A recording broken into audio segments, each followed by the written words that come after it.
Stephen King lied to us for decades. He spent 40 years convincing the world that the things we should be afraid of are vampires and werewolves and shape-shifting clowns living in the sewers. He taught us to fear the dark because that is where the monsters live. But in the book you are about to start, he reveals the much uglier truth. The monsters do not live in the dark. They live in the daylight under fluorescent lights. They fix your Wi-Fi router. They serve you ice cream. They stop at red lights right next to you. You are about to listen to Mr. Mercedes, and it is terrifying, specifically because it is not supernatural. It is the story of a monster that actually exists. The nightmare begins with a scene that is so grounded in reality it hurts to visualize it. You have to go back to 2009. The economy has crashed. The American dream is on life support. In a freezing gray city, hundreds of desperate unemployed people are standing in a line before dawn waiting for a job fair. These are not horror movie victims who made bad choices. They are mothers with babies. They are men who lost their pensions. They are people doing everything right. They are just standing there shivering in the fog. And then the headlights appear. A gray Mercedes SL 500 rolls out of the mist. It is a beautiful machine, but in this context, it is a missile. The driver does not slow down, he does not honk, he accelerates. This is the inciting incident that haunts every page of this audiobook. The car plows through the human beings like a lawnmower through grass. 8 people die. 15 are maimed. The killer wears a clown mask, but he vanishes into the fog, leaving no clues behind. This is not a ghost story. This is a story about the randomness of modern violence. This creates the central problem for our protagonist. Usually in a crime novel, the detective is a hero in his prime. But King introduces us to Bill Hodges, and Bill is a wreck. He was the detective in charge of the Mercedes case, and he failed. Now he is retired, but he is not enjoying his golden years. He is sitting in a La-Z-Boy recliner, watching trash TV and eating junk food while staring at his father's .38 Special revolver. He puts the gun in his mouth every afternoon just to see how it tastes. This is the green section of the narrative, the problem that needs a solution. Hodges is a man who defined himself by protecting the flock, but now the sheep are gone, and the sheepdog is dying of uselessness. He is seconds away from pulling the trigger. Therefore, you expect this to be a story about his decline. But then something counterintuitive happens. The thing that saves the hero is not a friend or a doctor, it is the killer. The antagonist is a young man named Brady Hartsfield. We know who he is immediately. He is the IT guy at the local electronics store. He is the awkward 28-year-old who lives in the basement with his alcoholic mother. Brady is a psychopath who gets high on control. He wants to feel the rush of the massacre again, so he writes a letter to the retired detective. He mocks the dead. He taunts Hodges. He encourages the old man to commit suicide. He thinks he is the puppet master. But he made a fatal calculation. The letter does not depress Hodges. It enrages him. It gives him a target. So instead of killing himself, Hodges loads the gun and puts it away. The killer accidentally gave the detective a reason to live. This sets up a war between two different worlds. Hodges represents the analog world. He is old school. He uses legwork and gut instinct and a sock filled with ball bearings. Brady represents the digital world. He is a hacker. He can access your computer. He can watch you through your webcam. He can manipulate traffic lights. King uses this dynamic to ramp up the tension because we, the listeners, have total dramatic irony. We know exactly what Brady is doing in his basement command center. We watch him mix poisons. We watch him build bombs. We watch him target the neighbor's dog just to see if his chemistry is right. And we watch Hodges stumbling in the dark trying to catch a ghost in the machine. But the stakes are not just about one old man and one young creep. The narrative is building toward a catastrophe. Brady is not satisfied with the Mercedes massacre. That was just the opening act. He wants a finale. He becomes obsessed with a boy band concert where thousands of teenage girls will be packed into an arena. He is building a suicide vest packed with ball bearings and nails. This shifts the genre from a slow burn mystery to a high-octane thriller. The question is not who is the killer. The question is, can an old fat man and his team of misfits stop a tech genius before he blows up a stadium? You need to pay attention to the team Hodges builds because this is the heart of the book. He cannot go to the police because they will think he is senile. So he recruits Jerome Robinson, a brilliant African-American high school student who does his yard work, and he recruits Holly Gibney. Holly is the secret weapon of this audiobook. She is a middle-aged woman with severe sensory processing issues and OCD. She is medicated and terrified of the world. But she has a mind like a steel trap. Watching these three broken people come together to form a rogue detective agency provides the emotional weight that balances the horror.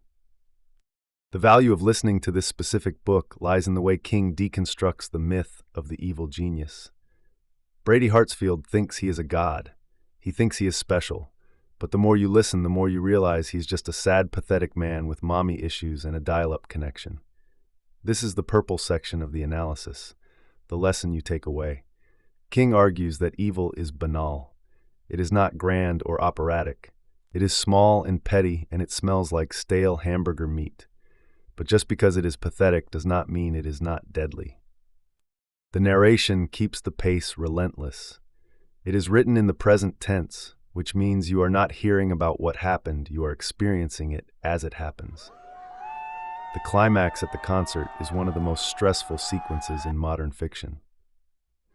The perspective shifts rapidly between the hunter and the hunted. You will find yourself checking the time remaining in the chapter because you need to know if they make it in time. This story won the Edgar Award for Best Novel, and it proved that Stephen King could beat the crime writers at their own game. It is gritty, it is violent, it is often gross, but it is a masterpiece of suspense. It asks you to consider how fragile your safety really is. It asks you to look at the people around you and wonder what they are building in their basements. So put on your headphones and lock your doors. The fog is lifting off the lake. The Mercedes is idling in the driveway. The clown mask is waiting on the passenger seat. The detective is waking up. The hunt is on. Here is Mr. Mercedes by Stephen King. Augie Odenkirk owned a 1997 Datsun. The car still ran well, even with high mileage. However, gas was expensive and Augie did not have a job. City Center was on the far side of town. Therefore, he decided to take the last bus of the night. He got off the bus at 11:20. He carried his pack on his back and a rolled-up sleeping bag under one arm. Augie figured he would be glad for the down-filled bag by 3 in the morning. The night felt misty and cold. "Good luck, man," the driver said as Augie stepped down. "You ought to get something for just being the first one there." But Augie was not the first one. When he reached the top of the wide, steep drive that led to the big auditorium, he saw a cluster of at least 24 people already waiting. Some were standing, but most were sitting. Posts strung with yellow "Do Not Cross" tape had been set up. They created a complicated, maze-like passage that doubled back on itself. Augie was familiar with these kinds of barriers from movie theaters and the bank where he was currently overdrawn. He understood their purpose, to cram as many people as possible into the smallest space possible. As he approached the end of what would soon be a conga line of job applicants, Augie was both amazed and dismayed. The woman at the end of the line had a sleeping baby in a papoose carrier. The baby's cheeks were flushed with the cold, and each exhale came with a faint rattle. The woman heard Augie's slightly out-of-breath approach and turned. She was young and quite pretty, despite dark circles under her eyes. At her feet was a small quilted carry case, which Augie supposed was a baby support system. "Hi," she said. "Welcome to the Early Birds Club." "Hopefully we'll catch a worm," Augie replied. He paused, then thought, "What the hell?" and stuck out his hand. "August Odenkirk, Augie. I was recently downsized. That's the 21st century way of saying I got canned." She shook his hand. She had a good grip, firm and not at all timid. "I'm Janice Cray, and my little bundle of joy is Patty. I guess I got downsized, too. I was a housekeeper for a nice family in Sugar Heights. He, owns a car dealership." Augie winced. Janice nodded. "I know. He said he was sorry to let me go, but they had to tighten their belts." "A lot of that going around," Augie said, thinking. "You could find no one to babysit? No one at all?" "I had to bring her." Janice Cray evidently did not have to be a mind reader to know what he was thinking. "There's no one else. Literally no one. The girl down the street couldn't stay all night even if I could pay her, and I just can't. If I don't get a job, I don't know what we'll do. Your parents couldn't take her? Augie asked. They live in Vermont. If I had half a brain, I'd take Patty and go there. It's pretty. Only they've got their own problems. Dad says their house is underwater. Not literally, they're not in the river or anything. It's something financial. Augie nodded. There was a lot of that going around too. A few cars were coming up the steep rise from Marlborough Street, where Augie had gotten off the bus. They turned left into the vast, empty plain of the parking lot. That lot would no doubt be full by daylight tomorrow, which was still hours before the first annual city job fair opened its doors. None of the cars looked new. The drivers parked, and from most of them 3 or 4 job seekers emerged, heading toward the auditorium doors. Augie was no longer at the end of the line. It had almost reached the first switchback. If I can get a job, I can get a sitter, Janice said. But for tonight, me and Patty just gotta suck it up. The baby gave a croupy cough that Augie did not care for, stirred in the papoose carrier, and then settled again. At least the child was bundled up. There were even tiny mittens on her hands. Kids survive worse, Augie told himself uneasily. He thought of the Dust Bowl and the Great Depression. Well, this one felt great enough for him. 2 years ago, everything had been fine. He had not exactly been living large in the neighborhood, but he had been making ends meet, with a little left over at the end of most months. Now everything had turned to ruin. People will see me with a baby and think I'm irresponsible, Janice Cray fretted. I know it. I see it on their faces already. I saw it on yours. But what else could I do? Even if the girl down the street could stay all night, it would have cost $84. $84. I've got next month's rent put aside, and after that I'm skint. She smiled, and in the light of the parking lot's high arc sodium lamps, Augie saw tears beading her eyelashes. I'm babbling. No need to apologize if that's what you're doing. The line had turned the first corner now, and had arrived back at where Augie was standing. And the girl was right. He saw lots of people staring at the sleeping child in the papoose. Oh, that's it, all right. I'm a single unmarried mother with no job. I want to apologize to everyone for everything. She turned and looked at the banner posted above the rank of doors. It read 1,000 jobs guaranteed. And below that, we stand with the people of our city. Mayor Ralph Kinsler. Sometimes I want to apologize for Columbine and 9/11 and Barry Bonds taking steroids. She uttered a semi-hysterical giggle. Sometimes I even want to apologize for the space shuttle exploding, and when that happened, I was still learning to walk. Don't worry, Augie told her. You'll be okay. It was just one of those things that you said. I wish it wasn't so damp, that's all. I've got her bundled up in case it was really cold, but this damp, she shook her head. We'll make it, though, won't we, Patty? She gave Augie a hopeless little smile. It just better not rain. The rain did not come, but the dampness increased until they could see fine droplets suspended in the light thrown by the arc sodium lamps. At some point, Augie realized that Janice Cray was asleep on her feet. She was hip-shot and slump-shouldered, with her hair hanging in dank wings around her face and her chin nearly on her breastbone. He looked at his watch and saw it was 2:45. 10 minutes later, Patty Cray awoke and started to cry. Her mother gave a jerk, voiced a horse-like snort, raised her head, and tried to pull the infant out of the papoose carrier. At first, the child would not come. Her legs were stuck. Augie pitched in, holding the sides of the sling. As Patty emerged, now wailing, he could see drops of water sparkling all over her tiny pink jacket and matching hat. She's hungry, Janice said. I can give her the breast, but she's also wet. I can feel it right through her pants. God, I can't change her in this. Look how foggy it's gotten. Augie wondered what comical deity had arranged for him to be the one in line behind her. He also wondered how in hell this woman was going to get through the rest of her life. All of it, not just the next 18 years or so when she would be responsible for the child. To come out on a night like this, with nothing but a bag of diapers, to be that desperation-filled. He had put his sleeping bag down next to Patty's diaper bag.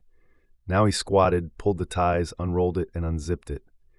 Slide in there, get warm and get her warm. Then I'll hand in whatever doodads you need. She gazed at him, holding the squirming, crying baby. Are you married, Augie? Divorced.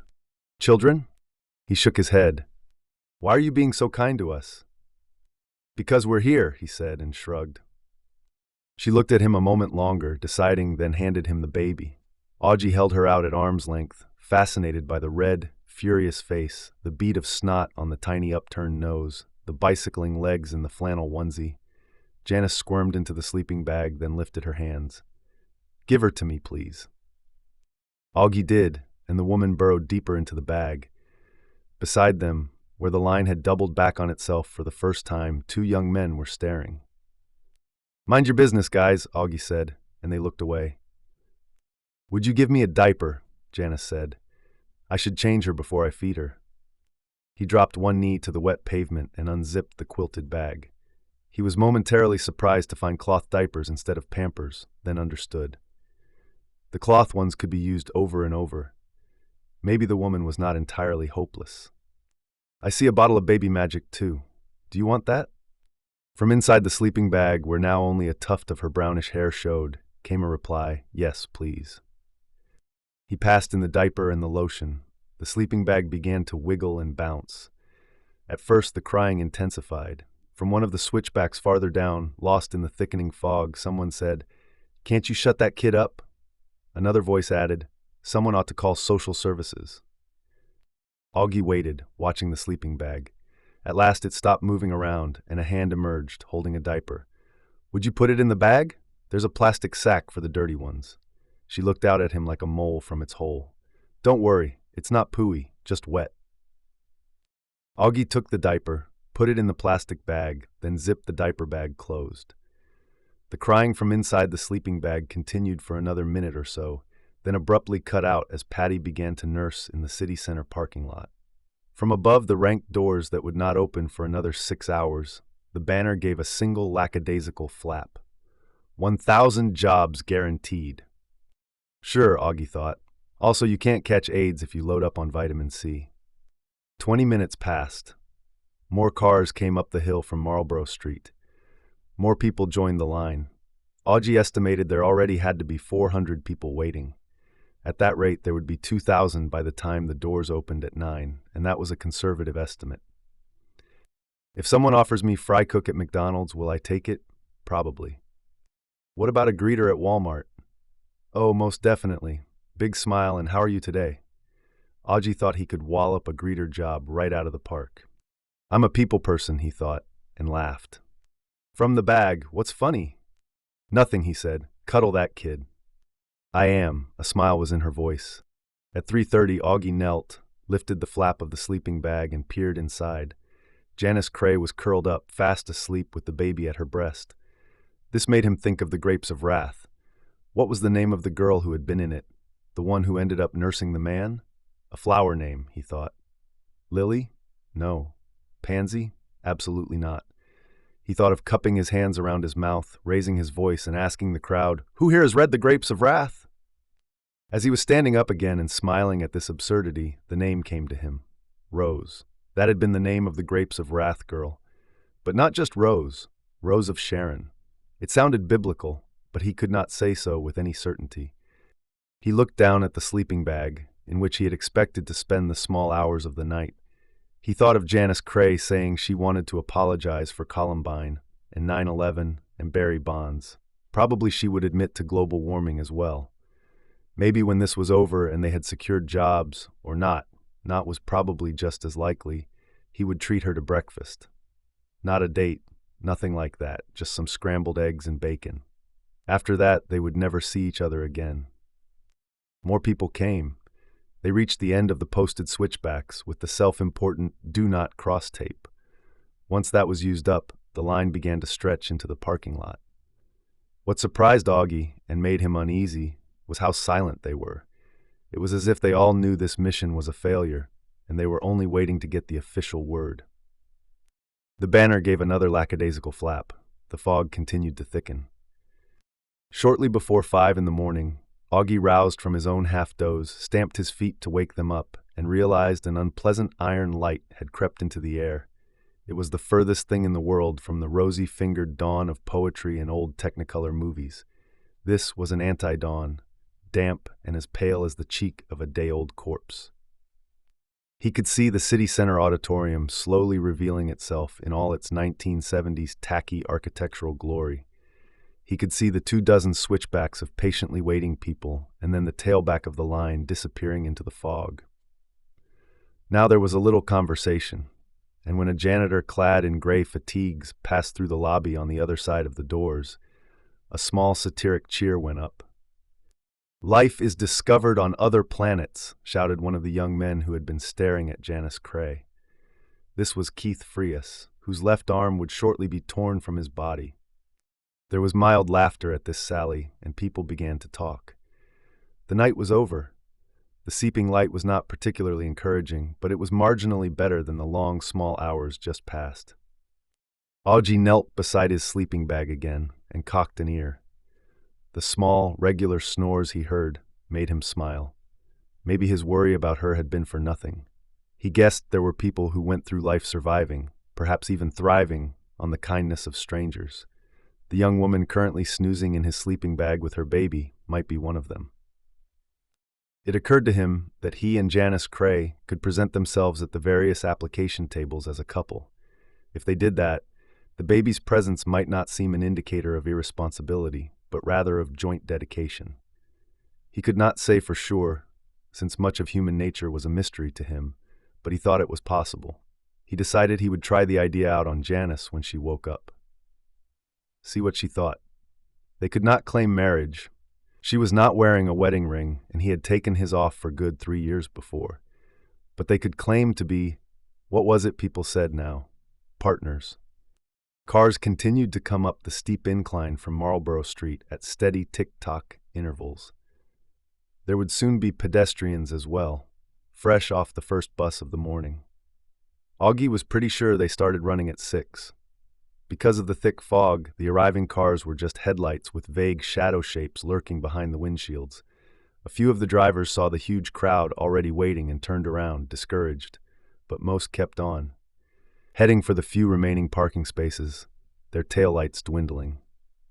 Then Augie noticed a car shape that neither turned around nor continued on toward the far reaches of the parking lot. Its unusually bright headlights were flanked by yellow fog lamps. HD headers, Augie thought. That's a Mercedes-Benz. What's a Benz doing at a job fair? He supposed it might be Mayor Kinsler, here to make a speech to the Early Birds Club, to congratulate them on their gumption, their good old American get up and go. If so, Augie thought, arriving in his Mercedes, even if it was an old one, was in bad taste. An elderly fellow in line ahead of Augie, Wayne Welland, now in the last moments of his earthly existence, said, "Is that a Benz? It looks like a Benz." Augie started to say of course it was. You could not mistake a Mercedes's HD headlamps, and then the driver of the car directly behind the vague shape laid on his horn, a long, impatient blast. The HD lights flashed brighter than ever, cutting brilliant white cones through the suspended droplets of the fog, and the car leaped forward as if the impatient horn had goosed it. "Hey!" Wayne Welland said, surprised. It was his final word. The car accelerated directly at the place where the crowd of job seekers was most tightly packed and hemmed in by the do not cross tapes. Some of them tried to run, but only the ones at the rear of the crowd were able to break free. Those closer to the doors, the true early birds, had no chance. They struck the posts and knocked them over. They got tangled in the tapes. They rebounded off each other. The crowd swayed back and forth in a series of agitated waves. Those who were older and smaller fell down and were trampled underfoot. Augie was shoved hard to the left, stumbled, recovered, and was pushed forward. A flying elbow struck his cheekbone just below his right eye, and that side of his vision filled with bright 4th of July sparkles. From the other eye, he could see the Mercedes not just emerging from the fog, but seeming to create itself from it. A big gray sedan, maybe an SL 500, the kind with 12 cylinders, and right now all 12 were screaming. Augie was driven to his knees beside the sleeping bag and kicked repeatedly as he struggled to get back up, in the arm, in the shoulder, in the neck. People were screaming. He heard a woman cry, look out, he's not stopping." He saw Janice Cray pop her head out of the sleeping bag, eyes blinking in bewilderment. Once more he was reminded of a shy mole peering from its hole. He scrambled forward on his hands and knees and lay down on the bag and the woman and baby inside, as if by doing this he could successfully shield them from a 2-ton piece of German engineering. He heard people yelling, the sound of them almost lost beneath the approaching roar of the big sedan's motor. Someone hit him hard on the back of his head, but he barely felt it. There was time to think. I was going to buy Rose of Sharon breakfast. There was time to think. Maybe he'll veer off. That seemed to be their best chance, probably their only chance. He started to raise his head to see if it was happening, and a huge black tire filled up his vision. He felt the woman's hand grip his forearm. He had time to hope the baby was still sleeping. Then time ran out. Det Ret. 1. Detective Retired Hodges walked out of the kitchen with a can of beer in his hand. He sat down in the lazeboy and put the can down on the little table to his left, next to the gun. It was a .38 Smith & Wesson M&P revolver. M&P stood for military and police. He patted it absently, the way you would pat an old dog, then picked up the remote control and turned on Channel 7. He was a little late, and the studio audience was already applauding. He was thinking of a fad, brief and harmful, that had taken hold of the city in the late 80s. Or maybe the word he really wanted was infected, because it had been like a transient fever. The city's 3 papers had written editorials about it all one summer. Now 2 of those papers were gone, and the 3rd was struggling. The host came striding on stage in a sharp suit, waving to the audience. Hodges had watched this show almost every weekday since his retirement from the police force. He thought this man was too bright to be doing this job, one that was a little like scuba diving in a sewer without a wetsuit. He thought the host was the sort of man who sometimes committed suicide. Afterward, all his friends and close relatives would say they never had a clue anything was wrong. They would talk about how cheerful he was the last time they saw him. At this thought, Hodges gave the revolver another absent pat. It was the Victory model, an oldie but a goodie. His own gun, when he was active, was a Glock 40. He bought it. Officers in this city were expected to buy their service weapons, and now it was in the safe in his bedroom. Safe in the safe. He had unloaded it and put it in there after the retirement ceremony and had not looked at it since. No interest. He liked the .38, though. He had a sentimental attachment to it, but there was something beyond that. A revolver never jammed. Here was the first guest, a young woman in a short blue dress. Her face was a trifle on the vacant side, but she had a knockout body. Somewhere inside that dress, Hodges knew, there would be the sort of tattoo now referred to as a tramp stamp. Maybe 2 or 3. The men in the audience whistled and stomped their feet. The women in the audience applauded more gently. Some rolled their eyes. This was the kind of woman you did not like to catch your husband staring at. The woman was angry from the start. She told the host that her boyfriend had had a baby with another woman and he went over to see them all the time. She still loved him, she said, but she hated that. The next couple of words were bleeped out, but Hodges could lip-read "fucking whore." The audience cheered. Hodges took a sip of his beer. He knew what came next. This show had all the predictability of a soap opera on Friday afternoon. The host let her run on for a bit and then introduced the other woman. She also had a knockout body and several yards of big blonde hair. There was a tramp stamp on one ankle. She approached the other woman and said, "I understand how you feel, but I love him too." She had more on her mind, but that was as far as she got before Knockout Body One went into action. Someone off stage rang a bell, as if this were the start of a prize fight. Hodges supposed it was, since all the guests on this show must be compensated. Why else would they do it? The 2 women punched and clawed for a few seconds, and then the 2 large men with security printed on their t-shirts, who had been watching from the background, separated them. They shouted at each other for a while, a full and fair exchange of views, much of it bleeped out, as the host watched benignly. This time it was Knockout Body 2 who initiated the fight, swinging a big roundhouse slap that rocked Knockout Body 1's head back.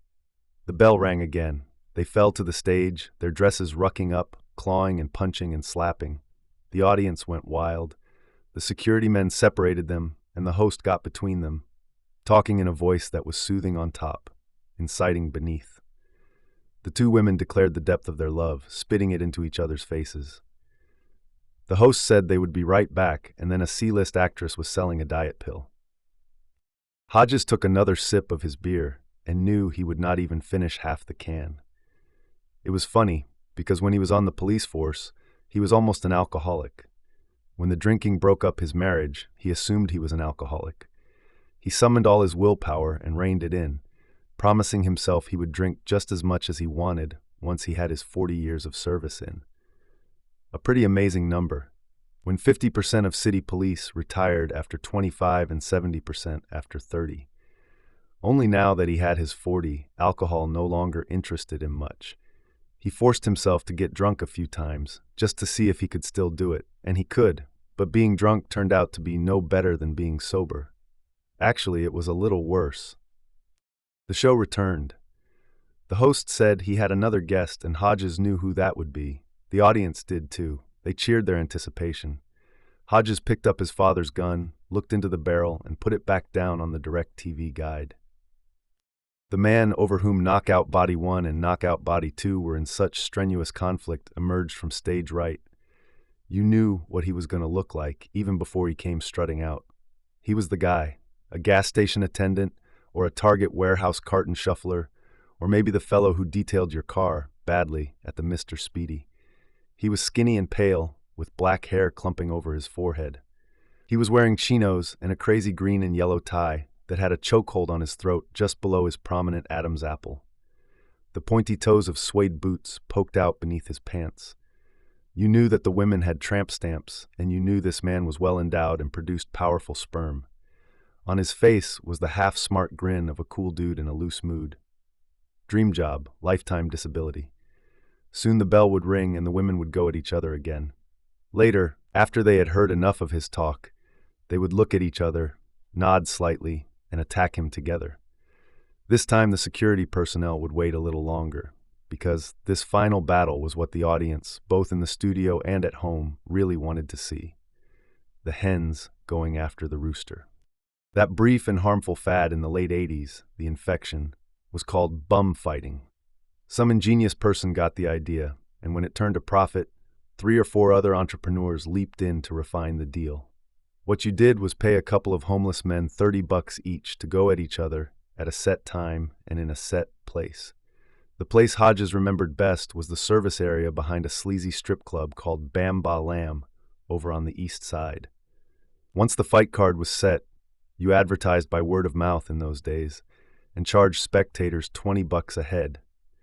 There had been better than 200 at the one Hodges and Pete Huntley had busted, most of them betting against each other wildly. There had been women too, some in evening dress and loaded with jewelry, watching as those two drunken men went at each other, flailing and kicking and falling down and getting up and yelling incoherently. The crowd had been laughing and cheering and urging the combatants on. This show was like that, only there were diet pills and insurance companies to support the action, so Hodges supposed the contestants, that is what they were, although the host called them guests, walked away with a little more than $30 and a bottle of night train wine, and there were no police to break it up because it was all as legal as lottery tickets. When the show was over, the take-no-prisoners lady judge would show up, robed in her trademark brand of impatient righteousness, listening with barely suppressed rage to the petitioners who came before her. Next up was the stout family psychologist who made his guests cry. He called this breaking through the wall of denial and invited them to leave if any of them dared question his methods. Hodges thought the stout family psychologist might have learned those methods from old KGB training videos. Hodges ate this diet of full-color trash every weekday afternoon, sitting in the lazeboy with his father's gun, the one Dad carried as a beat cop, on the table beside him. He always picked it up a few times and looked into the barrel, inspecting that round darkness. On a couple of occasions he had slid it between his lips, just to see what it felt like to have a loaded gun lying on your tongue and pointing at your palate. Getting used to it, he supposed. If I could drink successfully, I could put this off, he thought. I could put it off for at least a year. And if I could put it off for 2, the urge might pass. I might get interested in gardening or bird watching or even painting. Tim Quigley took up painting down in Florida, in a retirement community that was loaded with old police. By all accounts, Quigley had really enjoyed it and had even sold some of his work at the Venice Art Festival. Until his stroke, that was. After the stroke, he had spent 8 or 9 months in bed, paralyzed all down his right side. No more painting for Tim Quigley. Then off he went. The fight bell was ringing, and sure enough, both women were going after the scrawny guy in the crazy tie, painted fingernails flashing, big hair flying. Hodges reached for the gun again, but he had no more than touched it when he heard the clack of the front door slot and the soft thud of the mail hitting the hall floor. Nothing of importance came through the mail slot in these days of email and Facebook, but he got up anyway. He would look through it and leave his father's M&P 38 for another day. 2. When Hodges returned to his chair with his small bundle of mail, the fight show host was saying goodbye and promising his TV land audience that tomorrow there would be little people. Whether of the physical or mental variety, he did not specify. Beside the lazy boy, there were 2 small plastic waste containers, one for returnable bottles and cans, the other for trash. Into the trash went a circular from Walmart promising rollback prices, an offer for burial insurance addressed to our favorite neighbor, an announcement that all DVDs were going to be 50% off for 1 week only at Discount Electronics, a postcard-sized plea for your important vote from a fellow running for a vacancy on the city council. There was a photograph of the candidate, and to Hodges he looked like Dr. Oberlin, the dentist who terrified him as a child. There was also a circular from Albertson's supermarket. This Hodges put aside, covering up his father's gun for the time being because it was loaded with coupons. The last thing appeared to be an actual letter, a fairly thick one by the feel, in a business-sized envelope. It was addressed to Detective K. William Hodges, retired, at 63 Harper Road. There was no return address. In the upper left-hand corner where one usually went was his second smile face of the day's mail delivery. Only this one was not the winking Walmart rollback smiley, but rather the email emoticon of Smiley wearing dark glasses and showing his teeth. This stirred a memory, and not a good one. No, he thought, no. But he ripped the letter open so fast and hard the envelope tore and 4 typed pages spilled out. The writing was not true typing, not typewriter typing, but a computer font that looked like it. Dear Detective Hodges, the heading read. He reached out without looking, knocked the Albertsons circular to the floor, finger-walked across the revolver without even noticing it, and seized the TV remote. He hit the kill switch, shutting up the take-no-prisoners lady judge in mid-scold, and turned his attention to the letter. 3. Dear Detective Hodges, I hope you do not mind me using your title, even though you have been retired for 6 months. I feel that if incompetent judges, corrupt politicians, and stupid military commanders can keep their titles after retirement, the same should be true for one of the most decorated police officers in the city's history. So, Detective Hodges it shall be. Sir, another title you deserve, for you are a true knight of the badge and gun. I write for many reasons, but must begin by congratulating you on your years of service, 27 as a detective and 40 in all. I saw some of the retirement ceremony on TV, Public Access Channel 2, a resource overlooked by many, and happened to know there was a party at the Raintree Inn out by the airport the following night. I bet that was the real retirement ceremony. I have certainly never attended such a bash, but I watch a lot of TV police shows, and while I am sure many of them present a very fictional picture of the policeman's lot, several have shown such retirement parties, NYPD Blue, Homicide, The Wire, etc., etc., and I like to think they are accurate portrayals of how the Knights of the Badge and Gun say so long to one of their comrades. I think they might be, because I have also read retirement party scenes in at least 2 Joseph Wambaugh books, and they are similar. He should know because he, like you, is a detective retired. I imagine balloons hanging from the ceiling, a lot of drinking, a lot of vulgar conversation, and plenty of reminiscing about the old days and the old cases. There's probably lots of loud and happy music, and possibly a stripper or 2 shaking her tail feathers. There are probably speeches that are a lot funnier and a lot truer than the ones at the stuffed shirt ceremony. How am I doing? Not bad, Hodges thought, not bad at all. According to my research, during your time as a detective, you broke literally hundreds of cases, many of them the kind the press, whom Ted Williams called the Knights of the Keyboard, terms high profile.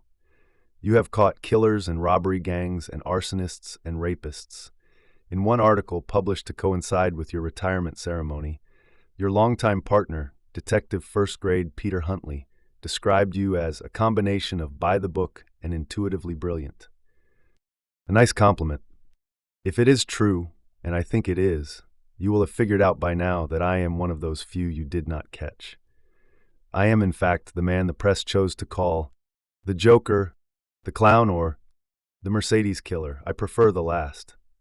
I am sure you gave it your best shot, but sadly, for you, not me, you failed. I imagine if there was ever a perk you wanted to catch, Detective Hodges, it was the man who deliberately drove into the job fair crowd at City Center last year, killing 8 and wounding so many more. I must say I exceeded my own wildest expectations.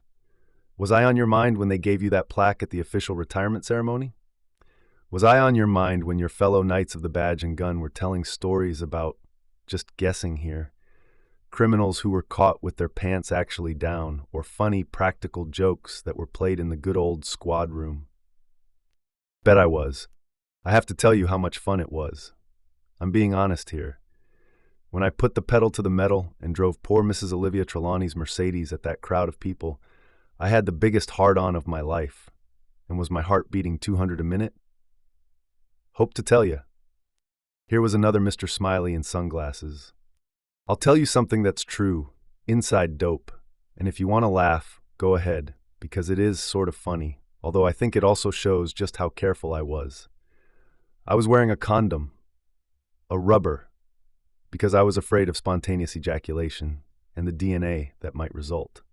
Well, that did not happen, but I have masturbated many times since while thinking of how they tried to run and couldn't. They were packed in like sardines, and how scared they all looked. That was so funny, and the way I jerked forward when the car plowed into them. So hard the seatbelt locked. Goodness, it was exciting. To tell the truth, I didn't know what might happen. I thought the chances were 50-50 that I would get caught. But I am a cockeyed optimist, and I prepared for success rather than failure. The condom is inside dope, but I bet your forensics department, I also watched CSI, was pretty darn disappointed when they didn't get any DNA from inside the clown mask. They must have said, damn, that crafty perk must have been wearing a hairnet underneath. And so I was. I also washed it out with bleach. I still relive the thuds that resulted from hitting them, and the crunching noises, and the way the car bounced on its springs when it went over the bodies. For power and control, give me a Mercedes 12-cylinder every time. When I saw in the paper that a baby was one of my victims, I was delighted. To snuff out a life that young. Think of all she missed, eh? Patricia Cray, rest in peace. Got the mom too. Strawberry jam in a sleeping bag. What a thrill, eh? I also enjoy thinking of the man who lost his arm, and even more of the two who are paralyzed. The man only from the waist down, but Martine Stover is now your basic head on a stick. They didn't die, but probably wish they did. How about that, Detective Hodges? Now you're probably thinking, what kind of sick and twisted pervo do we have here? Can't really blame you, but we could argue about that. I think a great many people would enjoy doing what I did, and that is why they enjoy books and movies, and even TV shows these days that feature torture and dismemberment, etc., etc., etc. The only difference is I really did it. Not because I'm mad, though, in either sense of the word. Just because I didn't know exactly what the experience would be like, only that it would be totally thrilling, with memories to last a lifetime, as they say. Most people are fitted with lead boots when they are just little kids and have to wear them all their lives. These lead boots are called a conscience. I have none, so I can soar high above the heads of the normal crowd. And if they had caught me, well, if it had been right there, if Mrs. Slyke Trelawney's Mercedes had stalled or something, small chance of that, as it seemed very well maintained, I suppose the crowd might have torn me apart. I understood that possibility going in, and it added to the excitement. But I didn't think they really would, because most people are sheep, and sheep don't eat meat. I suppose I might have been beaten up a little, but I can take a beating. Probably I would have been arrested and gone to trial, where I would have pleaded insanity. Maybe I even am insane. The idea has certainly crossed my mind, but it is a peculiar kind of insanity. Anyway, the coin came down heads and I got away. The fog helped. Now here's something else I saw, this time in a movie. I don't remember the name. There was a serial killer who was very clever, and at first the police, one was Bruce Willis, back when he still had some hair, couldn't catch him. So Bruce Willis said, he'll do it again because he can't help himself, and sooner or later he'll make a mistake and we will catch him. Which they did. That is not true in my case, Detective Hodges, because I have absolutely no urge to do it again.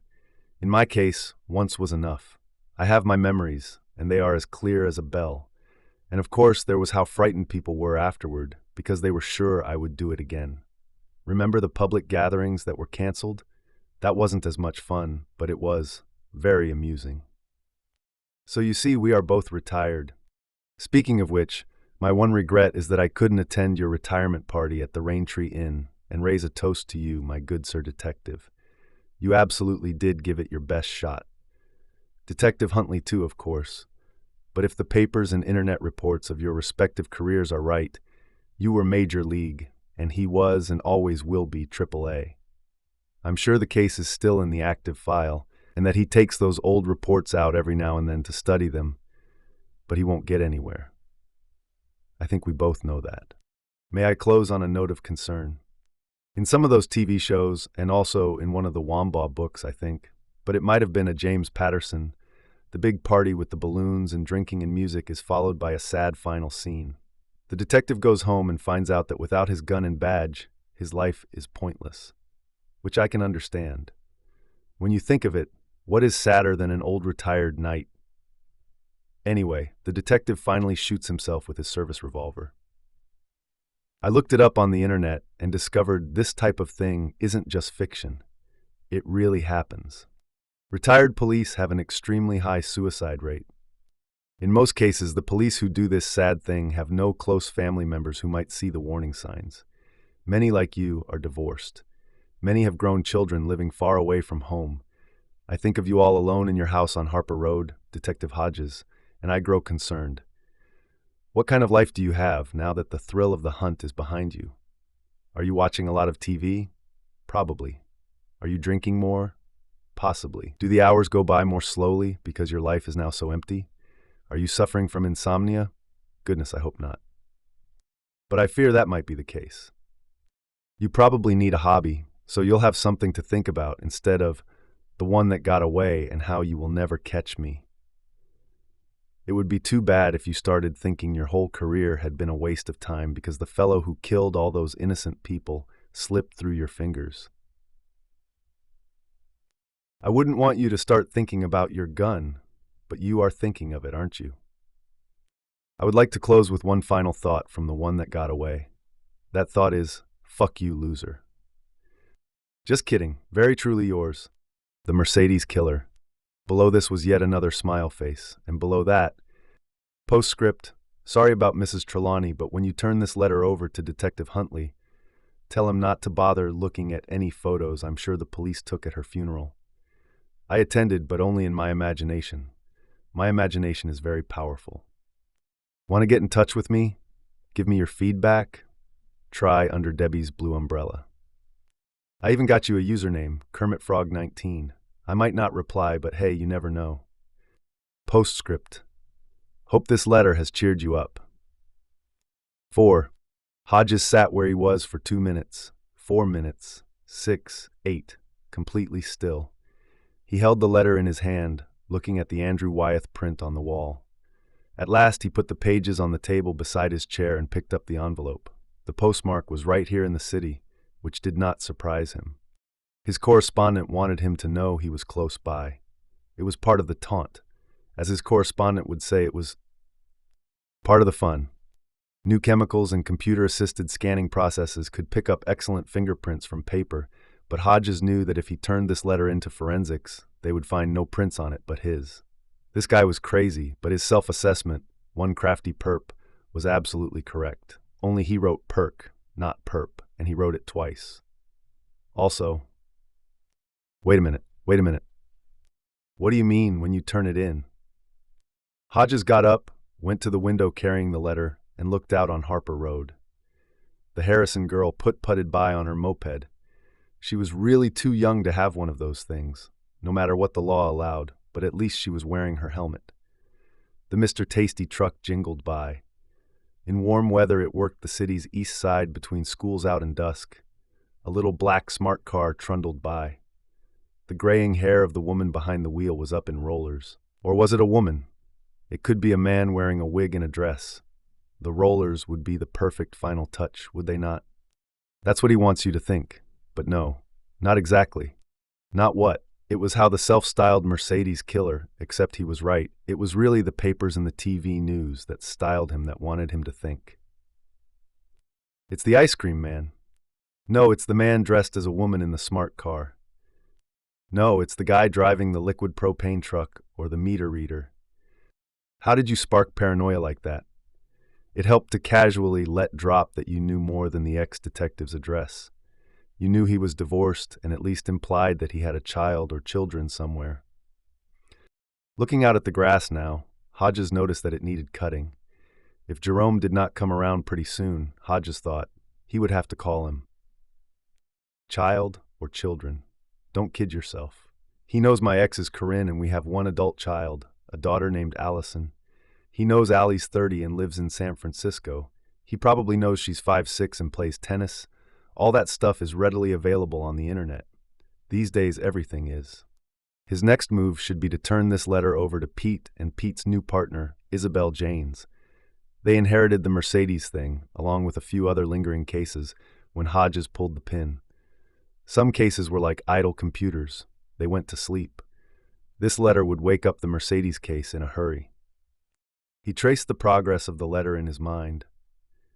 From the mail slot to the hall floor, from the hall floor to the lazy-boy, from the lazy-boy to here by the window, where he could now observe the mail truck going back the way it came. From here to the kitchen, where the letter would go into a totally unnecessary plastic bag, the kind with the zip top, because old habits were strong habits. Next to Pete and Isabel. From Pete to forensics for a complete investigation, where the unnecessariness of the plastic bag would be conclusively proved by no prints, no hairs, no DNA of any kind, paper available by the caseload at every office supply store in the city, and last but not least, standard laser printing. They might be able to tell what kind of computer was used to compose the letter. About this he could not be sure, and if so, it would turn out to be a Mac or a PC. Big excitement. From forensics, the letter would bounce back to Pete and Isabel, who would no doubt convene the sort of idiotic police meeting you saw on British crime shows like Luther and Prime Suspect, which his psychopathic correspondent probably loved. This meeting would be complete with whiteboard and photo enlargements of the letter, maybe even a laser pointer. Hodges watched some of those British crime shows too, and believed Scotland Yard somehow missed the old saying about too many cooks spoiling the broth. The police meeting would accomplish only one thing, and Hodges believed it was what the psycho wanted. With 10 or a dozen detectives in attendance, the existence of the letter would inevitably leak to the press. The psycho was probably not telling the truth when he said he had no urge to repeat his crime, but of one thing Hodges was completely sure. He missed being in the news. Dandelions were sprouting on the lawn. It was definitely time to call Jerome. Lawn aside, Hodges missed his young friend around the place. Cool kid. Something else. Even if the psycho was telling the truth about feeling no urge to perpetrate another mass slaughter, which was unlikely but not out of the question, he was still extremely interested in death. The letter's subtext could not be clearer. Kill yourself. You're thinking about it already, so take the next step, which also happens to be the final step. Has he seen me playing with Dad's 38? Seen me putting it in my mouth? Hodges had to admit it was possible. He had never even thought of pulling the shades, feeling stupidly safe in his living room when anybody could have a set of binoculars, or Jerome could have seen. Jerome walking up to ask about chores. Only if Jerome had seen him playing with that old revolver, he would have been scared to death. He would have said something. Does Mr. Mercedes really masturbate when he thinks about running those people down? In his years on the police force, Hodges had seen things he would never talk about with anyone who had not also seen them. Such toxic memories led him to believe that his correspondent could be telling the truth about the masturbation, just as he was certainly telling the truth about having no conscience.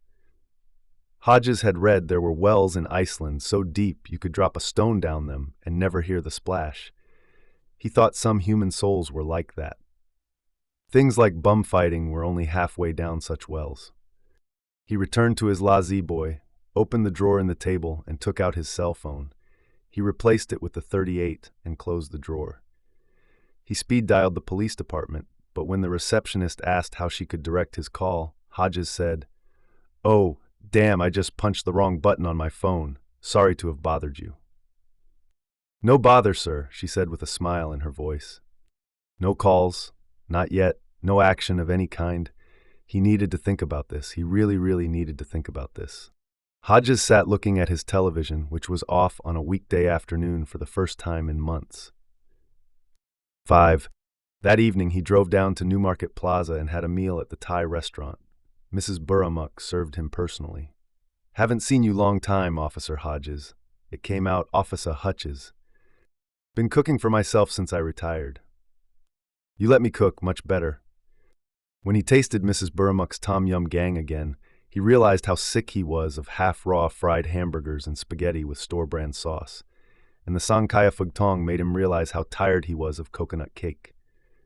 If I never eat another slice of coconut cake, he thought, I could live just as long and die just as happy. He drank 2 cans of Singa with his meal, and it was the best beer he had had since the Raintree retirement party, which went almost exactly as Mr. Rudy Mercedes said. There was even a stripper shaking her tail feathers, along with everything else. Had Mr. Mercedes been lurking at the back of the room? The answer was, it's possible, it's possible. At home again, he sat in the la-z-boy and took up the letter. He knew what the next step must be, if he was not going to turn it over to Pete Huntley, that is. But he also knew better than to try doing it after a couple of beers. So he put the letter in the drawer on top of the 38. He never did bother with the plastic bag and got another beer. The one from the fridge was just an Ivory Special, the local brand, but it tasted every bit as good as the Singa. When it was gone, Hodges powered up his computer, opened Firefox, and typed in Under Debbie's Blue Umbrella. The description beneath was not very descriptive, a social site where interesting people exchange interesting views. He thought of going further, then shut the computer down. Not that either, not tonight. He had been going to bed late because that meant fewer hours spent tossing and turning, going over old cases and old mistakes. But tonight he turned in early and knew he would sleep almost at once. It was a wonderful feeling. His last thought before he went under was of how Mr. Mercedes's poison pen letter finished up.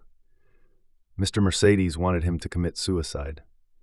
Hodges wondered what he would think if he knew he had given this particular ex-knight of the badge and gun a reason to live instead, at least for a while. Then sleep took him. He got a full and restful 6 hours before his bladder woke him. He groped to the bathroom, relieved himself, and went back to bed, where he slept for another 3 hours. When he woke, sunshine was slanting in the windows, and the birds were chirping. He headed into the kitchen, where he cooked himself a full breakfast. As he was sliding a couple of hard-fried eggs onto a plate already loaded with bacon and toast, he stopped, startled. Someone was singing. It was him. 6. Once his breakfast dishes were in the dishwasher, he went into the study to analyze the letter. This was a thing he had done at least 24 times before, but never on his own. As a detective, he always had Pete Huntley to help him, and before Pete, 2 previous partners. Most of the letters were threatening communications from ex-husbands and an ex-wife or 2. Not much challenge in those. Some were extortion demands, some were blackmail, really just another form of extortion. One was from a kidnapper demanding a paltry and unimaginative ransom, and 3, 4, counting the one from Mr. Mercedes, were from self-confessed murderers. 2 of those were clearly fantasy. One might or might not have been from the serial killer they called Turnpike Joe. What about this one, true or false, real or fantasy? Hodges opened his desk drawer, took out a yellow legal pad, and tore off the week-old grocery list on the top. Then he plucked one of the pens from the cup beside his computer. He considered the detail about the condom first. If the guy really was wearing one, he took it with him. But that made sense, did it not? Condoms could hold fingerprints as well as semen. Hodges considered other details.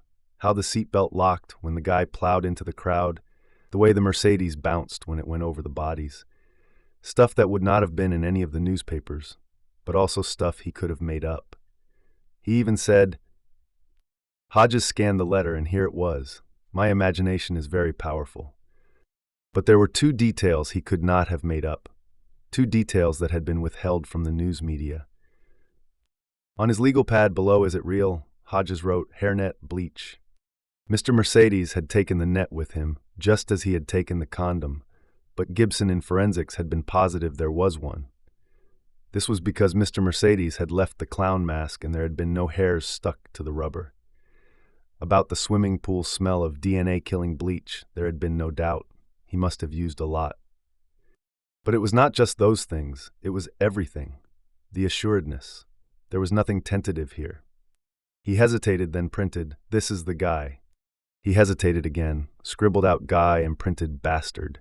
7. It had been a while since he thought like a police officer, and even longer since he did this kind of work, a special kind of forensics that did not require cameras, microscopes, or special chemicals. But once he buckled down to it, he warmed up fast. He started with a series of headings. One-sentence paragraphs, capitalized phrases, phrases in quotation marks, fancy phrases. Unusual words, exclamation points. Here he stopped, tapping the pen against his lower lip and reading the letter through again from Dear Detective Hodges to Hope. This letter has cheered you up. Then he added two more headings on the sheet, which was now getting crowded. Uses baseball metaphor, maybe a fan, computer savvy under 50. He was far from sure about these last two. Sports metaphors had become common, especially among political commentators, and these days there were octogenarians on Facebook and Twitter. Hodges himself might be tapping only 12% of his max potential, that's what Jerome claimed, but that did not make him part of the majority. You had to start somewhere, though, and besides, the letter had a young feel. He had always been talented at this sort of work, and a lot more than 12% of it was intuition. He had listed nearly a dozen examples under unusual words, and now circled two, compatriots and spontaneous ejaculation. Beside them he added a name, Wombaugh. Mr. Mercedes was a dreadful person, but a bright book-reading dreadful person. He had a large vocabulary and did not make spelling errors. Hodges could imagine Jerome Robinson saying, "Spell checker, my man, I mean duh." Sure. These days anyone with a word processing program could spell like a champion, but Mr. Mercedes had written Wombaugh, not Wombaugh, or even Wombow, which was how it sounded. Just the fact that he had remembered to put in that silent GH suggested a fairly high level of intelligence. Mr. Mercedes's letter might not be high-class literature, but his writing was a lot better than the dialogue in shows like NCIS or Bones. Homeschooled, public-schooled, or self-taught. Does it matter? Maybe not, but maybe it did. Hodges did not think self-taught, no. The writing was too, expansive, he said to the empty room, but it was more than that. Outward. This guy writes outward. He learned with others and wrote for others. A shaky deduction, but it was supported by certain flourishes. Those fancy phrases. Must begin by congratulating you, he wrote. Literally hundreds of cases, he wrote. And twice, was I on your mind. Hodges earned a Gorn place, as in his high school English classes, B's in college, and he remembered what that sort of thing was called, incremental repetition. Did Mr. Mercedes imagine his letter being published in the newspaper, circulated on the internet, quoted, with a certain reluctant respect, on Channel 4 News at 6? Sure you do, Hodges said. Once upon a time you read your themes in class. You liked it too. Liked being in the spotlight, didn't you? When I find you, if I find you, I'll find that you did as well in your English classes as I did. Probably better. Hodges could not remember ever using incremental repetition unless it was by accident. Only there were 4 public high schools in the city, and goodness knew how many private ones. Not to mention prep schools, junior colleges, City College, and St. Jude's Catholic University. Plenty of haystacks for a poisoned needle to hide in. If he even went to school here at all, and not in Miami or Phoenix. Plus, he was a sly dog. The letter was full of false fingerprints. The capitalized phrases like lead boots and note of concern, the phrases in quotation marks, the extravagant use of exclamation points, the punchy one-sentence paragraphs. If asked to provide a writing sample, Mr. Mercedes would include none of those stylistic devices. Hodges knew that as well as he knew his own unfortunate first name, Kermit, as in Kermit Frog 19. But this hateful person was not quite as smart as he thought. The letter almost certainly contained 2 real fingerprints, one smudged and one crystal clear. The smudged print was his persistent use of numbers instead of the words for numbers. 27, not 27, 40 instead of 40. Detective first grade instead of detective first grade. There were a few exceptions. He had written one regret instead of one regret, but Hodges thought they were the ones that proved the general rule. The numbers might only be more camouflage, he knew that, but the chances were good Mr. Mercedes was genuinely unaware of it. If I could get him in interview room 4 and tell him to write 40 thieves stole 80 wedding rings. Only Detective K. William Hodges was never going to be in an interview room again, including interview room 4, which had been his favorite, his lucky interview room. He always thought it. Unless he got caught messing with this thing, that is, and then he was likely to be on the wrong side of the metal table. All right then, Pete got the guy in an interview room. Pete or Isabel or both of them. They got him to write 40 thieves stole 80 wedding rings. What then? Then they asked him to write, the police caught the perp hiding in the alley. Only they would want to slur the perp part. Because, for all his writing skill, Mr. Mercedes thought the word for a criminal doer was perk. Maybe he also thought the word for a special privilege was a perp. Hodges would not be surprised. Until college, he himself had thought that the fellow who threw the ball in a baseball game, the thing you poured water out of, and the framed objects you hung on the wall to decorate your apartment were all spelled the same. He had seen the word picture in all sorts of books, but his mind somehow refused to record it. His mother said, "Straighten that picture, Kerm, it's crooked." His father sometimes gave him money for the picture show, and it had simply stuck in his head. I'll know you when I find you, honey bunch, Hodges thought. He printed the word and circled it again and again, hemming it in. You'll be the jerk who calls a perp a perk. 8.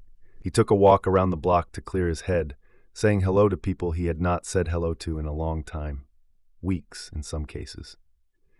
Mrs. Melbourne was working in her garden, and when she saw him, she invited him in for a piece of her coffee cake. I've been worried about you, she said when they were settled in the kitchen. She had the bright, inquisitive gaze of a crow with its eye on a freshly squashed chipmunk. Getting used to retirement has been hard. He took a sip of her coffee. It was lousy, but plenty hot. Some people never get used to it at all, she said, measuring him with those bright eyes. She wouldn't be too shabby in interview room 4, Hodges thought. Especially ones who had high-pressure jobs. I was a little at loose ends to start with, but I'm doing better now. I'm glad to hear it. Does that nice Negro boy still work for you? Jerome, yes. Hodges smiled, wondering how Jerome would react if he knew someone in the neighborhood thought of him as that nice Negro boy. Probably he would bare his teeth in a grin and exclaim, I sure am! Jerome, already with his eye on Harvard, Princeton as a fallback. He's slacking off, she said. Your lawn's gotten rather shaggy. More coffee? Hodges declined with a smile. Hot could only do so much for bad coffee. 9. Back home again. Legs tingling, head filled with fresh air, mouth tasting like newspaper in a birdcage, but brain buzzing with caffeine. He logged on to the city newspaper site and called up several stories about the slaughter at City Center. What he wanted was not in the first story, published under scare headlines on April 11th of 2009, or the much longer piece in the Sunday edition of April 12th. It was in the Monday paper, a picture of the abandoned car's steering wheel. The indignant caption, he thought it was funny. In the center of the wheel, pasted over the Mercedes emblem, was a yellow smile face, the kind that wore sunglasses and showed its teeth. There was a lot of police anger about that photo because the detectives in charge, Hodges and Huntley, had asked the news media to hold back the smile icon. The editor, Hodges remembered, had been fawningly apologetic. A missed communication, he said. Won't happen again. Promise. Scout's honor. Mistake, my butt, he remembered Pete fuming. They had a picture that would boost their struggling circulation, and they used it. Hodges enlarged the news photo until that grinning yellow face filled the computer screen. The mark of the beast, he thought, 21st century style. This time the number he speed dialed was not police reception, but Pete's cell. His old partner picked up on the second ring. "Hello, you old pal. How's retirement treating you?" He sounded really pleased, and that made Hodges smile. It also made him feel guilty, yet the thought of backing off never crossed his mind. "I'm good," he said, "but I miss your stout and hypertensive face." "Sure you do, and we won in Iraq." "Swear to God, Peter, how about we have lunch and catch up a little? You pick the place and I'll buy." "Sounds good, but I already ate today. How about tomorrow?" "My schedule is jammed. Obama was coming by for my advice on the budget, but I suppose I could rearrange a few things, seeing's how it's you." "Go take care of yourself, Kermit. When you do it so much better." The banner was an old tune with simple lyrics. "How about Damasio's? You always liked that place." "Damasio's is fine, Noon." "That works. And you're sure you've got time for an old friend like me?" "Billy, you don't even need to ask. Want me to bring Isabel?" He did not, but said, "If you want." Some of the old connection must still be working, because after a brief pause, Pete said, "Maybe we'll make it a stag party this time." "Whatever," Hodges said, relieved, looking forward. "Me too. Good to hear your voice, Billy." Hodges hung up and looked at the teeth-bared smile face some more. It filled his computer screen. 10. He sat in his lazy-boy that night, watching the 11 o'clock news. In his white pajamas, he looked like an overweight ghost. His scalp gleamed mellowly through his thinning hair. The big story was the Deepwater Horizon oil spill in the Gulf of Mexico, where the oil was still gushing. The newsreader said the bluefin tuna were endangered, and the Louisiana shellfish industry might be destroyed for a generation. In Iceland, a billowing volcano, with a name the newsreader mangled, was still screwing up transatlantic air travel. In California, police were saying they might have finally gotten a break in the Grim Sleeper serial killer case. No names, but the suspect, the perk, Hodges thought, was described as a well-groomed and well-spoken African-American. Hodges thought, now if only someone would catch Turnpike Joe, not to mention Osama bin Laden. The weather came on. Warm temperatures and sunny skies, the weather girl promised. Time to break out the bathing suits. "I'd like to see you in a bathing suit, my dear," Hodges said, and used the remote to turn off the TV. He took his father's .38 out of the drawer, unloaded it as he walked into the bedroom, and put it in the safe with his Glock. He had spent a lot of time during the last 2 or 3 months obsessing about the Victory .38, but tonight it hardly crossed his mind as he locked it away. He was thinking about Turnpike Joe, but not really. These days, Joe was someone else's problem. Like the Grim Sleeper, that well-spoken African-American. Is Mr. Mercedes also African-American? It was technically possible. No one saw anything but the pullover clown mask, a long-sleeved shirt, and yellow gloves on the steering wheel. But Hodges thought not. Goodness knew there were plenty of black people capable of murder in this city, but there was the weapon to consider. The neighborhood where Mrs. Trelawney's mother lived was predominantly wealthy and predominantly white. A black man hanging around a parked Mercedes SL 500 would have been noticed. Well, probably. People could be stunningly unobservant. But experience had led Hodges to believe rich people tended to be slightly more observant than the general run of Americans, especially when it came to their expensive toys. He did not want to say they were paranoid, but they certainly were. Rich people could be generous. Even the ones with appalling political views could be generous. But most believed in generosity on their own terms. And underneath, not so deep either, they were always afraid someone was going to steal their presents and eat their birthday cake. How about neat and well-spoken, then? Yes, Hodges decided. No hard evidence, but the letter suggested he was. Mr. Mercedes might dress in suits and work in an office, or he might dress in jeans and sturdy shirts and balance tires in a garage, but he was no slob. He might not talk a lot.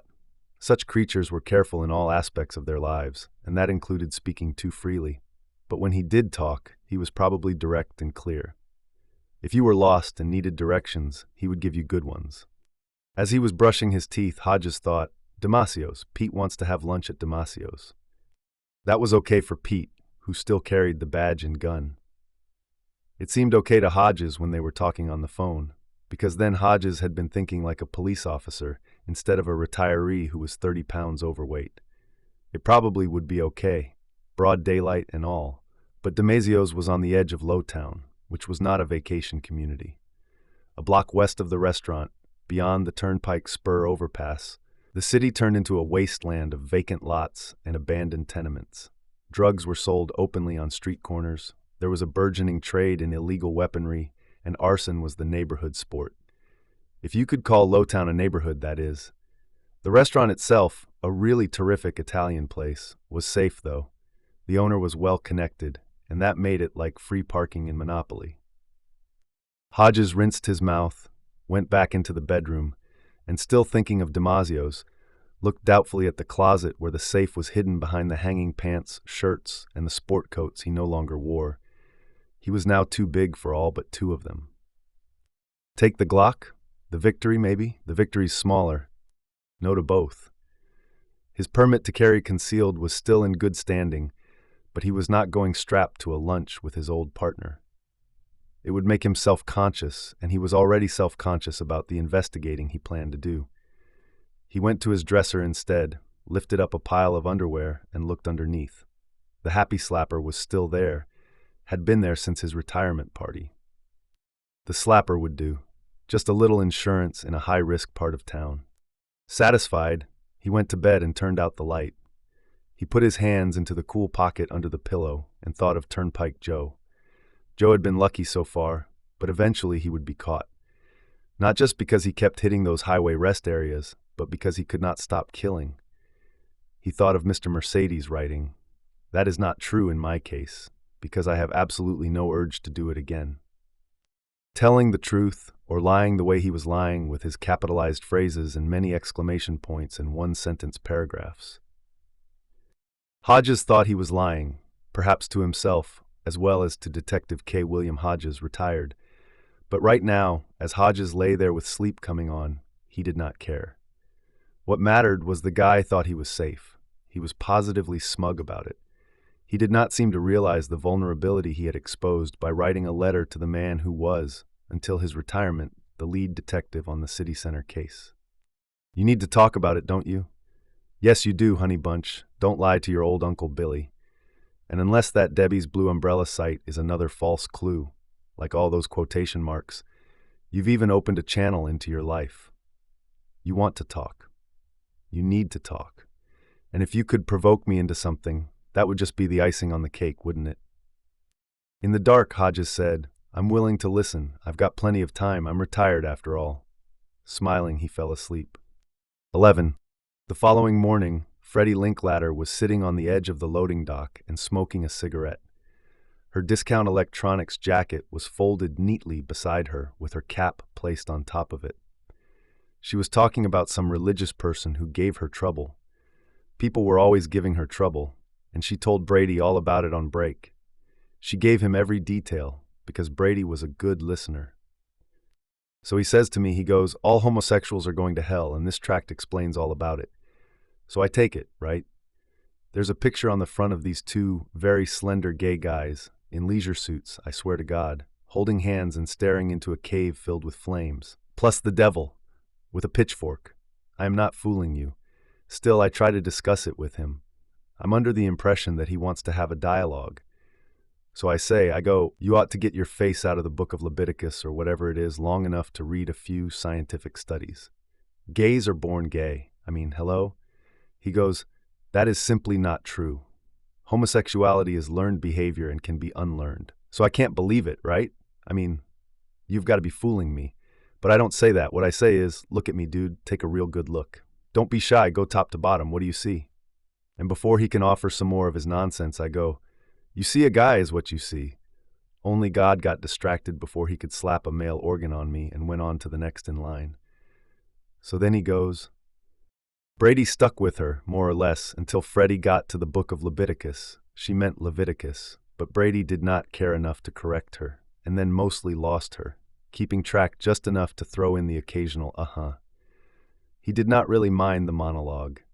It was soothing, like the music he sometimes listened to on his iPod when he went to sleep.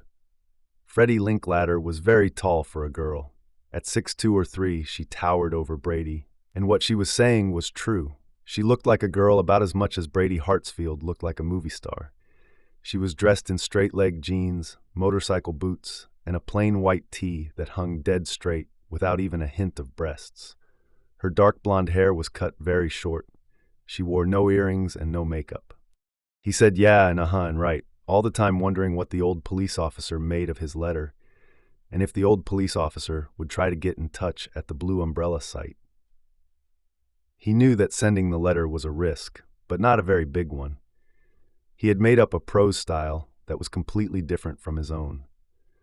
The chances of the old police officer picking up anything useful from the letter were slim to non-existent. Debbie's Blue Umbrella was a slightly bigger risk, but if the old police officer thought he could trace him down that way, he was in for a big surprise. Debbie's servers were in Eastern Europe, and in Eastern Europe, computer privacy was like cleanliness in America. Very important. So he goes, I swear this is true, he goes, there are plenty of young Christian women in our church who could show you how to fix yourself up, and if you grew your hair out, you'd look quite pretty. Do you believe it? So I tell him, with a little lip stuff, you'd look darn pretty yourself. Put on a leather jacket and a dog collar, and you might luck into a hot date at the corral. Get your first pleasure at the Tower of Power. So that upset him greatly, and he goes, if you're going to get personal about this. Anyway, if the old police officer wanted to follow the computer trail, he would have to turn the letter over to the police in the technical section, and Brady did not think he would do that. Not right away, at least. He had to be bored sitting there with nothing but the TV for company. And the revolver, of course, the one he kept beside him with his beer and magazines, could not forget the revolver. Brady had never seen him actually stick it in his mouth, but several times he had seen him holding it. Happy people did not hold guns in their laps that way. So I tell him, I go, don't get mad. Somebody pushes back against your precious ideas. You guys always get mad. Have you noticed that about the religious people? He had not, but said he had. Only this one listened. He actually did, and we ended up going down to Hassani's bakery and having coffee, where, I know this is hard to believe, we actually did have something approaching a dialogue.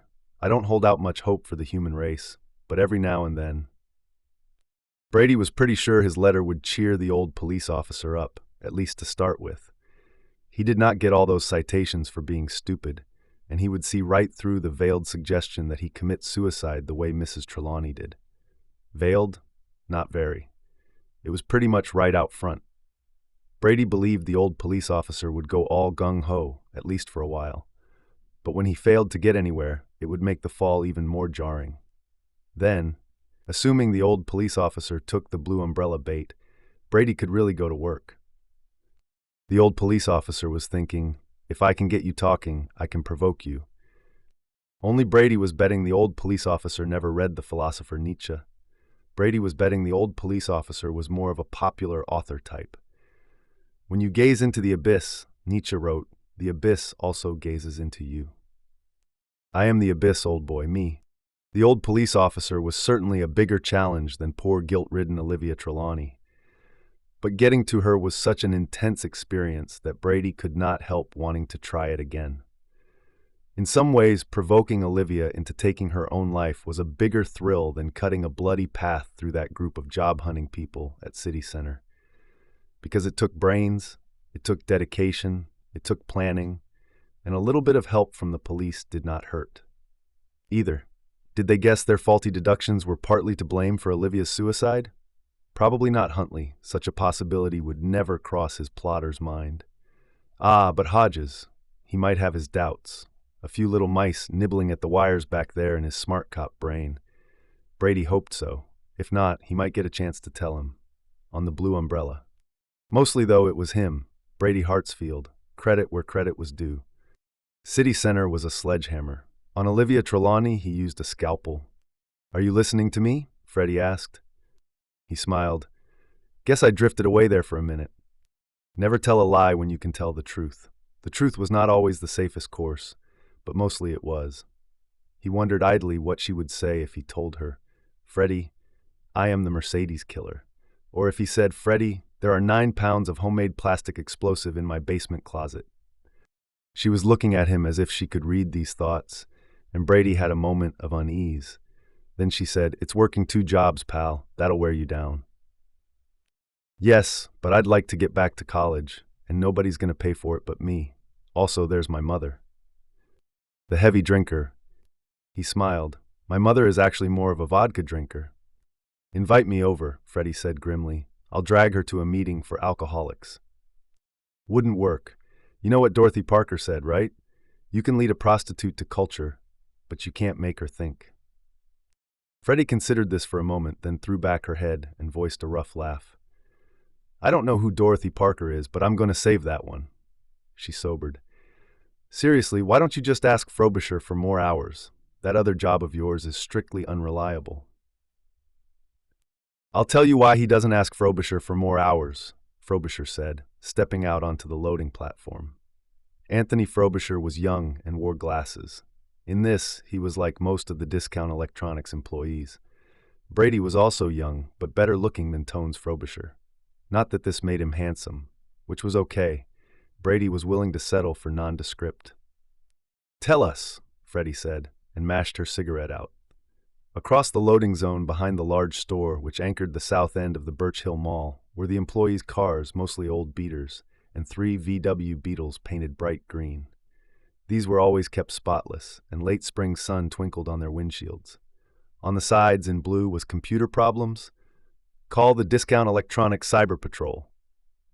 Circuit City is gone and Best Buy is tottering, Frobisher said in a schoolteacherly voice. Discount Electronics is also tottering, along with several other businesses that are struggling thanks to the computer revolution. Newspapers, book publishers, record stores, and the United States Postal Service, just to mention a few. Record stores? Freddie asked, lighting another cigarette. What are record stores? That's a real joke, Frobisher said. I have a friend who claims female homosexuals lack a sense of humor, but... You have friends, Freddie asked. Wow, who knew?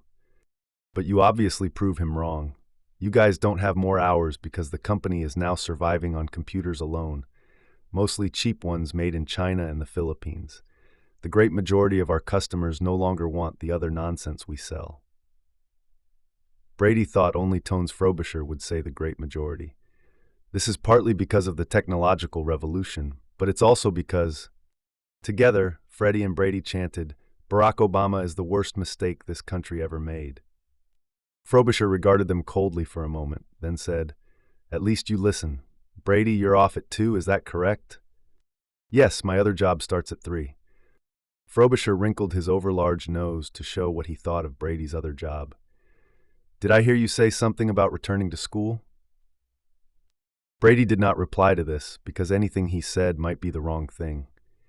Anthony Tones Frobisher must not know that Brady hated him. He truly loathed him. Brady hated everybody, including his drunken mother. But it was like that old country song said, no one had to know right now. You're 28, Brady. Old enough so you no longer have to rely on cheap pool coverage to insure your automobile, which is good, but a little too old to be training for a career in electrical engineering, or computer programming for that matter. Don't be a nuisance, Freddie said. Don't be a Tones nuisance. If telling the truth makes a man a nuisance, then a nuisance I shall be. Yeah, Freddie said. You'll go down in history. Tones the truth-telling nuisance. Kids will learn about you in school. I don't mind a little truth, Brady said quietly. Good. You can not mind all the time you're cataloging and stickering DVDs, starting now. Brady nodded good-naturedly, stood up, and dusted the seat of his pants. The Discount Electronics 50% off sale started the following week. Management in New Jersey had ordered that Discount Electronics must be out of the digital versatile disc business by January of 2011. That once profitable line of merchandise had been strangled by Netflix and other services. Soon there would be nothing in the store but home computers, made in China and the Philippines, and flat-screen TVs, which in this deep recession few could afford to buy. "You," Frobisher said, turning to Freddie, "have a house call." He handed her a pink work invoice. "Old lady with a screen freeze. That's what she says it is, anyway." "Yes, Captain, I live to serve." She stood up, saluted, and took the call sheet he held out. "Tuck your shirt in, put on your cap so your customer doesn't have to be disgusted by that weird haircut. Don't drive too fast. Get another ticket and your job on the cyber patrol is over. Also, pick up your discarded cigarettes before you go." He disappeared inside before she could reply. "DVD stickers for you. An old lady with a computer probably full of graham cracker crumbs for me," Freddie said, jumping down and putting her hat on.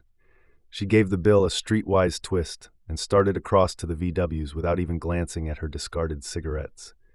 She did pause long enough to look back at Brady, hands on her hips. "This is not the life I pictured for myself when I was in the 5th grade." "Me either," Brady said quietly. He watched her drive away, on a mission to rescue an old lady who was probably going crazy because she could not download her favorite mock apple pie recipe. This time, Brady wondered what Freddie would say if he told her what life was like for him when he was a child. That was when he killed his brother. And his mother covered it up. Why would she not? After all, it had sort of been her idea. 12. As Brady was slapping yellow 50% off stickers on old movie discs and Freddie was helping out elderly Mrs. Vera Wilkins on the west side, it was her keyboard that was full of crumbs. It turned out Bill Hodges was turning off Lowbriar, the 4-lane street that bisected the city and gave Lowtown its name, and into the parking lot beside Damasio's Italian Ristorante. He did not have to be a detective to know Pete got here first. Hodges parked next to a plain gray Chevrolet sedan with black wall tires that just about shouted city police and got out of his old Toyota, a car that just about shouted old retired fellow. He touched the hood of the Chevrolet. Warm. Pete had not beaten him by much. He paused for a moment, enjoying this almost noon morning with its bright sunshine and sharp shadows, looking at the overpass a block down. It had been spray-painted wildly, and although it was empty now, noon was breakfast time for the younger residents of Lowtown. He knew that if he walked under there, he would smell the sour odor of cheap wine and whiskey. His feet would grate on the shards of broken bottles. In the gutters, more bottles, the little brown kind. No longer his problem. Besides, the darkness beneath the overpass was empty, and Pete was waiting for him. Hodges went in and was pleased when Elaine at the hostess stand smiled and greeted him by name, although he had not been here for months, maybe even a year. Of course, Pete was in one of the booths, already raising a hand to him, and Pete might have refreshed her memory, as the lawyers said.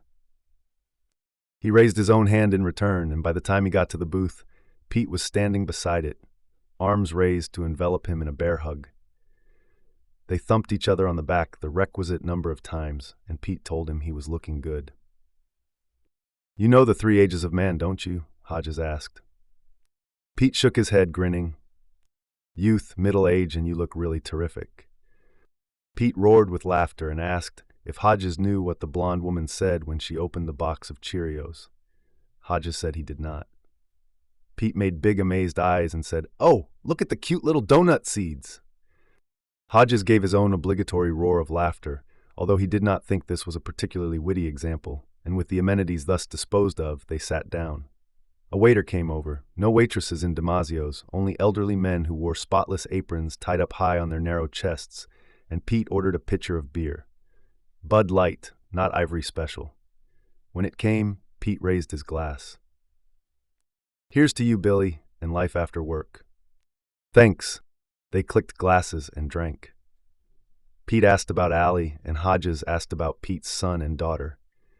Their wives, both of the X variety, were touched upon, as if to prove to each other and themselves that they were not afraid to talk about them, and then banished from the conversation. Food was ordered. By the time it came, they had finished with Hodges's 2 grandchildren and had analyzed the chances of the Cleveland Indians, which happened to be the closest major league team.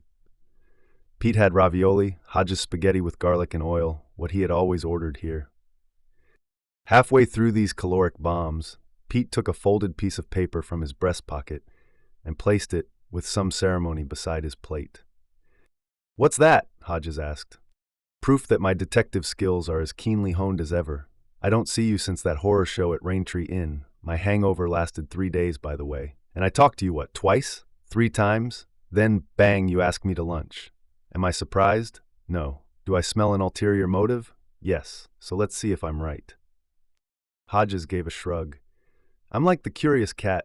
You know what they say, satisfaction brought him back. Pete Huntley was grinning broadly, and when Hodges reached for the folded slip of paper, Pete put a hand over it. No, no, no, no. You have to say it. Don't be shy, Kermit. Hodges sighed and ticked 4 items off on his fingers. When he was done, Pete pushed the folded piece of paper across the table. Hodges opened it and read. 1 Davis, 2 park rapist, pawn shops, 4 Mercedes killer. Hodges pretended to be disconcerted. You got me, Chief. Don't say a thing if you don't want to. Pete grew serious. Goodness, if you weren't interested in the cases that were lingering when you retired, I'd be disappointed. I've been a little worried about you. I don't want to intrude or anything. Hodges was a trifle aghast at how smoothly this enormous fabrication came out. Your nose is growing, Pinocchio. No, seriously, all I want is an update. Happy to oblige. Let's start with Donald Davis. You know the script. He messed up every business he tried his hand at, most recently Davis Classic Cars. Guy's so deep in debt he should change his name to Captain Nemo. 2 or 3 pretty young women on the side. It was 3 when I called it a day, Hodges said, going back to work on his pasta. It was not Donald Davis he was here about, or the city park rapist, or the guy who had been robbing pawn shops and liquor stores for the last 4 years. They were just camouflage. But he could not help being interested. Wife gets tired of the debt and the young women. She's preparing the divorce papers when she disappears. Oldest story in the world. He reports her missing and declares bankruptcy on the same day. Does TV interviews and cries crocodile tears. We know he killed her, but with no body. He shrugged. You were in on the meetings with Diana, the district attorney. He was talking about the city's prosecutor. Still can't persuade her to charge him? No body, no charge. The police in Modesto knew Scott Peterson was guilty as sin and still didn't charge him until they recovered the bodies of his wife and child. You know that. Hodges did. He and Pete discussed Scott and Lacey Peterson a lot during their investigation of Sheila Davis's disappearance. But guess what? Blood's turned up in their summer cabin by the lake.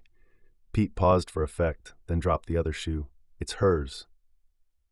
Hodges leaned forward, his food temporarily forgotten. When was this? Last month. And you didn't tell me? I'm telling you now because you're asking now. The search out there is ongoing. The Victor County Police are in charge. Did anyone see him in the area prior to Sheila's disappearance? Oh yeah, 2 kids. Davis claimed he was mushroom hunting. When they find the body, if they find it, old Donnie Davis can quit waiting for the 7 years to be up so he can petition to have her declared dead and collect the insurance. Pete smiled widely. Think of the time he'll save. What about the park rapist? It's really just a matter of time. We know he's white, we know he's in his teens or 20s, and we know he just can't get enough of that well-maintained, matronly type of pleasure. You're putting out decoys, right? Because he likes the warm weather. We are, and we'll get him. It would be nice if you got him before he attacked another 50-something woman on her way home from work. We're doing our best. Pete looked slightly annoyed, and when their waiter appeared to ask if everything was all right, Pete waved the guy away. I know, Hodges said soothingly. Pawn shop guy? Pete broke into a broad grin. Young Aaron Jefferson. Huh? That's his actual name. Although when he played football for City High, he called himself Y.A. You know, like Y.A. Tittle. Although his girlfriend, also the mother of his 3-year-old, tells us he calls the guy something inappropriate. When I asked her if he was joking or serious, she said she didn't have any idea. Here was another story Hodges knew, another so old it could have come from the Bible. Let me guess. He commits 12 robberies. It's 14 now, waving that sawed-off gun around like a character on The Wire. And keeps getting away with it because he has the luck of the devil. Then he cheats on the baby's mother. She gets angry and reports him. Pete pointed a finger gun at his old partner. Spot on. And the next time young Aaron walks into a pawn shop or a check-cashing place with his concealed gun, we'll know ahead of time, and he'll be arrested. Why wait? District Attorney again, Pete said. You bring Diana a steak. She says cook it for me, and if it isn't medium rare, I'll send it back. But you've got him. I'll bet you a new set of tires that young Aaron is in county jail by the 4th of July and in state prison by Christmas. Davis and the park rapist may take a little longer, but we'll get him. You want dessert? No, yes. To the waiter, he said, You still have that rum cake, the dark chocolate one? The waiter looked insulted. Yes, sir, always. I'll have a piece of that and coffee, Pete. I'll settle for the last of the beer. So saying, he poured it out of the pitcher. You sure about that cake, Billy? You look like you've put on a few pounds since I saw you last. It was true. Hodges ate heartily in retirement, but only for the last couple of days had food tasted good to him. I'm thinking about weight loss programs. Pete nodded. Yeah, I'm thinking about the priesthood.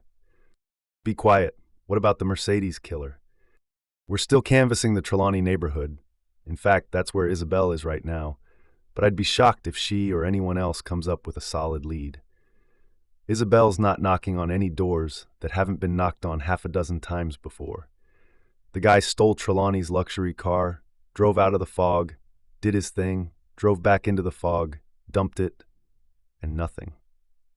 Never mind, young Aaron, it's the Mercedes guy who really had the luck of the devil. If he'd tried that stunt even an hour later, there would have been police there, for crowd control. I know. Do you think he knew, Billy? Hodges tilted a hand back and forth to indicate it was hard to say. Maybe, if he and Mr. Mercedes should strike up a conversation on that Blue Umbrella website, he would ask. The murdering jerk could have lost control when he started hitting people and crashed, but he didn't. German engineering, best in the world, that's what Isabel says.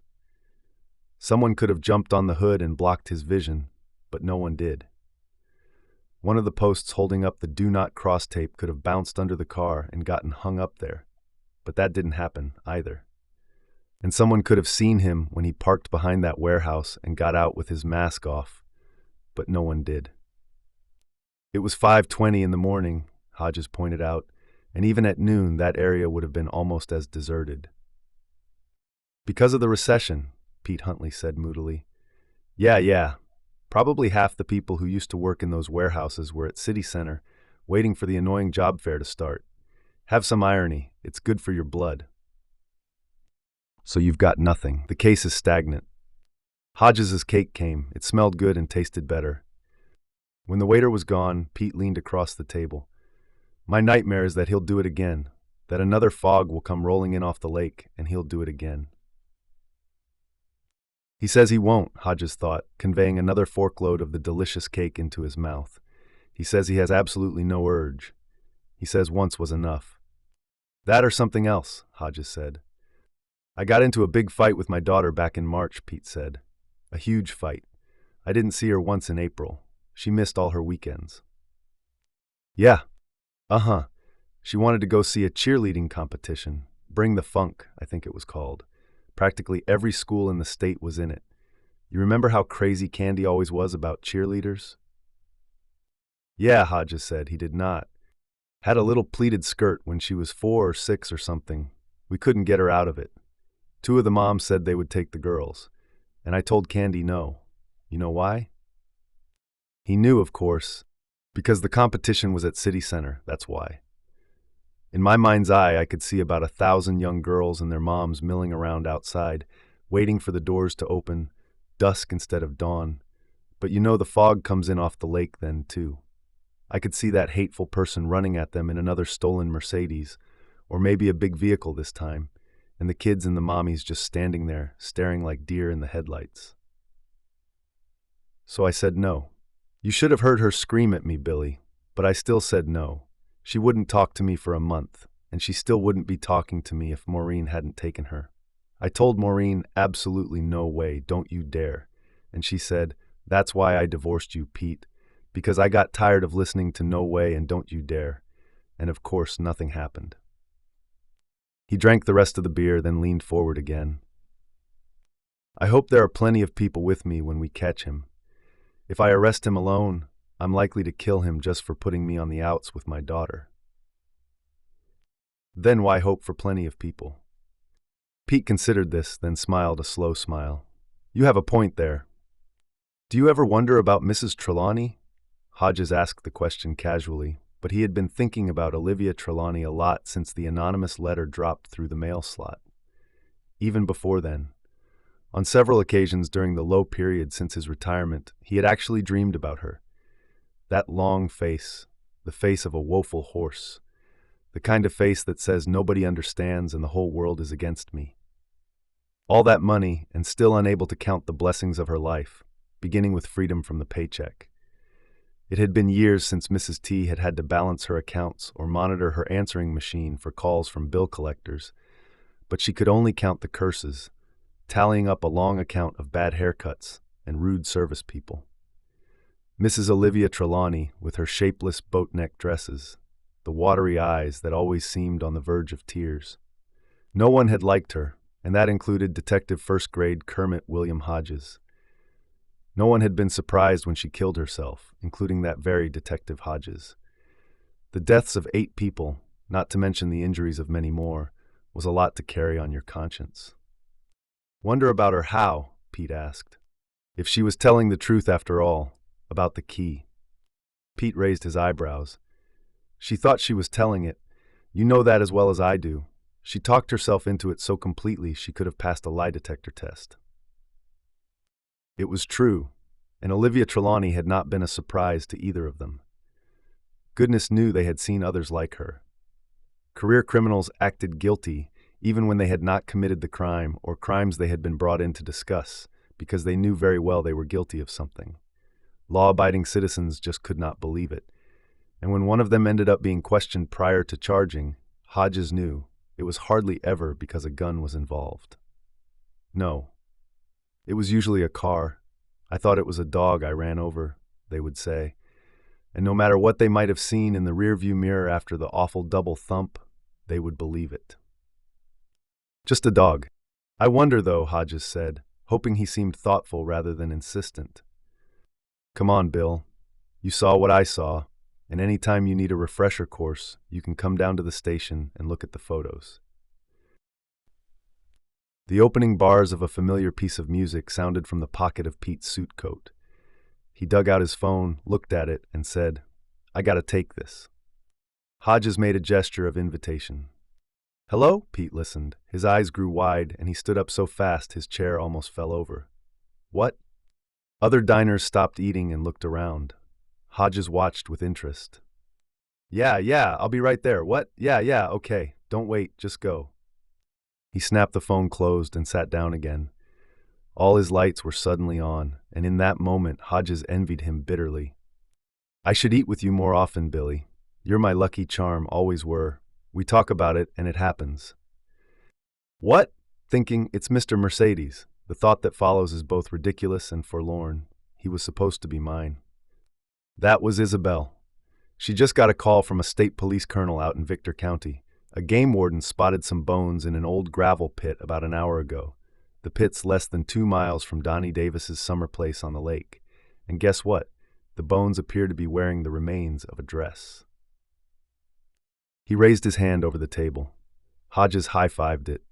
Pete returned the phone to his pocket and brought out his wallet. Hodges shook his head, not even fooling himself about what he felt.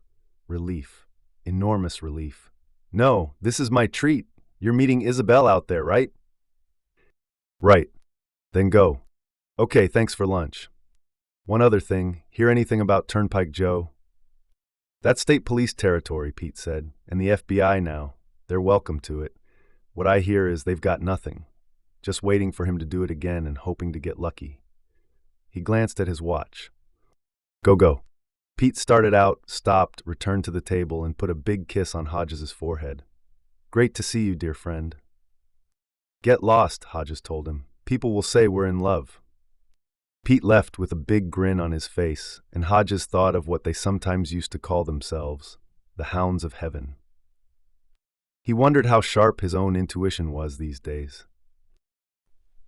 The waiter returned to ask if there would be anything else. Hodges started to say no, then ordered another cup of coffee. He just wanted to sit here a while, savoring double happiness.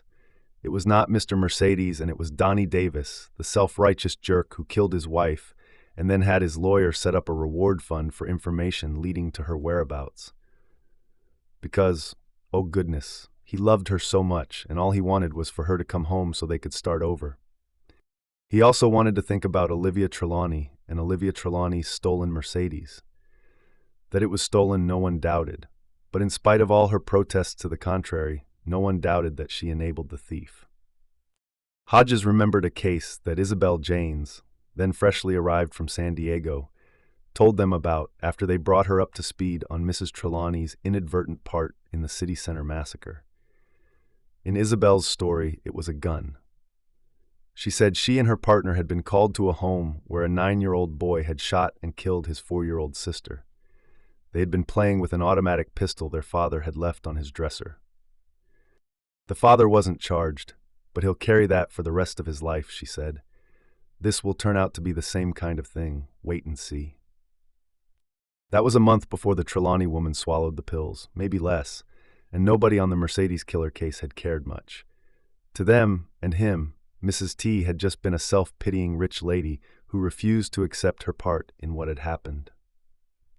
The Mercedes SL was downtown when it was stolen, but Mrs. Trelawney, a widow who lost her wealthy husband to a heart attack, lived in Sugar Heights, a suburb as wealthy as its name, where lots of gated drives led up to large, luxurious houses. Hodges grew up in Atlanta, and whenever he drove through Sugar Heights, he thought of a ritzy Atlanta neighborhood called Buckhead. Mrs. T's elderly mother, Elizabeth Wharton, lived in an apartment, a very nice one, with rooms as big as a political candidate's promises, in an upscale condominium cluster on Lake Avenue. The place had space enough for a live-in housekeeper, and a private nurse came 3 days a week. Mrs. Wharton had advanced curvature of the spine, and it was her prescription painkillers that her daughter had stolen from the apartment's medicine cabinet when she decided to take her own life.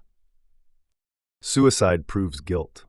He remembered Lieutenant Morrissey saying that, but Hodges himself had always had his doubts, and lately those doubts had been stronger than ever. What he knew now was that guilt was not the only reason people committed suicide. Sometimes you could just get bored with afternoon TV. 2 Motor Patrol police found the Mercedes an hour after the killings. It was behind one of the warehouses that clustered the lake shore. The huge paved yard was filled with rusty container boxes that stood around like Easter Island monoliths. The gray Mercedes was parked carelessly crooked between 2 of them. By the time Hodges and Huntley arrived, 5 police cars were parked in the yard, 2 drawn up nose-to-nose behind the car's back bumper, as if the police expected the big gray sedan to start up by itself, like that old Plymouth in the horror movie, and make a run for it. The fog had thickened into a light rain. The patrol car roof lights lit the droplets in conflicting pulses of blue light. Hodges and Huntley approached the cluster of motor patrolmen. Pete Huntley spoke with the 2 who had discovered the car while Hodges did a walk-around. The front end of the SL500 was only slightly crumpled, that famous German engineering, but the hood and the windshield were spattered with blood. A shirt sleeve, now stiffening with blood, was snagged in the grille. This would later be traced to August Odenkirk, one of the victims. There was something else, too. Something that gleamed even in that morning's pale light. Hodges dropped to one knee for a closer look. He was still in that position when Huntley joined him. "What the hell is that?" Pete asked. "I think a wedding ring," Hodges said. So it proved. The plain gold band belonged to Francine Race, 39, of Squirrel Ridge Road, and was eventually returned to her family.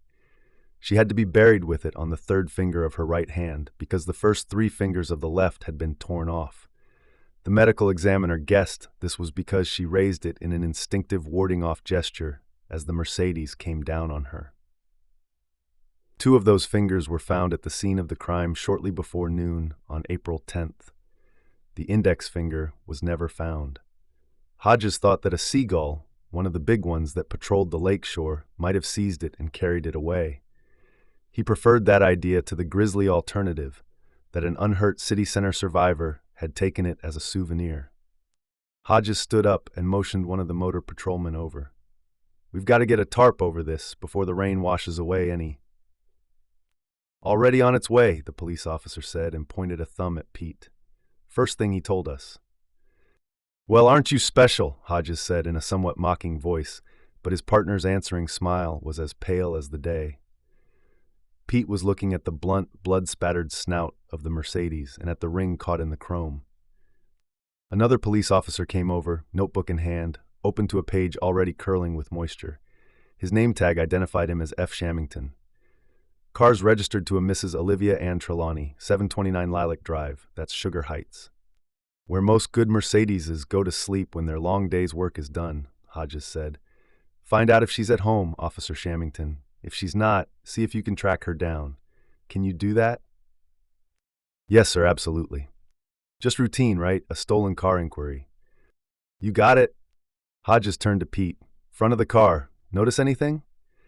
"No airbag deployment. He disabled them. Speaks to premeditation. Also speaks to him knowing how to do it. What do you make of the mask?" Pete peered through the droplets of rain on the driver's side window, not touching the glass. Lying on the leather driver's seat was a rubber mask, the kind you pulled over your head. Tufts of orange, clown-like hair stuck up above the temples like horns. The nose was a red rubber bulb. Without a head to stretch it, the red-lipped smile had become a sneer. "Creepy as hell. You ever see that TV movie about the clown in the sewer?" Hodges shook his head. Later, only weeks before his retirement, he bought a DVD copy of the film, and Pete was right. The mask face was very close to the face of Pennywise, the clown in the movie. The two of them walked around the car again, this time noting blood on the tires and rocker panels. A lot of it was going to wash off before the tarp and the forensic specialists arrived. It was still 40 minutes shy of 7 in the morning. "Officers!" Hodges called, and when they gathered, "Who's got a cell phone with a camera?" They all did. Hodges directed them into a circle around what he was already thinking of as the death car. One word, death car, just like that. And they began snapping pictures. Officer Shamington was standing a little apart, talking on his cell phone. Pete beckoned him over. "Do you have an age on the Trelawney woman?" Shamington consulted his notebook. Date of birth on her driver's license is February 3rd, 1957, which makes her, 52, Hodges said. He and Pete Huntley had been working together for a dozen years, and by now a lot of things did not have to be spoken aloud. Olivia Trelawney was the right sex and age for the park rapist, but totally wrong for the role of spree killer. They knew there had been cases of people losing control of their vehicles and accidentally driving into groups of people. Only 5 years ago, in this very city, a man in his 80s, borderline senile, had plowed his Buick Electra into a sidewalk cafe, killing one and injuring half a dozen others. But Olivia Trelawney did not fit that profile either. Too young. Plus there was the mask, but... The bill came on a silver tray. Hodges laid his credit card on top of it and sipped his coffee while he waited for it to come back.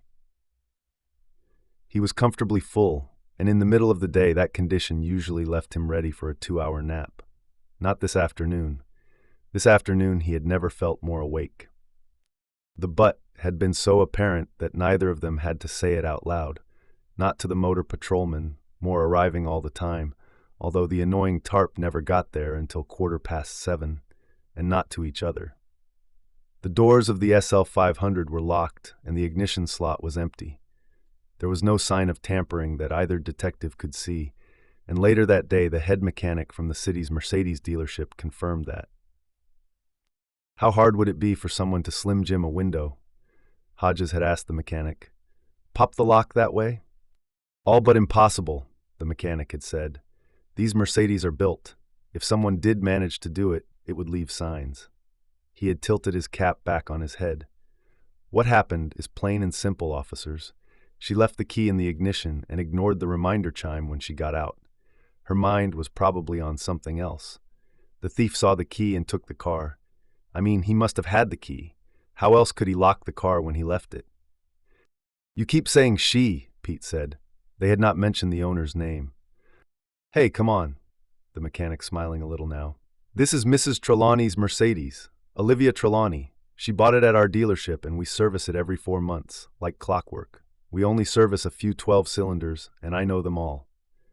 And then, speaking nothing but the utter grisly truth, this baby's a tank. The killer drove the Mercedes in between the two container boxes, killed the engine, pulled off his mask, doused it with bleach, and exited the car, the gloves and hairnet probably tucked inside his jacket. Then a final gesture of disdain as he walked away into the fog. He locked the car with Olivia Ann Trelawney's smart key. There was your butt. She warned us to be quiet because her mother was sleeping, Hodges remembered. Then she gave us coffee and cookies. Sitting in DiMaggio's, he sipped the last of his current cup while he waited for his credit card to be returned. He was comfortably full, and in the middle of the day that condition usually left him ready for a 2-hour nap. Not this afternoon. This afternoon he had never felt more awake. Along with coffee and cookies, she had given them the wide-eyed Vomiter necks. Of course I didn't look, the one that was the exclusive property of law-abiding citizens who had never been in trouble with the police. Who could not imagine such a thing? She even said it out loud. When Pete asked if it was possible she had left her ignition key in her car when she parked it on Lake Avenue just a few doors down from her mother's building. Of course I didn't. The words had come through a cramped little smile that said, I find your idea silly and more than a bit insulting. The waiter returned at last. He put down the little silver tray, and Hodges slipped a 10 and a 5 into his hand before he could straighten up. At DiMaggio's, the waiters split tips, a practice of which Hodges strongly disapproved. If that made him old school, so be it. Thank you, sir, and good afternoon. You too, Hodges said. He tucked away his receipt and his credit card, but did not rise immediately. There were some crumbs left on his dessert plate, and he used his fork to trap them, just as he used to do with his mother's cakes when he was a little boy. To him, those last few crumbs, sucked slowly onto the tongue from between the tines of the fork, always seemed like the sweetest part of the slice. 17. That crucial first interview, only hours after the crime. Coffee and cookies while the mangled bodies of the dead were still being identified. Somewhere relatives were weeping and grieving.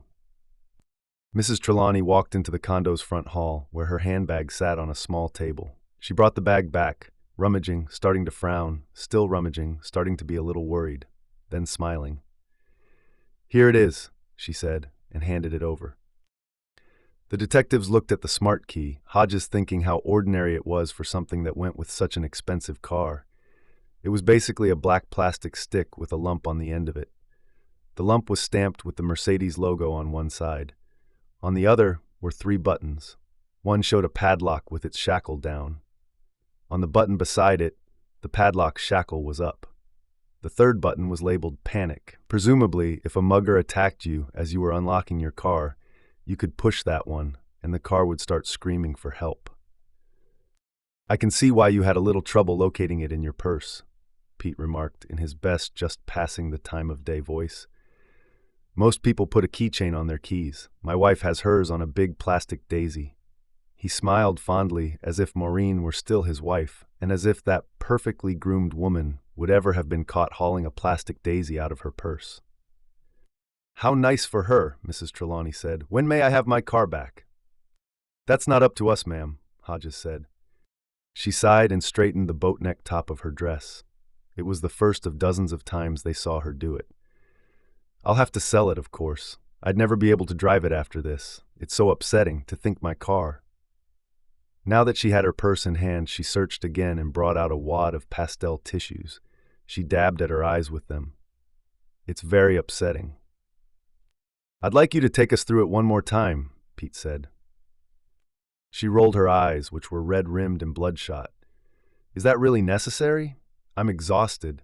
I was up most of the night with my mother. She couldn't go to sleep until 4. She's in such pain. I'd like a nap before Mrs. Green comes in. She's the nurse. Hodges thought, your car was just used to kill 8 people, and only 8 if all the others live, and you want a nap. Later he would not be sure if that was when he started to dislike Mrs. Trelawney, but it probably was. When some people were in distress, you wanted to comfort them and say there, as you patted them on the back. With others, you wanted to slap them hard and tell them to pull themselves together. "We'll be as quick as we can," Pete promised. He did not tell her that this would be the first of many interviews.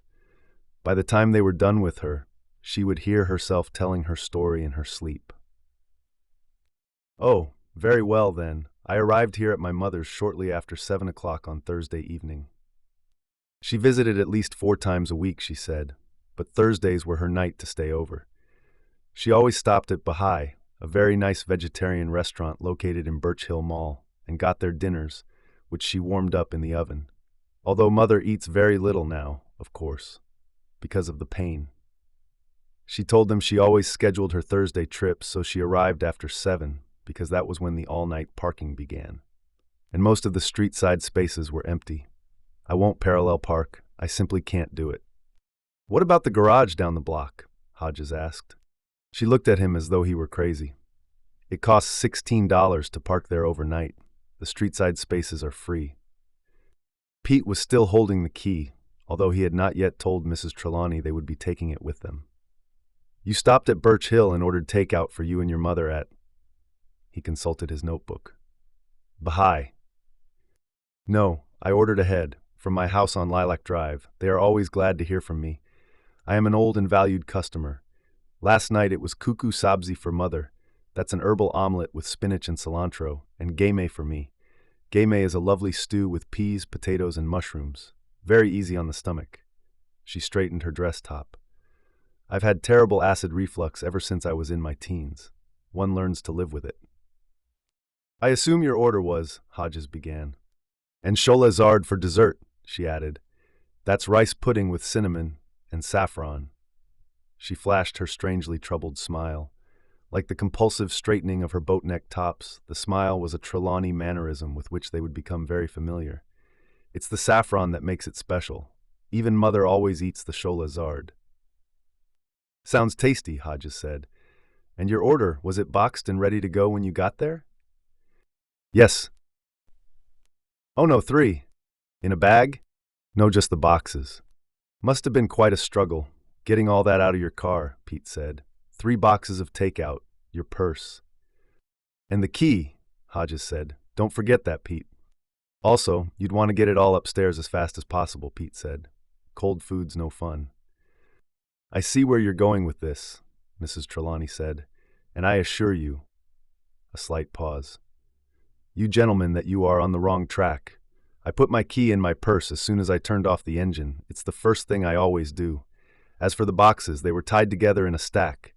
She held her hands about 18 inches apart to demonstrate, and that made them very easy to handle. "I had my purse over my arm. Look." She crooked her arm, hung her purse on it, and marched around the big living room, holding a stack of invisible boxes from Baha'i. "See?" "Yes, ma'am," Hodges said. He thought he saw something else as well. "As for hurrying, no, there was no need since the dinners need to be heated up anyway." She paused. "Not the cholazard, of course. No need to heat up rice pudding." She uttered a small laugh. Not a giggle, Hodges thought, but a nervous titter. His dislike added another layer. "So let me review your actions once you got here to Lake Avenue," Hodges said, "where you arrived at a little past 7. "Yes, 5 past, perhaps a little more." "Uh-huh, you parked, what, 3 or 4 doors down?" "4 at most.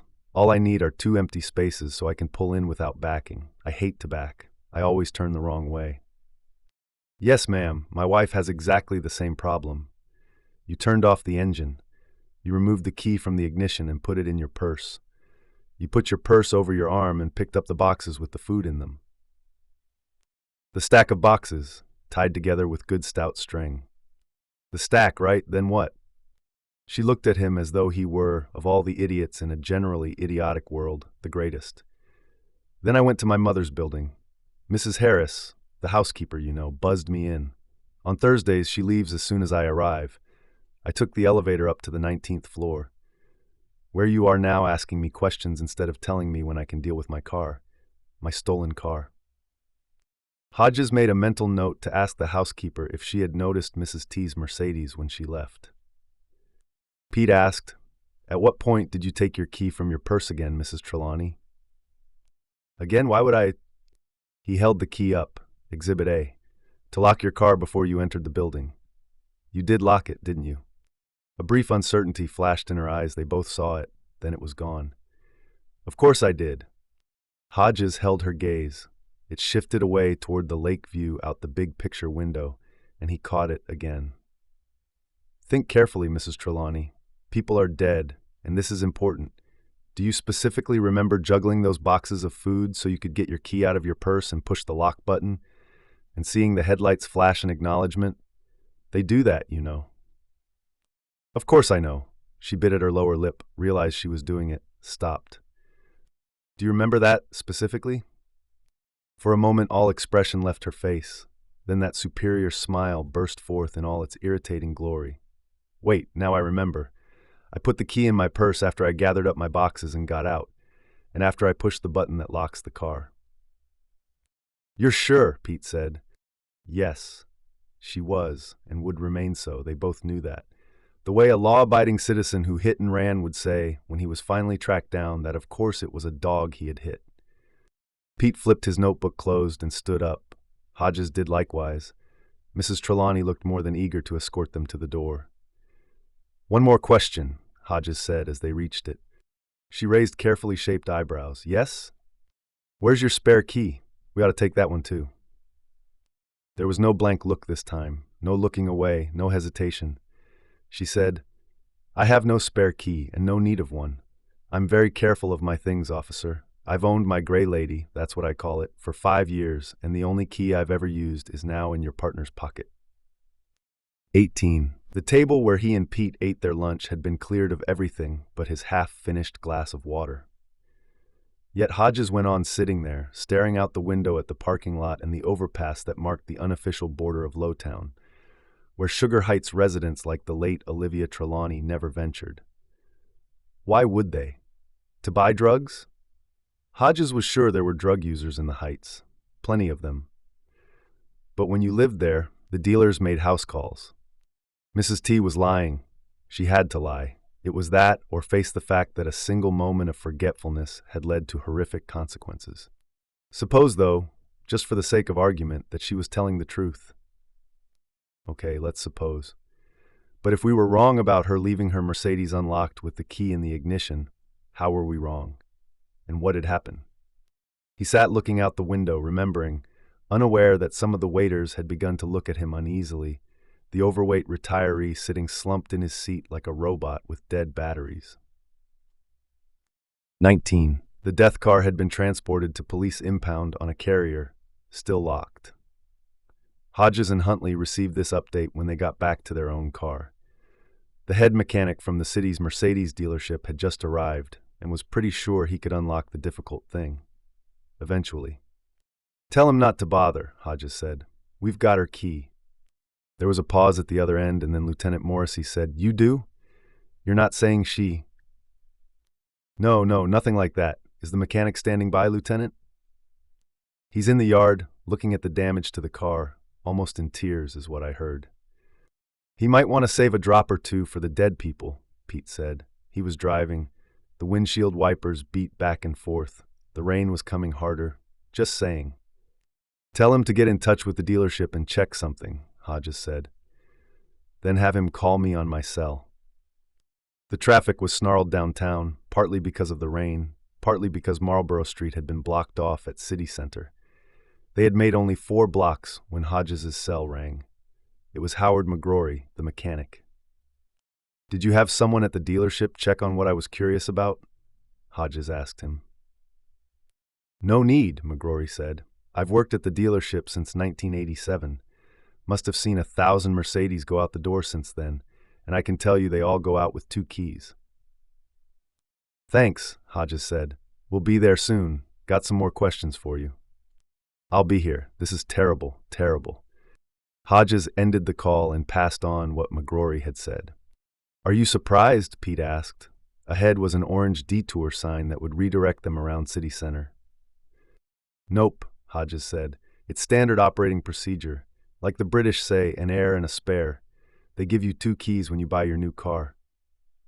And tell you to put one in a safe place, so you can lay hands on it if you lose the one you carry around.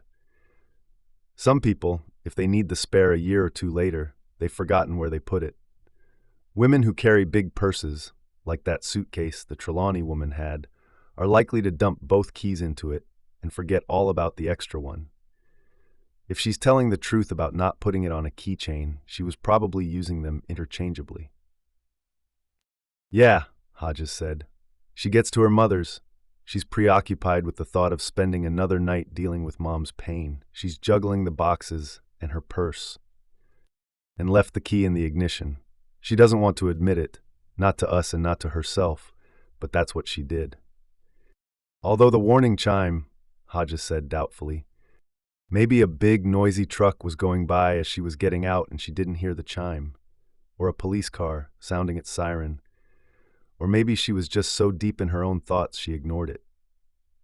It made sense then, and even more later when McGrory told them the death car had not been forced open to gain entry or hot-wired to start. What troubled Hodges, the only thing that troubled him really, was how much he wanted it to make sense. Neither of them had liked Mrs. Trelawney, she of the boat-neck tops, perfectly shaped brows, and nervous titter. Mrs. Trelawney, who had not asked for any news of the dead and injured, not so much as a single detail. She was not the doer, no way was she, but it would be good to stick her with some of the blame. Give her something to think about besides vegetarian dinners from Baha'i. Don't complicate what's simple, his partner repeated. The traffic snarl had cleared and he pressed the accelerator. She was given 2 keys. She claims she only had one, and now it's the truth. The hateful person who killed those people probably threw the one she left in the ignition down a handy sewer when he walked away. The one she showed us was the spare. That had to be the answer. When you heard hoofbeats, you did not think zebras. 20. Someone was shaking him gently, the way you shake a heavy sleeper, and Hodges realized he almost had been asleep, or hypnotized by recollection. It was Elaine, the Damasio's hostess, and she was looking at him with concern. "Detective Hodges, are you all right?" "Fine, but it's just Mr. Hodges now, Elaine. I'm retired." He saw concern in her eyes, and something more. Something worse. He was the only patron left in the restaurant. He observed the waiters clustered around the doorway to the kitchen, and suddenly saw himself as they and Elaine must be seeing him, an old fellow who had been sitting here long after his dining companion and everyone else had left. An old, overweight fellow who sucked the last of his cake off his fork like a child sucking a lollipop and then just stared out the window. "They're wondering if I'm riding into the kingdom of dementia on the Alzheimer's Express," he thought. He smiled at Elaine, his best, wide and charming. "Pete and I were talking about old cases. I was thinking about one, kind of replaying it. Sorry, I'll clear out now." But when he got up, he staggered and bumped the table, knocking over the half-empty water glass. Elaine grabbed his shoulder to steady him, looking more concerned than ever. "Detective, Mr. Hodges, are you okay to drive?" "Sure," he said too loudly. Pins and needles were racing from his ankles to his crotch and then back down to his ankles again. "Just had 2 glasses of beer. Pete drank the rest. My legs went to sleep, that's all." "Oh, are you better now?" "Fine," he said, and his legs really were better. Thank goodness. He remembered reading somewhere that older men, especially older overweight men, should not sit too long. A blood clot could form behind the knee. You got up, the released clot did its own lethal race up to the heart, and he would be arrested. She walked with him to the door. Hodges found himself thinking of the private nurse whose job it was to watch over Mrs. T's mother. What was her name? Harris? No, Harris was the housekeeper. The nurse was Green. When Mrs. Wharton wanted to go into the living room or visit the bathroom, did Mrs. Green escort her the way Elaine was escorting him now? Of course she did. "Elaine, I'm fine," he said. Really, sober mind, body and balance. He held his arms out to demonstrate. "All right," she said. "Come see us again, and next time don't wait so long." "It's a promise." He looked at his watch as he pushed out into the bright sunshine. Past 2. He was missing his afternoon shows and did not mind a bit. The lady judge and the nasty psychologist could go take care of themselves. He walked slowly into the parking lot where the only cars left, other than his, likely belonged to the restaurant staff. He took his keys out and jingled them on his palm. Unlike Mrs. T's, the key to his Toyota was on a ring. And yes, there was a keychain, a rectangle of plastic with a picture of his daughter beneath. Allie at 17, smiling and wearing her city-high lacrosse uniform. In the matter of the Mercedes key, Mrs. Trelawney never retracted her story. Through all the interviews, she continued to insist she had only ever had the one. Even after Pete Huntley showed her the invoice, with primary keys, too, on the list of items that went with her new car when she took possession back in 2004, she continued to insist. She said the invoice was mistaken. Hodges remembered the absolute certainty in her voice. Pete would say that she confessed in the end. There was no need of a note. Suicide was a confession by its very nature. Her wall of denial finally crumbled, like when the guy who hit and ran finally got it off his chest. Yes, okay, it was a kid, not a dog. It was a kid, and I was looking at my cell phone to see whose call I missed, and I killed him. Hodges remembered how their subsequent interviews with Mrs. T had produced a weird kind of amplifying effect. The more she denied, the more they disliked her. Not just Hodges and Huntley, but the whole squad. And the more they disliked her, the more intensely she denied, because she knew how they felt. Oh yes, she was self-involved, but not Stu. Hodges stopped, one hand on the sun-warmed door handle of his car, the other shading his eyes. He was looking into the shadows beneath the turnpike overpass. It was almost mid-afternoon, and the residents of Lowtown had begun to emerge. 4 of them were in those shadows, 3 large ones and 1 small one. The large ones appeared to be pushing the small one around. The small one was wearing a pack, and as Hodges watched, one of the large ones ripped it from his back. This provoked a burst of ugly laughter. Hodges strolled down the broken sidewalk to the overpass. He did not think about it, and he did not hurry. He stuffed his hands in his sport coat pockets. Cars and trucks droned by on the turnpike extension, projecting their shapes on the street below in a series of shadow flashes. He heard one of the large ones asking the small child how much money he had. "Ain't got none," the small child said. "Leave me alone." "Turn out your pockets and we'll see," the second large one said. The child tried to run instead.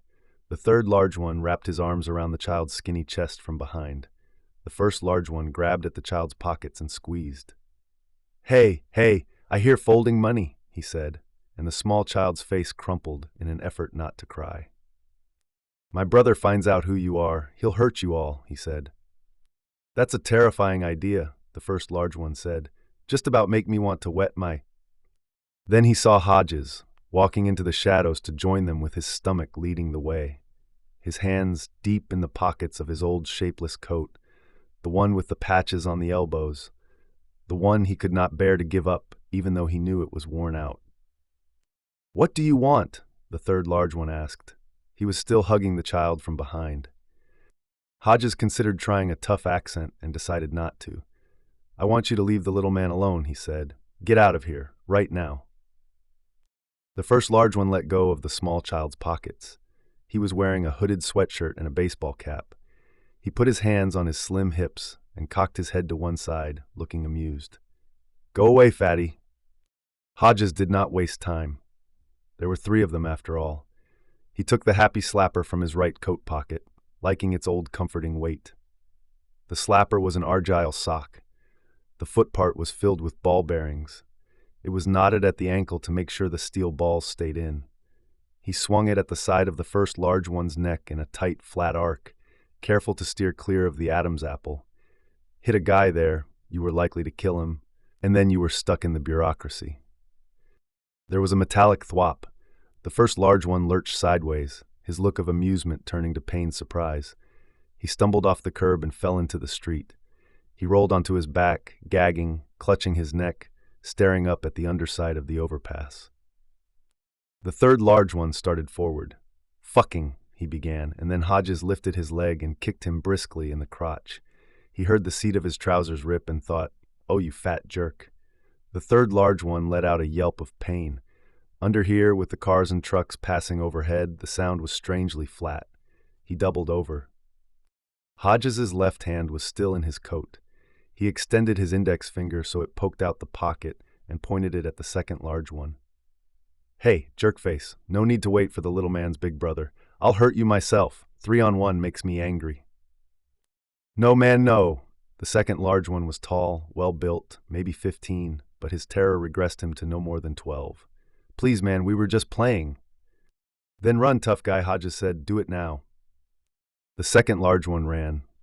The first large one, meanwhile, had gotten on his knees. "You're gonna regret this, Fatma." Hodges took a step toward him, lifting the slapper. The first large one saw it, gave a terrified shriek, covered his neck. "You better run too," Hodges said, "or the fat man's gonna strike your face.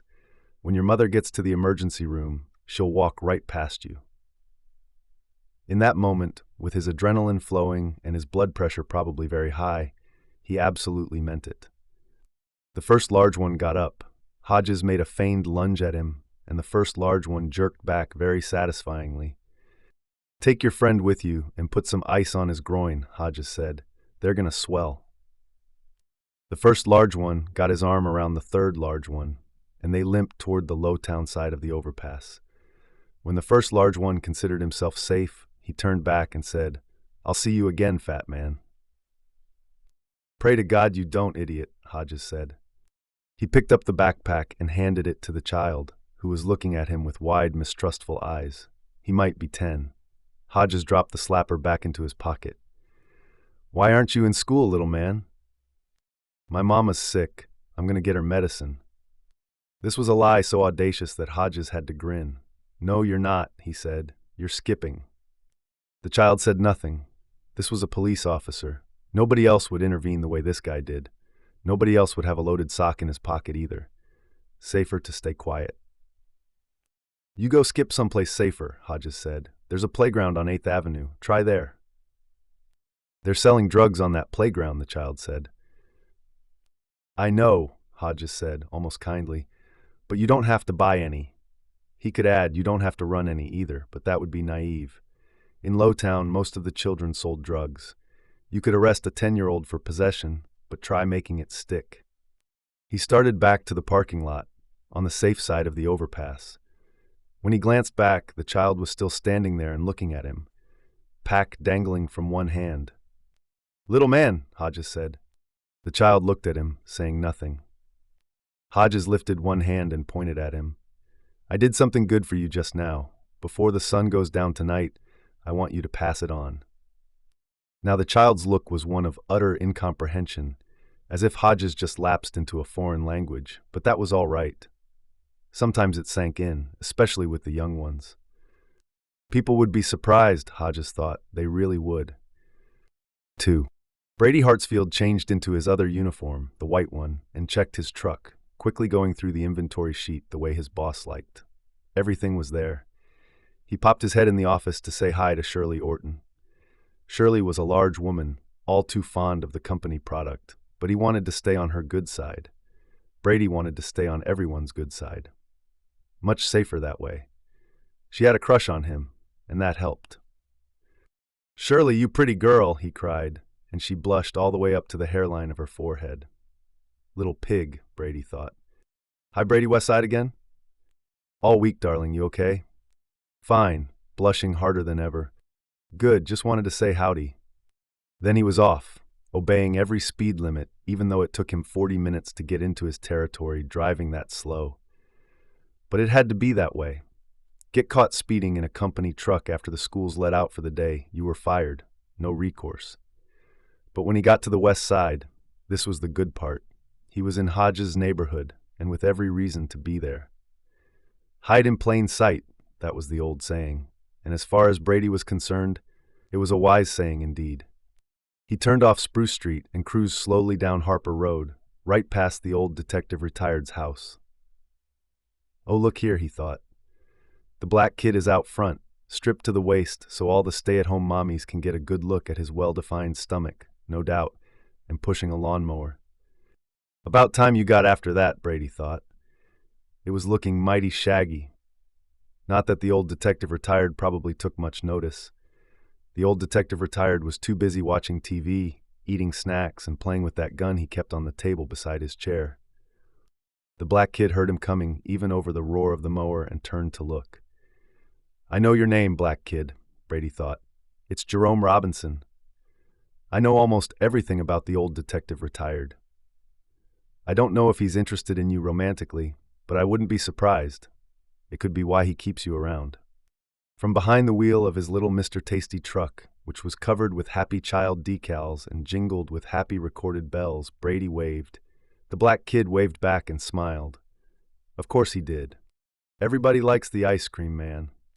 Under Debbie's blue umbrella, 1. Brady Hartsfield cruised the tangle of West Side streets until 7:30, when dusk started to drain the blue from the late spring sky. His first wave of customers, between 3 and 6 in the afternoon, consisted of after-school children wearing backpacks and waving crumpled dollar bills. Most did not even look at him.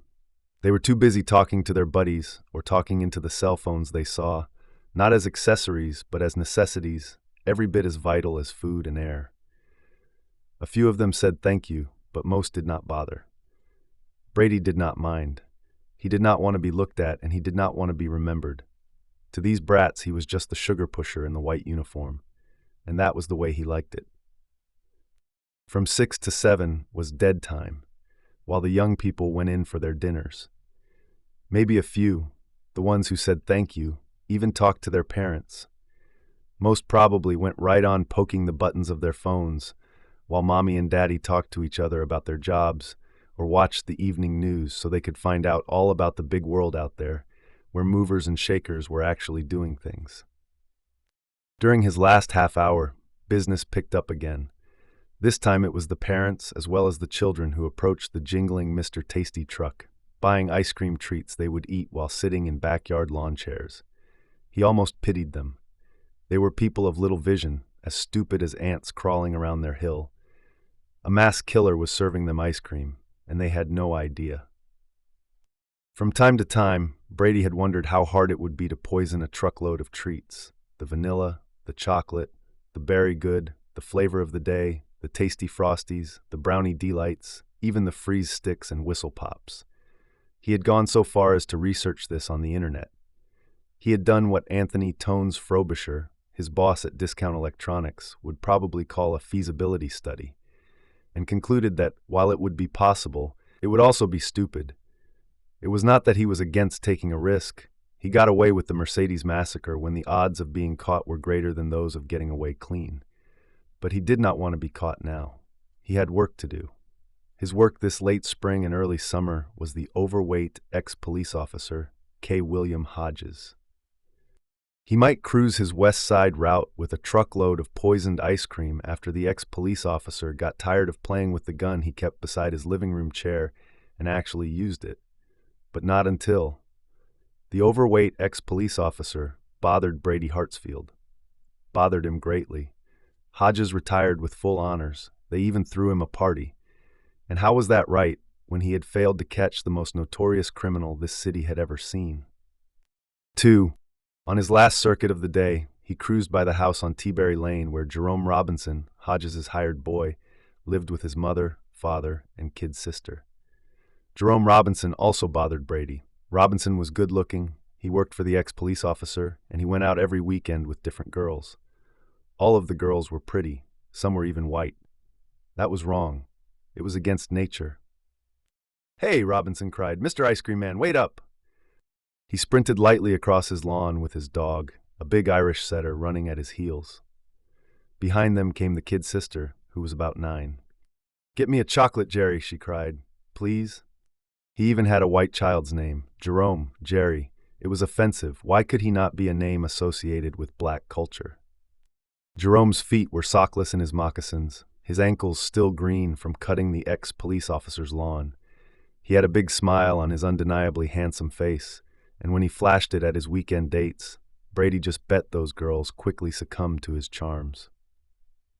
Brady himself had never been with a girl. "How you doing, man?" Jerome asked. Brady, who had left the wheel and now stood at the service window, grinned. "I'm fine. It's almost quitting time, and that always makes me fine."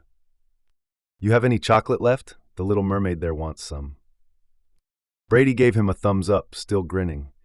It was pretty much the same grin he was wearing under the clown mask when he drove into the crowd of sad job seekers at City Center with the accelerator pedal pushed all the way down. "It's a big yes on the chocolate, my friend." The little sister arrived, eyes sparkling, braids bouncing. "Don't you call me Little Mermaid, Jerry. I hate that!" She was 9 or so, and also had a ridiculously white name, Barbara. Brady found the idea of a black child named Barbara so absurd it was not even offensive. The only one in the family with a name associated with black culture was the dog, standing on his hind legs with his paws planted on the side of the truck and his tail wagging. "Down, Odell," Jerome said, and the dog sat, panting and looking cheerful. "What about you?" Brady asked Jerome. "Something for you." "A vanilla soft serve, please." Vanilla's what you'd like to be, Brady thought, and got them their orders. He liked to keep an eye on Jerome. He liked to know about Jerome, because these days Jerome seemed to be the only person who spent any time with the detective retired. In the last 2 months, Brady had observed them together enough to see that Hodges treated the child as a friend as well as a part-time employee. Brady had never had friends himself. Friends were dangerous, but he knew what they were: emotional supports, emotional safety nets. When you were feeling bad, who did you turn to? Your friends, of course. And your friends said stuff like, "Oh gee, and cheer up, and we're with you, and let's go out for a drink." Jerome was only 17, not yet old enough to go out with Hodges for a drink unless it was soda, but he could always say, "Cheer up and I'm with you." So he bore watching. Mrs. Trelawney did not have any friends. No husband either, just her old sick mother, which made her easy prey, especially after the police started working her over. Why, they had done half of Brady's work for him. The rest he did for himself, pretty much right under the very person's nose. "Here you go," Brady said, handing Jerome ice cream treats he wished were spiked with poison. He imagined all the children on the west side dropping their packs and their precious cell phones while the blood poured from every opening. What a disaster movie that would make. Jerome gave him a $10 bill, and along with his change, Brady handed back a dog biscuit. "For Odell," he said. "Thanks, mister," Barbara said and licked her chocolate cone. "This is good." "Enjoy it, honey." He drove the Mr. Tasty truck, and he frequently drove a Cyber Patrol VW on house calls, but his real job this summer was Detective K. William Hodges, retired, and making sure Detective Hodges, retired, used that gun. Brady headed back toward Loeb's ice cream factory to turn in his truck and change into his street clothes. He kept to the speed limit the whole way. Always safe, never sorry. 3.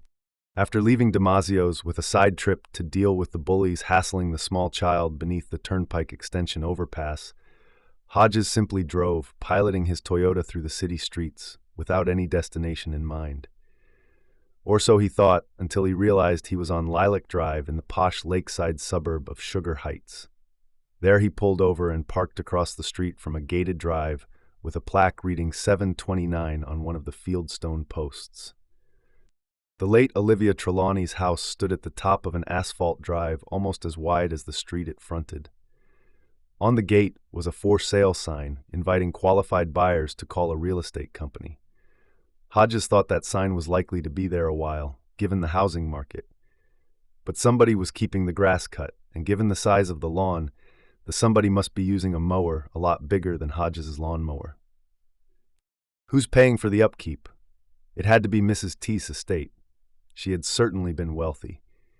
He seemed to recall that the official figure was in the neighborhood of $7 million. For the first time since his retirement, when he turned the unsolved case of the City Center massacre over to Pete Huntley and Isabel Janes, Hodges wondered if Mrs. T's mother was still alive. He remembered the curvature of the spine that bent the poor old lady almost double and left her in terrible pain, but that condition was not necessarily fatal. Also, had Olivia Trelawney not had a sister living somewhere out west? He searched for the sister's name but could not come up with it. What he did remember was that Pete took to calling Mrs. Trelawney Mrs. Twitchy because she could not stop adjusting her clothes and brushing at tightly bunned hair that needed no brushing and fiddling with the gold band of her watch, turning it around and around on her bony wrist. Hodges disliked her. Pete had almost come to loathe her, which made saddling her with some of the blame for the city center atrocity rather satisfying. She had enabled the guy, after all. How could there be any doubt? She had been given 2 keys when she bought the Mercedes, but had been able to produce only one. Then shortly before Thanksgiving, the suicide. Hodges remembered clearly what Pete said when they got the news. If she meets those dead people on the other side, especially the Cray girl and her baby, she's going to have some serious questions to answer. For Pete, it had been the final confirmation. Somewhere in her mind, Mrs. T had known all along that she had left her key in the ignition of the car she called her Gray Lady. Hodges had believed it too. The question was, did he still? Or had the poison pen letter he got yesterday from the self-confessed Mercedes killer changed his mind? Maybe not, but that letter raised questions. Suppose Mr. Mercedes had written a similar letter to Mrs. Trelawney? Mrs. Trelawney, with all those nervous habits and insecurities, just below a thin crust of defiance? Was it not possible? Mr. Mercedes certainly would have known about the anger and contempt with which the public had showered her in the wake of the killings. All he had to do was read the letters to the editor page of the local paper. Is it possible? But here his thoughts broke off, because a car had pulled up behind him, so close it was almost touching his Toyota's bumper. There were no flashing lights on the roof, but it was a late-model car, powder blue. The man getting out from behind the wheel was large and had a very short haircut, his sport coat no doubt covering a gun in a shoulder holster. If this were a city detective, Hodges knew, the gun would be a Glock 40, just like the one in his safe at home. But he was not a city detective. Hodges still knew them all. He rolled down his window. "Afternoon, sir," the large man said. "May I ask what you're doing here, because you've been parked quite a while?"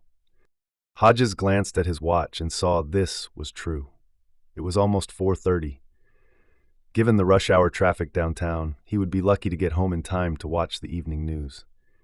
He used to watch one channel until he decided the newscaster was a good-natured fool who was too fond of internet videos. Not the sort of newscaster he wanted when it seemed like the whole world was falling apart. "Sir, sincerely hoping for an answer here."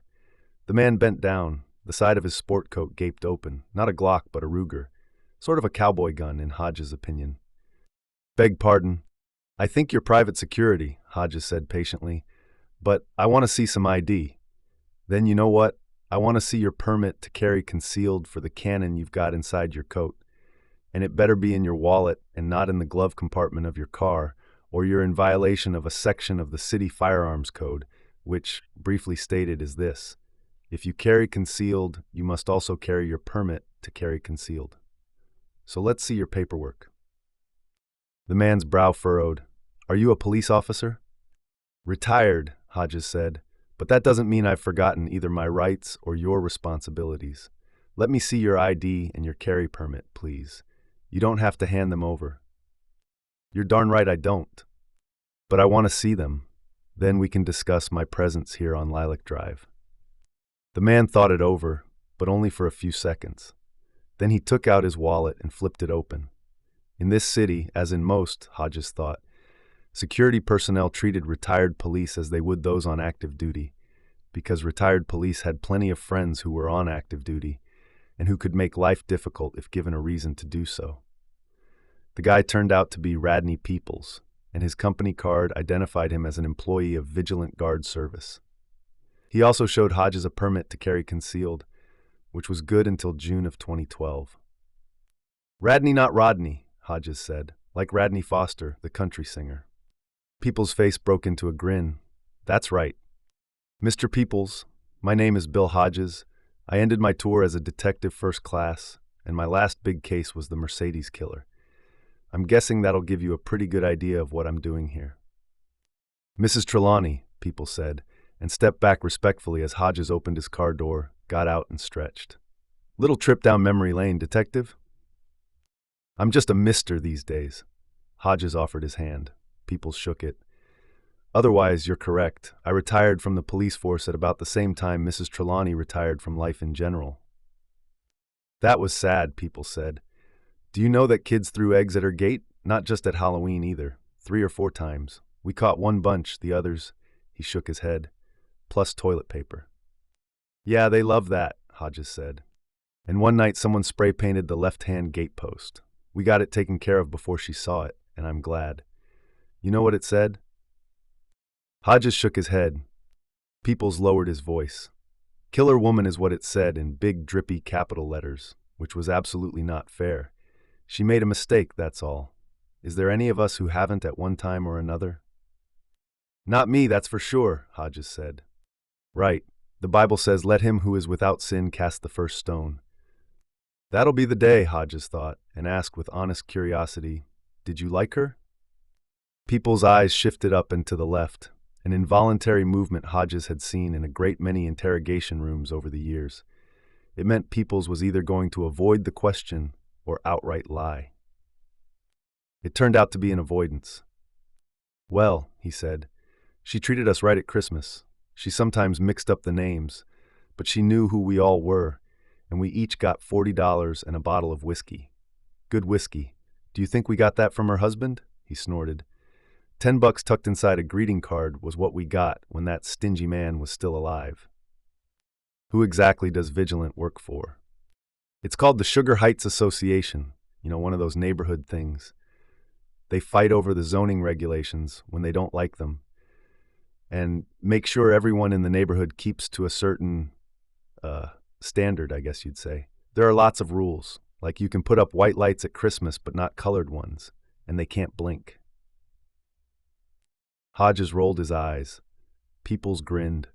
They had gone from potential antagonists to colleagues, almost anyway. And why? Because Hodges happened to recognize the guy's slightly unusual first name. You could call that luck, but there was always something that would get you on the same side as the person you wanted to question. Something. And part of Hodges' success on the police force came from being able to recognize it, at least in most cases. It was a talent Pete Huntley never had, and Hodges was delighted to find his remained in good working order. I think she had a sister, he said. Mrs. Trelawney, I mean. Never met her, though, and can't remember the name. Janelle Patterson, Peoples said promptly. You have met her, I take it. Yes, indeed. She's good people. Bears a resemblance to Mrs. Trelawney, but younger and better looking. His hands described an hourglass shape in the air, more filled out. Do you happen to know if there's been any progress on the Mercedes thing, Mr. Hodges? This was not a question Hodges would ordinarily answer, but if you wanted to get information, you had to give information. And what he had was safe enough, because it was not information at all. He used the phrase Pete Huntley used at lunch a few hours ago. The case is stagnant. Peoples nodded as if this was no more than he expected. Crime of impulse. No ties to any of the victims. No motive. Just a terrifying act. Best chance of getting him is if he tries to do it again, don't you think? Mr. Mercedes says he won't, Hodges thought. But this was information he absolutely did not want to give out, so he agreed. Agreement was always good. Mrs. T left a big estate, Hodges said, and I'm not just talking about the house. I wonder if the sister inherited. Oh yeah, Peoples said. He paused, then said something Hodges himself would say to someone else in the not-too-distant future. Can I trust your discretion? Yes, when asked such a question, the simple answer was best. No qualifiers. The Patterson woman was living in Los Angeles when her sister, the pills. Hodges nodded. Married, but no children. Not a happy marriage. When she found out she had inherited great wealth and a Sugar Heights estate, she divorced the husband quickly and came east. Peoples pointed a thumb at the gate, the wide drive, and the big house. Lived there for a couple of months while the will was going through probate. Got close with Mrs. Wilcox, down at 640. Mrs. Wilcox likes to talk and sees me as a friend. This might mean anything. Mrs. Patterson took over visiting the mother, who lived in a condo building downtown. You know about the mother? Elizabeth Wharton, Hodges said. Wonder if she's still alive. I'm pretty sure she is. Because she had terrible curvature of the spine. Hodges took a little hunched-over walk to demonstrate. If you wanted to get, you had to give. Is that so? Too bad. Anyway, Helen, Mrs. Wilcox, says that Mrs. Patterson visited as regular as clockwork, just like Mrs. Trelawney did. Until a month ago, that is. Then things must have gotten worse because I believe the old lady's now in a nursing home in Warsaw County. Mrs. Patterson moved into the condo herself, and that's where she is now. I still see her every now and then, though. Last time was a week ago, when the real estate guy showed the house. Hodges decided he had gotten everything he could reasonably expect from Radney Peoples. Thanks for the update. I'm gonna go. Sorry, we kinda got off on the wrong foot. Not at all, people said, giving Hodges' offered hand 2 brisk shakes. You handled it like a professional. Just remember, I never said anything. Janelle Patterson may be living downtown, but she's still part of the association, and that makes her a client. You never said a word, Hodges said, getting back into his car. He hoped that Helen Wilcox's husband would not catch his wife and this big man in the act together, if that was indeed going on. It would probably be the end of Vigilant Guard Service's arrangement with the residents of Sugar Heights. Peoples himself would immediately be fired. About that, there was no doubt at all. Probably she just trots out to his car with fresh-baked cookies, Hodges thought as he drove away. You've been watching too much unpleasant couples therapy on afternoon TV. Not that Radney Peoples' love life mattered to him. What mattered to Hodges as he headed back to his much humbler home on the west side was that Janelle Patterson inherited her sister's estate. Janelle Patterson was living right here in town, at least for the time being, and Janelle Patterson must have done something with the late Olivia Trelawney's possessions. That would include her personal papers, and her personal papers might contain a letter, possibly more than one, from the strange person who had reached out to Hodges. If such correspondence existed, he would like to see it. Of course, this was police business, and K. William Hodges was no longer a police officer. By pursuing it, he was going well beyond the bounds of what was legal, and he knew it. For one thing, he was withholding evidence, but he had no intention of stopping just yet. The arrogant confidence of the strange person's letter had provoked him, but he admitted it had provoked him in a good way. It had given him a sense of purpose, and after the last few months, that seemed like a pretty terrific thing. If I do happen to make a little progress, I'll turn the whole thing over to Pete. He was not looking in the rearview mirror as this thought crossed his mind, but if he had been, he would have seen his eyes flick momentarily up and to the left. 4. Hodges parked his Toyota in the sheltering overhang to the left of his house that served as his garage and paused to admire his freshly cut lawn before going to the door. There he found a note sticking out of the mail slot. His first thought was Mr. Mercedes, but such a thing would be bold even for that guy. It was from Jerome. His neat printing contrasted wildly with the nonsensical slang of the message. Dear Massa Hodges, I has mowed your grass and put the mower back in your car place. I hopes you didn't run over it, sir. If you has any mo chores for dis here black boy, call me on my phone. I be happy to talk to you if I is not on the job with one of my friends. As you know, they needs a lot of work and sometimes some tuning up on 'em, as they can be difficult, especially them high-class ones. I is always here for you, sir. Jerome! Hodges shook his head wearily, but could not help smiling. His hired kid got top grades in advanced math. He could replace fallen gutters. He fixed Hodges' email when it malfunctioned, as it frequently did, mostly due to his own mismanagement. He could do basic plumbing. He could speak French pretty well, and if you asked what he was reading, he was likely to bore you for half an hour with the blood symbolism of an English author. He did not want to be white, but being a gifted black male in an upper-middle-class family had presented him with what he called identity challenges. He said this in a joking way, but Hodges did not believe he was joking. Not really. Jerome's college professor dad and accountant mom, both without much sense of humor, in Hodges' opinion, would no doubt be aghast at this communication. They might even feel their son in need of psychological counseling. But they would not find out from Hodges. Jerome, he said, letting himself in. Jerome, who could not decide, at least not yet, on which elite college he wanted to attend. That any of the big ones would accept him was a certainty.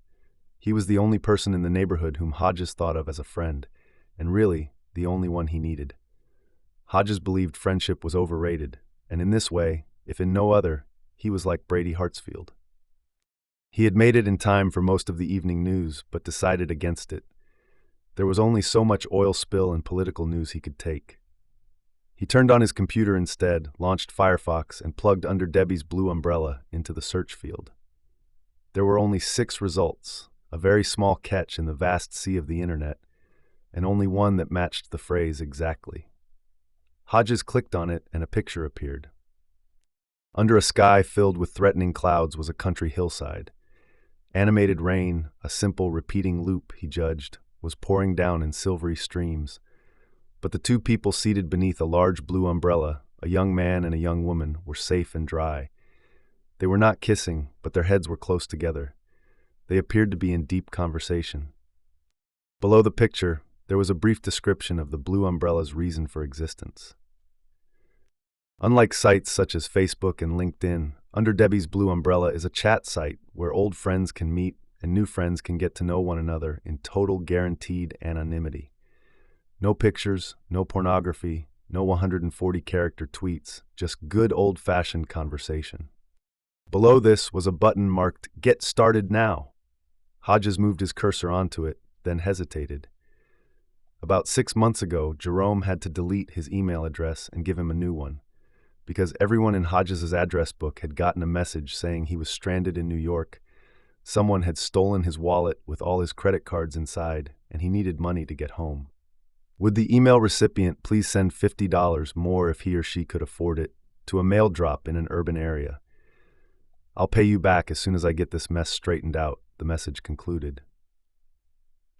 Hodges was deeply embarrassed because the begging request had gone out to his ex-wife, his brother, and better than 4 dozen police he had worked with over the years. Also his daughter. He had expected his phone, both landline and cell, to ring constantly for the next 48 hours or so, but very few people called, and only Allison seemed actually concerned. This did not surprise him. Allie, a naturally pessimistic person, had been expecting her father to lose control ever since he turned 55. Hodges had called on Jerome for help, and Jerome explained he had been a victim of phishing. Mostly the people who phish your address just want to sell medicine or fake jewelry. But I've seen this kind before too. It happened to my environmental studies teacher, and he ended up paying people back almost $1,000. Of course, that was in the old days before people learned the tricks.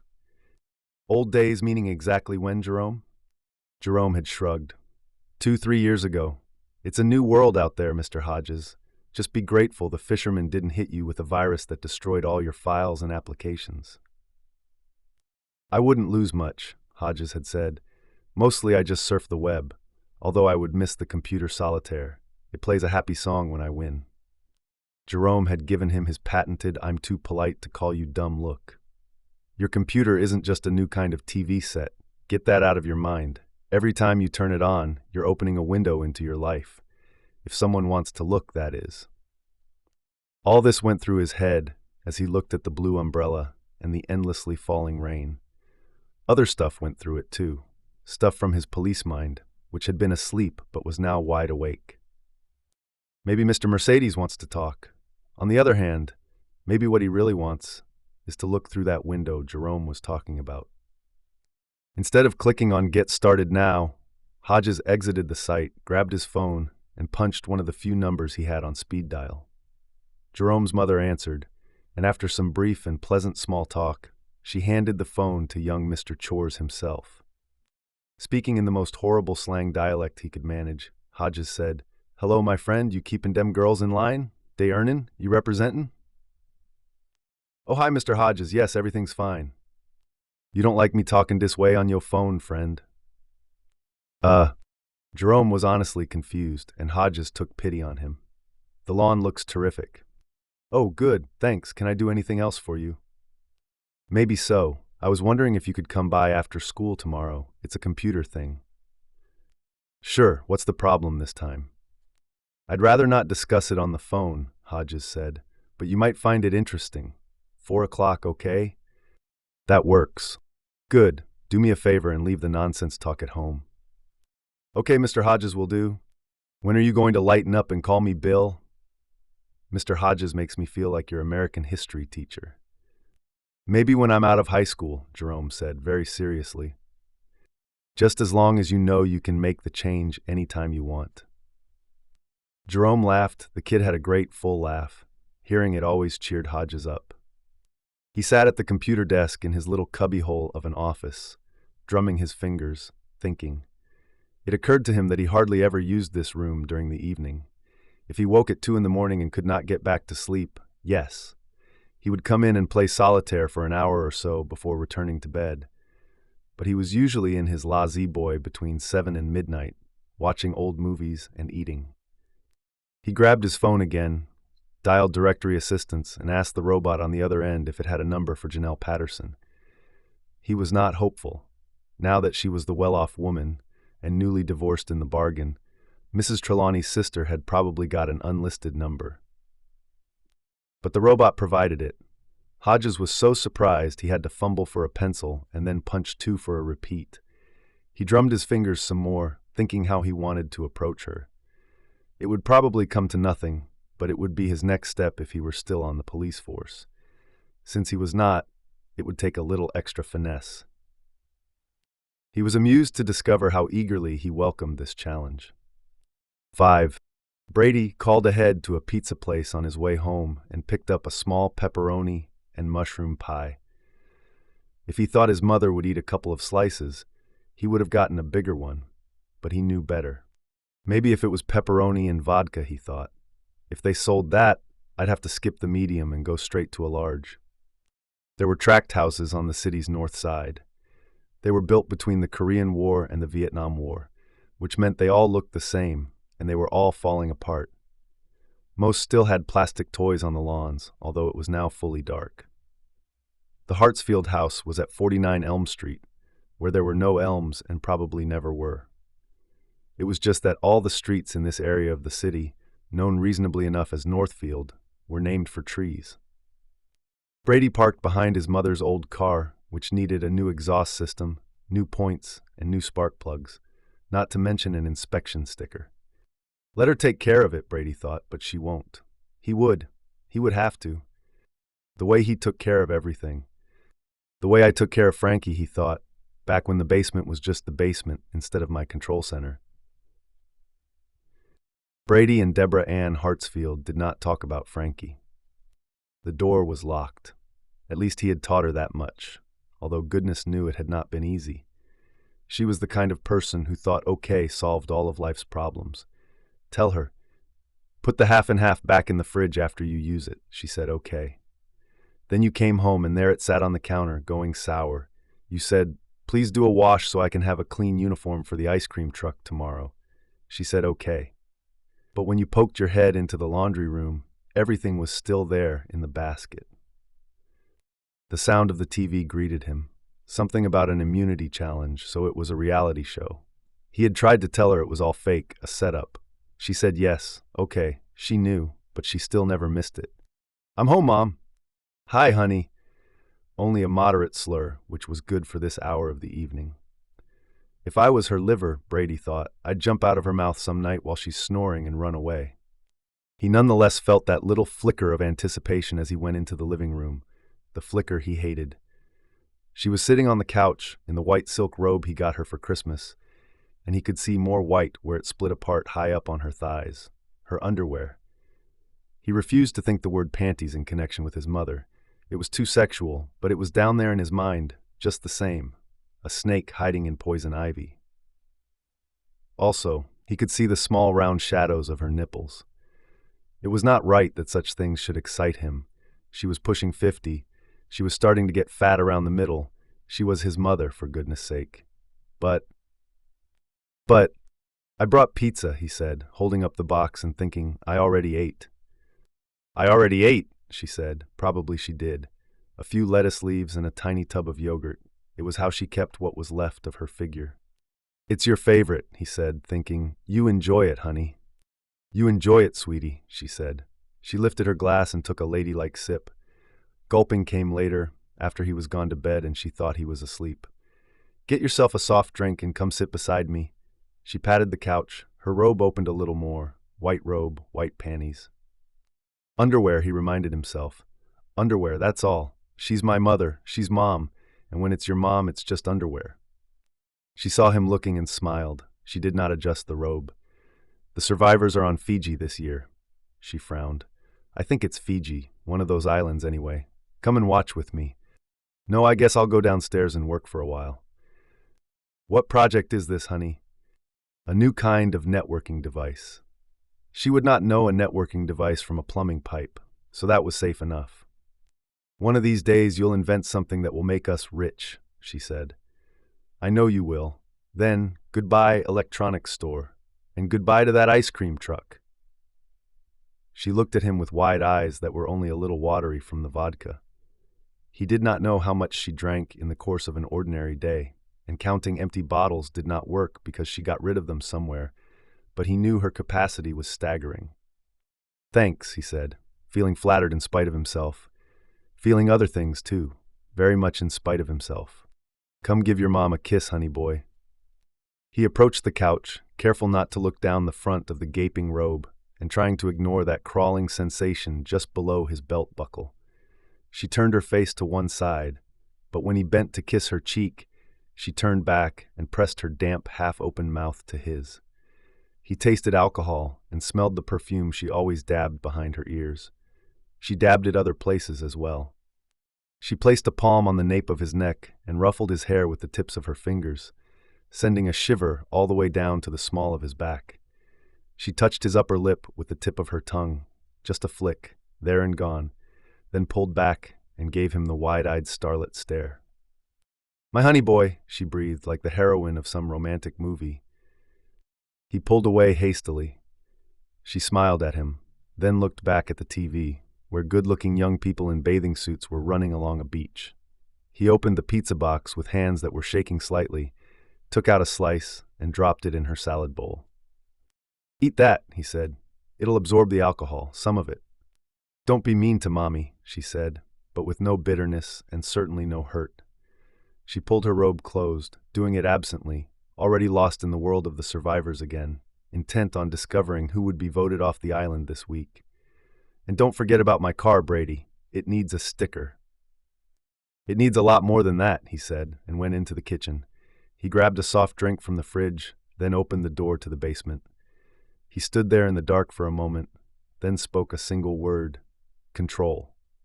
Below him, the fluorescent lights he had installed himself flashed on. At the foot of the stairs, he thought of Frankie. He almost always did when he stood in the place where Frankie died. The only time he did not think of Frankie was when he was preparing to make his run at City Center. During those weeks, everything else left his mind, and what a relief that was. Brady, Frankie said, his last word on planet Earth. Gurgles and gasps did not count. He put his pizza and his soft drink on the work table in the middle of the room, then went into the closet-sized bathroom and lowered his pants. He would not be able to eat, would not be able to work on his new project, which was certainly not a networking device. He would not be able to think until he took care of some urgent business. In his letter to the overweight ex-police officer, he stated he was so sexually excited when he crashed into the job seekers at City Center that he was wearing a condom. He further stated that he masturbated while reliving the event. If that were true, it would give a whole new meaning to the term autoerotic, but it was not. He lied a lot in that letter, each lie calculated to provoke Hodges a little more, and his bogus sex fantasies were not the greatest of them. He actually did not have much interest in girls, and girls sensed it.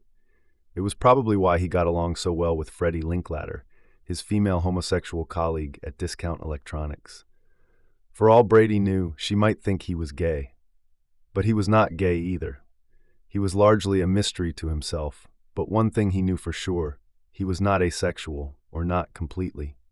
He and his mother shared a secret, a thing not to be thought of unless it was absolutely necessary.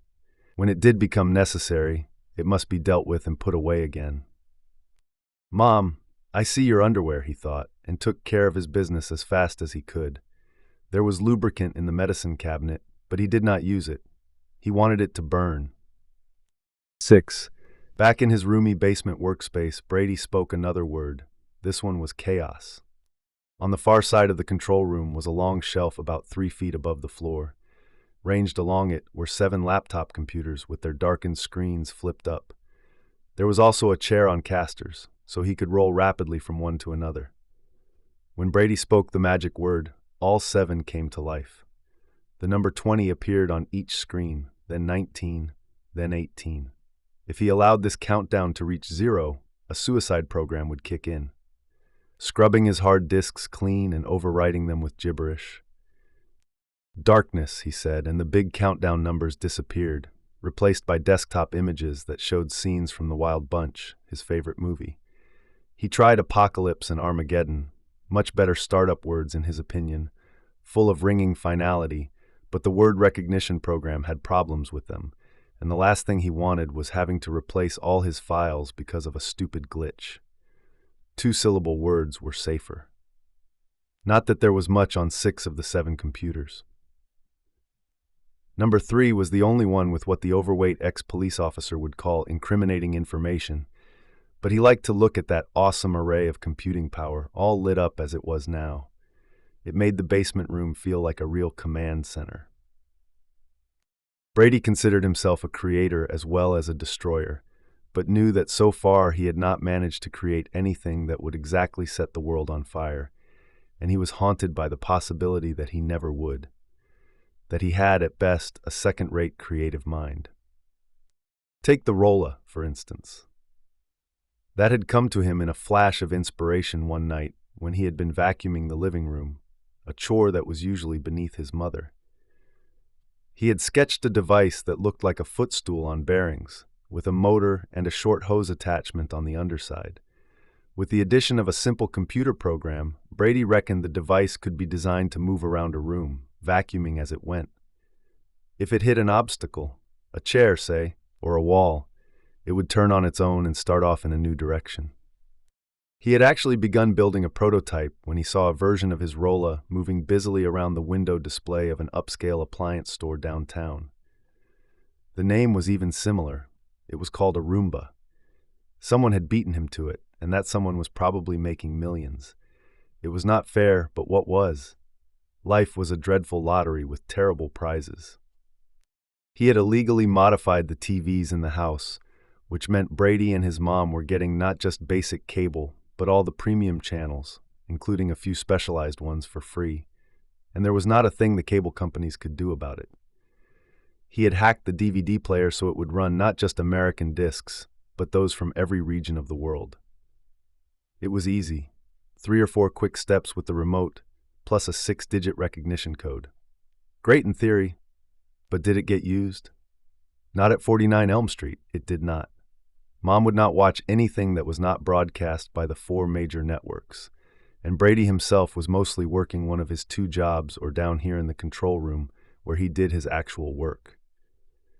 The modifications were great, but they were also illegal. For all he knew, the DVD hacks were illegal too, not to mention his hacks of rental services. All his best ideas were illegal. Take Thing 1 and Thing 2.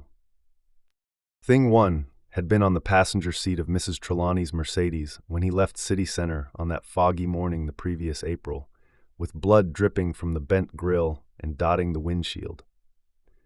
The idea came to him during the murky period 3 years ago, after he had decided to kill a whole bunch of people, what he then thought of as his terrorist run, but before he had decided just how, when, or where to do it. He had been full of ideas then, jittery, not sleeping much. In those days, he always felt as though he had just swallowed a whole container of black coffee laced with stimulating drugs. Thing 1 was a modified TV remote with a microchip for a brain and a battery pack to boost its range, although the range was still pretty short. If you pointed it at a traffic light 20 or 30 yards away, you could change red to yellow with 1 tap, red to blinking yellow with 2 taps, and red to green with 3. Brady was delighted with it and had used it several times, always while sitting parked in his old Subaru. The ice cream truck was far too conspicuous at busy intersections. After several near misses, he had finally caused an actual accident. Just a minor collision, but it had been fun to watch the 2 men arguing about whose fault it had been. For a while it had looked like they might actually come to blows. Thing 2 came shortly afterward, but it was Thing 1 that helped Brady focus on his target, because it radically increased the chances of a successful getaway. The distance between City Center and the abandoned warehouse he had picked as a dumping spot for Mrs. Trelawney's gray Mercedes was exactly 1.9 miles. There were 8 traffic lights along the route he planned to take, and with his splendid gadget, he would not have to worry about any of them. But on that morning, goodness gracious, would you not know it? Every one of those lights had been green. Brady understood the early hour had something to do with it, but it was still infuriating. If I hadn't had it, he thought, at least 4 of those lights would have been red. That's the way my life works. Thing 2 was the only one of his gadgets that turned out to be an actual moneymaker. Not big money, but as everyone knew, money was not everything. Besides, without Thing 2 there would have been no Mercedes. And with no Mercedes, no city center massacre. Good old Thing 2. A big padlock hung from the hasp of the closet door. Brady opened it with a key on his ring. The lights inside, more new fluorescents, were already on. The closet was small and made even smaller by the plain board shelves. On one of them were 9 shoeboxes. Inside each box was a pound of homemade plastic explosive. Brady had tested some of this stuff at an abandoned gravel pit far out in the country, and it worked just fine. If I was over there in Afghanistan, he thought, dressed in a scarf and one of those strange robes, I could have quite a career blowing up troop carriers. On another shelf, in another shoebox, were 5 cell phones. They were the disposable kind, the low-town drug dealers called burners. The phones were Brady's project for tonight. They had to be modified so that a single number would ring all of them, creating the proper spark needed to detonate the explosive clay in the shoeboxes at the same time. He had not actually decided to use the plastic, but part of him wanted to. Yes, indeed. He told the overweight ex-police officer he had no urge to repeat his masterpiece, but that was another lie. A lot depended on the overweight ex-police officer himself. If he did what Brady wanted, as Mrs. Trelawney did what Brady wanted, he was sure the urge would go away, at least for a while. If not, well, he grabbed the box of phones, started out of the closet, then paused and looked back. On one of the other shelves was a quilted hunting vest. If Brady were really going out in the woods, a medium would suit him fine. He was slim, but this one was an extra large. On the breast was a smile decal, the one wearing dark glasses and showing his teeth. The vest held 4 more 1-pound blocks of plastic explosive, 2 in the outside pockets, 2 in the slash pockets on the inside. The body of the vest bulged because it was filled with ball bearings, just like the ones in Hodges's Happy Slapper. Brady had cut the lining to pour them in. It even crossed his mind to ask Mom to sew the slashes up, and that gave him a good laugh as he sealed them shut with tape. My very own suicide vest, he thought affectionately. He would not use it, probably would not use it, but this idea also had a certain attraction. It would put an end to everything. No more discount electronics, no more cyber patrol calls to dig peanut butter or cracker crumbs out of some elderly idiot's computer, no more ice cream truck. Also no more crawling feelings in the back of his mind, or under his belt buckle. He imagined doing it at a rock concert. He knew a famous singer was going to play the local arena this June. Or how about the 4th of July parade down Lake Street, the city's main road? Or maybe on opening day of the Summer Sidewalk Art Festival and Street Fair, which happened every year on the first Saturday in August. That would be good, except would he not look funny wearing a quilted vest on a hot August afternoon? True, but such things could always be worked out by the creative mind, he thought, spreading the disposable phones on his work table and beginning to remove the internal parts. Besides, the suicide vest was just a possibility. It would probably never be used. Nice to have it handy, though. Before going upstairs, he sat down at his number 3, went online, and checked the blue umbrella. Nothing from the overweight ex-police officer. Yet, 7. When Hodges used the intercom outside Mrs. Wharton's Lake Avenue condo at 10 the next morning, he was wearing a suit for only the 2nd or 3rd time since he retired. It felt good to be in a suit again, even though it was tight at the waist and under the arms. A man in a suit felt like a working man. A woman's voice came from the speaker. "Yes? It's Bill Hodges, ma'am. We spoke last night." "So we did, and you're right on time. It's 19C, Detective Hodges."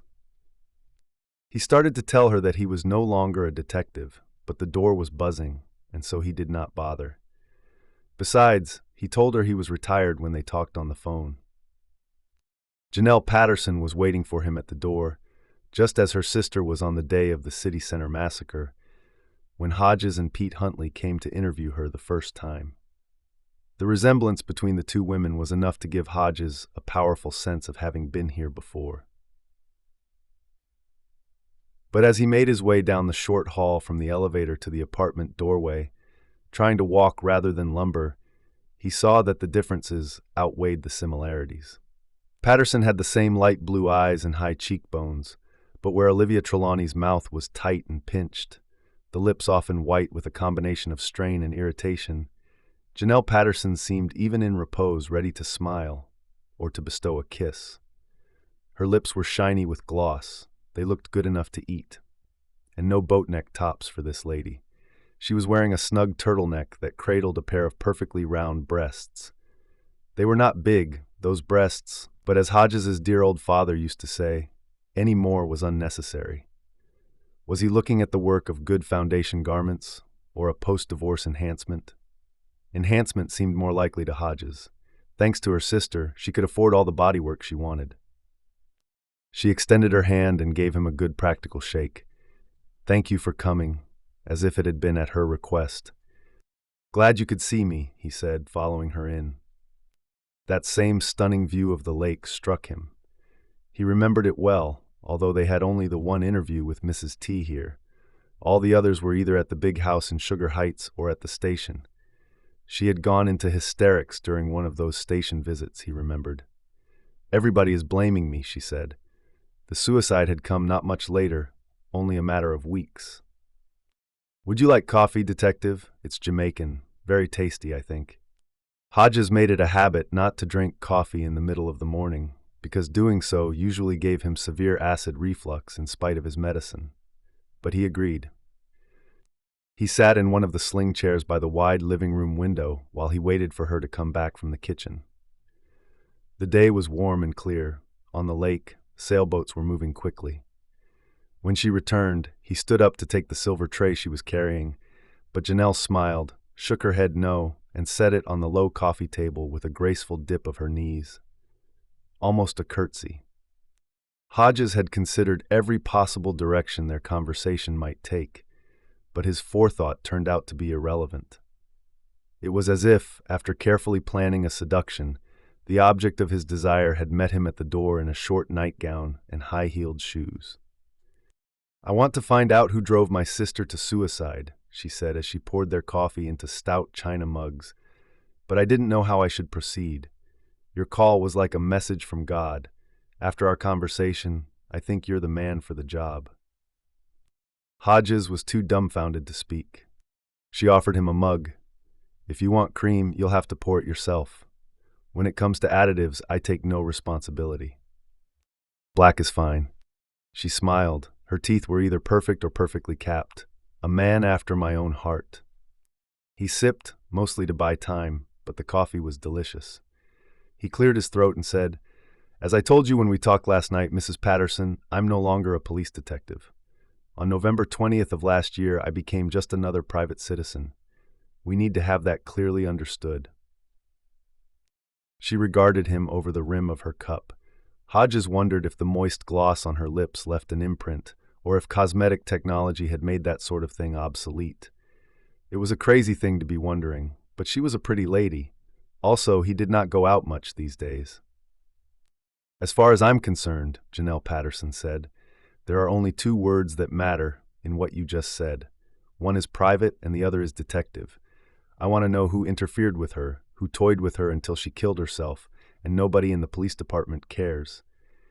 They'd like to catch the man who used her car to kill those people. Oh yes, but about my sister, may I be vulgar? They don't give a darn." Hodges might be retired, but he still had his loyalties. That isn't necessarily true. "I understand why you'd say that, Detective." "Mr. Please, just Mr. Hodges, or Bill if you like." "Bill, then. And it is true. There's a connection between those murders and my sister's suicide, because the man who used the car is also the man who wrote the letter.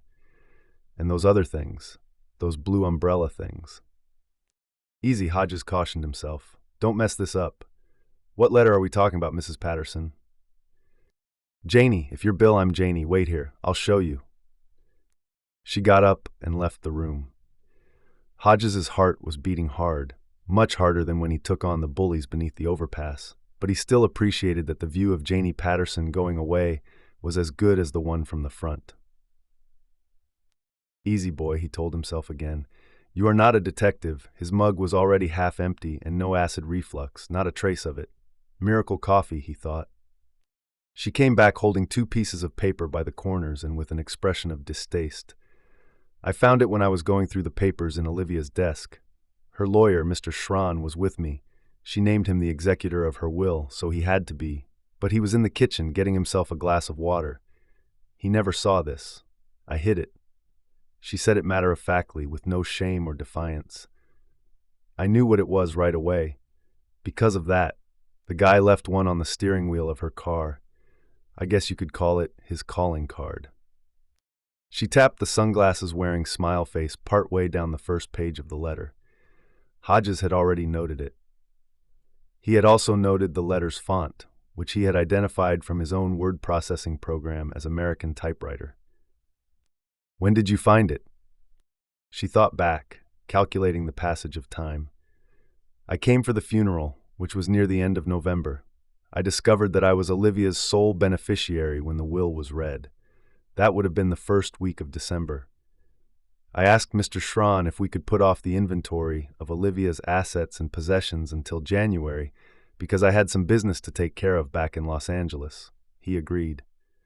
She looked at Hodges, a steady stare from blue eyes with a bright sparkle in them. The business I had to take care of was divorcing my husband, who was, may I be vulgar again, a disloyal, drug-using jerk. Hodges had no desire to go down this secondary path. You returned to Sugar Heights in January? Yes. And found the letter then? Yes. Have the police seen it?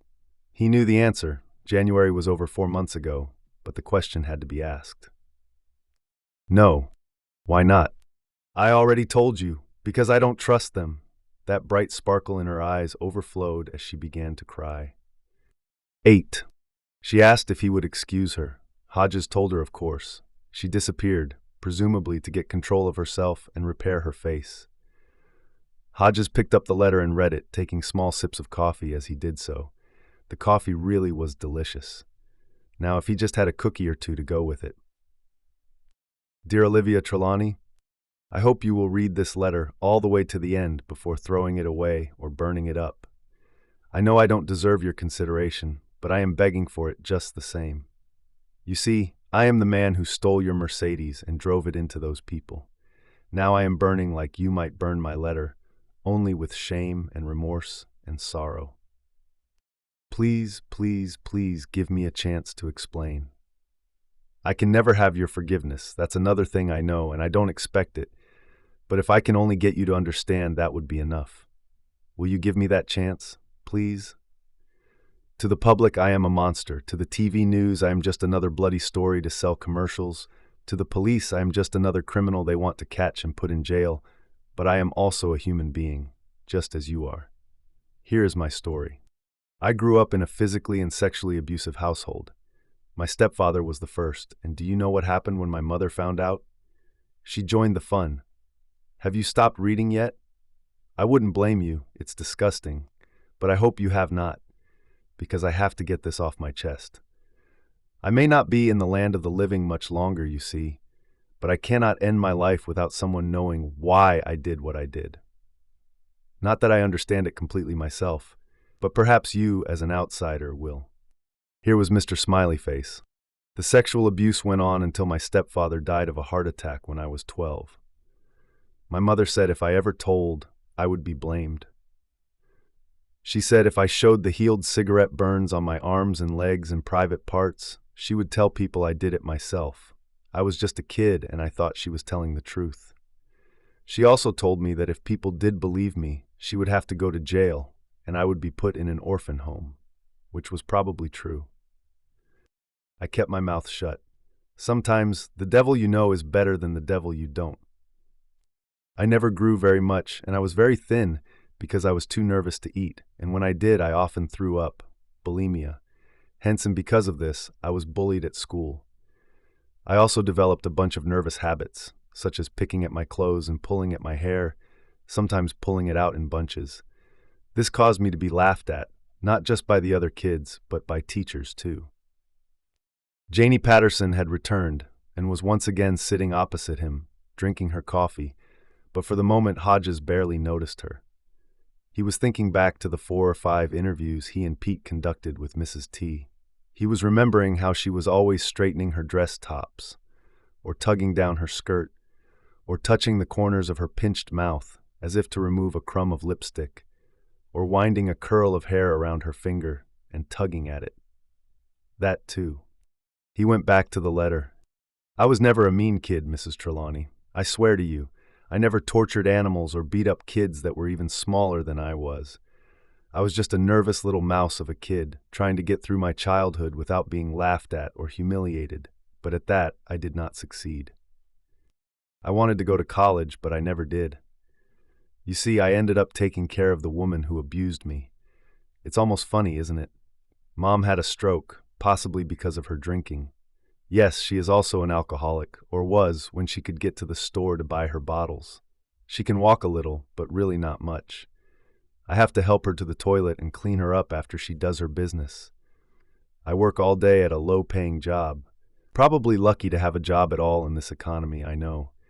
And then come home and take care of her, because having a woman come in for a few hours on weekdays is all I can afford. It is a bad and stupid life. I have no friends and no possibility of advancement where I work. If society is a beehive, then I am just another drone. Finally, I began to get angry. I wanted to make someone pay. I wanted to strike back at the world and make the world know I was alive. Can you understand that? Have you ever felt like that? Most likely not, as you are wealthy and probably have the best friends money can buy. Following this painful remark, there was another of those sunglasses-wearing smile faces, as if to say, just kidding. One day it all got to be too much, and I did what I did. I didn't plan ahead. The heck you didn't, Hodges thought. And I thought the chances were at least 50-50 that I would get caught. I didn't care. And I sure didn't know how it would haunt me afterward. I still relive the thuds that resulted from hitting them, and I still hear their screams. Then when I saw the news and found out I had even killed a baby, it really came home to me what a terrible thing I had done. I don't know how I live with myself. Mrs. Trelawney, why, oh why, oh why, did you leave your key in your ignition? If I had not seen that, walking one early morning because I could not sleep, none of this would have happened. If you hadn't left your key in your ignition, that little baby and her mother would still be alive. I am not blaming you. I'm sure your mind was full of your own problems and anxieties, but I wish things had turned out different, and if you had remembered to take your key, they would have. I would not be burning in this hell of guilt and remorse. You are probably feeling guilt and remorse too, and I am sorry, especially because very soon you will find out how mean people can be. The TV news and the papers will talk about how your carelessness made my terrible act possible. Your friends will stop talking to you. The police will harass you. When you go to the supermarket, people will look at you and then whisper to each other. Some won't be content with just whispering and will get in your face. I would not be surprised if there was vandalism to your home, so tell your security people, I'm sure you have them, to watch out. I don't suppose you would want to talk to me, would you? Oh, I don't mean face to face, but there is a safe place, safe for both of us, where we could talk using our computers. It's called Under Debbie's Blue Umbrella. I even got you a username if you should want to do this. The username is OTrelaw19. I know what an ordinary person would do. An ordinary person would take this letter straight to the police. But let me ask a question. What have they done for you except harass you and cause you sleepless nights? Although here's a thought. If you want me dead, giving this letter to the police is the way to do it, as surely as putting a gun to my head and pulling the trigger, because I will kill myself. Crazy as it may seem, you are the only person keeping me alive, because you are the only one I can talk to, the only one who understands what it is like to be in hell. Now I will wait. Mrs. Trelawney, I am so sorry. Hodges put the letter down on the coffee table and said, Goodness. Janie Patterson nodded. That was pretty much my reaction. He invited her to get in touch with him. Janie gave him an incredulous look. Invited her, blackmailed her, do it or I'll kill myself. According to you, she took him up on it. Have you seen any of their communications? Were there maybe printouts along with this letter? She shook her head. Olivia told my mother that she'd been chatting with what she called a very disturbed man and trying to get him to seek help because he'd done a terrible thing. My mother was alarmed. She assumed Olivia was talking with the very disturbed man face to face, like in the park or a coffee shop or something. You have to remember, she's in her late 80s now. She knows about computers, but she's vague on their practical uses. Olivia explained about chat rooms, or tried to, but I'm not sure how much Mom actually understood. What she remembers is that Olivia said she talked to the very disturbed man underneath a blue umbrella. Did your mother connect the man to the stolen Mercedes and the killings at City Center? She never said anything that would make me believe so. Her short-term memory's gotten very foggy. If you ask her about a past event, she can tell you exactly when she heard the news on the radio and probably who the newscaster was. Ask her what she had for breakfast, or even where she is. Janie shrugged. She might be able to tell you, she might not. And where is she exactly? A place called Sunny Acres, about 30 miles from here. She laughed, a rueful sound with no joy in it. Whenever I hear the name, I think of those old melodramas you see on TV, where the heroine is declared insane and locked away in some awful drafty madhouse. She turned to look out at the lake. Her face had taken on an expression Hodges found interesting, a bit pensive and a bit defensive. The more he looked at her, the more he liked her looks. The fine lines around her eyes suggested that she was a woman who liked to laugh. I know who I'd be in one of those old movies, she said, still looking out at the boats playing on the water. The scheming sister who inherits the care of an elderly parent along with a pile of money. The cruel sister who keeps the money but ships the elderly parent off to a creepy mansion where the old people get terrible food and are left to lie in their own urine all night. But Sunny's not like that. It's actually very nice, not cheap either, and Mom asked to go. Yeah, she said, imitating him with a little wrinkle of her nose. Do you happen to remember her nurse, Mrs. Green, Althea Green? Hodges caught himself reaching into his jacket to consult a case notebook that was no longer there. But after a moment's thought, he recalled the nurse without it. A tall and stately woman in white who seemed to glide rather than walk, with a mass of styled gray hair that made her look a bit like a movie monster. He and Pete had asked if she had noticed Mrs. Trelawney's Mercedes parked at the curb when she left on that Thursday night. She had replied she was quite sure she had, which to the team of Hodges and Huntley meant she was not sure at all. Yeah, I remember her. She announced her retirement almost as soon as I moved back from Los Angeles. She said that at 64, she no longer felt able to deal competently with a patient suffering from such serious disabilities, and she stuck to her guns even after I offered to bring in a nurse's aide, two if she wanted. I think she was appalled by the publicity that resulted from the City Center massacre, but if it had been only that, she might have stayed. Your sister's suicide was the final straw. I'm pretty sure it was. I won't say Althea and Olivia were best friends or anything, but they got on, and they saw eye to eye about Mom's care. Now Sunny's the best thing for her, and Mom's relieved to be there. On her good days, at least.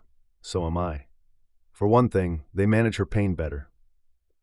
If I were to go out and talk to her, she might remember a few things, or she might not.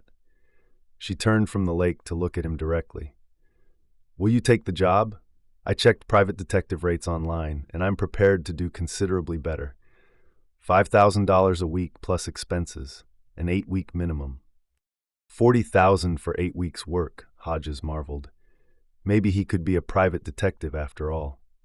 He imagined himself in a run-down 2-room office that overlooked the 3rd-floor hallway of a cheap office building, hiring a glamorous receptionist with a name like Lola or Velma, a tough-talking blonde, of course. He would wear a trench coat and a brown hat on rainy days, the hat pulled down to one eyebrow. Ridiculous, and not what attracted him. The attraction was not being in his lazy boy, watching the lady judge and eating. He also liked being in his suit. But there was more.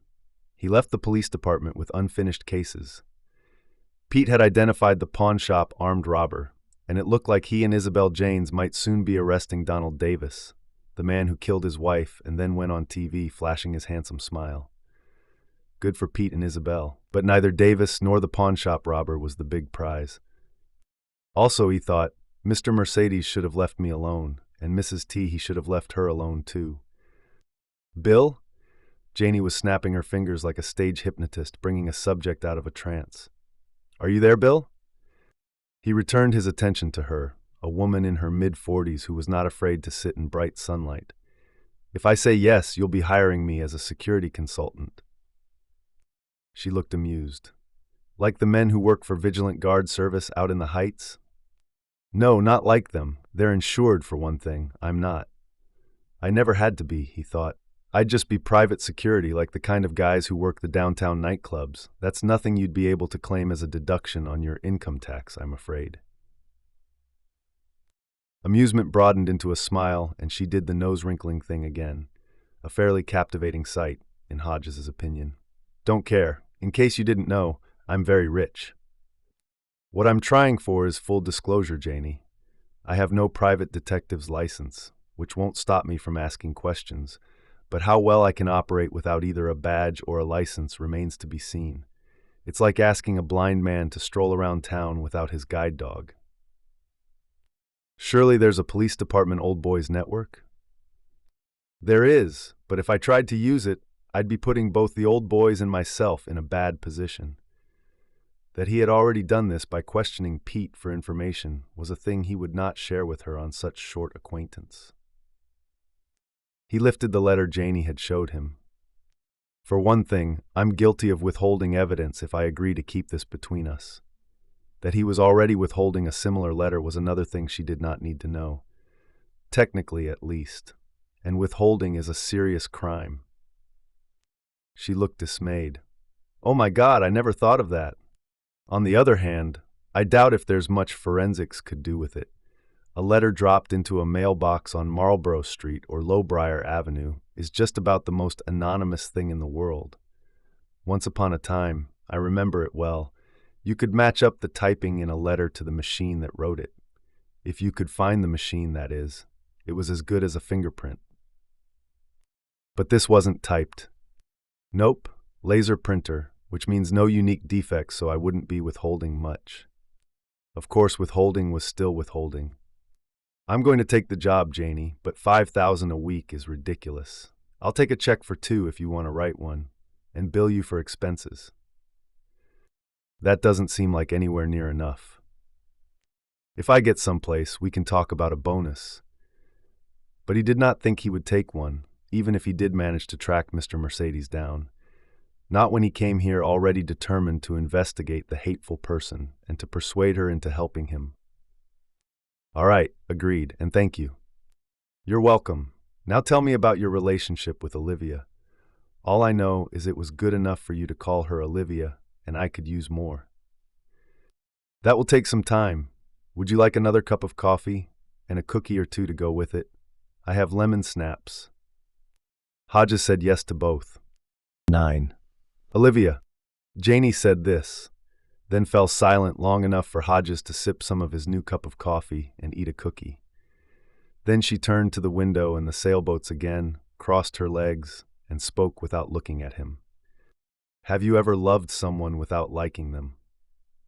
Hodges thought of Corinne and the stormy 18 months that preceded the final split. Yes. Then you'll understand. Olivia was my big sister, 8 years older than I was. I loved her, but when she went off to college, I was the happiest girl in America. And when she dropped out 3 months later and came running back home, I felt like a tired girl who has to pick up a big sack of bricks again after being allowed to put it down for a while. She wasn't mean to me, never called me names or pulled my pigtails or teased when I walked home from junior high holding hands with a boy. But when she was in the house, we were always on alert. Do you know what I mean? Hodges was not completely sure, but nodded anyway. Food made her sick to her stomach. She got rashes when she was stressed out about anything. Job interviews were the worst, although she finally did get a secretarial job. She had good skills, and she was very pretty. Did you know that? Hodges made a non-committal sound. If he were to reply honestly, he might have said, "I can believe it because I see it in you." One time she agreed to take me to a concert. It was a famous band, and I was eager to see them. Olivia liked them too, but the night of the show, she started vomiting. It was so bad that my parents ended up taking her to the emergency room, and I had to stay home watching TV instead of enjoying myself. Olivia swore it was food poisoning, but we all ate the same meal, and no one else got sick. Stress is what it was. Pure stress. And you talk about excessive worry about illness? With my sister, every headache was a brain tumor, and every pimple was skin cancer. Once she got pink eye and spent a week convinced she was going blind. Her periods were horrible. She took to her bed until they were over. And still kept her job? Janie's reply was very understated. Olivia's periods always used to last exactly 48 hours, and they always came on the weekends. It was amazing. Oh, Hodges could think of nothing else to say. Janie spun the letter around a few times on the coffee table with the tip of her finger, then raised those light blue eyes to Hodges. He uses a phrase in here, something about having nervous habits. Did you notice that? Yes, Hodges had noticed a great many things about this letter, mostly how it was, in many ways, a negative image of the one he received. My sister had her share too. You may have noticed some of them. Hodges pulled his tie first one way, then the other. Janie grinned. Yes, that's one of them. There were many others. Patting light switches to make sure they were off, unplugging the toaster after breakfast. She always said something to ward off bad luck before she went out somewhere, because supposedly if you did that, you'd remember anything you'd forgotten. I remember one day she had to drive me to school because I missed the bus. Mom and Dad had already gone to work. We got halfway there. Then she became convinced the oven was on. We had to turn around and go back and check it. Nothing else would do. It was off, of course. I didn't make it to school until second period and got hit with my first and only punishment. I was furious. I was often furious with her, but I loved her too. Mom, Dad, we all did, like it was hardwired. But goodness, was she ever a sack of bricks. Too nervous to go out, but she not only married, she married a wealthy man. Actually, she married a prematurely balding clerk in the investment company where she worked. Kent Trelawney. A socially awkward man, I use the word affectionately, Kent was absolutely okay, with a love of video games. He started to invest in some of the companies that made them, and those investments paid off. My mother said he had the magic touch, and my father said he was dumb lucky, but it was neither of those things. He knew the field, that's all, and what he didn't know, he made it his business to learn. When they got married near the end of the 70s, they were only wealthy. Then Kent discovered a major software company. She threw her head back and belted out a hearty laugh, startling him. Sorry, she said, just thinking about the pure American irony of it. I was pretty, also well-adjusted and sociable. If I'd ever been in a beauty contest, which I called displays for men, if you want to know, and probably you don't, I would have won the popularity award easily. Lots of girlfriends, lots of boyfriends, lots of phone calls, and lots of dates. I was in charge of freshman orientation during my senior year at Catholic high school and did a great job, if I do say so myself. Soothed a lot of nerves. My sister was just as pretty, but she was the nervous one, the obsessive-compulsive one. If she'd ever been in a beauty contest, she would have thrown up all over her bathing suit. Janie laughed some more. Another tear trickled down her cheek as she did. She wiped it away with the heel of her hand. So here's the irony. The popular one got stuck with the drug-using idiot, and the nervous one caught the good guy, the money-making, never-cheating husband. Do you get it? Yeah, Hodges said, I do. Olivia Wharton and Kent Trelawney. A courtship with about as much chance of success as a newborn baby. Kent kept asking her out, and she kept saying no. Finally, she agreed to have dinner with him, just to make him stop bothering her, she said. And when they got to the restaurant, she froze. Couldn't get out of the car, shaking nervously. Some guys would have given up right there, but not Kent. He took her to a fast food restaurant and got value meals at the drive-through window. They ate in the parking lot. I guess they did that a lot.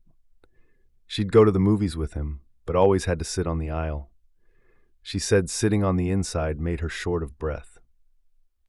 A lady with all sorts of problems. My mother and father tried for years to get her to see a psychiatrist. Where they failed, Kent succeeded. The psychiatrist put her on pills, and she got better. She had one of her patented anxiety attacks on her wedding day. I was the one who held her veil while she vomited in the church bathroom, but she got through it. Janie smiled wistfully and added, "She was a beautiful bride." Hodges sat silently, fascinated by this glimpse of Olivia Trelawney before she became the way she was. After she married, we drifted apart, as sisters sometimes do. We saw each other half a dozen times a year until our father died, even less after that. Holidays and the 4th of July. Pretty much. I could see some of her old issues coming back, and after Kent died, it was a heart attack. All of it came back. She lost a lot of weight.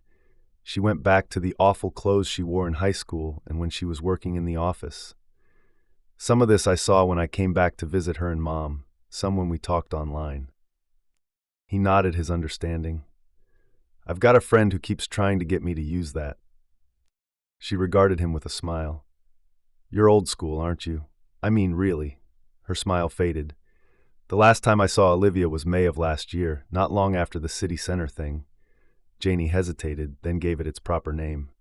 The massacre. She was in terrible shape. She said the police were harassing her. Was that true? No, but she thought we were. It's true we questioned her repeatedly because she continued to insist she took her key and locked the Mercedes. That was a problem for us because the car wasn't broken into and it wasn't hot-wired. What we finally decided. Hodges stopped, thinking of the stout family psychologist who came on every weekday at 4, the one who specialized in making people face reality. You finally decided what? That she couldn't bear to face the truth. Does that sound like the sister you grew up with? Yes, Janie pointed to the letter. Do you suppose she finally told the truth to this guy, on Debbie's blue umbrella? Do you think that's why she took Mom's pills? There's no way to be sure, but Hodges thought it was likely. She quit her antidepressants. Janie was looking out at the lake again. She denied it when I asked her, but I knew. She never liked them, said they made her feel mentally slow. She took them for Kent, and once Kent was dead, she took them for our mother, but after city center. She shook her head, took a deep breath. Have I told you enough about her mental state, Bill? Because there's plenty more if you want it. I think I get the picture. She shook her head in dull wonder. It's as if the guy knew her. Hodges did not say what seemed obvious to him, mostly because he had his own letter for comparison. He did. Somehow he did. You said she was obsessive-compulsive, to the point where she turned around and went back to check if the oven was on. Yes.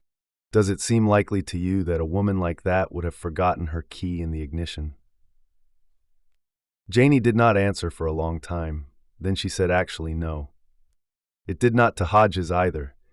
There was a first time for everything, of course, but did he and Pete ever discuss that aspect of the matter?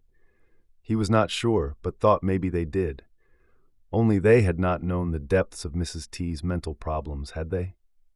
He asked, ever try going on this blue umbrella site yourself, using the username he gave her? She stared at him, dumbfounded. It never even crossed my mind, and if it had, I would have been too scared of what I might find. I guess that's why you're the detective and I'm the client. Will you try that? I don't know what I'll try. I need to think about it, and I need to consult a guy who knows more about computers than I do. Make sure you note down his fee, she said. Hodges said he would, thinking that at least Jerome Robinson would get some good out of this, no matter how the cards fell. And why should he not? 8 people died at City Center, and 3 more were permanently crippled. But Jerome still had to go to college.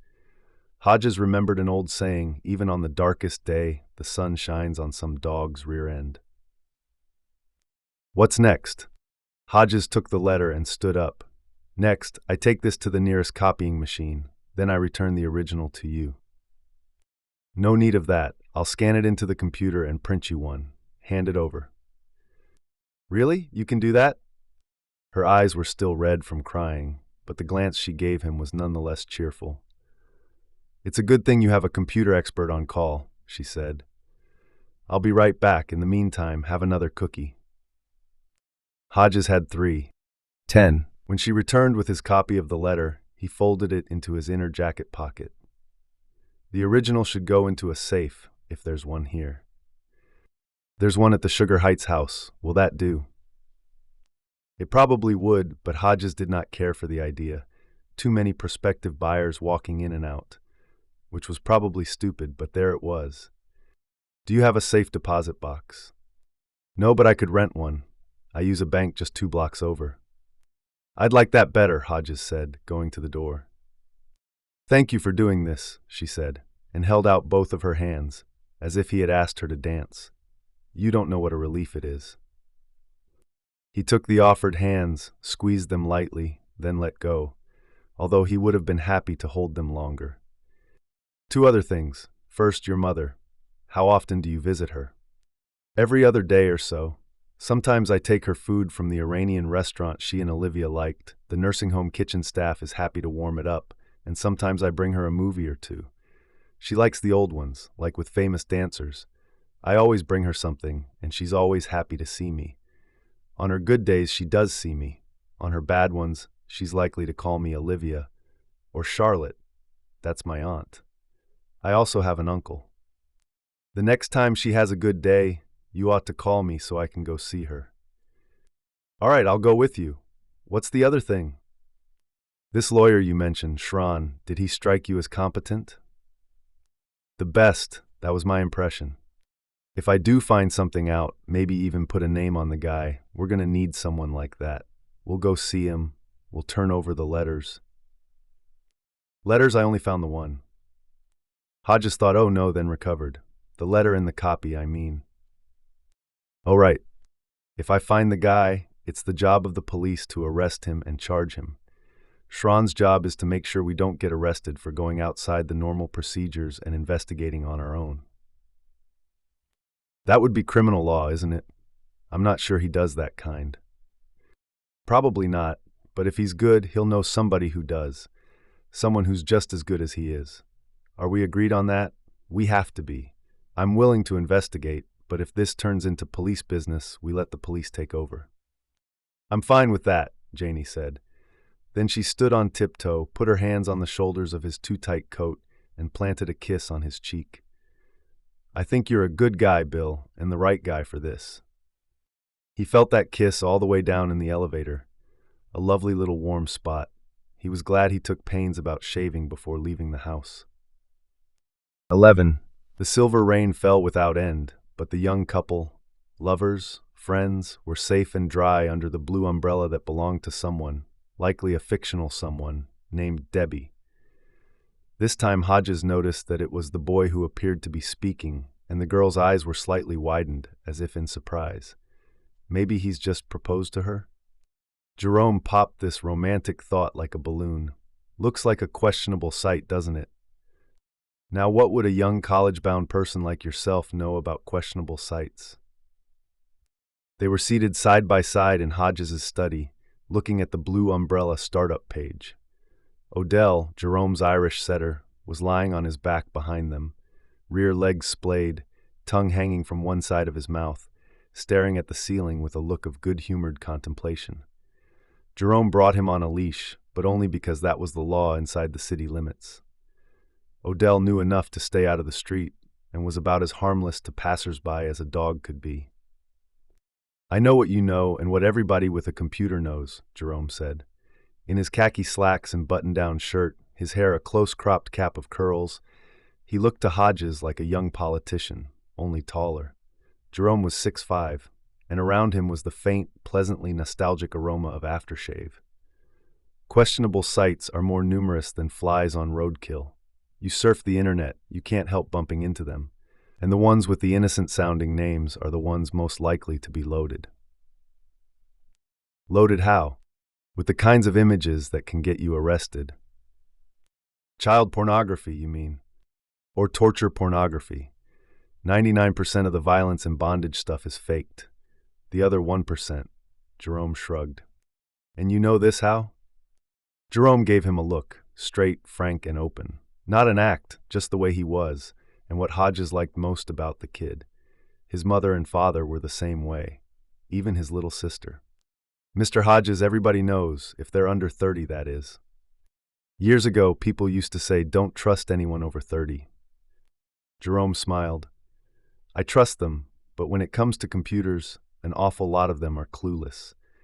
They treat their machines badly, then expect them to work. They open suspicious email attachments, they go to websites like this, and all at once their computer goes haywire and starts downloading pictures of young escorts or terrorist videos that show people getting their heads chopped off. It was on the tip of Hodges' tongue to ask who a certain movie computer was. It sounded like a gang name to him, but the thing about terrorist videos diverted him. That actually happens? It's been known to. And then, Jerome made a fist and tapped his knuckles against the top of his head. Knock, knock, knock, Homeland Security at your door. He unrolled his fist so he could point a finger at the couple under the blue umbrella. On the other hand, this might be just what it claims to be, a chat site where shy people can be electronic pen pals. You know, a lonely hearts deal. Lots of people out there looking for love, dude. Let's see. He reached for the mouse, but Hodges grabbed his wrist. Jerome looked at him inquiringly. Don't look on my computer, Hodges said. Look on yours. If you'd asked me to bring my laptop. Do it tonight. That'll be fine. And if you happen to unleash a virus that swallows your machine whole, I'll buy you a new one. Jerome shot him a look of condescending amusement. Mr. Hodges, I've got the best virus detection and prevention program money can buy, and the second best backing it up. Any bug trying to creep into my machines gets eliminated quickly. It might not be there to eat, Hodges said. He was thinking about Mrs. T's sister saying, it's as if the guy knew her. It might be there to watch. Jerome did not look worried. He looked excited. How did you get onto this site, Mr. Hodges? Are you returning to work? Are you like on the case? Hodges had never missed Pete Huntley so bitterly as he did at that moment. A tennis partner to exchange ideas with. He had no doubt Jerome could fulfill that function. He had a good mind and a demonstrated talent for making all the right deductions. But he was also a year from voting age, 4 from being able to buy a legal drink, and this could be dangerous. Just peek into the site for me, Hodges said. But before you do, hunt around on the internet. See what you can find out about it. What I want to know most of all is... If it has an actual history, Jerome cut in, once more demonstrating that admirable deductive ability. A background story. You want to make sure it's not a fake setup for you alone. You know, Hodges said, you should quit doing chores for me and get a job with one of those computer repair companies. You could probably make a lot more money. Which reminds me, you need to give me a price for this job. Jerome was offended, but not by the offer of a fee. Those companies are for socially awkward people. He reached behind him and scratched Odell's dark red fur. Odell thumped his tail appreciatively, although he would probably prefer a steak sandwich. In fact, there's one group that drives around in VW Beetles. You can't get much more socially awkward than that. Discount Electronics. You know them? Sure, Hodges said, thinking of the advertising circular he got along with his poison pen letter. They must have liked the idea, because they have the same deal, only they call it the Cyber Patrol, and their VWs are green instead of black. Plus, there are many independents. Look online, you can find 200 right here in the city. I think I'll stick to chores, Mr. Hodges. Jerome clicked away from under Debbie's blue umbrella and back to Hodges' screensaver, which happened to be a picture of Allie, back when she was 5 and still thought her old man was God. But since you're worried, I'll take precautions. I've got an old computer in my closet with nothing on it but some old video games. I'll use that one to check out the site. Good idea. Anything else I can do for you today? Hodges started to say no, but Mrs. T's stolen Mercedes was still bothering him. There was something very wrong there. He felt it then, and felt it more strongly now. So strongly he almost saw it, but almost never won a prize at the county fair. The wrongness was a problem he wanted to discuss. "You could listen to a story," he said. In his mind, he was already making up a piece of fiction that would touch on all the important points. Who knew? Maybe Jerome's fresh eye would spot something he himself had missed. Unlikely, but not impossible. "Would you be willing to do that?" "Sure." "Then clip Odell on his leash. We'll walk down to the ice cream shop. I'm eager for a strawberry cone." "Maybe we'll see the Mr. Tasty truck before we get there," Jerome said. "That guy's been in the neighborhood all week, and he's got some awesome treats." "So much the better," Hodges said, getting up. "Let's go." 12. They walked down the hill to the little shopping center at the intersection of Harper Road and Hanover Street, with Odell walking between them on the loose leash. They could see the buildings of downtown 2 miles distant, City Center and the local arts complex dominating the cluster of skyscrapers. The arts complex was not one of the finer creations, in Hodges' opinion. Not that his opinion had ever been requested on the matter. "So what's the story? Tell me the story," Jerome asked. "Well," Hodges said, "let's say there's this guy with a long-term lady friend who lives downtown. He himself lives in Parsonville.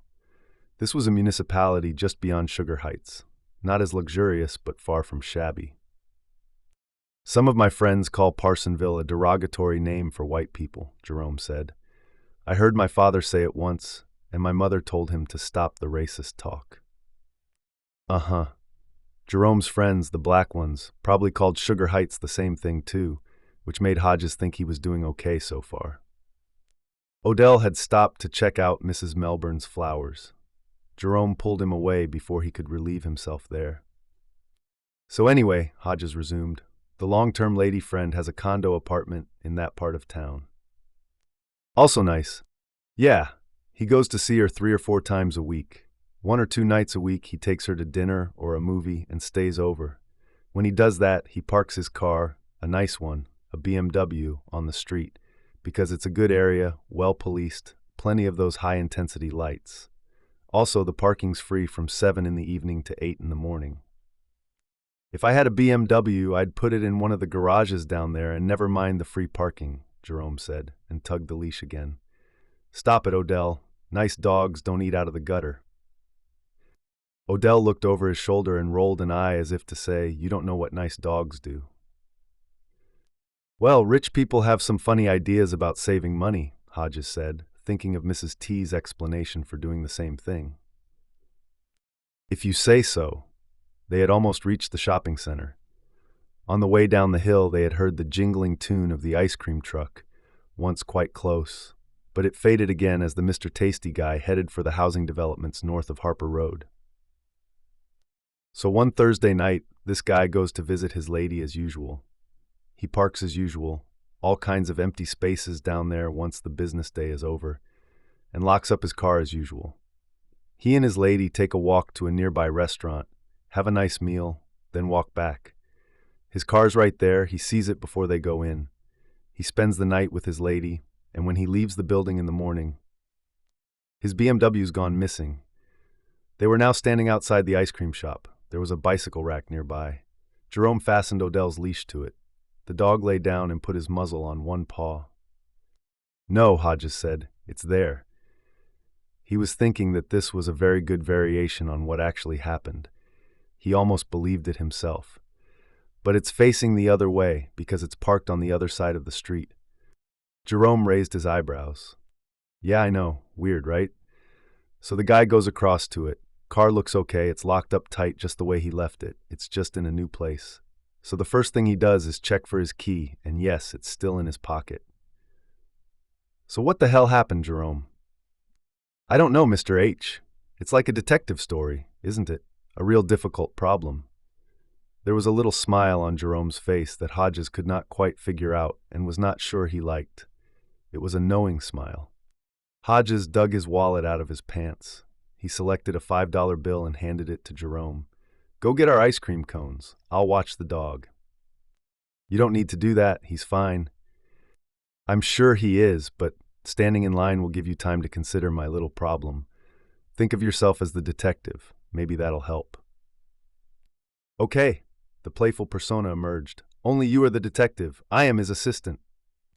Teen. There was a pocket park on the far side of Hanover. They crossed at the walk light, grabbed a bench, and watched a bunch of teenage boys risking injury in the sunken concrete skateboarding area. Odell divided his time between watching the boys and the ice cream cones. You ever try that? Hodges asked, nodding at the daredevils. No, sir, Jerome gave him a wide-eyed stare. I am black. I spend my spare time playing basketball and running on the track at the high school. Us black fellows are mighty fast, as the whole world knows. Thought I told you to leave the persona at home. Hodges used his finger to wipe some ice cream off his cone and extended the dripping finger to Odell, who cleaned it quickly. Sometimes that boy just shows up, Jerome declared. Then the persona was gone, just like that. There's no guy and no lady friend and no BMW. You're talking about the Mercedes killer. So much for fiction. Say I am. Are you investigating that on your own, Mr. Hodges? Hodges thought this over very carefully, then repeated himself. Say I am. Does the Debbie's Blue Umbrella site have something to do with it? Say it does. A boy fell off his skateboard and stood up with scraped knees. One of his friends moved over, mocking him. The injured boy slid a hand across one oozing knee, flung a spray of red droplets at the mocking boy, then rolled away, shouting, "Disease! Disease!" The mocking boy rolled after him, only now he was laughing. Awful people, Jerome muttered. He bent to scratch Odell behind the ears, then straightened up. If you want to talk about it. Embarrassed, Hodges said. I don't think at this point. I understand, Jerome said. But I did think about your problem while I was in line, and I've got a question. Yes? Your make-believe BMW guy, where was his spare key? Hodges sat very still, thinking how very quick this child was. Then he saw a line of pink ice cream trickling down the side of his waffle cone and licked it off. Let's say he claims he never had one. Like the woman who owned the Mercedes did. Yes, exactly like that. Remember me telling you how my mom got angry at my dad for calling Parsonville a derogatory name for white people? Yeah. Want to hear about a time when my dad got angry at my mom? The only time I ever heard him say, "That's just like a woman"? If it bears on my little problem, tell me. Mom's got a Chevy Malibu, red, you've seen it in the driveway. Sure. He bought it new 3 years ago and gave it to her for her birthday, provoking massive cries of delight. Yes, Hodges thought, the persona has definitely taken a hike. She drives it for a year, no problems. Then it's time to re-register. Dad said he'd do it for her on his way home from work. He goes out to get the paperwork, then comes back in from the driveway holding up a key. He's not mad, but he's irritated. He tells her that if she leaves her spare key in the car, someone could find it and drive her car away. She asks where it was. He says in a plastic bag along with her registration, her insurance card, and the owner's manual, which she had never opened. Still had the paper band around it that says thanks for buying your new car at the dealership. Another drip was trickling down Hodges's ice cream. This time he did not notice it even when it reached his hand and pooled there. In the glove compartment, yes. My dad said it was careless, and my mom said. Jerome leaned forward, his brown eyes fixed on Hodges's gray ones. She said she didn't even know it was there. That's when he said it was just like a woman, which didn't make her happy. I bet it didn't. In Hodges's brain, all sorts of ideas were forming. Dad says, honey, all you have to do is forget once and leave your car unlocked. Some drug addict comes along, sees the buttons up, and decides to search it in case there's anything worth stealing. He checks the glove compartment for money, sees the key in the plastic bag, and away he goes to find out who wants to buy a low-mileage Malibu for cash. What did your mother say to that? Jerome grinned. First thing, she turned it around. No one does that any better than my mom. She says, you bought the car and you brought it home. You should have told me. I'm eating my breakfast while they're having this little discussion and thought of saying, If you'd ever checked the owner's manual, Mom, maybe just to see what all those cute little lights on the dashboard signify. But I kept my mouth shut. My mom and dad don't argue often, but when they do, a wise person steers clear. Even my sister knows that, and she's only 9. It occurred to Hodges that when he and Corinne were married, this was something Allison also knew. The other thing she said was that she never forgets to lock her car, which, so far as I know, is true. Anyway, that key is now hanging on one of the hooks in our kitchen, safe, sound, and ready to go if the primary ever gets lost. Hodges sat looking at the skateboarders, but not seeing them. He was thinking that Jerome's mom had a point when she said her husband should have either presented her with the spare key or at least told her about it. You did not just assume people would do an inventory and find things by themselves. But Olivia Trelawney's case was different. She bought her own car and should have known. Only the salesman had probably overloaded her with information about her expensive new purchase. They had a way of doing that. When to change the oil, how to use the cruise control, how to use the navigation system. Don't forget to put your spare key in a safe place. Here's how you plug in your cell phone. Here's the number to call roadside assistance if you need it. Click the headlight switch all the way to the left to engage the automatic function. Hodges could remember buying his first new car and letting the guy's post-sales tutorial wash over him. Yep, right, gotcha. Just anxious to get his new purchase out on the road, to enjoy the quiet ride and inhale that incomparable new car smell, which to the buyer was the aroma of money well spent. But Mrs. T was obsessive-compulsive. He could believe she would have overlooked the spare key and left it in the glove compartment. But if she had taken her primary key that Thursday night, would she also have locked the car doors? She said she did, had maintained that to the very end. And really, think about it. With the new smart keys, it's a simple 3-step process, isn't it? He said. Step 1, turn off the engine. Step 2, remove the key from the ignition. If your mind's on something else and you forget step 2, there's a chime to remind you. Step 3, close the door and push the button stamped with the padlock icon. Why would you forget that with the key right there in your hand? Safety for beginners. That's true, Mr. H, but some people forget anyway. Hodges was too lost in thought for privacy. She was no idiot, nervous and jumpy, but not stupid. If she took her key, I almost have to believe she locked her car, and the car wasn't broken into, so even if she did leave the spare in her glove compartment, how did the guy get to it? So it's a locked car mystery instead of a locked room. This is a very difficult problem. Hodges did not reply. He was going over it and over it. That the spare might have been in the glove compartment now seemed obvious, but did either he or Pete ever raise the possibility? He was pretty sure they did not. Because they thought like men? Or because they were angry at Mrs. T's carelessness and wanted to blame her? And she was to blame, was she not? Not if she really did lock her car, he thought. Mr. Hodges, what does that Blue Umbrella website have to do with the Mercedes killer? Hodges came back out of his own head. He had been in deep thought, and it was a pretty long journey back. I don't want to talk about that just now, Jerome. But maybe I can help. Had he ever seen Jerome this excited? Maybe once, when the debate team he captained his sophomore year won the citywide championship. Find out about that website and you will be helping, Hodges said. You don't want to tell me because I'm a kid. That's it, isn't it? It was part of the reason, but Hodges had no intention of saying so. And as it happened, there was something else. It's more complicated than that. I'm not a police officer anymore, and investigating the city center thing goes right up to the edge of what's legal. If I find anything out and don't tell my old partner, who's now the lead on the Mercedes killer case, I'll be over the edge. You have a bright future ahead of you, including just about any college or university you decide to favor with your presence. What would I say to your mother and father if you got dragged into an investigation of my actions? Maybe as an accomplice.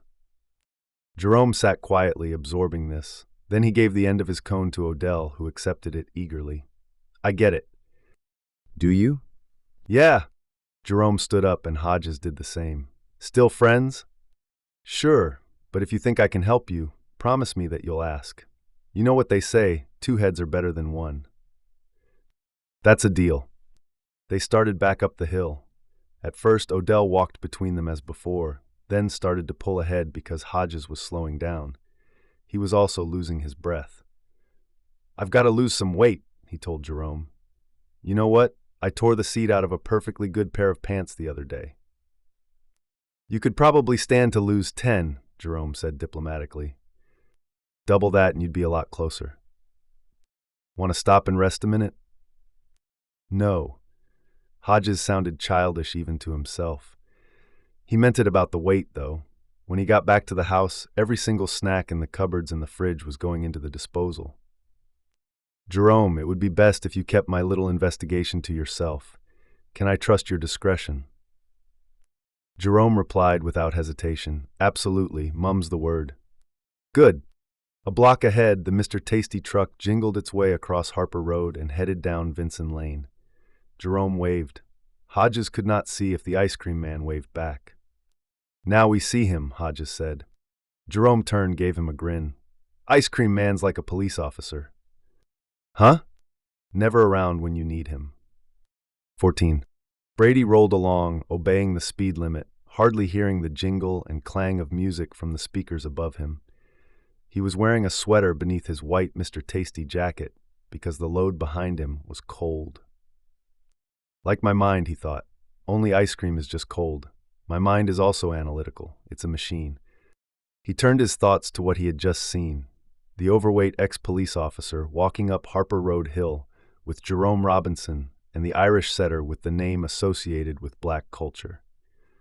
Jerome gave him a wave and Brady gave it right back, because that was the way you blended in. Like listening to Freddie Linklater's endless rants about how tough it was to be a female homosexual in a heterosexual world. Kermit William, I wish I was young, Hodges, and Jerome, I wish I was white, Robinson. What were the odd pair talking about? That was something Brady Hartsfield would like to know. Maybe he would find out if the police officer took the bait and struck up a conversation on Debbie's blue umbrella. It certainly worked with the rich woman. Once she started talking, nothing could stop her. The detective retired and his black young friend. Also Odell. Could not forget Odell. Jerome and his little sister loved that dog. It would really upset them if something happened to it. Probably nothing would, but maybe he would research some more poisons on the internet when he got home tonight. Such thoughts were always flitting through Brady's mind. They were the bats in his belfry. This morning at Discount Electronics, as he was inventorying another load of cheap movie discs, it occurred to him that he could use his suicide vest to assassinate the president, Mr. Barack. I wish I was white Obama. Go out in a blaze of glory. The president came to this state often because it was important to his re-election strategy. And when he came to the state, he came to this city, held a rally, talked about hope, talked about change. Brady was figuring out how to avoid metal detectors and random checks when Tones Frobisher called him and told him he had a service call. By the time he was on the road in one of the green Cyber Patrol VWs, he was thinking about something else. A famous actor, to be exact. Sometimes, though, his ideas stuck. A chubby little boy came running down the sidewalk, waving money. Brady pulled over. I want chocolate, the little boy screamed. And I want it with sprinkles. You got it, you fat little creep, Brady thought, and smiled his widest, most charming smile. Ruin your health all you want, I give you until 40, and who knows, maybe you'll survive the first heart attack. That would not stop him, though, no. Not when the world was full of beer and large hamburgers and chocolate ice cream. You got it, little buddy. 1 chocolate with sprinkles coming right up. How was school? Get any good grades? That night the TV never went on at 63 Harper Road, not even for the evening news. Nor did the computer. Hodges hauled out his trusty legal pad instead. Janelle Patterson called him old school. So he was, and he did not apologize for it. This was the way he had always worked, the way he was most comfortable. Sitting in beautiful no-TV silence, he read over the letter Mr. Mercedes sent him. Then he read the one Mrs. T got. Back and forth he went for an hour or more, examining the letters line by line. Because Mrs. T's letter was a copy, he felt free to jot in the margins and circle certain words. He finished this part of his procedure by reading the letters aloud. He used different voices because Mr. Mercedes had adopted two different personalities. The letter Hodges received was gloating and arrogant. "Ha ha! You broken down old fool," it said. "You have nothing to live for and you know it, so why don't you just kill yourself?" The tone of Olivia Trelawney's letter was subservient and melancholy, full of remorse and tales of childhood abuse. But here also was the idea of suicide, this time couched in terms of sympathy. "I understand. I totally get it, because I feel the same." At last, he put the letters in a folder with Mercedes Killer printed on the tab. There was nothing else in it, which meant it was very thin, but if he was still any good at his job, it would thicken with page after page of his own notes. He sat for 15 minutes, hands folded on his too large middle like a meditating Buddha. Then he drew the pad to him and began writing. I think I was right about most of the stylistic false clues. In Mrs. T's letter, he doesn't use exclamation points, capitalized phrases, or many one-sentence paragraphs. The ones at the end are for dramatic effect. I was wrong about the quotation marks. He likes those. Also fond of underlining things. He may not be young after all. I could have been wrong about that. But he thought of Jerome, who had already forgotten more about computers and the internet than Hodges himself would ever learn. And of Janie Patterson, who knew how to make a copy of her sister's letter by scanning and who used online video calling. Janie Patterson, who was likely almost 20 years younger than he was. He picked up his pen again. But I don't think I am. Probably not a teenager, although can't rule it out, but let's say in the range 20 to 35. He's smart, good vocabulary, able to phrase things well. He went through the letters yet again and jotted down some of those well-phrased parts. Nervous little mouse of a kid, strawberry jam in a sleeping bag, most people are sheep and sheep don't eat meat. Nothing that would make people forget famous writers, but Hodges thought such lines showed a degree of talent. He found one more and printed it below the others. What have they done for you except harass you and cause you sleepless nights? He tapped the tip of his pen above this, creating a cluster of tiny dark blue dots.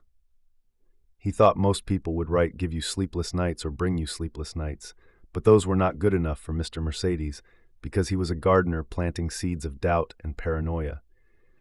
They are out to get you, Mrs. T, and they have a point, don't they? Because you did leave your key. The police say so. I say so too, and I was there. How can we both be wrong? He wrote these ideas down, put a box around them, then turned to a fresh sheet. Best point of identification is still perk for perp. He uses it in both letters, but also note hyphens in the Trelawney letter. Beehive instead of beehive. Weekdays instead of weekdays. If I am able to identify this guy and get a writing sample, I can arrest him. Such stylistic fingerprints would not be enough to convince a jury, but Hodges himself? Absolutely. He sat back again, head tilted, eyes fixed on nothing. He was not aware of time passing. For Hodges, time, which had hung so heavy since his retirement, had been erased. Then he lurched forward, office chair protesting loudly, and wrote in large capital letters, "Has Mr. Mercedes been watching?" Hodges felt almost positive he had been, that it was his usual method. He followed Mrs. Trelawney's vilification in the newspapers. He watched her 2 or 3 appearances on the TV news, short and unflattering. Those appearances drove her already low public opinion into the ground. He may have driven by her house as well.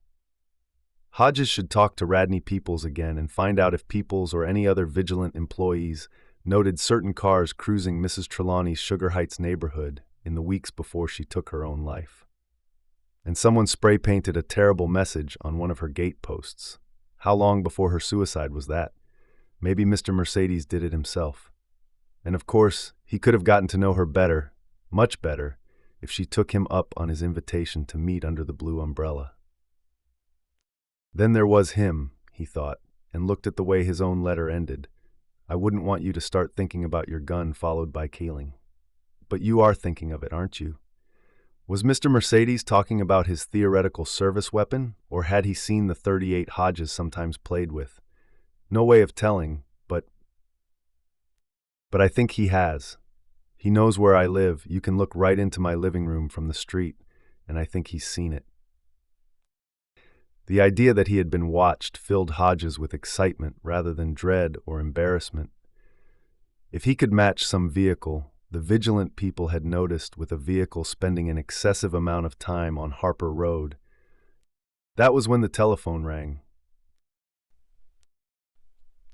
"What's up, Jerome?" "I'm under the umbrella."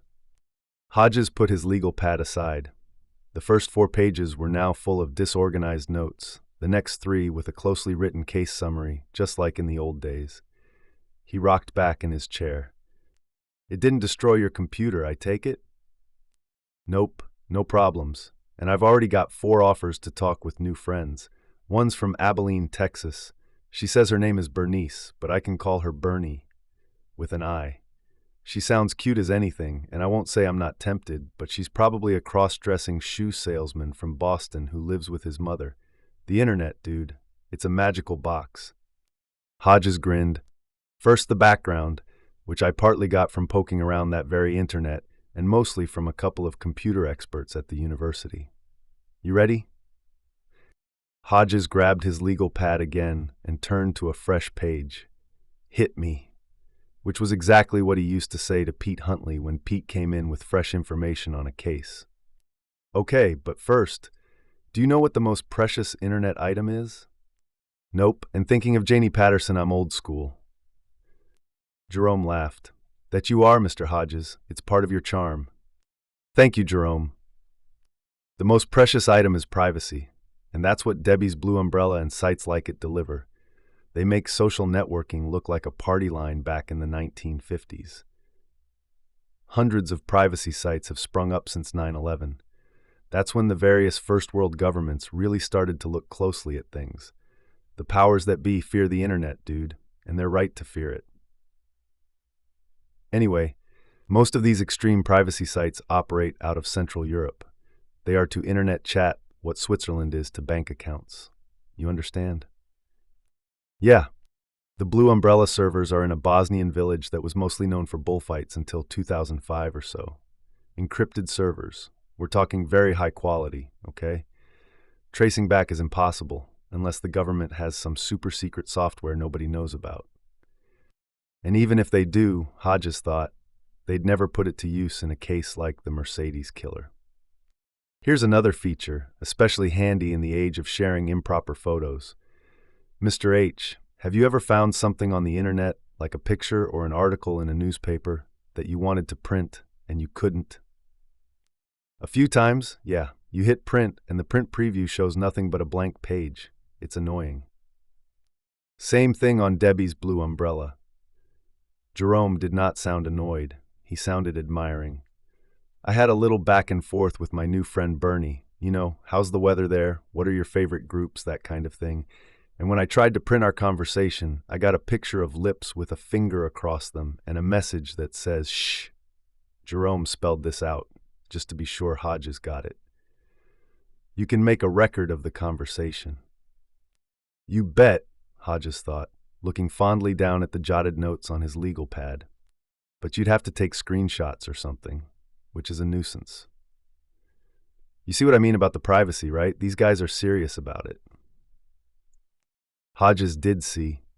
He flipped back to the first page of his legal pad and circled one of his earliest notes. "Computer savvy, under 50. When you click in, you get the usual choice. Enter username or register now. Since I didn't have a username, I clicked register now and got one. If you want to talk with me under the Blue Umbrella, I'm Tyrone 40.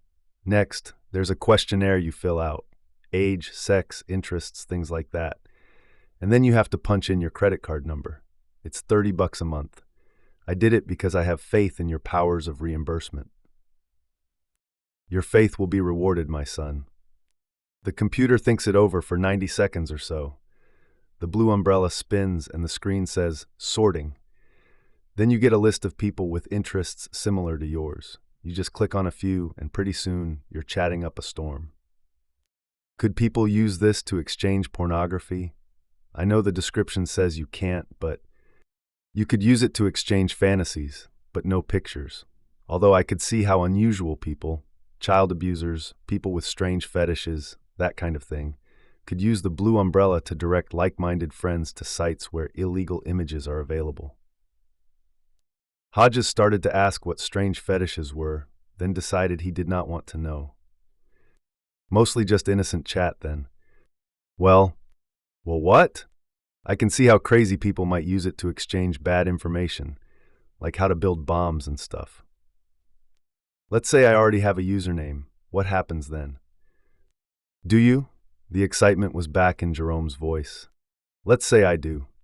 That would depend on whether you just made it up, or if you got it from someone who wants to chat with you, like he gave it to you on the phone or in an email. Hodges grinned. Jerome, a true child of his times, had never considered the possibility that information could be conveyed by such an antiquated method as a letter. Say you got it from someone else, Jerome went on, like from the guy who stole that lady's car, like maybe he wants to talk to you about what he did. He waited. Hodges said nothing, but he was all admiration. After a few seconds of silence, Jerome said, "Can't blame a guy for trying. Anyway, you go on and enter the username." "When do I pay my $30? You don't. Why not? Because someone's already paid it for you. Jerome sounded sober now, dead serious. Probably don't need to tell you to be careful, but I will, anyway, because if you already have a username, this guy's waiting for you. Brady stopped on his way home to get them supper, sandwiches tonight, but his mother was asleep on the couch. The TV was showing another of those reality things, a program that showed a bunch of good-looking young women to a handsome bachelor who looked like he might have a very low intelligence quotient. Brady saw Mom had already eaten, sort of. On the coffee table was a half-empty bottle of vodka and 2 cans of diet shake. High tea in hell, he thought, but at least she was dressed, jeans and a college sweatshirt. On the off chance, he unwrapped her sandwich and waved it back and forth beneath her nose, but she only snorted and turned her head away. He decided to eat that one himself and put the other one in his private fridge. When he came back from the garage, the handsome bachelor was asking one of his potential sexual partners, a blonde of course, if she liked to cook breakfast. The blonde's overly sweet reply, "Do you like something hot in the morning?" Holding the plate with his sandwich on it, he regarded his mother. He knew it was possible he would come home some evening and find her dead. He could even help her along. Just pick up one of the throw pillows and settle it over her face. It would not be the first time murder was committed in this house. If he did that, would his life be better or worse? His fear, unarticulated by his conscious mind but present underneath, was that nothing would change. He went to the phone and picked it up before realizing he really could not do that. Think of the unanswerable questions that would ensue. He put it back down and turned to her. Find out how to treat her online, he thought. Everything's online. I'm going to take care of it, he said, but I have to go downstairs for a few minutes. You hang in there, Mom. Try. He almost said, try to relax. He ran into the kitchen, toward the door that led to his control room. Down there he would find out how to save her, and even if he could not, he would not have to watch her die. 18. The word to turn on the lights was control, but although he spoke it 3 times, the basement remained in darkness. Brady realized the voice recognition program was not working because he did not sound like himself. And was it any wonder? He used the switch instead and went down, first shutting the door, and the terrible sounds coming from the living room behind him. He did not even try to voice activate his bank of computers, just turned on his number 3 with the button behind the monitor. The countdown to total erasure appeared, and he stopped it by typing in his password. But he did not seek out poison antidotes. It was far too late for that, and now that he was sitting here in his safe place, he allowed himself to know it. He also knew how this happened. She was good yesterday, staying sober long enough to make a nice supper for them, so she rewarded herself today. got drunk, then decided she had better eat a little something to absorb the alcohol before her honey boy got home. Did not find anything in the pantry or the refrigerator that tickled her fancy. But say, what about the mini fridge in the garage? Soft drinks would not interest her, but perhaps there were snacks. Only what she found was even better, a plastic bag filled with nice fresh hamburger. It made Brady think of an old saying, whatever can go wrong will go wrong. He went online to find out what it was called. After some investigation, he discovered it was called Murphy's Law, named after a man named Edward Murphy. The guy made aircraft parts. Who knew? He surfed a few other sites, actually quite a few, and played a few hands of solitaire. When there was a particularly loud thump from upstairs, he decided to listen to a few tunes on his music player, something cheerful. And as a song played, he went on Debbie's blue umbrella to see if there was a message from the fat ex-police officer. 19. When he could put it off no longer, Brady crept upstairs. Twilight had come. The smell of seared hamburger was almost gone, but the smell of vomit was still strong. He went into the living room. His mother was on the floor next to the coffee table, which was now overturned. Her eyes glared up at the ceiling. Her lips were pulled back in a great big grin. Her hands were claws. She was dead. Brady thought, why did you have to go out in the garage when you got hungry? Oh, Mommy, what possessed you? Whatever can go wrong will go wrong, he thought, and then looking at the mess she had made, he wondered if they had any carpet cleaner. This was Hodges's fault. It all led back to him. He would deal with the old detective retired, and soon. Right now, though, he had a more pressing problem. He sat down to consider it, taking the chair he used on the occasions when he watched TV with her. He realized she would never watch another reality show. It was sad, but it did have its funny side. He imagined a famous television host sending flowers with a card reading from all your survivor pals, and he just had to chuckle. What was he to do with her? The neighbors would not miss her because she never ever had anything to do with them, called them stuck up.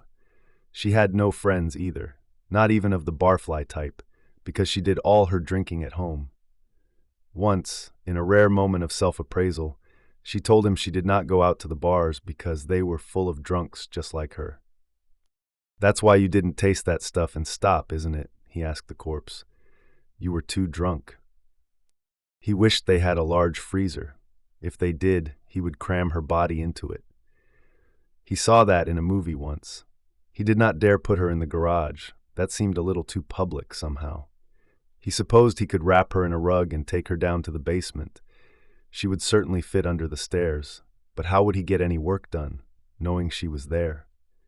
Knowing that, even inside a roll of rug, her eyes were glaring? Besides, the basement was his place, his control room. In the end, he realized there was only one thing to do. He grabbed her under the arms and dragged her toward the stairs. By the time he got her there, her pajama pants had slid down, revealing her private parts. Once, when he was in bed with her and she was giving him relief for a particularly bad headache, he tried to touch her and she slapped his hand away. Hard. Don't you ever, she had said. That's where you came from. Brady pulled her up the stairs, one step at a time. The pajama pants worked down to her ankles and gathered there. He remembered how she did a sit-down march on the couch in her last moments. How awful. But, like the thing about the television host sending flowers, it had its funny side. Down the hall, into her bedroom. He straightened up, wincing at the pain in his lower back. Goodness, she was so heavy. It was as if death had stuffed her with some dense mystery meat. Never mind, get it done. He yanked up her pants, making her decent again, as decent as a corpse in vomit-soaked pajamas could be, and lifted her onto her bed, groaning as fresh pain settled into his back. When he straightened up this time, he could feel his spine cracking. He thought about taking off her nightclothes and replacing them with something clean, one of the large t-shirts she sometimes wore to bed, maybe, but that would mean more lifting and manipulation of what was now just pounds of silent flesh hanging from bone. What if he injured his back? He could at least take off her top, that caught most of the mess, but then he would have to look at her breasts. Those she did let him touch, but only once in a while. "My handsome boy," she would say on these occasions, running her fingers through his hair or massaging his neck where the headache settled, crouched and snarling. "My handsome honey boy." In the end, he just pulled the bedspread up, covering her entirely, especially those staring, glaring eyes. "Sorry, Mom," he said, looking down at the white shape. "Not your fault." No, it was the fat ex-police officer's fault. Brady bought the poison to kill the dog, true, but only as a way of getting to Hodges and messing with his head. Now, it was Brady's head that was a mess, not to mention the living room. He had a lot of work to do down there, but he had something else to do first. 20. He had control of himself again, and this time his voice commands worked. He did not waste time, just sat down in front of his number 3 and logged on to Debbie's blue umbrella. His message to Hodges was brief and to the point. "I'm going to kill you. You won't see me coming. Call for the dead." 1. On Monday, 2 days after Elizabeth Wharton's death, Hodges was once more seated in Damasio's Italian Ristorante. The last time he was here, it was for lunch with his old partner. This time it was dinner. His companions were Jerome Robinson and Janelle Patterson. Janie complimented him on his suit, which already fit better even though he had only lost a few pounds. It was the new hat Jerome liked, a brown hat Janie bought Hodges on impulse that very day and presented to him with some ceremony. "Because he's a private detective now," she said, "and every private detective should have a hat he can pull down to one eyebrow." Jerome tried it on and gave it that exact tilt. "What do you think? Do I look like the actor Humphrey Bogart?" "I hate to disappoint you," Hodges said, but Bogart was white. "Very white," Janie added. "Forgot that." Jerome tossed the hat back to Hodges, who placed it under his chair, reminding himself not to forget it when he left. He was pleased when his 2 dinner guests got along well at once. Jerome, an old head on top of a young body, Hodges often thought, did the right thing as soon as the lightheartedness of the hat was finished, taking one of Janie's hands in both of his and telling her he was sorry for her loss.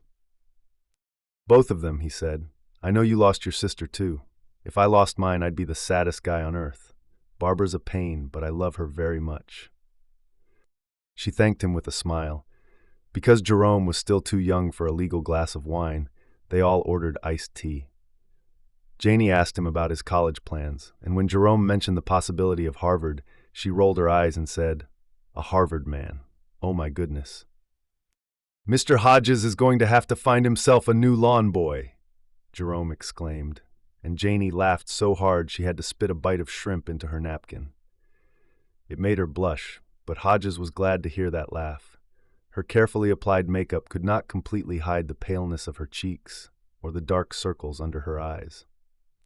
When he asked her how Aunt Charlotte, Uncle Henry, and Holly the quiet one were enjoying the big house in Sugar Heights, Janie grabbed the sides of her head as if afflicted with a terrible headache. "Aunt Charlotte called 6 times today. I'm not exaggerating. 6. The first time was to tell me that Holly woke up in the middle of the night, didn't know where she was, and had a panic attack. Auntie C said she was on the verge of calling an ambulance when Uncle Henry finally got her settled down by talking to her about car racing. She's crazy about stock car racing. Never misses it on TV, I understand. A famous driver is her idol." Janie shrugged. Go figure. "How old is this Holly?" Jerome asked. "About my age, but she suffers from a certain amount of emotional immaturity, I guess you'd say." Jerome considered this silently, then said, "She probably needs to rethink her favorite driver." "Who?" "Never mind." Janie said Aunt Charlotte had also called to marvel over the monthly electrical bill, which must be huge, to confide that the neighbors seemed very aloof, to announce there was an awfully large number of pictures and all that modern art was not to her taste, to point out, although it sounded like another announcement, that if Olivia thought all those lamps were a certain kind of glass, she had almost certainly been cheated. The last call, received just before Janie left for the restaurant, had been the most aggravating. Uncle Henry wanted Janie to know, her aunt said, that he had looked into the matter and it still was not too late to change her mind about the cremation. She said the idea made her brother very upset. He called it a funeral from another culture, and Holly would not even discuss it because it terrified her. Their Thursday departure is confirmed, Janie says, and I'm already counting the minutes. She squeezed Hodges's hand and said, "There's one bit of good news, though. Auntie C says that Holly was very taken with you." Hodges smiled. "Must be my resemblance to the race car driver." Janie and Jerome ordered dessert. Hodges, feeling virtuous, did not. Then, over coffee, he got down to business. He had brought 2 folders with him and handed one to each of his dinner companions. "All my notes. I've organized them as well as I can. I want you to have them in case anything happens to me." Janie looked alarmed. "What else has he said to you on that site?" "Nothing at all," Hodges said. The lie came out smoothly and convincingly. "It's just a precaution." "You sure of that?" Jerome asked. "Absolutely. There's nothing definitive in the notes, but that doesn't mean we haven't made progress. I see a path of investigation that might, I repeat might, take us to this guy. In the meantime, it's important that you both remain very aware of what's going on around you at all times." "Be alert constantly," Janie said. "Right," he turned to Jerome. "And what, specifically, are you going to be on the lookout for?" The reply was quick and sure. "Repeat vehicles, especially those driven by males on the younger side, say between the ages of 25 and 40, although I think 40's pretty old, which makes you practically ancient, Bill." "Nobody loves a smart aleck," Hodges said. "Experience will teach you that in time, young man." Elaine, the hostess, drifted over to ask how everything was. They told her everything was fine, and Hodges asked for more coffee all around. "Right away," she said. "You're looking much better than the last time you were here, Mr. Hodges, if you don't mind me saying so." Hodges did not mind. He felt better than the last time he was here, lighter than the loss of 7 or 8 pounds could account for. When Elaine was gone and the waiter had poured more coffee, Janie leaned over the table with her eyes fixed on his. "What path? Tell us."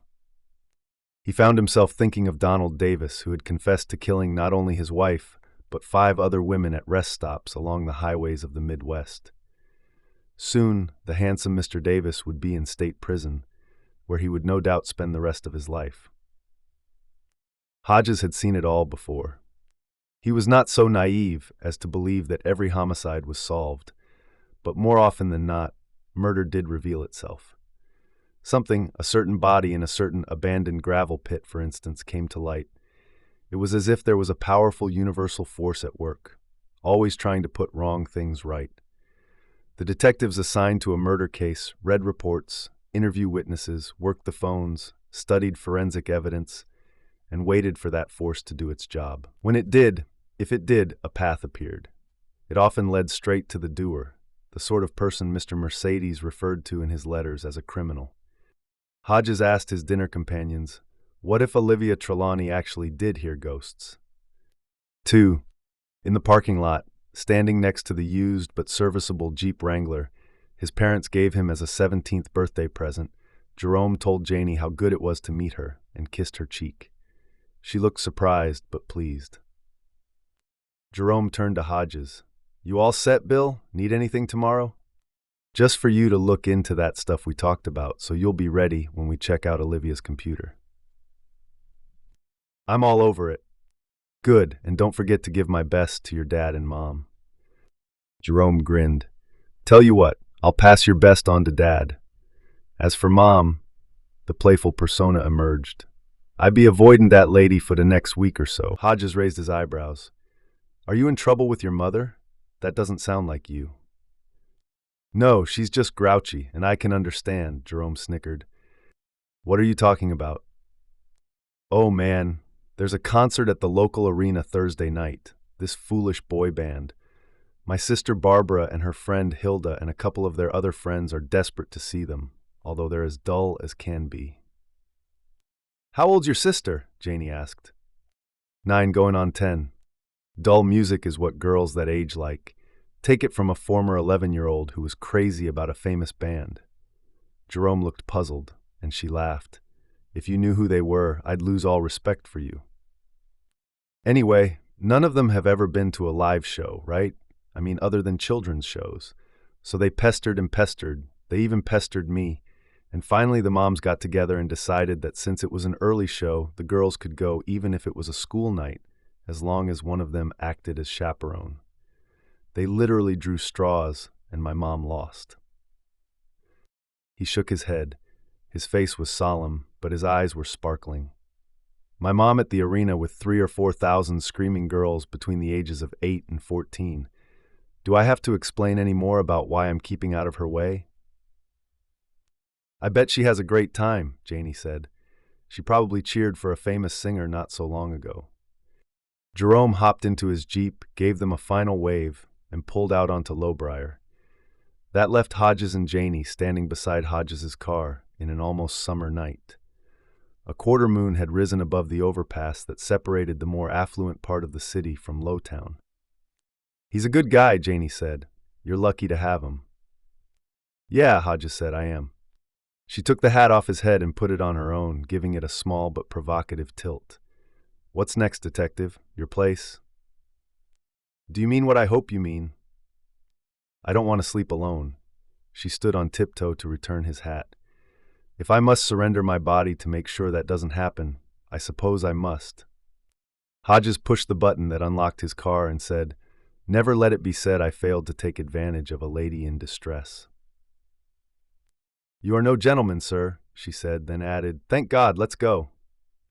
3. He kissed her again in the elevator. This time her hands linked behind his neck, and his traveled down past the small of her back to her white pants, snug across her bottom. He was aware of his too big stomach pressing against her trim one and thought she must be disgusted by it.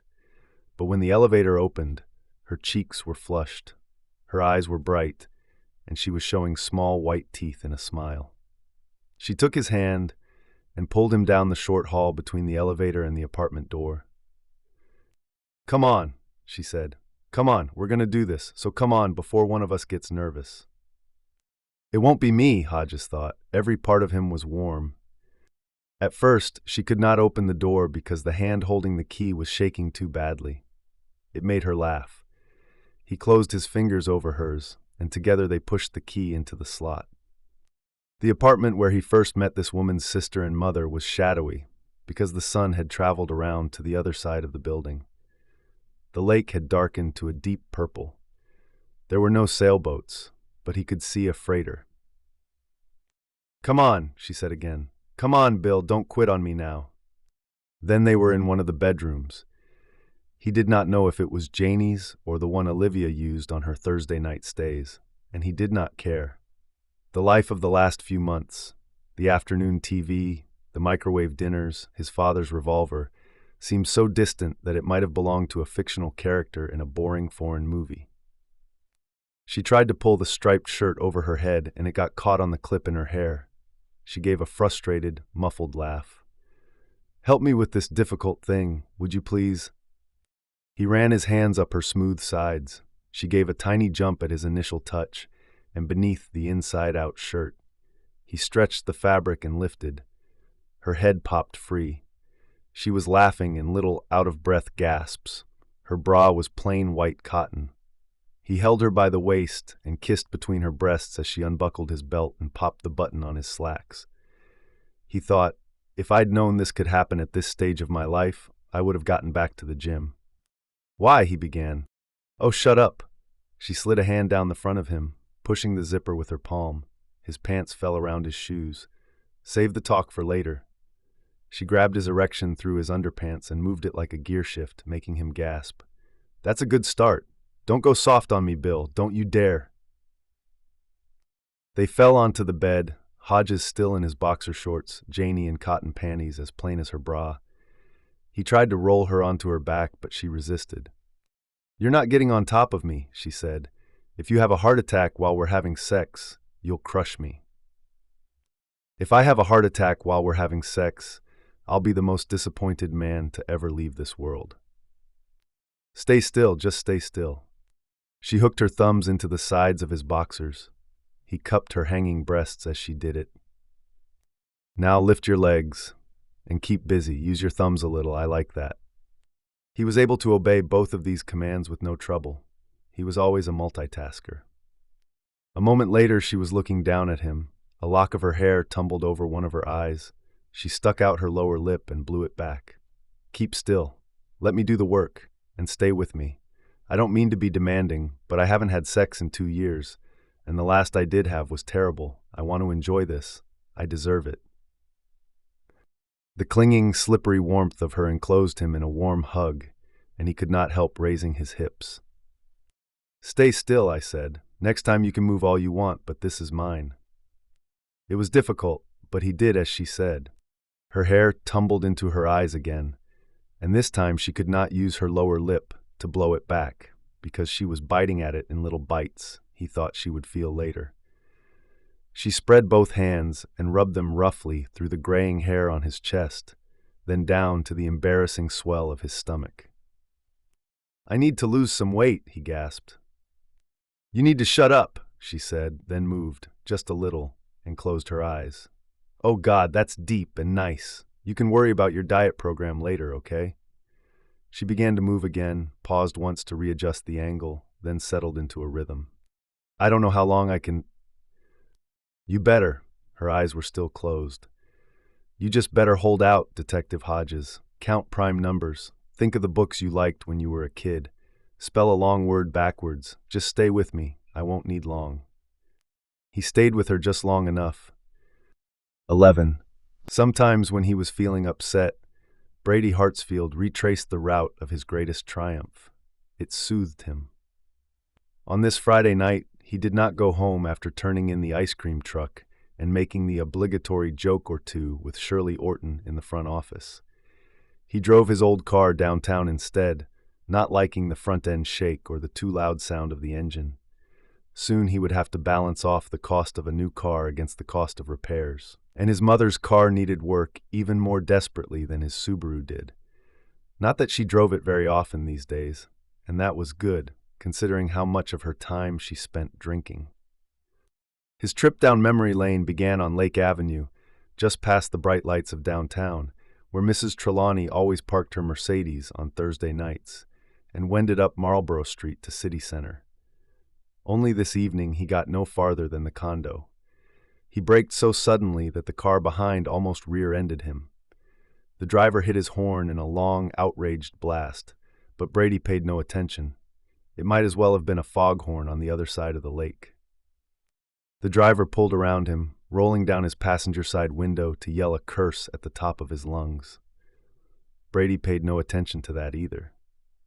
There must be thousands of Toyota Corollas in the city, and hundreds of blue Toyota Corollas. But how many blue Toyota Corollas with bumper stickers reading, "Support your local police"? Brady was betting there was just one. And what the heck was the fat ex-police officer doing in the old lady's condominium apartment? Why was he visiting Mrs. Trelawney's sister, who now lived there? The answer seemed obvious. Detective Hodges, retired, was investigating. Brady was no longer interested in reliving last year's triumph. He pulled an illegal U-turn, now heading for the north side, heading for home with a single thought in his head, flashing on and off like a neon sign. "You hateful person, you hateful person, you hateful person." Things were not going the way they were supposed to. Things were slipping out of his control. It was not right. Something needed to be done. 12. As the stars came out over the lake, Hodges and Janie Patterson sat in the kitchen nook, eating takeout Chinese and drinking tea. Janie was wearing a fluffy white bathrobe. Hodges was in his boxer shorts and t-shirt. When he used the bathroom after making love, she was curled in the middle of the bed, dozing. He got on her scale and was delighted to see he was 4 pounds lighter than the last time he weighed himself. It was a start. "Why me?" Hodges said now. "Don't get me wrong, I feel incredibly lucky, even blessed, but I'm 62 and overweight." She sipped tea. "Well, let's think about that, shall we? In one of the old detective movies Olivia and I used to watch on TV when we were kids, I'd be the greedy female, maybe a nightclub worker, who tries to charm the crusty and cynical private detective with her fair white body. Only I'm not the greedy type. Nor do I have to be, considering the fact that I recently inherited several $1,000,000, and my fair white body has started to sag in several vital places, as you may have noticed." He had not. What he had noticed was that she had not answered his question, so he waited. Not good enough? Nope. Janie rolled her eyes. I wish I could think of a way to answer you that's gentler than men are very stupid, or more elegant than I was sexually aroused and wanted to have some fun. I'm not coming up with much, so let's go with those. Plus, I was attracted to you. It's been 30 years since I was a sweet young woman, and much too long since I had sex. I'm 44, and that allows me to reach for what I want. I don't always get it, but I'm allowed to reach. He stared at her, honestly amazed. 44? She burst into laughter. You know what? That looks the nicest compliment I've had in a long, long time, and the most honest one, just that stare, so I'm going to push it a little. How old did you think I was? Maybe 40, at the outside, which would make me a much older man with a young woman. Oh, nonsense. If you were the one with the money instead of me, everyone would take the younger woman thing for granted. In that case, people would take it for granted if you were sleeping with a 25-year-old. She paused. Although that would be taking advantage of a younger person, in my humble opinion. You're old, but not that old, and you're on the heavy side, but not that heavy, although you will be if you keep on the way you're going. She pointed her fork at him.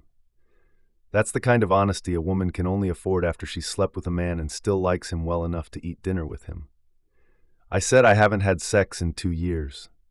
That's true. But do you know when I last had sex with a man I actually liked? He shook his head. Try junior college. And he wasn't a man, he was a football player with a big red pimple on the end of his nose. He was very sweet, though. Clumsy and much too quick, but sweet. He actually cried on my shoulder afterward. So this wasn't just, I don't know, a thank you sex session? A pity sex session? Give me a little credit, and here's a promise. She leaned forward, the robe gaping to show the shadowed valley between her breasts. Lose 20 pounds and I'll risk you on top. He could not help laughing. It was great, Bill. I have no regrets, and I have a thing for big guys. The football player with the pimple on his nose weighed about 240. My ex was a very thin man, and I should have known no good could come of it the first time I saw him. Can we leave it at that? Yeah, she said, smiling, and stood up. Come on in the living room. It's time for you to make your report. 13. He told her everything except for his long afternoons watching bad TV and thinking about suicide. She listened gravely, not interrupting, her eyes seldom leaving his face. When he was done, she got a bottle of wine out of the fridge and poured them each a glass. They were big glasses, and he looked at his doubtfully. Don't know if I should, Janie, I'm driving. Not tonight, you're not. You're staying here unless you've got a dog or a cat. Hodges shook his head. Not even a parrot? In one of those old movies, you'd at least have a parrot in your office that would say rude things to prospective clients. Sure, and you'd be my receptionist, Lola instead of Janie. Or Velma. He grinned. There was a good connection, and they were feeling it. She leaned forward, once again creating that captivating view. Tell me about this guy. That was never my job. We had guys who specialized in that, 1 on the force and 2 on call from the psychology department at the state university. Do it anyway. I searched for you on the internet, and it looks to me like you were just about the best the police department had. Many commendations. I got lucky a few times. It came out sounding falsely modest, but luck really was a big part of it. Luck and being ready. A famous comedian was right. 80% of success was just showing up. Take a shot, okay? If you do a good job, maybe we'll visit the bedroom again. She wrinkled her nose at him. Unless you're too old for more sex. The way he felt right now, he might not be too old for multiple sessions. There had been a lot of sexless nights, which gave him an account to draw on, or so he hoped. Part of him, a large part, still could not believe this was not an incredibly detailed dream. He sipped his wine, rolling it around in his mouth, giving himself time to think. The top of her robe was closed again, which helped him concentrate. Okay, he's probably young, that's the first thing. I'm guessing between 20 and 35. That's partly because of his computer savvy, but not entirely. When an older guy murders a bunch of people, the ones he mostly goes after are family, coworkers, or both. Then he finishes by putting the gun to his own head. You look, you find a reason, a motive. Wife kicked him out, then got a restraining order. Boss fired him, then humiliated him by having a couple of security guys stand by while he cleaned out his office. Loans overdue, credit cards maxed out, house with no value, car taken away. But what about serial killers? Wasn't that guy in Kansas a middle-aged man? Dennis Rader, yeah, and he was middle-aged when they caught him, but only 30 or so when he started. Also, those were sex killings. Mr. Mercedes isn't a sex killer, and he's not a serial killer in the traditional sense. He started with a bunch, but since then he's settled on individuals. First your sister, now me. And he didn't come after either of us with a gun or a stolen car, did he? Not yet anyway, Janie said. Our guy is a mix, but he has certain things in common with younger men who kill. He's more like one of the highway killers than Rader. The young highway killer and his partner planned to kill 6 white people a day. Just random killings. Whoever had the bad luck to walk into their gun sights went down. Sex and age didn't matter. They ended up killing 10. Not a bad score for a couple of homicidal maniacs. The stated motive was racial, and with the partner, kind of father figure, that might have been true, or partially true. I think the younger killer's motivation was a lot more complex, a whole stew of things he didn't understand himself. Look closely, and you'd probably find sexual confusion and upbringing were major players. I think the same is true with our guy. He's young, he's bright, he's good at fitting in, so good that a lot of his associates don't realize he's basically a loner. When he's caught, they'll all say, "I can't believe it was so-and-so, he was always so nice." Like a fictional killer on that TV show. Hodges knew the show she was talking about and shook his head emphatically. Not just because the show was fantasy nonsense either. The fictional killer knows why he's doing what he's doing. Our guy doesn't. He's almost certainly unmarried. He doesn't date. He may be sexually inactive. There's a good chance he's still living at home.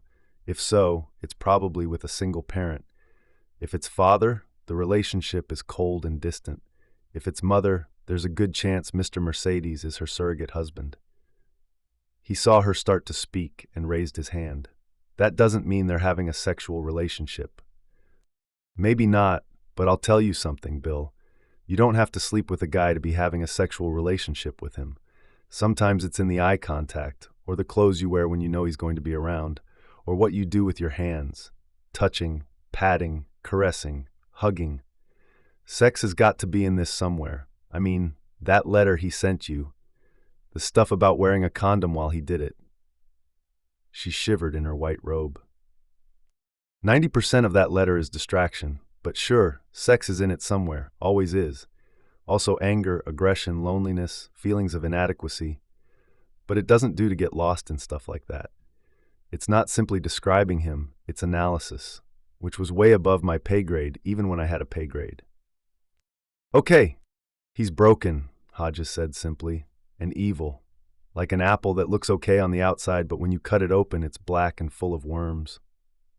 Evil, she said, almost sighing the word. Then, to herself rather than him, of course he is. He took advantage of my sister like a monster.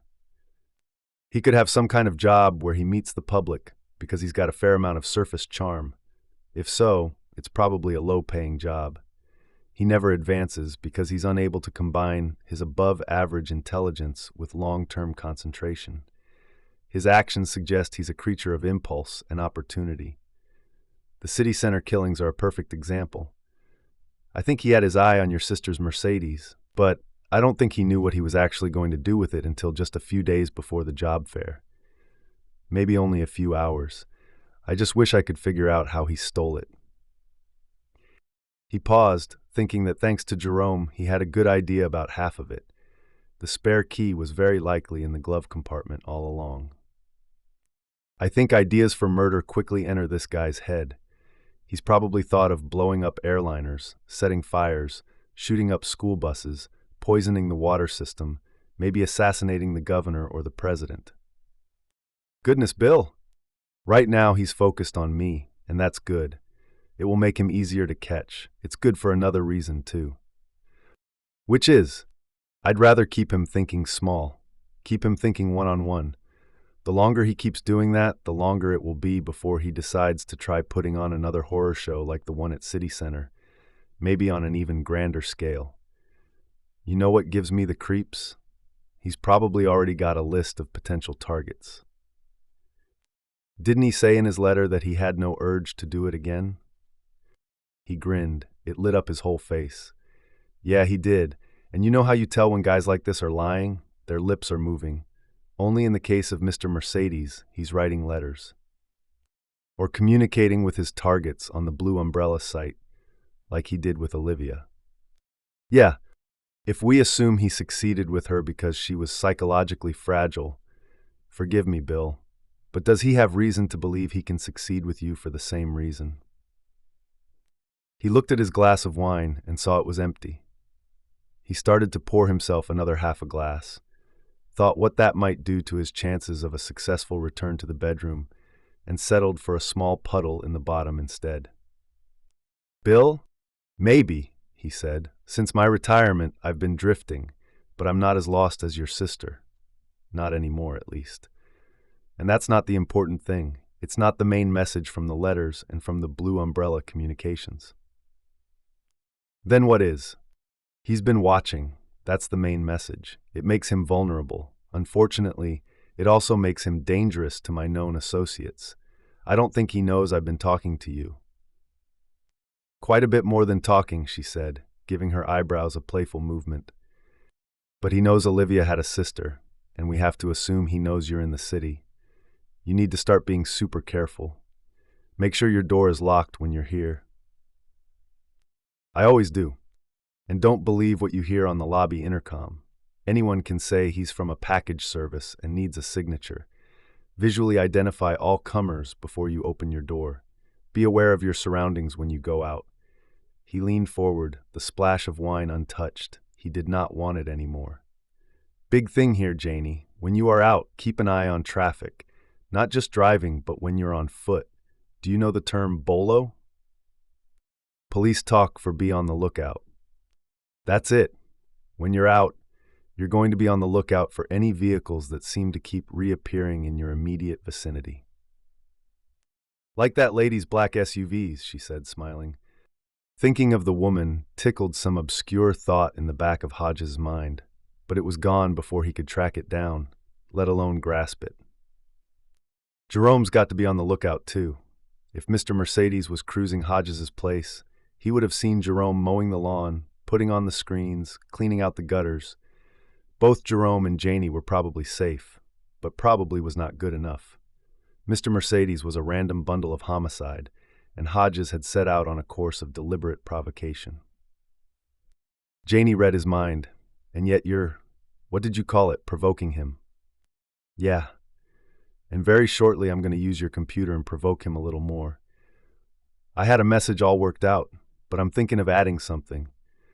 My partner got a big success today, and there's a way I can use that. What was it? There was no reason not to tell her. It would be in the papers tomorrow, Sunday at the latest. Turnpike Joe. The one who kills women at rest stops, and when he nodded, does he fit your description of Mr. Mercedes? Not at all, but there's no reason for our guy to know that. What do you mean to do? Hodges told her. They did not have to wait for the morning paper. The news that Donald Davis, already under suspicion for the murder of his wife, had confessed to the Turnpike Joe killings led the 11 in the evening news. Hodges and Janie watched it in bed. For Hodges, the return to sexual activity had been strenuous but profoundly satisfactory. He was still out of breath, he was sweaty and in need of a shower, but it had been a long, long time since he felt this happy, this complete. When the newscaster moved on to a puppy stuck in a drain pipe, Janie used the remote to turn off the TV. Okay, it could work, but goodness, is it risky? He shrugged. With no police resources to call on, I see it as my best way forward. And it was fine with him, because it was the way he wanted to go forward. He thought briefly of the makeshift but very effective weapon he kept in his dresser drawer, the argyle sock filled with ball bearings. He imagined how satisfying it would be to use the happy slapper on the hateful person who drove one of the world's heaviest passenger sedans into a crowd of defenseless people. That probably would not happen, but it was possible. In this best and worst of all worlds, most things were. What did you make of what my mother said at the end, about Olivia hearing ghosts? I need to think about that a little more, Hodges said, but he had already thought about it, and if he was right, he might have another path to Mr. Mercedes. Given his preferences, he would not involve Jerome Robinson any more than he already had, but if he was going to follow up on old Mrs. Wharton's last words, he might have to. He knew half a dozen police with Jerome's computer skills and could not call on a single one of them. Ghosts, he thought, ghosts in the machine. He sat up and swung his feet out onto the floor. If I'm still invited to stay over, what I need right now is a shower. You are. She leaned over and sniffed at the side of his neck, her hand lightly clamped on his upper arm, giving him a pleasurable shiver. And you certainly do. When he was showered and back in his boxer shorts, he asked her to power up her computer. Then, with her sitting beside him and looking on attentively, he slipped under Debbie's blue umbrella and left a message for the killer. 15 minutes later, and with Janie Patterson nestled next to him, he slept, and never so well since childhood. When Brady got home after several hours of aimless cruising, it was late, and there was a note on the back door. "Where you been, honey boy? There's homemade food in the oven." He only had to look at the unsteady down-slanting script to know she was seriously drunk when she wrote it. He untacked the note and let himself in. Usually he checked on her first thing, but he smelled smoke and hurried to the kitchen where a blue haze hung in the air. Thank goodness the smoke detector in here was dead. Thanks were also due for the powerful stove fan, which had absorbed just enough smoke to keep the rest of the detectors from going off, although they soon would if he could not air the place out. The oven was set at 350. He turned it off. He opened the windows over the sink, then the back door.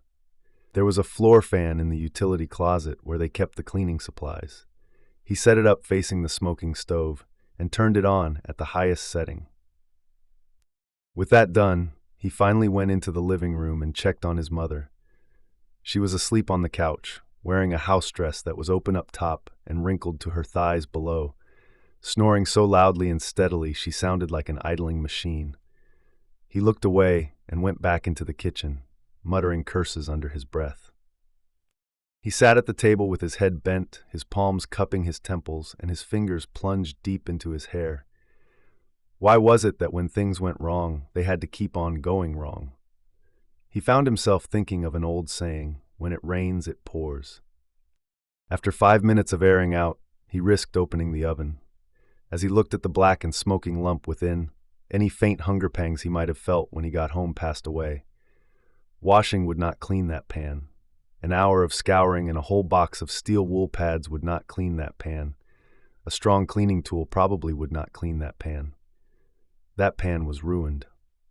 It was only luck that he did not get home to find the fire department here and his mother offering them vodka drinks. He shut the oven. He did not want to look at that nuclear meltdown and went back to look at his mother instead. Even as his eyes were running up and down her bare legs, he was thinking, it would be better if she did die. Better for her and better for me. He went downstairs, voice commanding the lights and computers. He went to number 3, centered the cursor on the blue umbrella icon, and hesitated.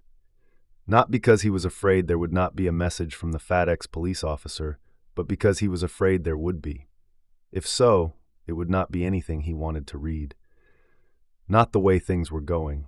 His head was hurting already, so why hurt it more? Except there might be an answer to what the police officer was doing at the Lake Avenue condo. Had he been questioning Olivia Trelawney's sister? Probably. At 62, he was surely not having sex with her. Brady clicked the mouse, and sure enough, Kermit Frog 19 wants to chat with you. Do you want to chat with Merkel? YN. Brady settled the cursor on N and curved his index finger around the curved back of his mouse. Daring himself to push it, and end this thing right here and right now. It was obvious he would not be able to provoke the fat ex-police officer into suicide the way he did Mrs. Trelawney, so why not? Was that not the smart thing? But he had to know. More importantly, the detective retired did not get to win. He moved the cursor to Y, clicked, and the message, quite a long one this time, flashed onto the screen. If it isn't my false confessing friend again. I shouldn't even respond. Guys like you are easily found, but as you point out, I'm retired and even talking to a nut is better than afternoon talk shows and all those late-night infomercials. One more 30-minute cleaning product ad and I'll be as crazy as you are. Ha ha! Also, I owe you thanks for introducing me to this site, which I otherwise would not have found. I have already made 3 new and non-crazy friends. One is a lady with a delightfully rude mouth. So okay, my friend, let me clue you in. First, anyone who watches a crime show could figure out that the Mercedes killer was wearing a hairnet and used bleach on the clown mask. I mean, duh. Second, if you were really the guy who stole Mrs. Trelawney's Mercedes, you would have mentioned the valet key. That's something you couldn't have figured out from watching a crime show. So, at the risk of repeating myself, duh. Third, I hope you're taking notes. I got a call from my old partner today. He caught a bad guy, one who specializes in true confessions. Check the news, my friend, and then guess what else this guy is going to confess to in the next week or so. Have a nice night, and by the way, why don't you go bother someone else with your fantasies?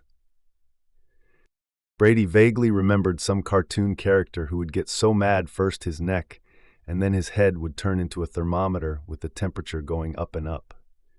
Brady could almost feel that happening to him as he read this arrogant, insulting, infuriating post. Valet key? Valet key? What are you talking about? He said, his voice somewhere between a whisper and a growl. What the heck are you talking about? He got up and strode around in an unsteady circle, pulling at his hair so hard his eyes watered. His mother was forgotten. The blackened food was forgotten. Everything was forgotten except for this hateful post. He had even had the nerve to put in a smiley face, a smiley face. Brady kicked his chair, hurting his toes and sending it rolling all the way across the room where it hit the wall. Then he turned and ran back to his number 3 computer, hunching over it like a vulture. His first impulse was to reply immediately, to call the police officer a liar, an idiot with fat-induced mental decline, an unpleasant person. Then some semblance of rationality, fragile and wavering, reasserted itself. He retrieved his chair and went to the city paper's website. He did not even have to click on breaking news in order to see what Hodges had been raving about. It was right there on the front page of tomorrow's paper. Brady followed local crime news very closely and knew both Donald Davis's name and his handsome features. He knew the police had been chasing Davis for the murder of his wife, and Brady had no doubt the man did it. Now the idiot had confessed, but not just to her murder. According to the newspaper story, Davis had also confessed to the rape murders of 5 more women. In short, he was claiming to be Turnpike Joe. At first, Brady was unable to connect this with the fat ex-police officer's harassing message. Then it came to him in a terrible burst of inspiration. While he was in a confessional mood, Donnie Davis also meant to confess to the city center massacre. Might have done so already. Brady spun around like a dervish, once, twice, 3 times. His head was splitting, his pulse was thudding in his chest, his neck, his temples. He could even feel it in his gums and tongue. Did Davis say something about a valet key? Is that what brought this on? There was no valet key, Brady said. Only how could he be sure of that? What if there was? And if there was, if they blamed this on Donald Davis and snatched away Brady Hartsfield's great triumph after the risks he took, he could no longer hold back. He sat down at his number 3 again and wrote a message to the police officer. Just a short one, but his hands were shaking so badly it took him almost 5 minutes. He sent it as soon as he was done, without bothering to read it over. You are full of nonsense, you hateful person. Okay, the key wasn't in the ignition, but it was no valet key. It was a spare in the glove compartment, and how I unlocked the car is for you to figure out, idiot. Donald Davis did not do this crime. I repeat, Donald Davis did not do this crime. If you tell people he did, I will kill you, although it wouldn't be killing much as pathetic as you are. Signed, the real Mercedes Killer. Postscript, your mother was a bad person. She was sexually promiscuous and did terrible things. Brady shut off his computer and went upstairs, leaving his mother to snore on the couch instead of helping her to bed. He took 3 pain relievers, added a 4th, and then lay in his own bed, wide-eyed and shaking, until the first streaks of dawn came up in the east. At last, he dropped off for 2 hours, sleep that was thin and dream-haunted and unrestful. 16. Hodges was making scrambled eggs when Janie came into the kitchen on Saturday morning in her white robe, her hair wet from the shower. With it combed back from her face, she looked younger than ever. He thought again, 44? I looked for bacon, but didn't see any. Of course it might still be there. My ex claims that the great majority of American men suffer from being unable to see things in the refrigerator. I don't know if there's a helpline for that. She pointed at his midsection. Okay, he said, and then because she seemed to like it, yeah. And by the way, how's your health? He smiled and said, toast? It's whole grain, as you probably know since you bought it. 1 slice, no butter, just a little jam. What are you going to do today? Not sure yet. Although he was thinking he would like to check in with Radney Peoples out in Sugar Heights if Radney was on duty and being careful. And he needed to talk to Jerome about computers. Many possibilities there. Have you checked the blue umbrella? Wanted to make you breakfast first, and me. It was true. He woke up actually wanting to feed his body rather than trying to fill some empty hole in his head. Also, I don't know your password. It's Janie. My advice? Change it. Actually, it's the advice of the kid who works for me. Jerome, right? That's the one. He had scrambled 6 eggs, and they ate them all, split right down the middle. It had crossed his mind to ask if she had any regrets about last night, but decided the way she was going through her breakfast answered the question. With the dishes in the sink, they went on her computer and sat silently for nearly 4 minutes, reading and rereading the latest message from the killer. Goodness, she said at last. You wanted to provoke him, and I'd say he's fully provoked. Do you see all the mistakes? She pointed out the spelling errors. Is that part of his, what did you call it, stylistic masking? I don't think so. Hodges was looking at the obvious errors and smiling. He could not help smiling. The fish was feeling the hook, and it was sunk deep. It hurt. It burned. I think that's the kind of typing you do when you're very angry.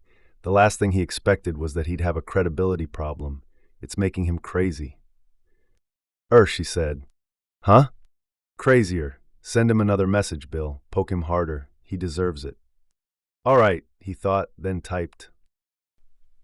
When he was dressed, she walked down the hall with him and treated him to a lingering kiss at the elevator. I still can't believe last night happened, he told her.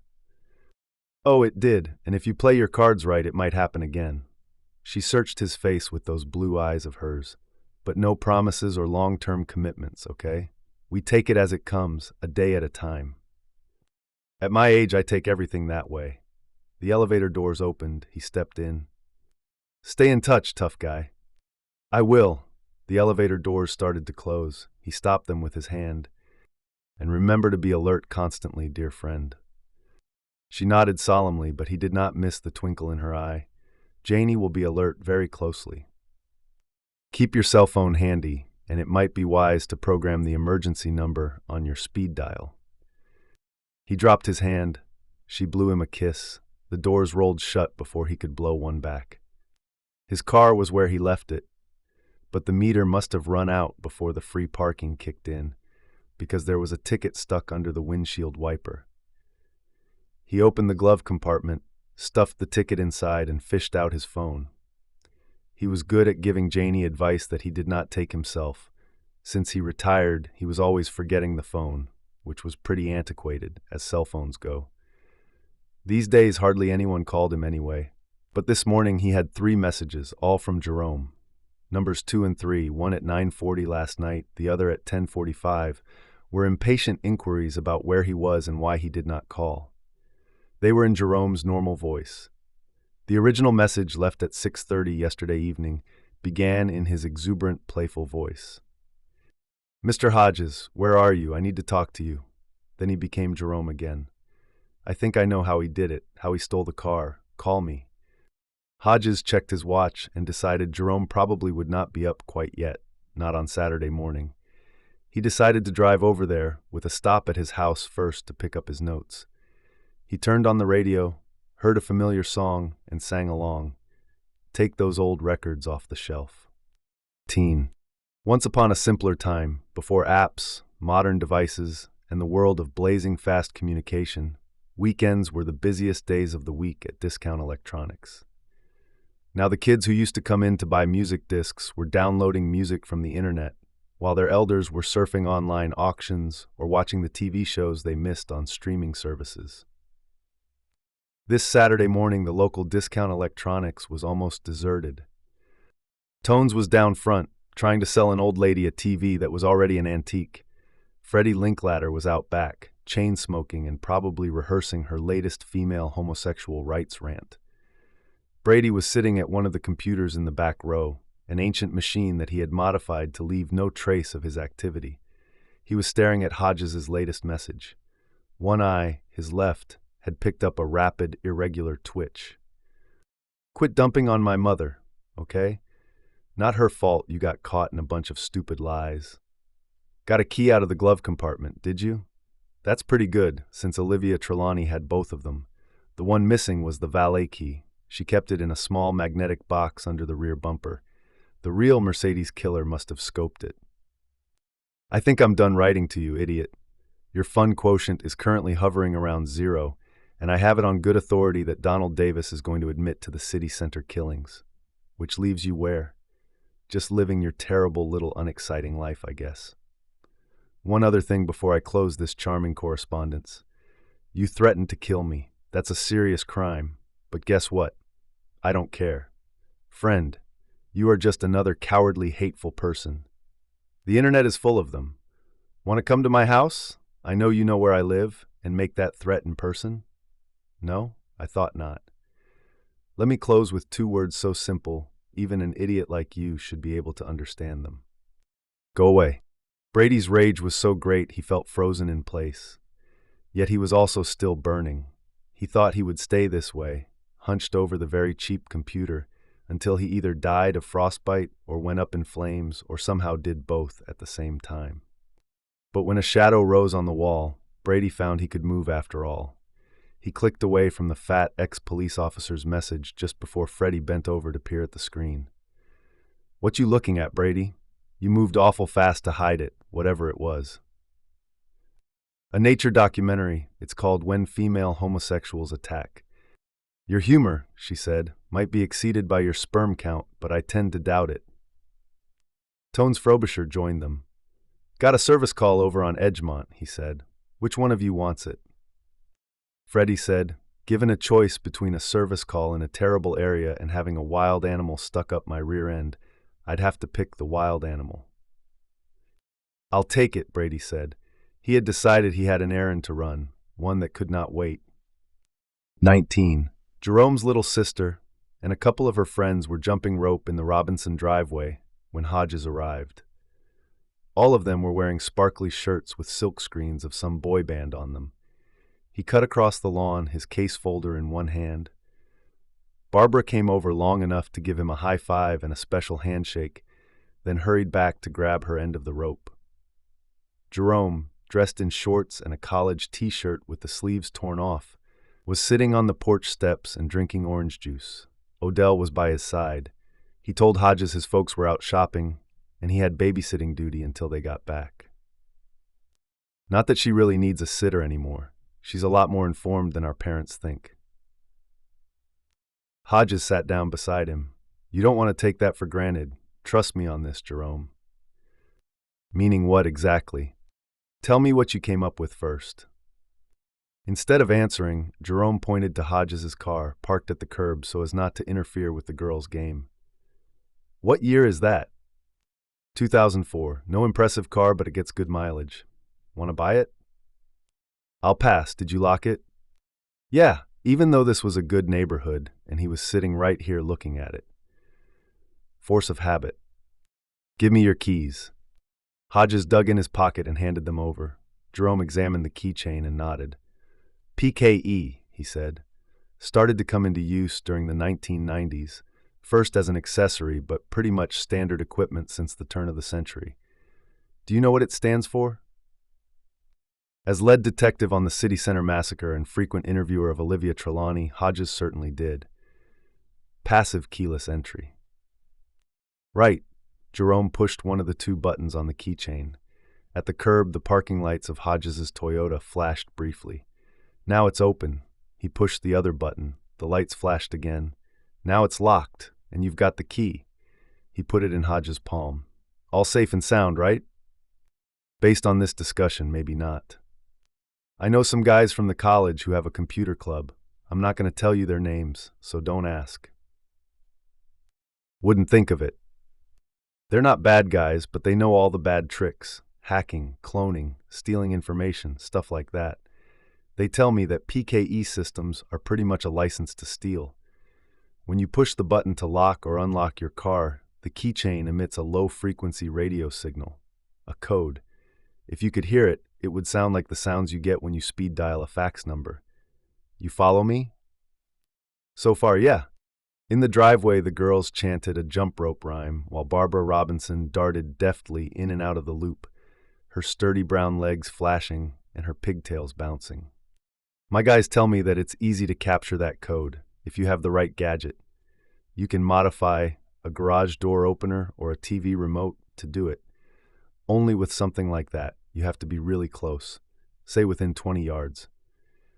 But you can also build one that's more powerful. All the components are available at your friendly neighborhood electronics store. Total cost, about $100. Range up to 100 yards. You watch for the driver to exit the target vehicle. When she pushes the button to lock her car, you push your button. Your gadget captures the signal and stores it. She walks away, and when she's gone, you push your button again. The car unlocks, and you're in. Hodges looked at his key, then at Jerome. This works? Yes, indeed. My friends say it's tougher now. The manufacturers have modified the system so that the signal changes every time you push the button, but not impossible. Any system created by the mind of man can be hacked by the mind of man. You understand?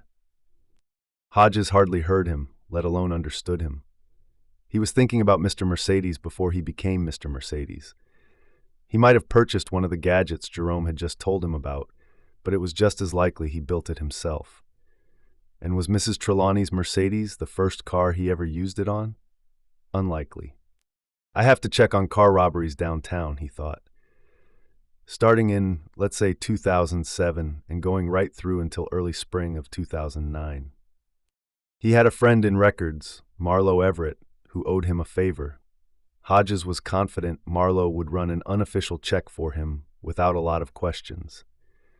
And if she came up with a bunch of reports where the investigating officer concludes that complainant may have forgotten to lock his vehicle, he would know.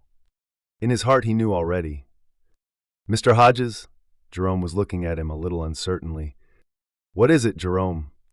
When you were working on the City Center case, didn't you check out this keyless entry thing with the police who handle auto theft? I mean, they have to know about it. It's not new. My friends say it's even got a name. Stealing the Peak.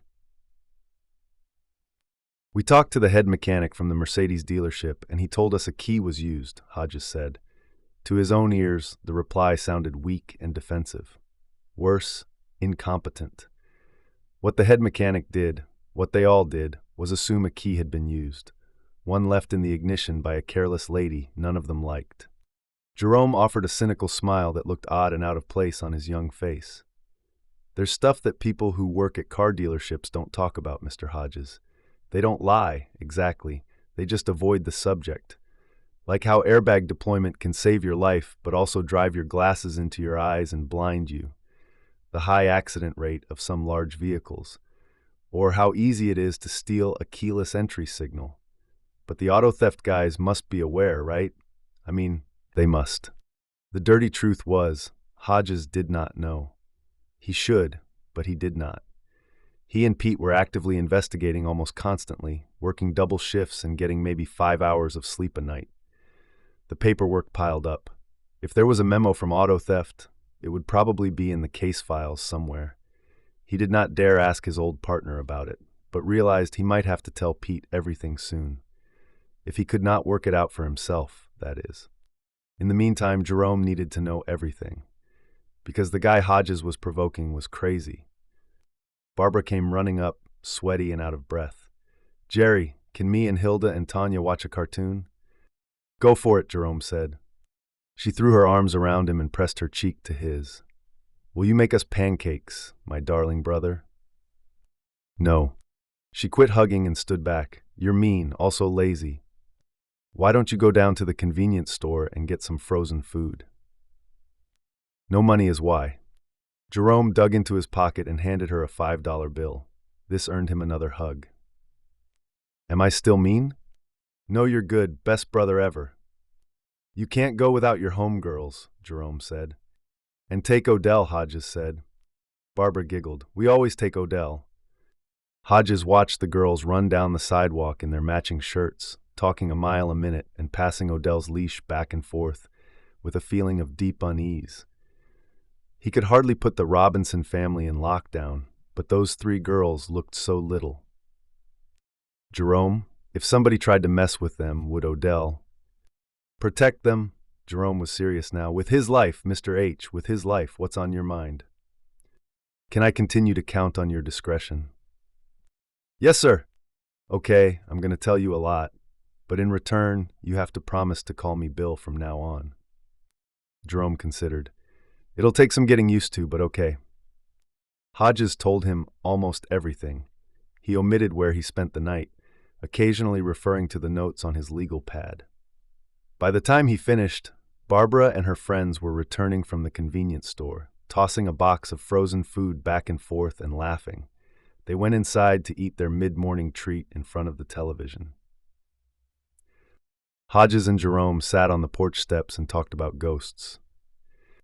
20. A neighborhood road looked like a difficult area, but being south of the main street, at least it was a mostly white difficult area, populated by the descendants of people who migrated here to work in the factories after a war.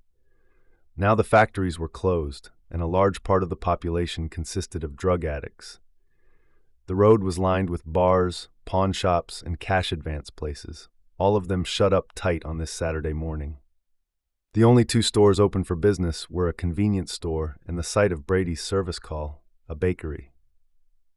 Brady parked in front where he could see anybody trying to break into his Cyber Patrol Beetle and carried his case inside to the good smells. The man behind the counter was arguing with a customer about a credit card and pointing to a cardboard sign reading, "Cash only until computer fixed." The man's computer was suffering the dreaded screen freeze. While continuing to monitor his Beetle at 30-second intervals, Brady solved the screen freeze problem, which consisted of pushing Alt, Control, and Delete at the same time. This brought up the machine's task manager, and Brady saw at once that the main program was currently listed as non-responsive. "Bad?" the man asked anxiously. "Please tell me not bad." On another day, Brady would string this out, not because guys like the baker tipped, they did not, but to see him sweat a few extra drops of grease. Not today.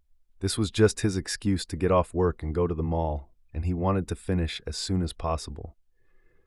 "No, I fixed it, Mr. Batul," he said. He highlighted End Task and restarted the computer. A moment later, the cash register function was back up, complete with all 4 credit card icons. "You genius!" Batul cried.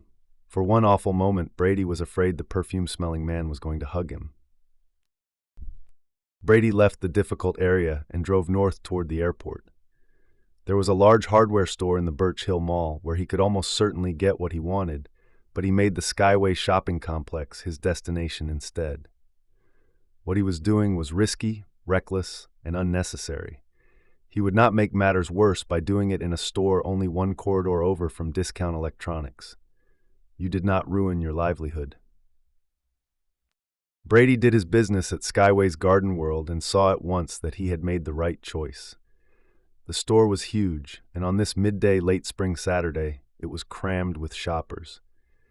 In the pesticide aisle, Brady added 2 cans of gopher poison to a shopping cart already loaded with camouflage items, fertilizer, mulch, seeds, and a short-handled gardening claw. He knew it was madness to be buying poison in person when he had already ordered some which would come to his safe mail drop in another few days, but he could not wait. Absolutely could not. He probably would not be able to actually poison the Black family's dog until Monday, and it might even be Tuesday or Wednesday. But he had to be doing something. He needed to feel he was taking action against his problems. He stood in line with his shopping cart, telling himself that if the checkout girl, another non-white person, said anything about the gopher poison, even something completely harmless like Gwing, this stuff really works, he would drop the whole thing. Too great a chance of being remembered and identified. Oh yes, he was being the nervous young man with the garden claw and the gopher poison. He thought, maybe I should have worn sunglasses. It's not like I'd stand out, half the men in here are wearing them. Too late now. He left his sunglasses back at Birch Hill in his Subaru. All he could do was stand here in the checkout line and tell himself not to sweat, which was like telling someone not to think of a blue polar bear. I was noticing him because he was sweating. The non-white checkout girl will tell the police. Also because he was buying the gopher poison, the kind having the strychnine. For a moment he almost fled, but now there were people behind him as well as ahead of him. And if he broke from the line, would people not notice that? Would they not wonder? A nudge from behind him. You're up, buddy. Out of options, Brady rolled his cart forward. The cans of gopher poison were a screaming yellow in the bottom of his shopping cart. To Brady they seemed the very color of insanity, and that was just as it should be. Being here was insane. Then a comforting thought came to him, one that was as soothing as a cool hand on a fevered brow. Driving into those people at City Center was even more insane. But I got away with it, didn't I? Yes, and he got away with this. The girl ran his purchases under the scanner without so much as a glance at him, nor did she look up when she asked him if it would be cash or credit. Brady paid cash. He was not that insane.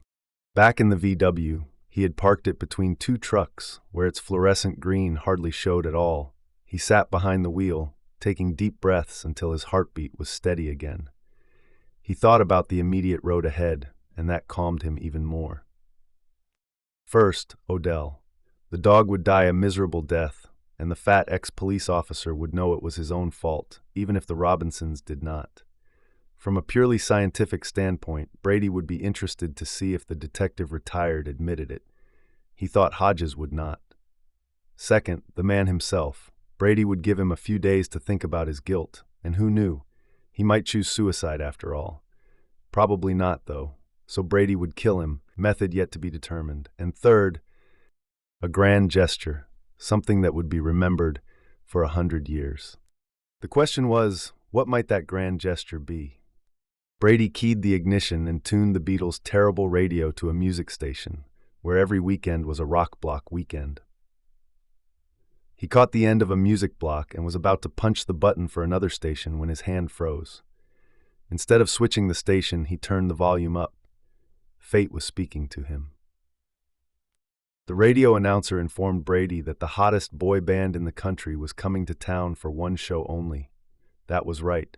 The band would be playing the local arena next Thursday. The show's already almost sold out, children, but the radio station is holding on to a dozen tickets, and we'll be giving them out in pairs starting on Monday, so listen for the cue to call in, and... Brady switched the radio off. His eyes were distant, hazy, contemplative. The arena was what people in the city called the Arts Complex. It took up a whole city block and had a gigantic auditorium. He thought, what a way to go out. Oh my God, what a way that would be. He wondered what exactly the capacity of the arena's auditorium might be. 3,000? Maybe 4? He would go online tonight and check it out. Hodges grabbed lunch at a nearby deli, a salad instead of the large burger his stomach was rooting for, and went home. His pleasant exertions of the previous night had caught up with him. And although he owed Janie a call, they had business at the late Mrs. Trelawney's Sugar Heights home, it seemed, he decided that his next move in the investigation would be a short nap. He checked the answering machine in the living room, but the message waiting window showed 0. He looked under Debbie's blue umbrella and found nothing new from Mr. Mercedes. He lay down and set his internal alarm for an hour. His last thought before closing his eyes was that he left his cell phone in the glove compartment of his Toyota again. Ought to go get that, he thought. I gave her both numbers, but she's new school instead of old school, and that's the one she'd call first if she needed me. Then he was asleep. It was the old school phone that woke him, and when he rolled over to grab it, he saw that his internal alarm, which never let him down during his years as a police officer, had apparently decided it was also retired. He had slept for almost 3 hours. Hello? Do you never check your messages, Bill, Janie? It crossed his mind to tell her the battery in his cell phone died, but lying was no way to start a relationship, even one of the day-at-a-time variety. And that was not the important thing. Her voice was blurry and rough, as if she had been shouting or crying. He sat up. What's wrong? My mother had a stroke this morning. I'm at Warsaw County Memorial Hospital. That's the one closest to Sunny Acres. He swung his feet out onto the floor. Goodness, Janie, how bad is it? Bad. I've called my Aunt Charlotte in Cincinnati and Uncle Henry in Tampa. They're both coming. Aunt Charlotte will undoubtedly drag my cousin Holly along. She laughed, but the sound had no humor in it. Of course they're coming. It's that old saying about following the money. Do you want me to come? Of course, but I don't know how I'd explain you to them. I can't very well introduce you as the man I got into bed with almost as soon as I met him, and if I tell them I hired you to investigate Olivia's death, it's likely to show up on one of Uncle Henry's kids' social media pages before midnight. When it comes to gossip, Uncle Henry's worse than Aunt Charlotte, but neither one of them is exactly a model of discretion. At least Holly's just weird. She took a deep, watery breath. Goodness, I could sure use a friendly face right now. I haven't seen Charlotte and Henry in years. Neither of them showed up at Olivia's funeral, and they sure haven't made any effort to keep up with my life. Hodges thought it over and said, I'm a friend, that's all. I used to work for the Vigilant Security Company in Sugar Heights. You met me when you came back to inventory your sister's things and take care of the will with the lawyer. Friend. Shron, she took a deep, watery breath. That could work. It would. When it came to telling stories, no one could do it with a straighter face than a police officer. I'm on my way. But don't you have things to take care of in the city? To investigate? Nothing that won't wait. It'll take me an hour to get there. With Saturday traffic, maybe even less. Thank you, Bill, with all my heart. If I'm not in the lobby, I'll find you. I'm a trained detective. He was slipping into his shoes. I think if you're coming, you better bring a change of clothes. I've rented 3 rooms in the Holiday Inn down the street. I'll rent one for you as well. The advantages of having money, not to mention an expensive credit card. Janie, it's an easy drive back to the city. Sure, but she might die. If it happens today or tonight, I'm really going to need a friend for the. Tears caught her and she could not finish. Hodges did not need her to, because he knew what she meant, for the arrangements. 10 minutes later, he was on the road, headed east toward the hospital. He expected to find Janie in the intensive care waiting room, but she was outside, sitting on the bumper of a parked ambulance. She got into his Toyota when he pulled up beside her, and one look at her drawn face and tired eyes told him everything he needed to know. She held together until he parked in the visitor's lot, then broke down. Hodges took her in his arms. She told him that Elizabeth Wharton passed from the world at 3:15, Central Daylight Time. About the same time I was putting on my shoes, Hodges thought, and hugged her tighter. 23. Little League season was in full swing, and Brady spent that sunny Saturday afternoon at McGinnis Park, where a full schedule of games was being played on 3 fields. The afternoon was warm, and business was quick. Lots of preteen girls had come to watch their little brothers do battle, and as they stood in line waiting for their ice cream, the only thing they seemed to be talking about, the only thing Brady heard them talking about, was the upcoming concert at the local arena. It seemed they were all going. Brady had decided that he would go too. He just needed to figure out a way to get in wearing his special vest, the one loaded with the ball bearings and blocks of plastic explosive. My final display, he thought, a headline for the ages. The thought improved his mood. So did selling out his entire truckload of goodies. Even the fruit pops were gone by 4 o'clock. Back at the ice cream factory, he handed the keys over to Shirley Orton, who never seemed to leave, and asked if he could switch with another employee who was scheduled for the Sunday afternoon shift. Sundays, always assuming the weather cooperated, were busy days. With the company's 3 trucks working not just McGinnis, but the city's other 4 large parks. He accompanied his request with the boyishly winning smile Shirley was susceptible to. In other words, Shirley said, you want 2 afternoons off in a row. You got it. He explained that his mother wanted to visit her brother, which meant at least 1 overnight and possibly 2.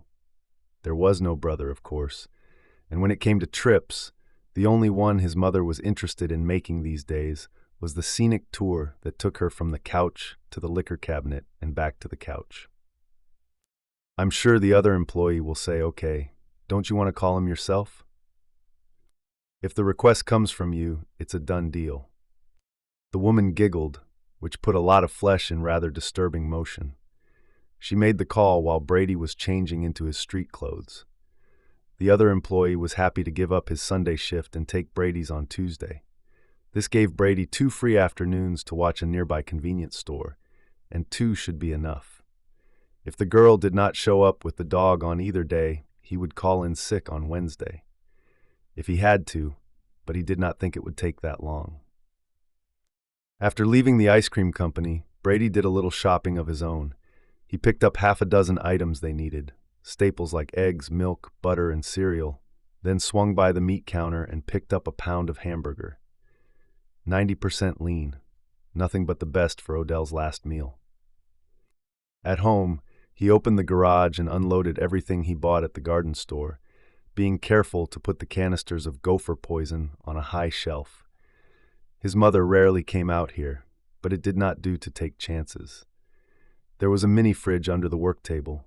Brady had got it at a yard sale for $7, a total steal. It was where he kept his soft drinks. He stored the package of hamburger behind the sodas, then carried the rest of the groceries inside. What he found in the kitchen was delightful. His mother shaking seasoning over a tuna salad that actually looked tasty. She caught his look and laughed. I wanted to make up for the lasagna. I'm sorry about that, but I was just so tired. So drunk is what you were, he thought, but at least she had not given up entirely. She pouted her lips, freshly dressed in lipstick. Give Mommy a kiss, honey boy. Honey boy put his arms around her and gave her a lingering kiss. Her lipstick tasted of something sweet. Then she slapped him briskly on the rear end and told him to go down and play with his computers until dinner was ready. Brady used the opportunity to go online and learn all about the upcoming concert. He watched a video where a group of girls discussed which of the 5 boys was the most handsome. The consensus was the lead singer, who sang lead on a song Brady vaguely recalled hearing on the radio last year. He imagined those laughing faces torn apart by ball bearings, those identical jeans in burning tatters. Later, after he had helped his mother up to bed and he was sure she was completely asleep, he got the hamburger, put it in a bowl, and mixed in 2 cups of gopher poison. If that was not enough to kill Odell, he would run the dog over with the ice cream truck. This thought made him snicker. He put the poisoned hamburger in a plastic bag and stored it back in the mini fridge, taking care to hide it behind the cans of soda again. He also took care to wash both his hands and the mixing bowl in plenty of hot, soapy water. That night, Brady slept well. There were no headaches and no dreams about his dead brother. 4. Hodges and Janie were loaned a phone-friendly room down the hall from the hospital lobby, and there they split up the death-related work. He was the one who got in touch with the funeral home, the same one that handled Olivia Trelawney's exit arrangements, and made sure the hospital was prepared to release the body when the hearse arrived. Janie, using her portable computer with a casual efficiency Hodges envied, downloaded an obituary form from the city paper. She filled it out quickly, speaking occasionally under her breath as she did so. When the obituary was emailed back, she produced her mother's address book from her purse and began making calls to the old lady's few remaining friends. She was warm with them and calm, but also quick. Her voice wavered only once while she was talking to Althea Green, her mother's nurse and closest companion for almost 10 years. By 6 o'clock, roughly the same time Brady Hartsfield arrived home to find his mother putting the finishing touches on her tuna salad, most of the details had been addressed.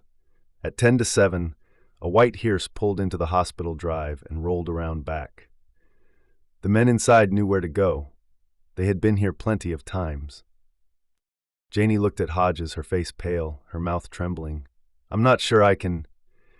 I'll take care of it." The transaction was like any other, really. He gave the undertaker and his assistant a signed death certificate. They gave him a receipt. He thought, I could be buying a car. When he came back to the hospital lobby, he saw Janie outside, once more sitting on the bumper of the ambulance. He sat down next to her and took her hand.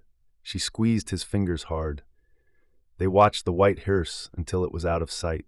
Then he led her back to his car and they drove the 2 blocks to the Holiday Inn.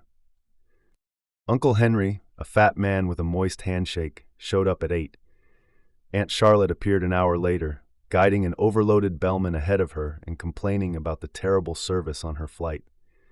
"And the crying babies," she said. "You don't want to know."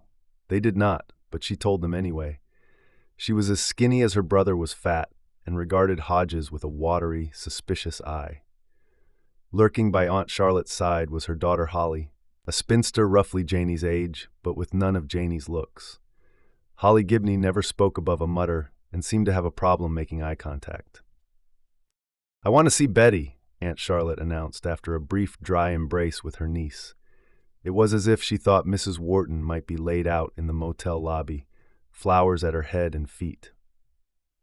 Janie explained that the body had already been transported to the funeral home in the city, where Elizabeth Wharton's remains would be cremated on Wednesday afternoon, after a viewing on Tuesday and a brief non-religious service on Wednesday morning.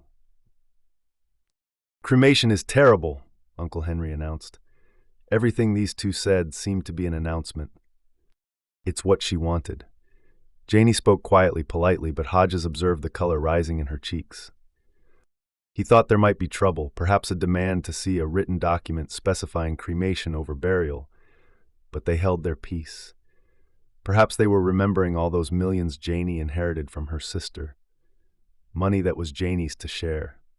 Or not. Uncle Henry and Aunt Charlotte might even be considering all the visits they did not make to their elderly sister during her final suffering years. The visits Mrs. Wharton got during those years were made by Olivia, whom Aunt Charlotte did not mention by name, only calling her the one with the problems.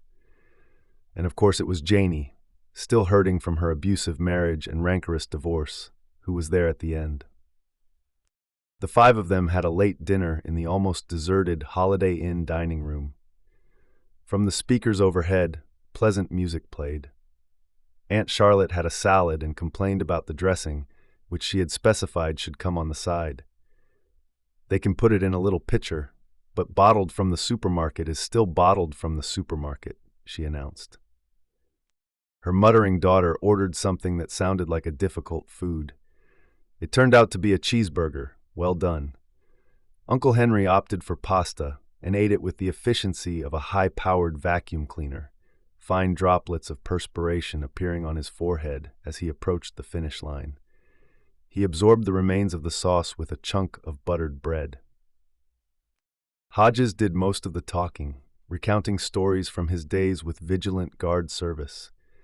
The job was fictional, but the stories were mostly true, adapted from his years as a police officer.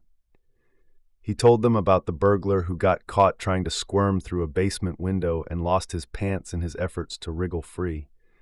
the 12-year-old boy who stood behind his bedroom door and knocked out a home invader with his baseball bat, the housekeeper who stole several pieces of her employer's jewelry only to have them drop out of her underwear while she served dinner. There were darker stories, many of them that he kept to himself. Over dessert, which Hodges skipped, Uncle Henry's unapologetic love of food serving as a warning, Janie invited the new arrivals to stay at the house in Sugar Heights starting tomorrow, and the three of them went off to their prepaid rooms. Charlotte and Henry seemed cheered by the prospect of inspecting at first hand just how the other half lived. As for Holly, who knew? The newcomers' rooms were on the first floor. Janie and Hodges were on the third. As they reached the side-by-side doors, she asked if he would sleep with her. "No sex," she said. "I never felt less sexual in my life. Basically, I just don't want to be alone." That was okay with Hodges. He doubted if he would be capable of sexual activity anyway. His stomach and leg muscles were still sore from last night. Once they were beneath the coverlet, she snuggled up to him. He could hardly believe the warmth and firmness of her, the reality of her. It was true he felt no desire at the moment, but he was glad the old lady had the courtesy to have her stroke after he got his needs met rather than before. Not very nice, but there it was. Corinne, his ex-wife, used to say that men were born with an inappropriate attitude. She pillowed her head on his shoulder. "I'm so glad you came." "Me too, it was the absolute truth." "Do you think they know we're in bed together?" Hodges considered. "Aunt Charlotte knows, but she'd know even if we weren't." "And you can be sure of that because you're a trained—" "Right, go to sleep, Janie." She did, but when he woke up in the early hours of the morning, needing to use the toilet, she was sitting by the window, looking out at the parking lot and crying. He put a hand on her shoulder. She looked up. "I woke you, I'm sorry." "No, this is my usual early morning need to relieve myself. Are you all right?" "Yes, yeah." She smiled, then wiped at her eyes with her fisted hands like a child, just hating on myself for sending Mom off to Sunny Acres. "But she wanted to go, you said." "Yes, she did. It doesn't seem to change how I feel." Janie looked at him, eyes bleak and shining with tears. "Also hating on myself for letting Olivia do all the heavy lifting while I stayed in California. As a trained detective, I deduce you were trying to save your marriage." She gave him a weak smile. "You're a good guy, Bill. Go on and use the bathroom." When he came back, she was curled up in bed again. He put his arms around her, and they spooned the rest of the night. 25. Early on Sunday morning, before taking her shower, Janie showed him how to use her portable computer. Hodges looked under Debbie's blue umbrella and found a new message from Mr. Mercedes. It was short and to the point. "I'm going to hurt you, Grandpa." "Yeah, but tell me how you really feel," he said, and surprised himself by laughing. Janie came out of the bathroom wrapped in a towel, steam rising around her.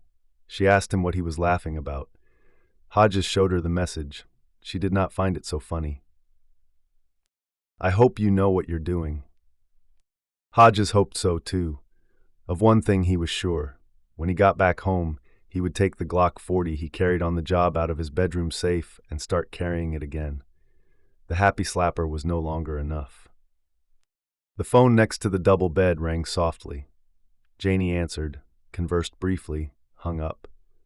"That was Aunt Charlotte. She suggests the group meet for breakfast in 20 minutes. I think she's anxious to get to Sugar Heights and start checking the silverware." "Okay." She also shared that the bed was much too hard and she had to take an allergy pill because of the foam pillows. "Uh-huh. Janie, is Olivia's computer still at the Sugar Heights house?" "Sure, in the room she used for her study." "Can you lock that room so they can't get in there?" She paused in the act of hooking her bra, for a moment frozen in that pose, elbows back, a female pose. "The heck with that, I'll just tell them to keep out. I am not going to be intimidated by that woman. And what about Holly? Can you understand anything she says?" "I thought she ordered a strange meal for dinner," Hodges admitted.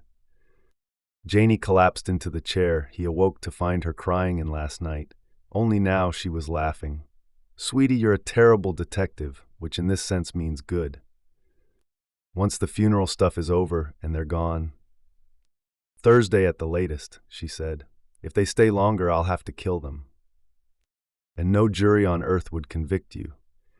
Once they're gone, I want to bring my friend Jerome in to look at that computer. I'd bring him in sooner, but they'd be all over him and me. Hodges, thinking of Aunt Charlotte's bright and inquisitive eyes, agreed. Won't the blue umbrella stuff be gone? I thought it disappeared every time you left the site. It's not Debbie's blue umbrella I'm interested in. It's the ghosts your sister heard in the night. 26. As they walked down to the elevator, he asked Janie something that had been troubling him ever since she called yesterday afternoon. Do you think the questions about Olivia brought on your mother's stroke? She shrugged, looking unhappy. There's no way to tell. She was very old, at least 7 years older than Aunt Charlotte, I think, and the constant pain wore her down pretty badly. Then, reluctantly, it could have played a part. Hodges ran a hand through his hastily combed hair, messing it again. Oh, goodness. The elevator rang. They stepped in.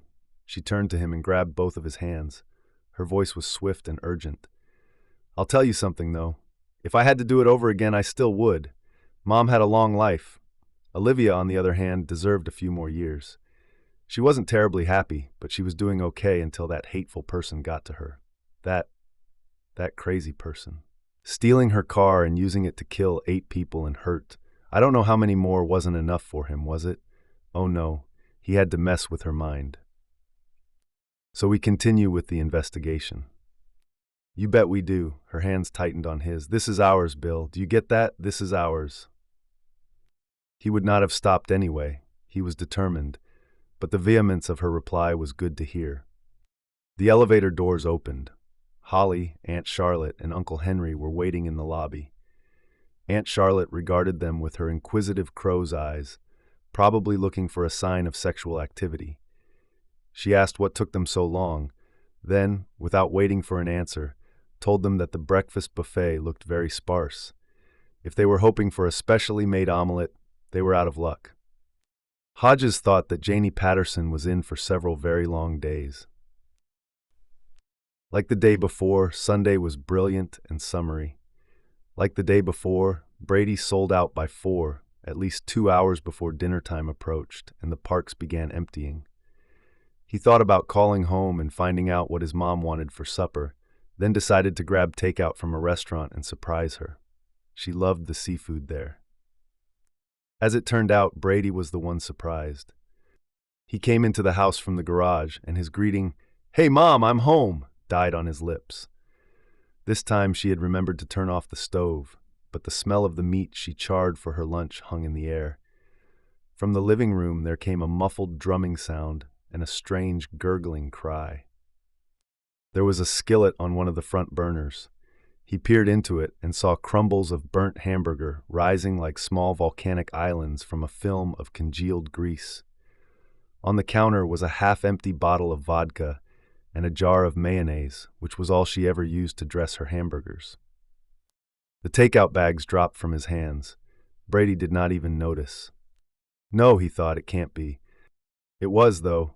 He threw open the kitchen refrigerator, and there, on the top shelf, was the baggie of poisoned meat. Only now half of it was gone. He stared at it stupidly, thinking, she never checks the mini-fridge in the garage. Never. That's mine. This was followed by another thought. How do you know what she checks when you're not here? For all you know, she's been through all your drawers and looked under your mattress. That gurgling cry came again. Brady ran for the living room, kicking one of the takeout bags under the kitchen table and leaving the refrigerator door open. His mother was sitting bolt upright on the couch. She was in her blue silk lounging pajamas. The shirt was covered with a bib of blood-streaked vomit. Her stomach protruded, straining the buttons. It was the belly of a woman who looked 7 months pregnant. Her hair stood out from her pale face in a mad spray. Her nostrils were clotted with blood. Her eyes bulged. She was not seeing him, or so he thought at first, but then she held out her hands. Mom! His initial idea was to thump her on the back. but he looked at the mostly eaten hamburger on the coffee table next to the remains of what must have been a perfectly enormous mixed drink, and knew back thumps would do no good. The stuff was not lodged in her throat. If only it were. The drumming sound he heard when he came in recommenced as her feet began to move up and down rapidly. It was as if she were marching in place. Her back arched. Her arms flew straight up. Now she was simultaneously marching and signaling that the field goal was good. One foot shot out and kicked the coffee table. Her glass fell over. "Mom!" She threw herself back against the sofa cushions, then forward. Her agonized eyes stared at him. She gurgled, a muffled something that might or might not be his name. "What do you do for poisoning victims? Was it raw eggs or a soft drink?" No, a soft drink was for upset stomachs, and she had gone far beyond that. Have to stick my fingers down her throat, he thought. Make her throw it up. But then her teeth began moving rapidly, and he pulled his tentatively extended hand back, pressing the palm over his mouth instead. He saw that she had already bitten her lower lip almost completely. That was where the blood on her shirt had come from. Some of it, anyway. "Brady!" She drew in a hitching breath. What followed was guttural but understandable. "Call 911!" "Call 911." He went to the phone and picked it up before realizing he really could not do that. Think of the unanswerable questions that would ensue. He put it back down and turned to her. "Why did you go snooping out there, Mom? Why?" "Brady, 911. When did you eat it? How long has it been?" Instead of answering, she began to march again. Her head snapped up and her bulging eyes regarded the ceiling for a second or two before her head snapped forward again. Her back did not move at all. It was as if her head was mounted on a swivel. The gurgling sounds returned, the sound of water trying to go down a partially clogged drain. Her mouth opened wide and she vomited.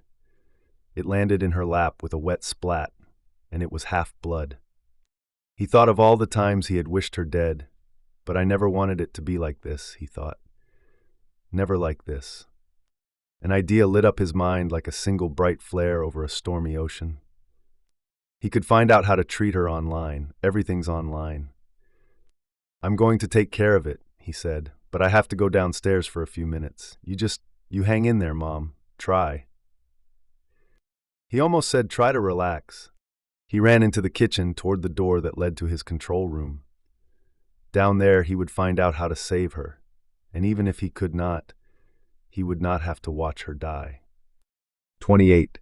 The word to turn on the lights was control, but although he spoke it 3 times, the basement remained in darkness.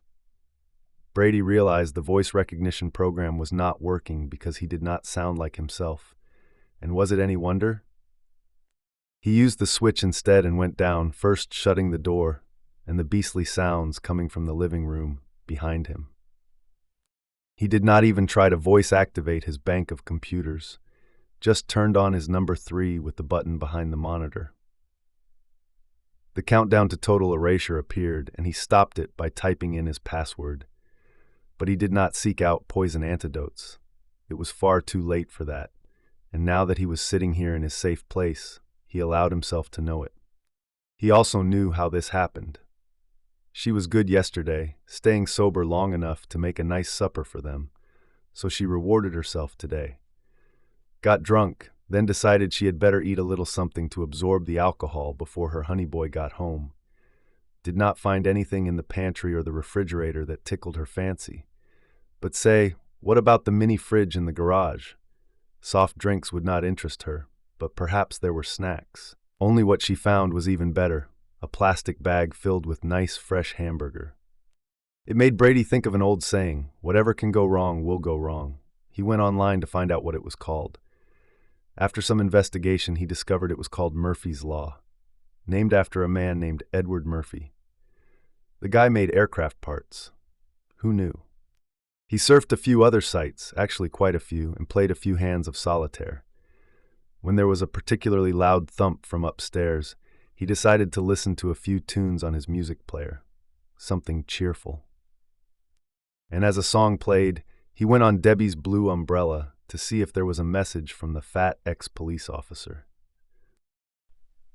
When he could put it off no longer, Brady crept upstairs.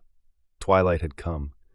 The smell of seared hamburger was almost gone, but the smell of vomit was still strong. He went into the living room. His mother was on the floor next to the coffee table, which was now overturned. Her eyes glared up at the ceiling. Her lips were pulled back in a great big grin. Her hands were claws. She was dead.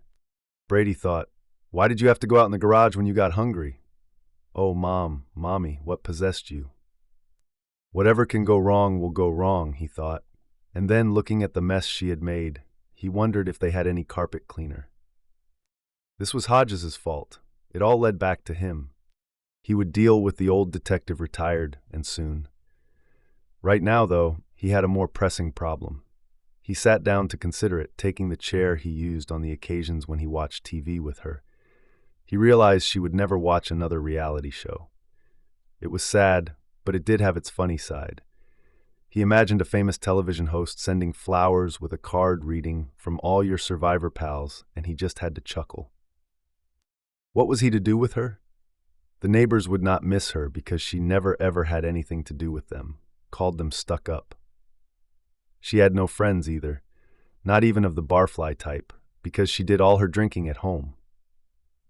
Once, in a rare moment of self-appraisal, she told him she did not go out to the bars because they were full of drunks just like her.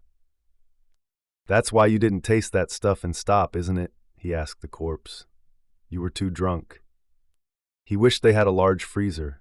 If they did, he would cram her body into it. He saw that in a movie once. He did not dare put her in the garage. That seemed a little too public somehow. He supposed he could wrap her in a rug and take her down to the basement. She would certainly fit under the stairs. But how would he get any work done, knowing she was there? Knowing that, even inside a roll of rug, her eyes were glaring? Besides, the basement was his place, his control room. In the end, he realized there was only one thing to do. He grabbed her under the arms and dragged her toward the stairs. By the time he got her there, her pajama pants had slid down, revealing her private parts. Once, when he was in bed with her and she was giving him relief for a particularly bad headache, he tried to touch her and she slapped his hand away. Hard. "Don't you ever," she had said. "That's where you came from." Brady pulled her up the stairs, one step at a time.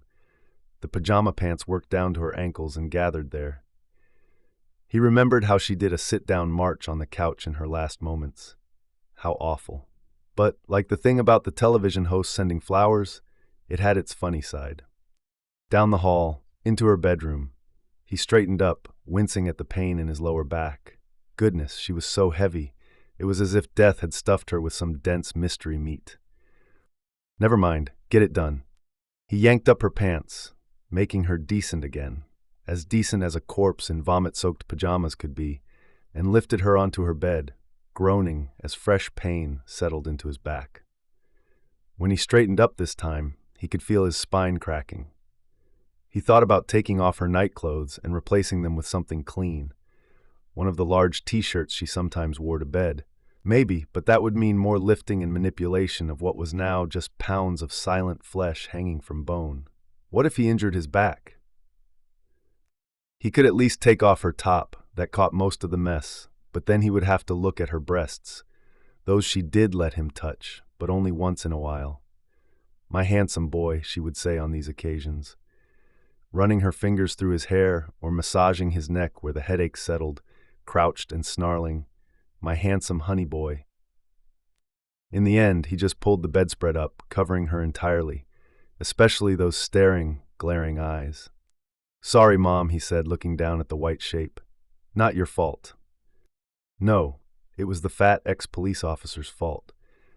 Brady bought the poison to kill the dog, true, but only as a way of getting to Hodges and messing with his head. Now it was Brady's head that was a mess, not to mention the living room. He had a lot of work to do down there, but he had something else to do first. 30. He had control of himself again, and this time his voice commands worked. He did not waste time, just sat down in front of his number 3 and logged on to Debbie's blue umbrella. His message to Hodges was brief and to the point. "Missed me. And here's something to remember, hateful person. I'm like your side mirror. Objects are closer than they appear. I know how you got into her Mercedes, and it wasn't the valet key. But you believed me about that, didn't you? Sure you did, because you're an idiot. I've got a list of all the other cars you burglarized between 2007 and 2009. I've got other info I don't want to share right now, but here's something I will share. It's perp, not perk. Why am I telling you this? Because I'm no longer going to catch you and turn you into the police. Why should I? I'm not a police officer anymore. I'm going to kill you. See you soon, mama's boy. Even in his shock and disbelief, it was that last line that Brady's eyes kept returning to. He walked to his closet on legs that felt like stilts. Once inside with the door closed, he screamed and beat his fists on the shelves. Instead of the black family's dog, he managed to kill his own mother. That was bad. Now he had managed to kill someone else instead of the police officer, and that was worse. Probably it was the blonde woman. The blonde woman wearing the detective retired's hat for some strange reason only another blonde could understand. One thing he was sure of, this house was no longer safe. Hodges was probably deceiving him about being close, but he might not be. He knew about the keyless entry gadget. He knew about the car burglaries. He said he knew other stuff too, and... See you soon, mama's boy. He had to get out of here. Soon. Something to do first, though. Brady went back upstairs and into his mother's bedroom, barely glancing at the shape under the coverlet. He went into her bathroom and rummaged in the drawers of her vanity until he found an electric razor. Then he went to work. 4. Hodges was in interrogation room 4 again, IR4, his lucky room, but this time he was on the wrong side of the table, facing Pete Huntley and Pete's new partner, a stunning woman with long red hair and eyes of misty gray. The interrogation was friendly, but that did not change the basic facts. His car had been blown up and a woman had been killed. Another fact was that an interrogation was an interrogation. Did it have anything to do with the Mercedes killer? Pete asked. What do you think, Billy? I mean, that's the most likely, wouldn't you say? Given the victim was Olivia Trelawney's sister? There it was. The victim. The woman he slept with after he had come to a point in his life where he thought he would never sleep with any woman again.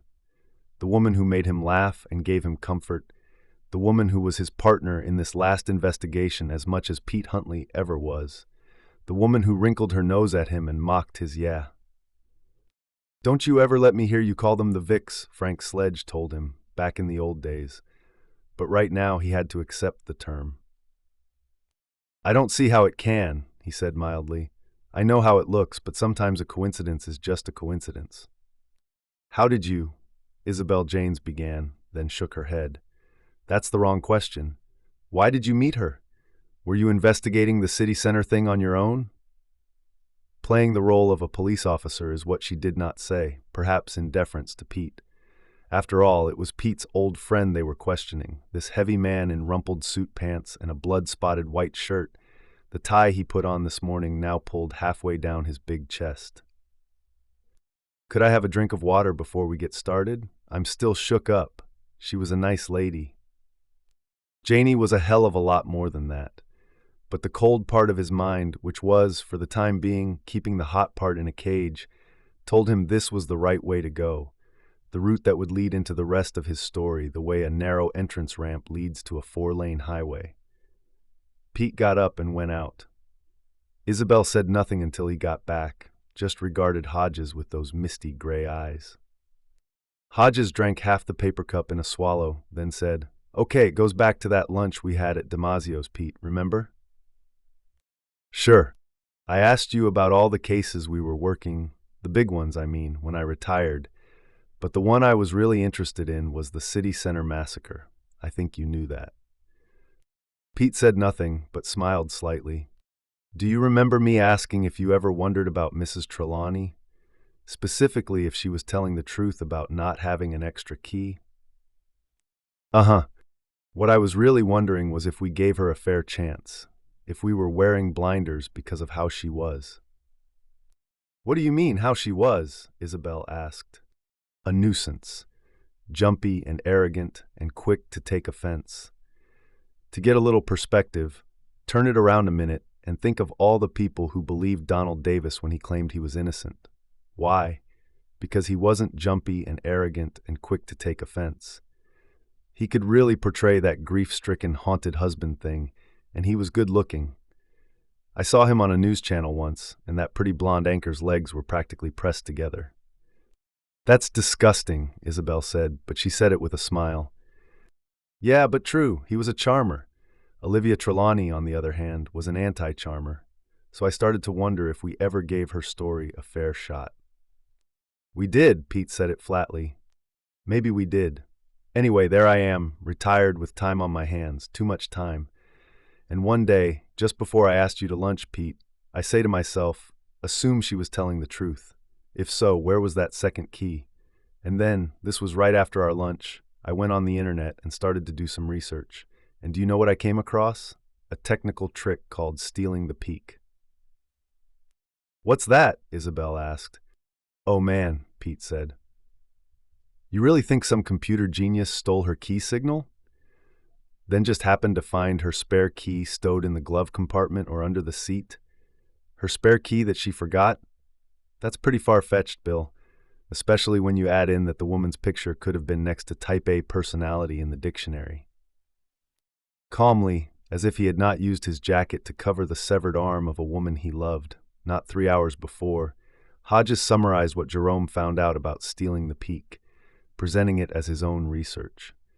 He told them that he went to the Lake Avenue condo to interview Olivia Trelawney's mother.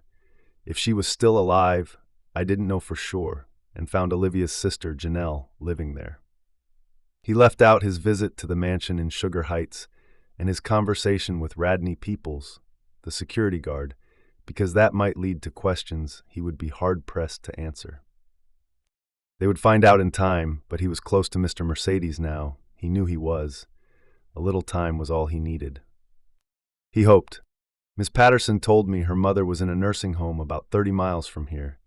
She offered to go up there with me and make the introduction, so I could ask a few questions." "Why would she do that?" Isabel asked. "Because she thought we might have put too much pressure on her sister, and that caused her suicide." "Nonsense," Pete said. "I'm not going to argue with you about it, but you can understand the thinking, right? And the hope of clearing her sister of negligence?" Pete gestured for him to go on. Hodges did after finishing his water. He wanted to get out of here. Mr. Mercedes could have read Jerome's message by now. If so, he might run.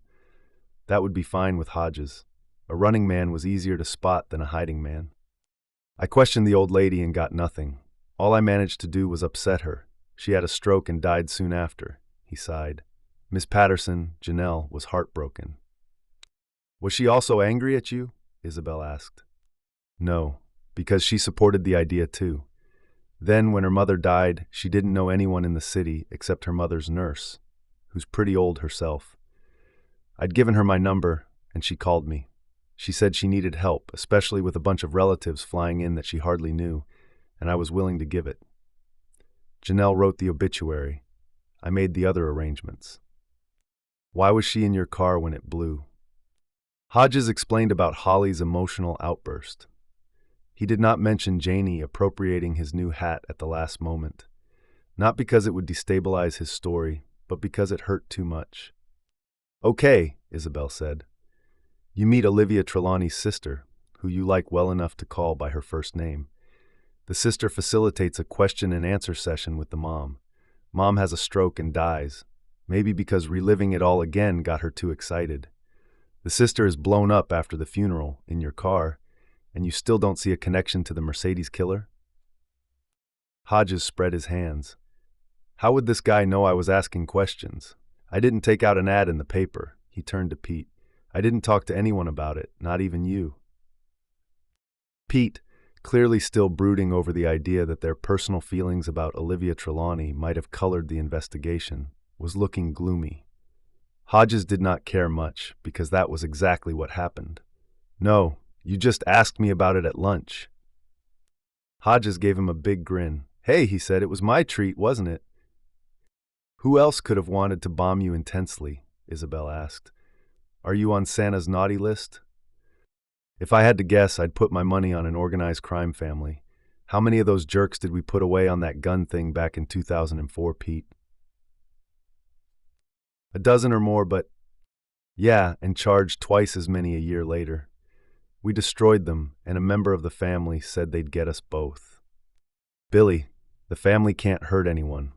A key member is dead, his brother is in a mental asylum where he thinks he's a historical figure, and the rest are in jail. Hodges just gave him a knowing look. Okay, Pete said, so you never catch all the criminals, but it's still crazy. With all due respect, friend, but you're just a retired police officer. Out of the game. Right, which means they could go after me without creating a huge public outcry. You, on the other hand, still have a badge pinned to your wallet. The idea is ridiculous, Isabel said, and folded her arms beneath her breasts as if to say, that ends the matter. Hodges shrugged. Somebody tried to blow me up, and I can't believe the Mercedes killer somehow got a psychic feeling that I was looking into the case. Even if he did, why would he come after me? How could that lead to him? Well, he's crazy, Pete said. How about that for a start? Sure, but I repeat, how would he know? No idea. Listen, Billy, are you holding anything back? Anything at all? No. I think you are, Isabel said. She tilted her head. Hey, you weren't sleeping with her, were you? Hodges shifted his gaze to her. What do you think, Isabel? Look at me. She held his eyes for a moment, then looked away. Hodges could not believe how close she just came. Women's intuition, he thought. And then, probably a good thing I haven't lost any more weight or put any hair coloring in my hair. Look, Pete, I want to leave. Go home and have a beer and try to get my head around this. You swear you're not holding anything back? This is you and me now. Hodges passed up his last chance to come clean without a qualm. Not a thing. Pete told him to stay in touch. They would want him in tomorrow or Friday for a formal statement. Not a problem. And Pete, in the immediate future, I'd give my car a careful look before driving it if I were you. At the door, Pete put an arm over Hodges' shoulders and gave him a hug. I'm sorry about this, he said. Sorry about what happened and about all the questions. It's okay, you're doing the job. Pete tightened his grip and whispered in Hodges' ear. You are holding back. You think I've been taking stupid pills?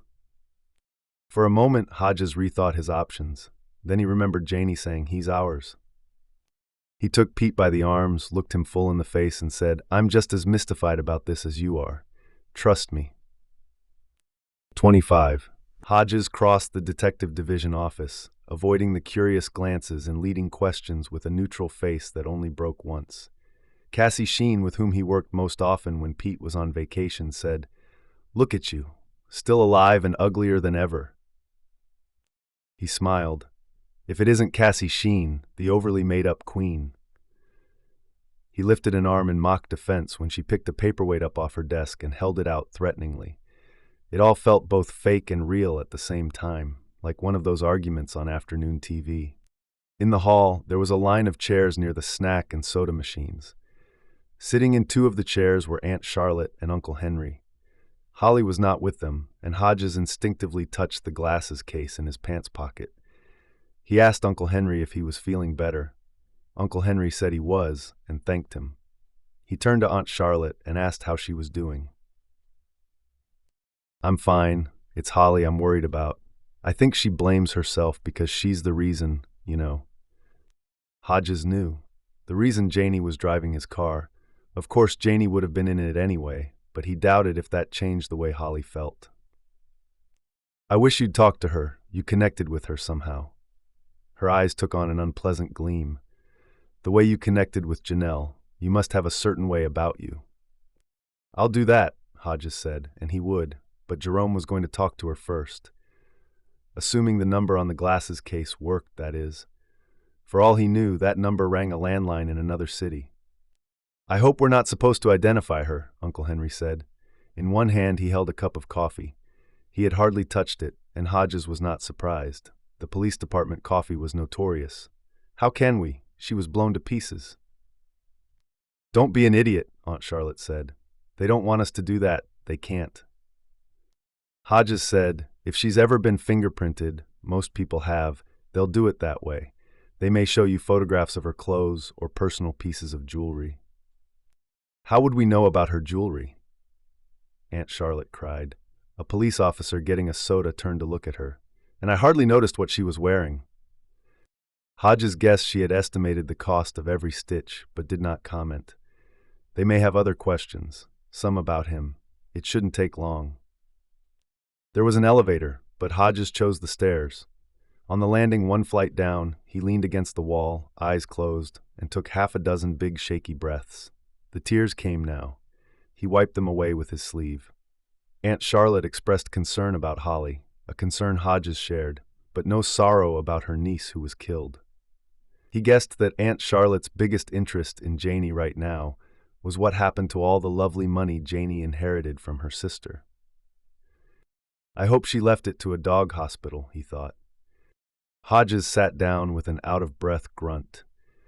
Using one of the stairs as a makeshift desk, he laid out the sunglasses case and from his wallet a creased sheet of notepaper with 2 sets of numbers on it. 26.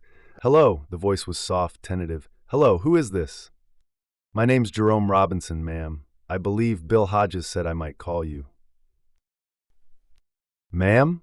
Jerome was sitting by his computer holding his phone almost tightly enough to crack the casing. Miss Gibney?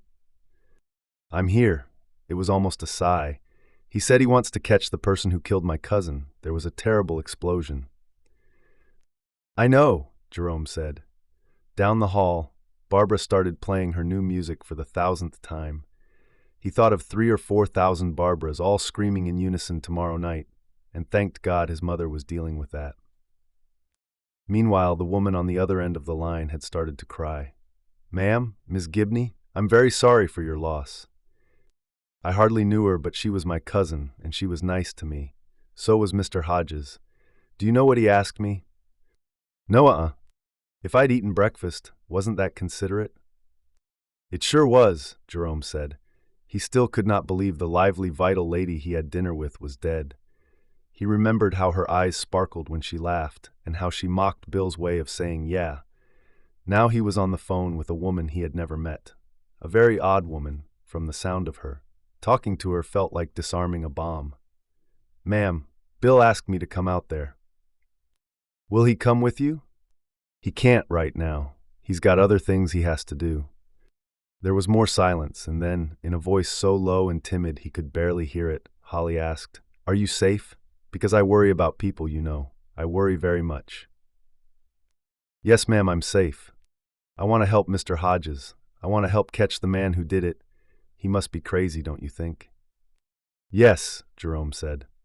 Down the hall another song started, and 2 little girls, Barbara and her friend Hilda, emitted joyous shrieks almost high enough to shatter glass. You could come, but I don't know how to let you in, she said. My Uncle Henry set the burglar alarm when he went out, and I don't know the code. I think he shut the gate too. I've got all that covered, Jerome said. When will you come? I can be there in half an hour. If you talk to Mr. Hodges, will you tell him something for me? Sure. Tell him I'm sad too, she paused, and that I'm taking my medicine. 27. Late that Wednesday afternoon, Brady checked into a gigantic motel near the airport, using one of his aliases. He had a suitcase and a knapsack. In the knapsack was a single change of clothes, which was all he would need for the few dozen hours of life that still remained to him. In the suitcase was the explosive cushion, the explosive stuffed urine bag, a framed picture, several homemade detonator switches. He only expected to need one. But you could never have enough backup. The keyless entry gadget, several plastic bags filled with ball bearings, and enough homemade explosive to blow both the motel and the adjacent parking lot sky high. He went back to his Subaru, pulled out a larger item with some effort. It barely fit, carried it into his room, and leaned it against the wall. He lay down on his bed. His head felt strange against the pillow, exposed. He thought, I've had a run of bad luck, but I've ridden it out, and I'm still standing. He closed his eyes. Soon he was snoring. 28. Jerome parked his Jeep with the nose almost touching the closed gate at 729 Lilac Drive, got out, and pushed the call button. He had a reason to be here if someone from the Sugar Heights Security Patrol should stop and question him. But it would only work if the woman inside confirmed him, and he was not sure he could count on that. His earlier conversation with the woman had suggested that she was not completely mentally stable. In any case, he was not challenged, and after a moment or two of standing there and trying to look as if he belonged, this was one of those occasions when he felt especially black. Holly answered. Yes? Who is it? Jerome, Miss Gibney, Bill Hodges' friend? A pause so long he was about to push the button again when she said, You have the gate code? All right, and if you're a friend of Mr. Hodges, I guess you can call me Holly. He pushed the code and the gate opened. He drove through and watched it close behind him. So far, so good. Holly was at the front door, peering at him through one of the side windows like a prisoner in a high-security visitation area. She was wearing a housecoat over pajamas, and her hair was a mess. A brief nightmare scenario crossed Jerome's mind. She pushed the panic button on the burglar alarm panel, almost certainly right next to where she was standing, and when the security guys arrived, she accused him of being a burglar, or a would-be rapist with a flannel pajama fetish. The door was locked. He pointed to it. For a moment, Holly just stood there like a robot with a dead battery. Then she turned the deadbolt. A shrill peeping sound commenced when Jerome opened the door, and she took several steps backward, covering her mouth with both hands. Don't let me get in trouble. I don't want to get in trouble. She was twice as nervous as he was, and this eased Jerome's mind. He punched the code into the burglar alarm and hit all secure. The peeping stopped. Holly collapsed into an ornately carved chair that looked like it might have cost enough to pay for a year at a good college, although maybe not Harvard, her hair hanging around her face in dank wings. Oh, this has been the worst day of my life, she said. Poor Janie, poor Janie. But at least it's not my fault. She looked up at him with thin and pitiable defiance. No one can say it was. I didn't do anything. Of course you didn't, Jerome said. It came out sounding forced, but she smiled a little, so maybe it was okay. Is Mr. Hodges all right? He's a very nice man, even though my mother doesn't like him, she shrugged. But who does she like? He's fine, Jerome said, although he doubted if that was true. You're black, she said, looking at him wide-eyed. Jerome looked down at his hands. I am, aren't I? She burst into peals of shrill laughter. I'm sorry, that was rude. It's fine that you're black. Black is cool, Jerome said. Of course it is. Totally cool. She stood up, bit at her lower lip, then thrust out her hand with an obvious effort of will. Shake my hand, Jerome. He shook her hand. Her hand was clammy. It was like shaking the paw of a small and timid animal. We have to hurry. If my mother and Uncle Henry come back and catch you in here, I'm in trouble. You, Jerome thought. What about the black kid? The woman who used to live here was also your cousin, right? Yes, Olivia Trelawney. I haven't seen her since I was in college. She and my mother never got along. She looked at him solemnly. I had to drop out of college. I had issues. Jerome bet she did, and did. Still, there was something about her he liked. Goodness knew what. It was surely not that horrible laugh. Do you know where her computer is? Yes, I'll show you. Can you be quick? I better be, Jerome thought.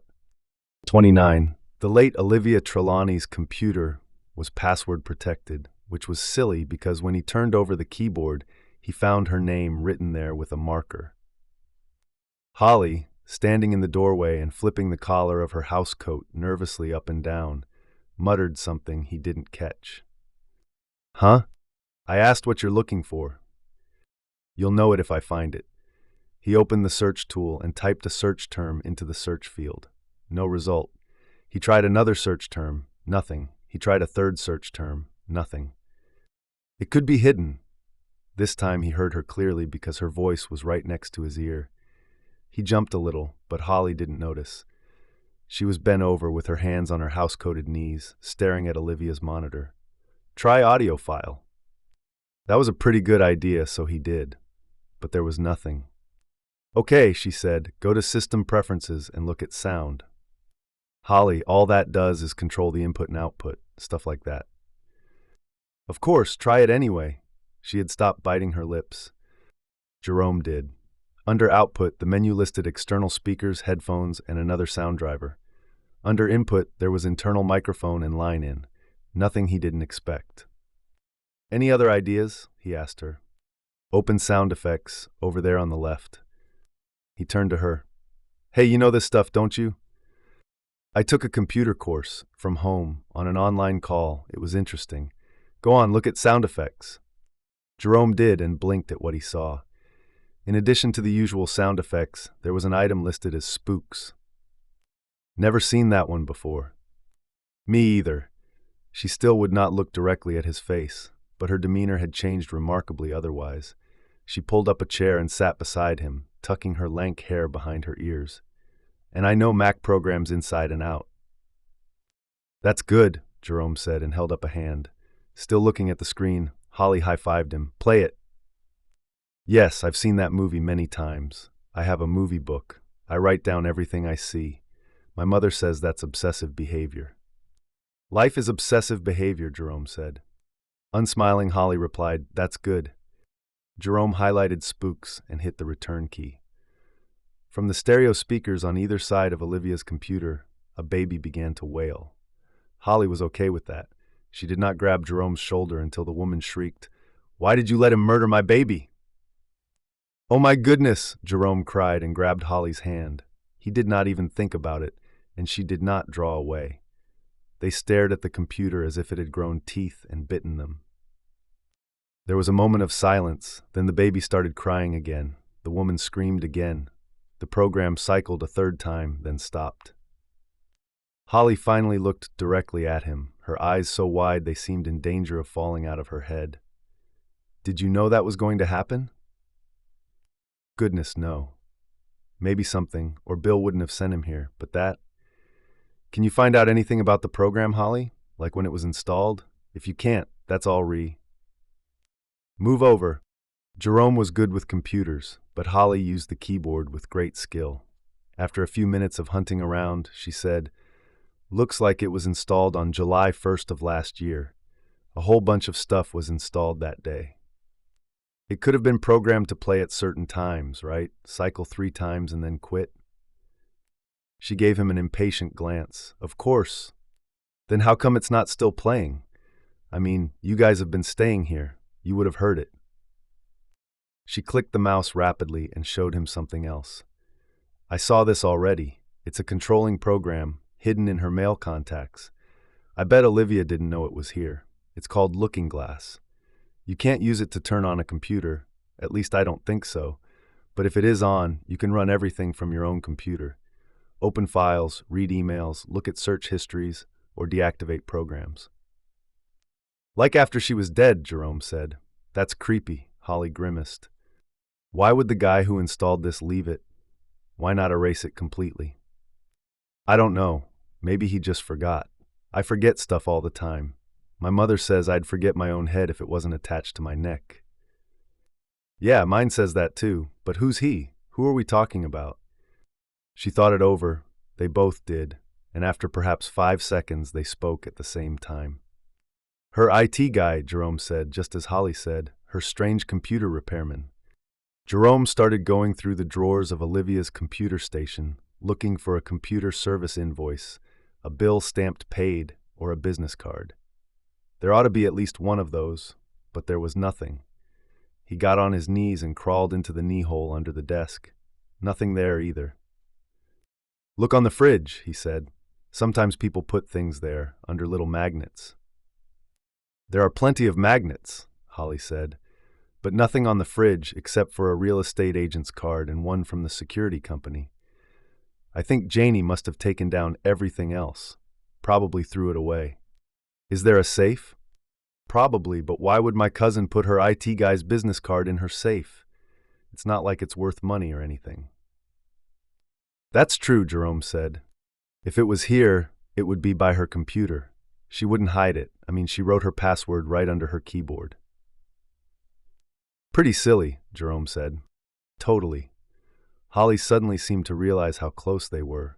She got up and went back to the doorway, She started flipping the collar of her housecoat again. "What are you going to do now?" "I guess I better call Bill." He took out his cell phone, but before he could make the call, she said his name. Jerome looked at her, standing there in the doorway, looking lost in her loose comfort clothes. "There must be like 1,000,000 IT guys in this city," she said. "Nowhere near that many, but a lot." He knew it, and Hodges knew it too, because it was Jerome who told him. 30. Hodges listened carefully to everything Jerome had to say. He was pleased by Jerome's praise of Holly, and hoped Holly would be pleased too if she was listening, but bitterly disappointed that there was no link to the computer repairman who worked on Olivia's machine. Jerome thought it must be because Janie threw the repairman's business card away. Hodges, who had a mind trained to be suspicious, thought Mr. Mercedes might have made very sure Olivia did not have a card. Only that did not track. Would you not ask for one if the guy did good work and keep it handy? Unless, that is... He asked Jerome to put Holly on. "Hello?" So faint he had to strain to hear her. "Holly, is there an address book on Olivia's computer?" "Just a minute." He heard faint clicking. When she came back, her voice was puzzled. "No." "Does that strike you as weird?" "Kind of, yeah." "Could the guy who planted the sound program have deleted her address book?" "Oh, sure, easy. I'm taking my medicine, Mr. Hodges." "That's great, Holly. Can you tell how much Olivia used her computer?" "Sure. Let me talk to Jerome while you look." Jerome came on and said he was sorry they had not been able to find more. No, you've done great. When you searched her desk, you didn't find a physical address book?" "No, but lots of people don't bother with them anymore. They keep all their contacts on their computers and phones. You know that, right?" Hodges supposed he should know it, but the world was moving too fast for him these days. He did not even know how to program his video recorder. "Hang on, Holly wants to talk to you again." "You and Holly are getting along pretty well, huh?" "We're good friends. Here she is." "Olivia had all kinds of programs and website favorites," Holly said. "She was very active online, and her search history, it looks to me like she spent even more time browsing than I do, and I'm online a lot." "Holly, why would a person who really depends on her computer not have a service card handy?" "Because the guy snuck in and took it after she was dead," Holly said promptly.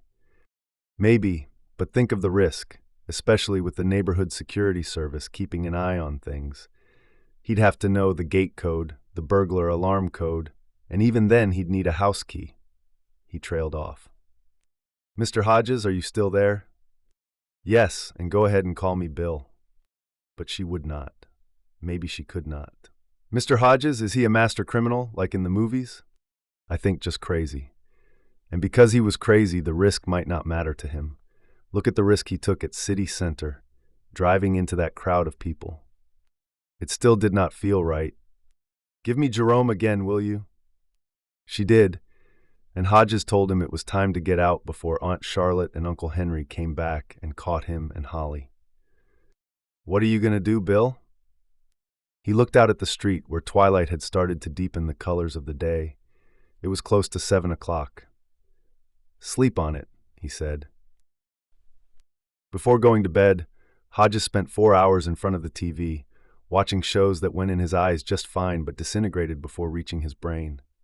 He tried to think about nothing, because that was how you opened the door so the right idea could come in. The right idea always arrived as a result of the right connection, and there was a connection waiting to be made. He felt it. Maybe more than one.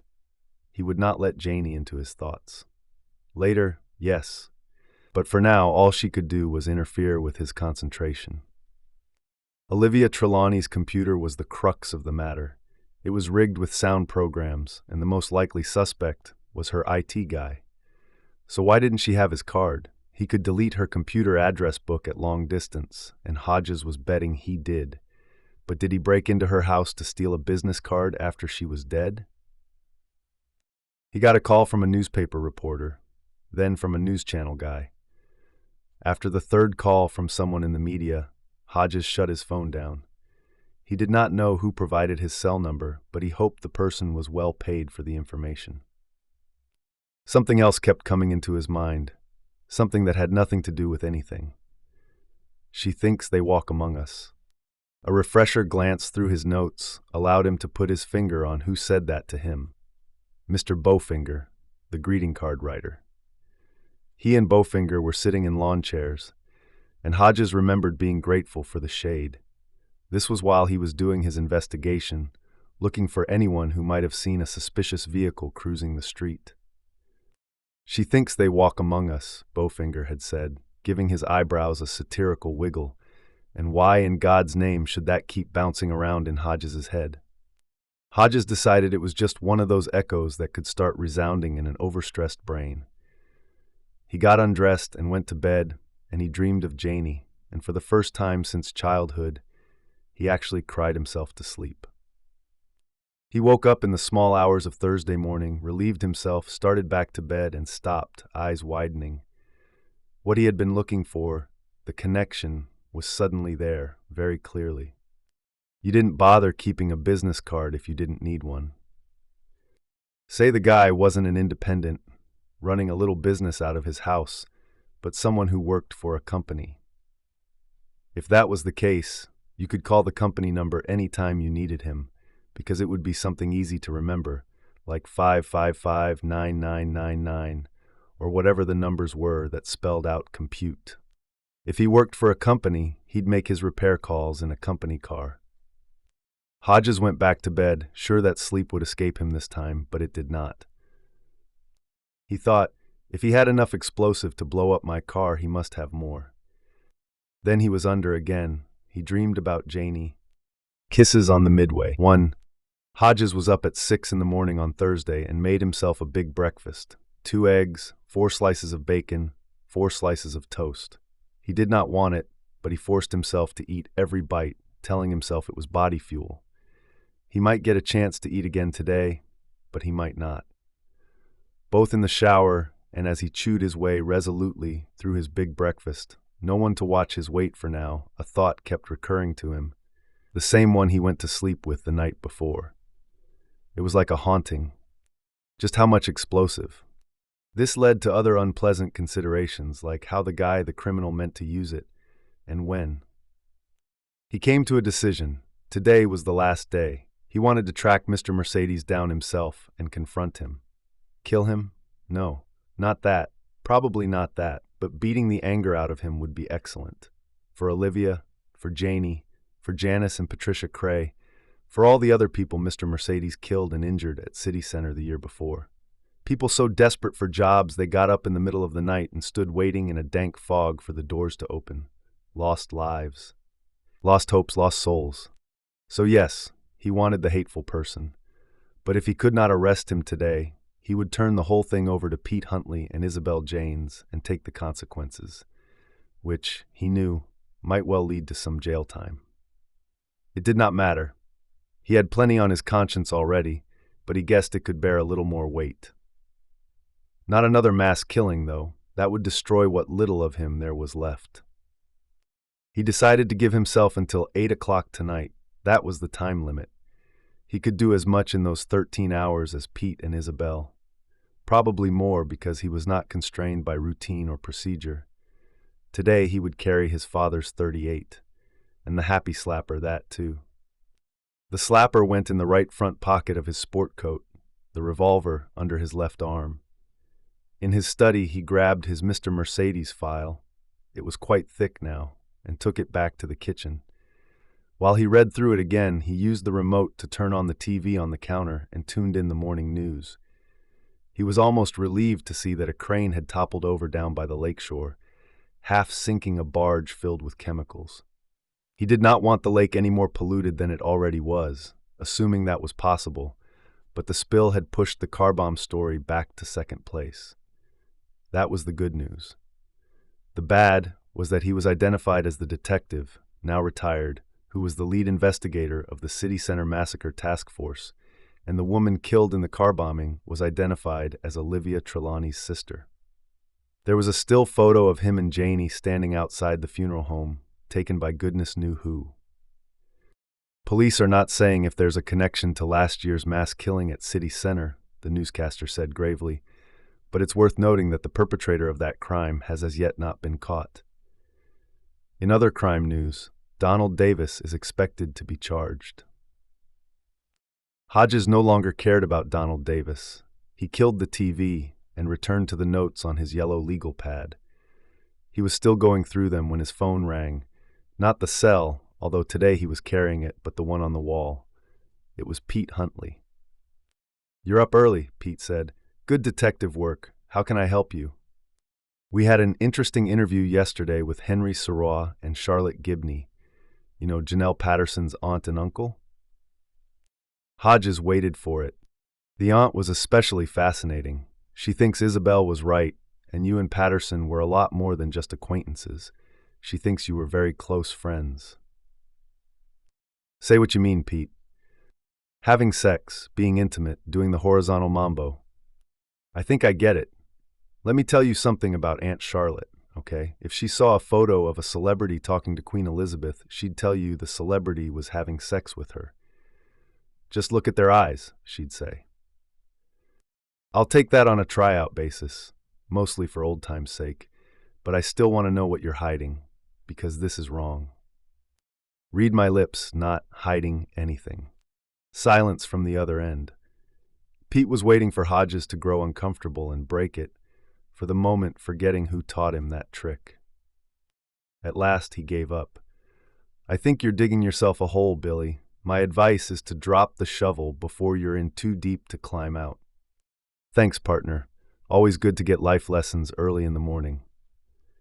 I want to interview you again this afternoon, and this time I may have to read you the rights." The Miranda warning was what he meant. "Happy to make that work. Call me on my cell." "Really? Since you retired, you never carry it." "I'm carrying it today. Yes, indeed. Because for the next 12 or 14 hours, he was totally active in the investigation." He ended the call and went back to his notes, wetting the tip of his index finger each time he turned a page. He circled a name, Radney Peoples, the security guard he talked to out in Sugar Heights. If Peoples was even halfway doing his job, he might hold the key to Mr. Mercedes. But there was no chance he would not remember Hodges, not after Hodges first questioned him and then talked to him. And he would know that today Hodges was big news. There was time to think about how to solve the problem. Hodges did not want to call the security company until regular business hours, because the call had to look like ordinary routine. The next call he received on his cell this time was from Aunt Charlotte. Hodges was not surprised to hear from her, but that did not mean he was pleased. "I don't know what to do," she cried. "You have to help me, Mr. Hodges." "Don't know what to do about what?" "The body. Janelle's body. I don't even know where it is." Hodges got a signal on his phone and checked the incoming number. "Mrs. Gibney, I have another call and I have to take it." "I don't see why you can't." "Janie's not going anywhere, so just stand by. I'll call you back." He cut her off in the middle of a protesting squawk and went to Jerome. "I thought you might need a driver today," Jerome said, "considering your current situation." For a moment, Hodges did not know what the child was talking about, then remembered that his Toyota had been reduced to charred fragments. What remained of it was now in the custody of the police forensics department, where later today men in white coats would be going over it to determine what kind of explosive was used to blow it up. He got home last night in a taxi. He would need a ride, and he realized Jerome might be useful in another way. "That would be good," he said, "but what about school?" "I have very good grades," Jerome said patiently. "I'm also working for a volunteer group and team teaching a computer class for disadvantaged kids. I can afford to skip a day, and I already cleared it with my mom and dad. They just asked me to ask you if anyone else was going to try to blow you up." "Actually, that's not out of the question." "Hang on a second." Faintly, Hodges heard Jerome calling. "He says no one will." In spite of everything, Hodges had to smile. "I'll be there very quickly," Jerome said. "Don't break any speed laws. 9 o'clock will be fine. Use the time to practice your acting skills." "Really, what role am I acting?" "Law office assistant," Hodges said, "and thanks, Jerome." He broke the connection, went into his study, turned on his computer, and searched for a local lawyer named Shran. It was an unusual name, and he found it with no trouble. He noted down the firm and Shran's first name, which happened to be George. Then he returned to the kitchen and called Aunt Charlotte. "Hodges," he said, "I'm calling you back. I don't appreciate being hung up on, Mr. Hodges. No more than I appreciate you telling my old partner that I was having sex with your niece." He heard a shocked gasp, followed by silence. He almost hoped she would hang up. When she didn't, he told her what she needed to know. "Janie's remains will be at the Huron County morgue. You won't be able to take possession today. Probably not tomorrow either. There'll have to be an autopsy, which is absurd given the cause of death, but it's protocol." "You don't understand, I have plane reservations." Hodges looked out his kitchen window and counted slowly to 5. "Mr. Hodges, are you still there?" "As I see it, you have two choices, Mrs. Gibney. One is to stay here and do the right thing. The other is to use your reservation, fly home, and let the city do it." Aunt Charlotte began to cry softly. "I saw the way you were looking at her, and the way she was looking at you. All I did was answer the woman police officer's questions. And very quickly, I have no doubt." "Quickly with what?" He sighed. "Let's drop it. I suggest you and your brother visit the county morgue in person. Don't call ahead, let them see your faces. Talk to a medical examiner. If the main one's not there, talk to the other one. If you ask them in person to speed up matters, and if you can manage to be nice about it, they'll give you as much help as they can. Use my name. I have a long history with both of them." "We'd have to leave Holly again," Aunt Charlotte said. "She's locked herself in her room. She's using her portable computer and won't come out." Hodges discovered he was pulling his hair and made himself stop. "How old is your daughter?" A long pause. 45. "Then you can probably get away with not hiring a sitter." He tried to suppress what came next and couldn't quite manage it. "Think of the money you'll save." "I can hardly expect you to understand Holly's situation, Mr. Hodges. As well as being mentally unstable, my daughter is very sensitive." "That must make you especially difficult for her," Hodges thought. This time he managed not to say it. "Mr. Hodges?" "Still here. You don't happen to know if Janelle left a will, do you?" He hung up. 2. Brady spent a long time in the motel shower with the lights off. He liked the warm, enclosed feeling and the steady drumming sound. He also liked the darkness, and it was good that he did because soon he would have all he ever wanted. He would like to believe there was going to be a tender mother and child reunion, perhaps even one involving sexual activity. But in his heart he did not. He could pretend, but no. Just darkness. He was not worried about God or about spending eternity being punished for his crimes. There was no heaven and no hell. Anyone with half a brain knew those things did not exist. How cruel would a supreme being have to be to make a world as awful as this one? Even if the vengeful God of the religious extremists did exist, how could that powerful being possibly blame Brady for the things he had done? Did Brady Hartsfield grab his father's hand and wrap it around the live power line that electrocuted him? No. Did he shove that apple slice down Frankie's throat? No. Was he the one who talked on and on about how the money was going to run out and they would end up living in a homeless shelter? No. Did he cook up a poisoned hamburger and say, "Eat this, Mom, it's delicious"? Brady thought not. He mused on the terrorists who brought down the World Trade Center 9 years before. He mused on them often. Those clowns actually thought they were going to paradise, where they would live in a kind of eternal luxury hotel being serviced by gorgeous young virgins. Pretty funny. And the best part, the joke was on them. Not that they knew it. What they got was a momentary view of all those windows and a final flash of light. After that, they and their thousands of victims were just gone. Finished. Off you go, killers and killed alike. Off you go into the universal null set that surrounded one lonely blue planet and all its mindlessly bustling inhabitants. Every religion lied. Every moral precept was a delusion. Even the stars were an illusion. The truth was darkness, and the only thing that mattered was making a statement before one entered it, cutting the skin of the world and leaving a scar. That was all history was, after all, scar tissue.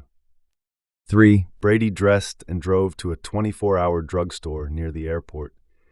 He had seen in the bathroom mirror that his mother's electric razor left a lot to be desired. His head needed more maintenance. He got disposable razors and shaving cream. He grabbed more batteries because you could never have enough. He also picked up a pair of clear glass spectacles from a display rack. He chose horn rims because they gave him a studious look, or so it seemed to him. On his way to the checkout, he stopped at a cardboard stand-up display featuring the 4 clean-cut boys in the band. The sign read, "Get your gear on for the big show tonight." Someone had crossed out the original date and written the new one. Although Brady usually took a medium t-shirt, he was always slim. He picked out an extra large and added it to the rest of his purchases. No need to stand in line. This early, he was the only customer. "Going to the show tonight?" the checkout girl asked. Brady gave her a big grin. "I sure am." On his way back to the motel, Brady started to think about his car, to worry about his car. The alias was all very fine, but the Subaru was registered to Brady Hartsfield. If the detective retired discovered his name and told the police, that could be a problem. The motel was safe enough. They no longer asked for license plate numbers, just a driver's license. But the car was not. The detective retired's not close, Brady told himself. He was just trying to scare you. Except maybe not. This particular detective solved a lot of cases before he was retired, and some of those skills still seemed to be there. Instead of going directly back to the motel, Brady swung into the airport, took a ticket, and left the Subaru in long-term parking. He would need it tonight, but for now it was fine where it was. He glanced at his watch. 10 to 9. 11 hours until the showtime, he thought. Maybe 12 hours until the darkness. Could be less, could be more, but not much more. He put on his new glasses and carried his purchases the half-mile back to the motel, whistling. 4. When Hodges opened his front door, the first thing Jerome noticed was the .38 in the shoulder holster. "You're not going to shoot anyone with that, are you?" "I doubt it. Think of it as a good luck charm. It was my father's, and I have a permit to carry concealed if that was on your mind." "What's on my mind," Jerome said, "is whether or not it's loaded." "Of course it is. What did you think I was going to do if I did have to use it? Throw it?" Jerome sighed and ruffled his cap of dark hair. "This is getting serious." "Want out? If you do, you're free to go right this minute. I can still rent a car." "No, I'm good. It's you I'm wondering about. Those aren't bags under your eyes. They're suitcases." "I'll be okay. Today is it for me anyway. If I can't track this guy down by nightfall, I'm going to see my old partner and tell him everything." "How much trouble will you be in?" "Don't know and don't much care." "How much trouble will I be in?" "None. If I couldn't guarantee that, you'd be in an algebra class right now." Jerome gave him a pitying look. "Algebra was 4 years ago. Tell me what I can do." Hodges did so. Jerome was willing but doubtful. "Last month, you can't ever tell my folks this, a bunch of us tried to get into a new dance club downtown. The guy at the door didn't even look at my beautiful fake ID, just waved me out of the line and told me to go get a milkshake." Hodges said, "I'm not surprised. Your face is 17, but fortunately for me, your voice is at least 25. He slid Jerome a piece of paper with a phone number written on it. "Make the call." Jerome told the security company receptionist, who answered that he was Martin Lounsbury, a legal assistant at a law firm. He said he was currently working with a junior partner assigned to tie up a few loose ends concerning the estate of the late Olivia Trelawney. One of those loose ends had to do with Mrs. Trelawney's computer. His job for the day was to locate the IT specialist who worked on the machine, and it seemed possible that one of the security employees in the Sugar Heights area might be able to help him locate the gentleman. Hodges made a gesture to indicate Jerome was doing well and passed him a note. Jerome read it and said, "One of Mrs. Trelawney's neighbors, Mrs. Helen Wilcox, mentioned a Rodney Peoples." He listened, then nodded. "Radney, I see. What an interesting name. Perhaps he could call me if it's not too much trouble. My boss is a bit of a tyrant, and I'm really under pressure here." He listened. Yes? Oh, that's great. Thanks so much. He gave the receptionist the numbers of his cell and Hodges' landline, then hung up and wiped imaginary sweat from his forehead. I'm glad that's over, wow. You did fine, Hodges assured him. What if she calls the law firm to check and finds out they never heard of Martin Lounsbury? Her job is to pass messages on, not investigate them. What if the People's Guy checks? Hodges did not think he would. He thought the name Helen Wilcox would stop him. When he talked to Peoples that day outside the Sugar Heights mansion, Hodges caught a strong feeling that Peoples' relationship with Helen Wilcox was more than just professional. He thought Peoples would give Martin Lounsbury what he wanted so he would go away. What do we do now? Jerome asked. What they did was something Hodges spent at least half his career doing. Wait! How long? Until Peoples or some other security employee calls. Because right now the security company was looking like his best lead. If it did not work out, they would have to go out to Sugar Heights and start interviewing neighbors. Not a prospect he enjoyed, given his current news cycle celebrity. In the meantime, he found himself thinking again of Mr. Bowfinger and Mrs. Melbourne, the slightly eccentric woman who lived across the street from him. With her talk about mysterious black SUVs and her interest in supposed alien activity, Mrs. Melbourne could have been a quirky supporting character in an old movie. She thinks they walk among us, Bowfinger had said, giving his eyebrows a satirical wiggle.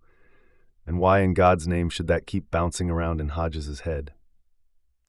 It was 10 minutes past 10 when Jerome's cell rang. The little snatch of music made them both jump. Jerome grabbed it. It says call blocked. What should I do, Bill? Take it, it's him, and remember who you are. Jerome opened the line and said, Hello, this is Martin Lounsbury. Listened. Oh, hello, Mr. Peoples. Thanks so much for getting back to me. Hodges scribbled a fresh note and pushed it across the table. Jerome scanned it quickly. Uh-huh. Yes, Mrs. Wilcox speaks very highly of you. Very highly indeed. But my job has to do with the late Mrs. Trelawney.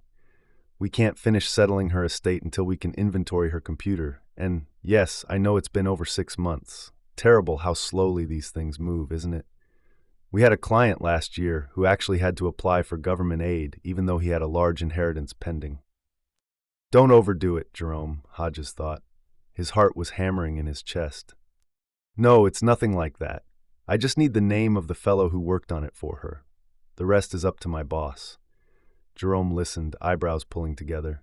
You can't, oh, that's too But Peoples was talking again. The sweat on Jerome's brow was no longer imaginary. He reached across the table, grabbed Hodges' pen, and began to scribble. While he wrote, he kept up a steady stream of uh-huhs and okays and I sees. Finally, hey, that's great. Totally great. I'm sure Mr. Schron can deal with this. You've been a big help, Mr. Peoples. So I'll just... He listened some more. Yes, it's a terrible thing. I believe Mr. Schron is dealing with some aspects of that even as we speak, but I really don't know anything. You did? Wow. Mr. Peoples, you've been great. Yes, I'll mention that. I certainly will. Thanks, Mr. Peoples. He broke the connection and put the heels of his hands to his temples, as if to calm a headache. Man, that was intense. He wanted to talk about what happened yesterday, and to say that I should tell Janie's relatives that the security company stands ready to help in any way they can. That's great. I'm sure he'll get praise in his file, but he also said he talked to the guy whose car got blown up. He saw your picture on the news this morning. Hodges was not surprised and at this minute did not care. Did you get a name? Tell me you got a name. Not of the IT guy, but I did get the name of the company he works for. It's called Cyber Patrol. People says they drive around in green VW Beetles. He says they're in Sugar Heights all the time and you can't miss them. He's seen a woman and a man driving them, both probably in their 20s. He called the woman kind of masculine looking. Hodges had never even considered the idea that Mr. Mercedes might actually be a woman. He supposed it was technically possible, and it would make a neat solution for a mystery novel, but this was real life. Did he say what the guy looked like? Jerome shook his head. Come on in my study. You can drive the computer while I look with you. In less than a minute, they were looking at a rank of 3 green VW Beetles with Cyber Patrol printed on the sides. It was not an independent company, but part of a chain called Discount Electronics with one large store in the city. It was located in the Birch Hill Mall. Man, I've shopped there, Jerome said. I've shopped there lots of times, bought video games, computer components, a bunch of cheap movies on sale. Below the photo of the Beatles was a line reading Meet the Experts. Hodges reached over Jerome's shoulder and clicked on it. 3 photos appeared. One was of a thin-faced girl with dirty blonde hair. Number 2 was a chubby guy wearing glasses and looking serious. Number 3 was a generally handsome fellow with neatly combed brown hair and a bland smile. The names beneath were Freddie Linklater, Anthony Frobisher, and Brady Hartsfield. What now? Jerome asked. Now we take a ride. I just have to grab something first. Hodges went into his bedroom and punched the combination of the small safe in the closet. Inside, along with a couple of insurance policies and a few other financial papers, was a stack of laminated cards like the one he currently carried in his wallet. City police were issued new IDs every 2 years, and each time he got a new one, he stored the old one in here. The crucial difference was that none of the old ones had retired stamped across them in red. He took out the one that expired in December of 2008, removed his final ID from his wallet, and replaced it with the one from his safe. Of course, displaying it was another crime. Impersonating a police officer, a serious crime punishable by a large fine, 5 years in jail, or both, but he was far beyond worrying about such things. He tucked his wallet away in his back pocket, started to close the safe, then rethought. There was something else in there he might want. A small flat leather case that looked like the sort of thing a frequent flyer might keep his passport in. This was also his father's. Hodges slipped it into his pocket with the happy slapper. 5. After shaving his head and donning his new plain glass spectacles, Brady strolled down to the motel office and paid for another night. Then he returned to his room and unfolded the wheelchair he bought on Wednesday. It was pricey, but what the heck? Money was no longer an issue for him. He put the explosives-laden cushion on the seat of the chair, then slit the lining of the pocket on the back and inserted several more blocks of his homemade plastic explosive. Each block had been fitted with a blasting plug. He gathered the connecting wires together with a metal clip. Their ends were stripped down to the bare copper, and this afternoon he would braid them into a single master wire. The actual detonator would be the keyless entry gadget. One by one, he taped plastic bags filled with ball bearings beneath the wheelchair's seat, using crisscrossings of tape to hold them in place. When he was done, he sat on the end of the bed, looking solemnly at his handiwork. He really had no idea if he would be able to get this rolling bomb into the arena auditorium, but he had no idea if he would be able to escape from City Center after the deed was done either. That worked out. Maybe this would too. After all, this time he would not have to escape, and that was half the battle. Even if they caught on and tried to grab him, the hallway would be crammed with concert-goers, and his score would be a lot higher than 8. Sweating heavily, Brady began the final step, braiding copper cores and wrapping exposed connection points with pre-cut strips of tape he had stuck to the front of the oversized t-shirt he bought that morning in the drugstore. The shirt featured the same logo as the one on the truck. Above it were words about kissing. After 10 minutes of work, with occasional breaks to peek around the edge of the truck box and make sure he still had this far edge of the parking lot to himself, a spider web of connected wires lay on the seat of the wheelchair. There was no way to wire in the explosive stuffed urine bag, at least not that he could figure out on short notice, but that was okay. Brady had no doubt the other stuff would set it off. Not that he would know for sure, one way or the other. He returned to the Subaru one more time and took out the framed version of a picture Hodges had already seen, Frankie holding a fire truck and smiling his dopey smile. Brady kissed the glass and said, "I love you, Frankie. Do you love me?" He pretended Frankie said yes. "Do you want to help me?" He pretended Frankie said yes. Brady went back to the wheelchair and sat down on the explosive cushion. Now the only wire showing was the master wire, dangling over the front of the wheelchair seat between his spread thighs. He connected it to the keyless entry gadget and took a deep breath before flicking the power switch. If the electricity from the batteries leaked through, even a little, but it did not. The yellow ready lamp went on, and that was all. Somewhere not far away but in a different world, little girls were screaming happily.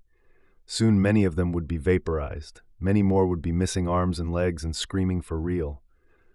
Oh well, at least they would get to listen to some music by their favorite band before the Big Bang. Or maybe not. He was aware of what a crude and makeshift plan this was. The stupidest no-talent screenwriter in Hollywood could do better. Brady remembered the sign in the corridor leading to the auditorium. No bags, no boxes, no backpacks.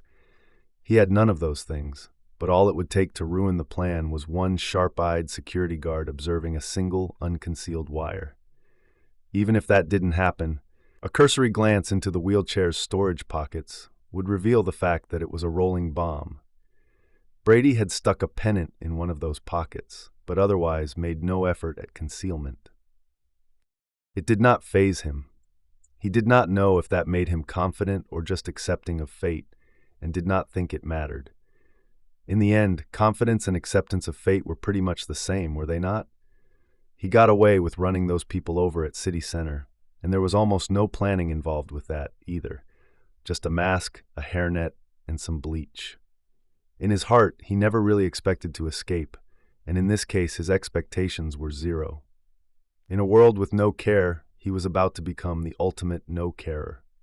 He slipped the keyless entry gadget beneath the oversized t-shirt. There was a slight bulge, and he could see a dim yellow glimmer from the ready lamp through the thin cotton, but both the bulge and the glimmer disappeared when he placed Frankie's picture in his lap. He was pretty much ready to go. His fake glasses slid down the bridge of his sweat-slippery nose. Brady pushed them back up. By craning his neck slightly, he could see himself in the Subaru's passenger-side rearview mirror. Bald and bespectacled, he looked nothing like his former self. He looked sick, for one thing, pale and sweaty with dark circles under his eyes. Brady ran his hand over the top of his head, feeling smooth skin where no stubble would ever have the chance to grow out. Then he backed the wheelchair out of the slot where he had parked his car and began to roll himself slowly across the expanse of parking lot toward the growing crowd. It was nearly 11 in the morning when Hodges and Jerome arrived at Birch Hill Mall. There was plenty of parking, and Jerome pulled his Jeep into a spot directly in front of Discount Electronics, where all the windows were displaying big sale signs. A teenage girl was sitting on the curb in front of the store, knees together and feet apart, bent studiously over a portable computer. A cigarette smoldered between the fingers of her left hand. It was only as they approached that Hodges saw there was gray in the teenager's hair. His heart sank. "Holly," Jerome said. At the same time, Hodges said, "What in the hell are you doing here?"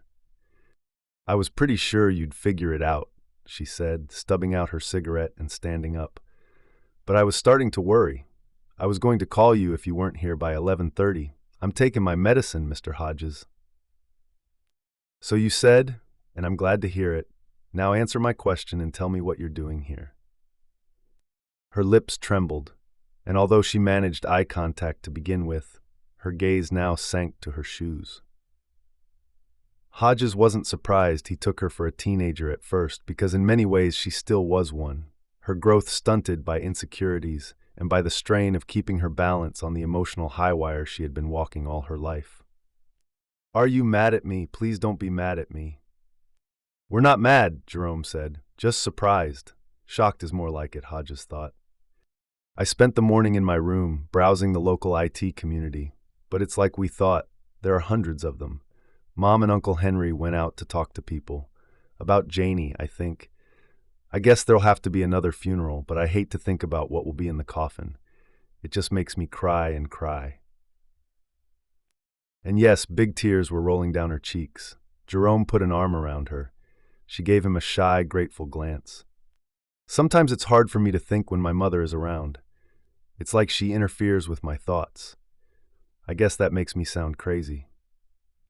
Not to me, Jerome said. I feel the same way about my sister, especially when she plays her boy band CDs. When they were gone and the house was quiet, I got an idea.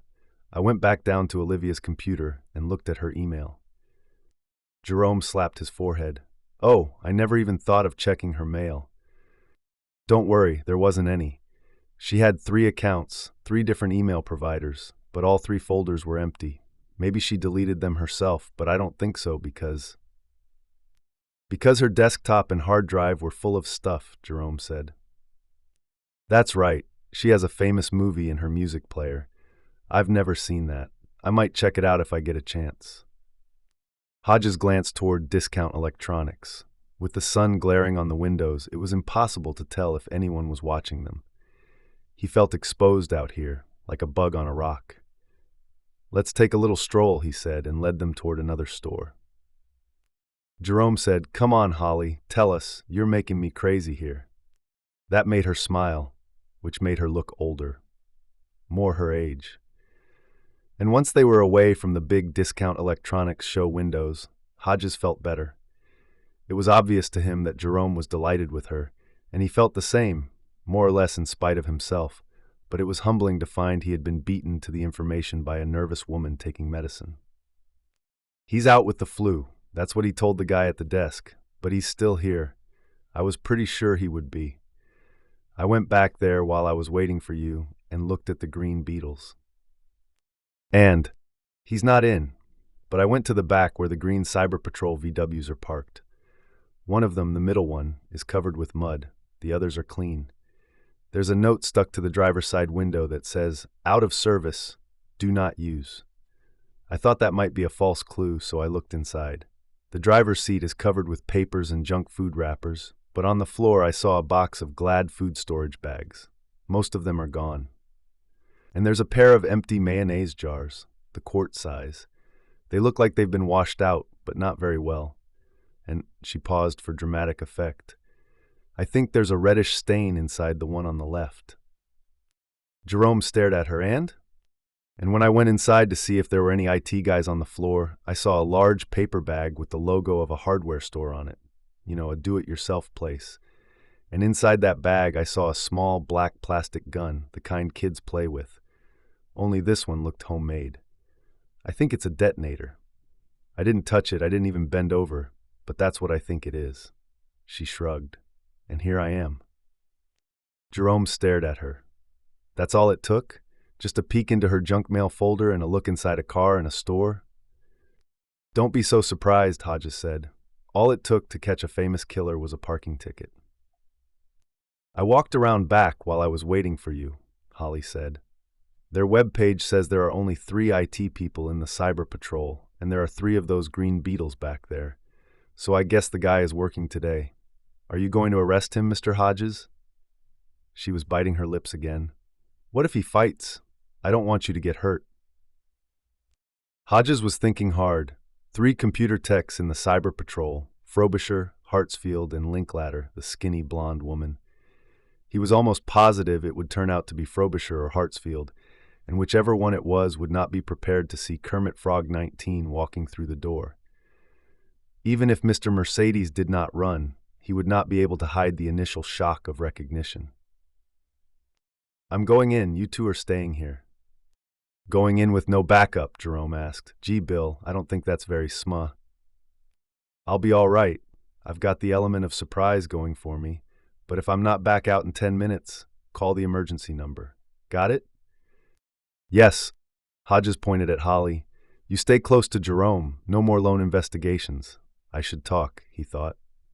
She nodded humbly, and Hodges walked away before they could engage him in further discussion. As he approached the doors of Discount Electronics, he unbuttoned his sport coat. The weight of his father's gun against his ribcage was comforting. 7. As they watched Hodges enter the electronics store, a question occurred to Jerome. Holly, how did you get here? Taxi? She shook her head and pointed into the parking lot. There, parked 3 rows back from Jerome's Jeep, was a gray Mercedes sedan. It was in the garage, She noted Jerome's slack-jawed amazement and immediately became defensive. I can drive, you know. I have a valid driver's license. I've never had an accident, and I have good car insurance. Do you know that the man who does the insurance ads on TV used to be a famous actor? That's the car. She frowned, puzzled. What's the big deal, Jerome? It was in the garage and the keys were in a basket in the front hall. So what's the big fat deal? The dents are gone, he noted. The headlights and windshield have been replaced. It looks as good as new. You'd never know it was used to kill people. Jerome, do you think Olivia would mind? No, he said, probably not. He was imagining that grill covered with blood, pieces of shredded cloth dangling from it. It wouldn't start at first. The battery was dead, but she had one of those portable jump stations, and I knew how to use it because my father had one. Jerome, if Mr. Hodges doesn't make an arrest, could we walk down to the frozen yogurt place? He barely heard her. He was still staring at the Mercedes. They returned it to her, he thought. Well, of course they did. It was her property, after all. She even got the damage repaired. But he would be willing to bet she never drove it again. If there were ghosts, real ones, they would be in there, probably screaming. Jerome, hello? Huh? If everything turns out okay, let's get frozen yogurt. I was sitting in the sun and waiting for you guys, and I'm awfully hot. I'll treat. I'd really like ice cream, but... He did not hear the rest. He was thinking ice cream. The realization in his head was so loud he actually winced, and all at once he knew why one of the Cyber Patrol faces on Hodges' computer looked familiar to him. The strength went out of his legs, and he leaned against one of the walkway support posts to keep from falling. Oh my God, he said. What's wrong? She shook his arm, chewing her lips frantically. What's wrong? Are you sick, Jerome? But at first he could only say it again. Oh my God. 8. Hodges thought that the discount electronics store looked like an enterprise with about 3 months to live. Many of the shelves were empty, and the stock that was left had a disconsolate, neglected look. Almost all of the browsers were in the home entertainment department, where fluorescent pink signs announced big sales. Although there were 10 checkout lines, only 3 were open, staffed by women in blue smocks with the yellow DE logo on them. 2 of these women were looking out the window. The third was reading a book. A couple of other employees were wandering the aisles, doing a lot of nothing much. Hodges did not want any of them, but he saw 2 of the 3 he did want. Anthony Frobisher, he of the glasses, was talking to a customer who had a shopping basket full of discounted movies in one hand and a clutch of coupons in the other. Frobisher's tie suggested that he might be the store manager as well as a cyber patrolman. The thin-faced girl with the dirty blonde hair was at the back of the store, seated at a computer. There was a cigarette parked behind one ear. Hodges strolled up the center aisle of the sale area. Frobisher looked at him and raised a finger to say, "Be with you soon." Hodges smiled and gave him a little, "I'm okay" wave. Frobisher returned to the customer with the coupons. No recognition there. Hodges walked on to the back of the store. The dirty blonde looked up at him, then back at the screen of the computer she was using. No recognition from her either. She was not wearing a discount electronics shirt. Hers said, "When I want my opinion, I'll give it to you." He saw she was playing an updated version of an old video game that fascinated his daughter Allison years ago. Everything that goes around comes around, Hodges thought. "Unless you've got a computer question, talk to Tones," she said. "I only do computers." Tones would be Anthony Frobisher. "Yeah, Mr. Manager in the tie. You'd be Freddie Linklater of the Cyber Patrol." "Yeah." She paused the game in mid-jump over a coiled snake in order to give him a closer inspection. What she saw was Hodges' police ID, with his thumb strategically placed to hide its year of expiration. "Oh," she said, and held out her hands with the thin wrists together. "I'm a bad, bad girl, and handcuffs are what I deserve. Punish me, torture me, make me write bad checks." Hodges gave a brief smile and tucked his ID away. "Isn't Brady Hartsfield the 3rd member of your happy band? I don't see him." "Out with the flu," he says. "Want my best guess?" "Tell me." "I think maybe he finally had to put dear old Mom in a treatment center. He says she drinks and he has to take care of her most of the time, which is probably why he's never had a girlfriend. You know what that is, right? I'm pretty sure, yeah. She examined him with bright and critical interest. Is Brady in trouble? I wouldn't be surprised. He's a little on the, strange side. I just need to speak to him. Anthony Frobisher tones joined them. May I help you, sir? It's the police, Freddie said. She gave Frobisher a wide smile that exposed small teeth badly in need of cleaning. He found out about the illegal activity in the back. Stop it, Freddie. She made an exaggerated gesture of zipping her lips closed, finishing with the twist of an invisible key, but did not go back to her game. In Hodges' pocket, his cell phone rang. He silenced it with his thumb. I'm Detective Bill Hodges, Mr. Frobisher. I have a few questions for Brady Hartsfield. He's out with the flu. What did he do? Tones is saying clever things, Freddie Linklater observed. Shut up, Freddie, for the last time. Can I unzip for a minute? Freddie asked.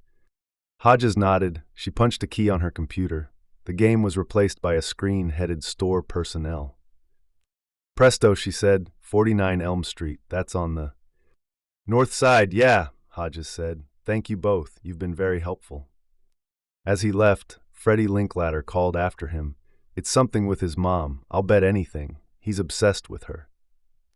9. Hodges had no more than stepped out into the bright sunshine when Jerome almost tackled him. Holly lurked just behind. She had stopped biting her lips and had gone to her fingernails, which looked badly abused. I called you, Jerome said. Why didn't you pick up? I was asking questions. What's got you all wide-eyed? Is Hartsfield in there? Hodges was too surprised to reply. Oh, it's him, Jerome said. It has to be. You were right about him watching you, and I know how. It's like that story about the purloined letter. Hide in plain sight. Holly stopped munching her fingernails long enough to say, the author Edgar Allan Poe wrote that story. Don't they teach you kids anything? Hodges said, Slow down, Jerome. Jerome took a deep breath.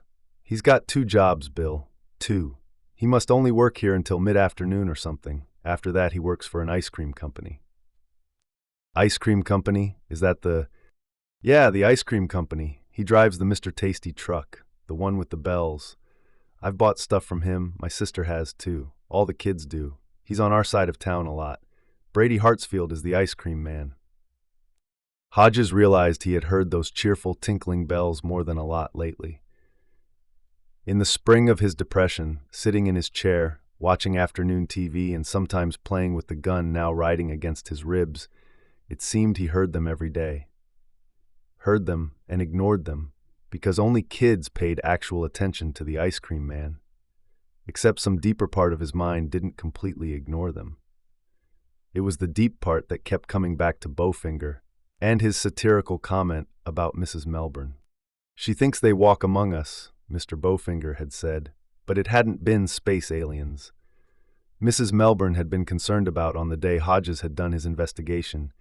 It had been black SUVs and chiropractors and the people on Hanover Street who played loud music late at night. Also the Mr. Tasty man. That one looks suspicious, she had said. This spring it seems like he's always around, she had said. A terrible question surfaced in his mind, like one of the snakes always lying in wait for the video game character. If he had paid attention to Mrs. Melbourne instead of dismissing her as a harmless crank, the way he and Pete dismissed Olivia Trelawney, would Janie still be alive? He didn't think so, but he was never going to know for sure, and he had an idea that the question would haunt a great many sleepless nights in the weeks and months to come. Maybe the years. He looked out at the parking lot, and there he saw a ghost, a gray one. He turned back to Jerome and Holly, now standing side by side, and didn't even have to ask. Yeah, Jerome said. Holly drove it here. The registration and the sticker decal on the license plate are both a tiny bit expired, Holly said. Please don't be mad at me, okay? I had to come. I wanted to help, but I knew if I just called you, you'd say no. I'm not mad, Hodges said. In fact, he didn't know what he was. He felt like he had entered a dream world where all the clocks ran backward. What do we do now? Jerome asked. Call the police. But Hodges was still not ready to let go. The young man in the picture might have a cauldron of crazy boiling away behind his bland face, but Hodges had met his share of psychopaths and knew that when they were taken by surprise, most collapsed like powder puffs. They were only dangerous to the unarmed and unsuspecting, like the broke folks waiting to apply for jobs on that April morning in 2009. "Let's you and I take a ride to Mr. Hartsfield's place of residence," Hodges said, "and let's go in that." He pointed to the gray Mercedes. "But if he sees us pull up, won't he recognize it?" Hodges smiled a fierce smile Jerome Robinson had never seen before. "I certainly hope so." He held out his hand. "May I have the key, Holly?" Her abused lips tightened. "Yes, but I'm going." "No way," Hodges said. "Too dangerous." "If it's too dangerous for me, it's too dangerous for you." She would not look directly at him, and her eyes kept skipping past his face, but her voice was firm. "You can make me stay, but if you do, I'll call the police and give them Brady Hartsfield's address just as soon as you're gone." "You don't have it," Hodges said. This sounded weak even to him. Holly didn't reply, which was a form of courtesy. She would not even need to go inside Discount Electronics and ask the dirty blonde. Now that they had the name, she could probably find the Hartsfield address from her powerful computer. "Darn. All right, you can come. But I drive, and when we get there, you and Jerome are going to stay in the car. Do you have a problem with that?" This time her eyes went to his face and stayed there for 3 whole seconds. It might be a step forward. With Holly, he thought, who knew? 10. Because of drastic budget cuts that took effect the previous year, most city patrol cars were solo rides. This was not the case in Lowtown. In Lowtown, every police car held 2 officers, the ideal pair containing at least one person of color, because in Lowtown the minorities were the majority.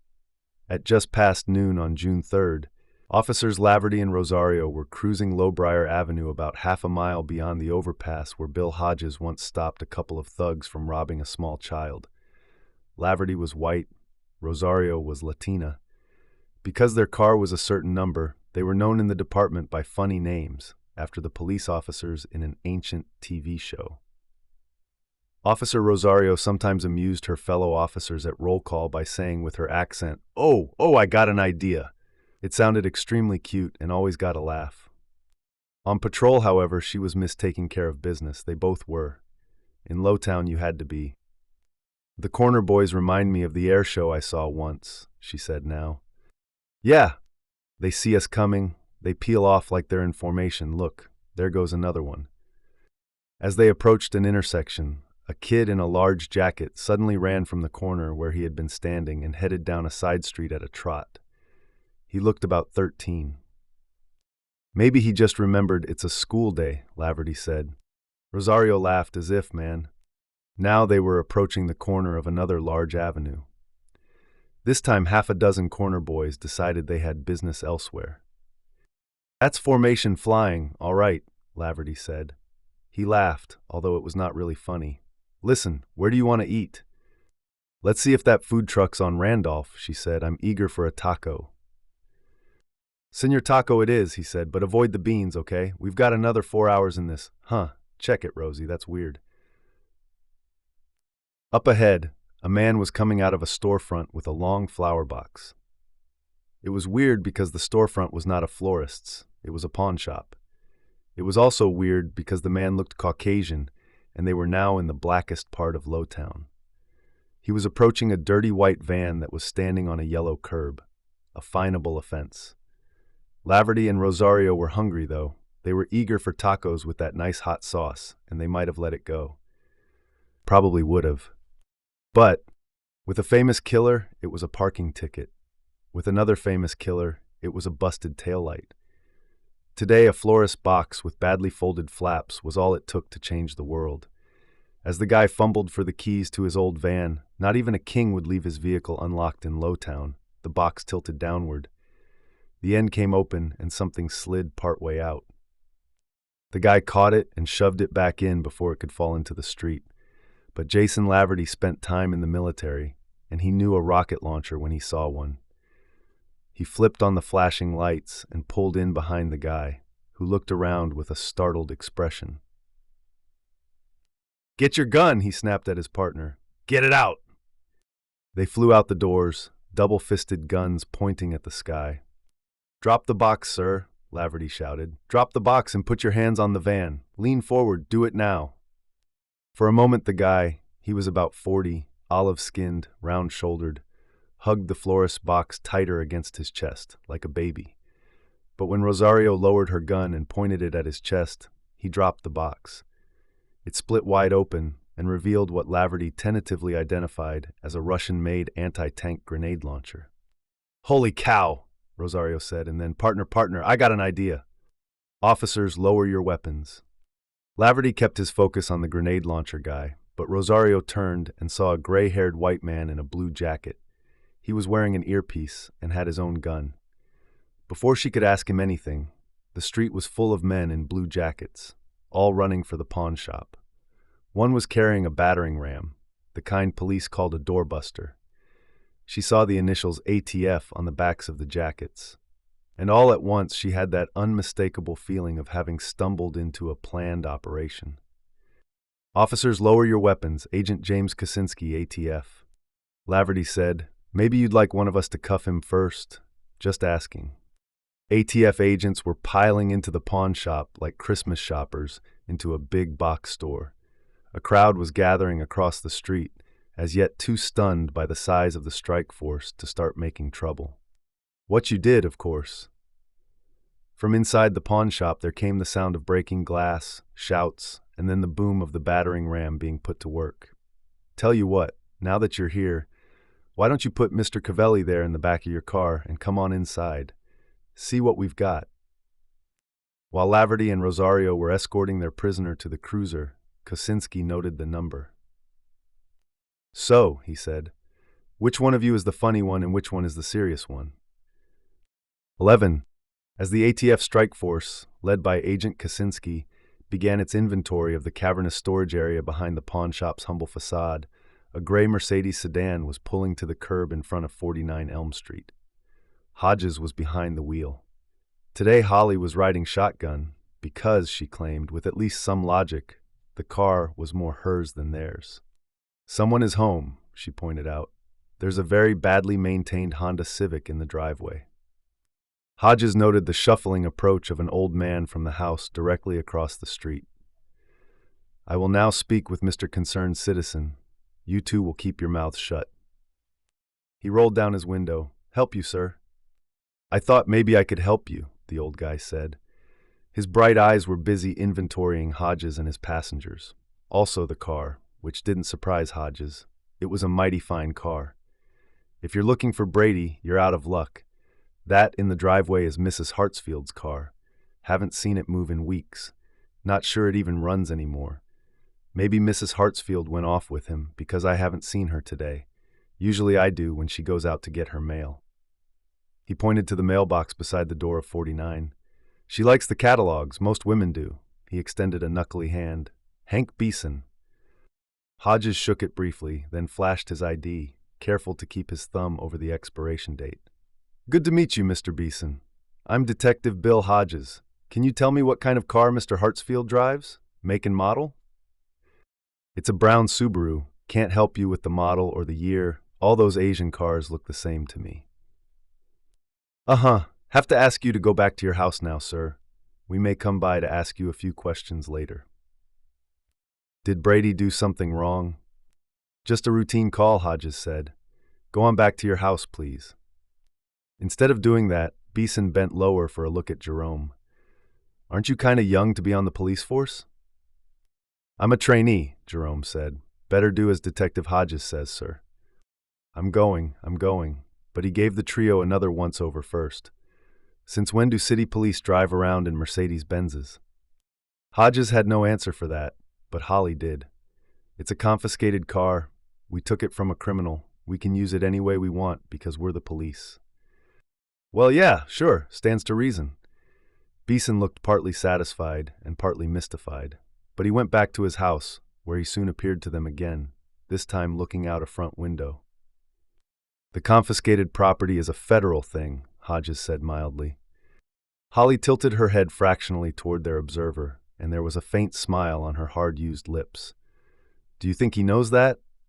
When neither of them answered, she became businesslike. What do we do now?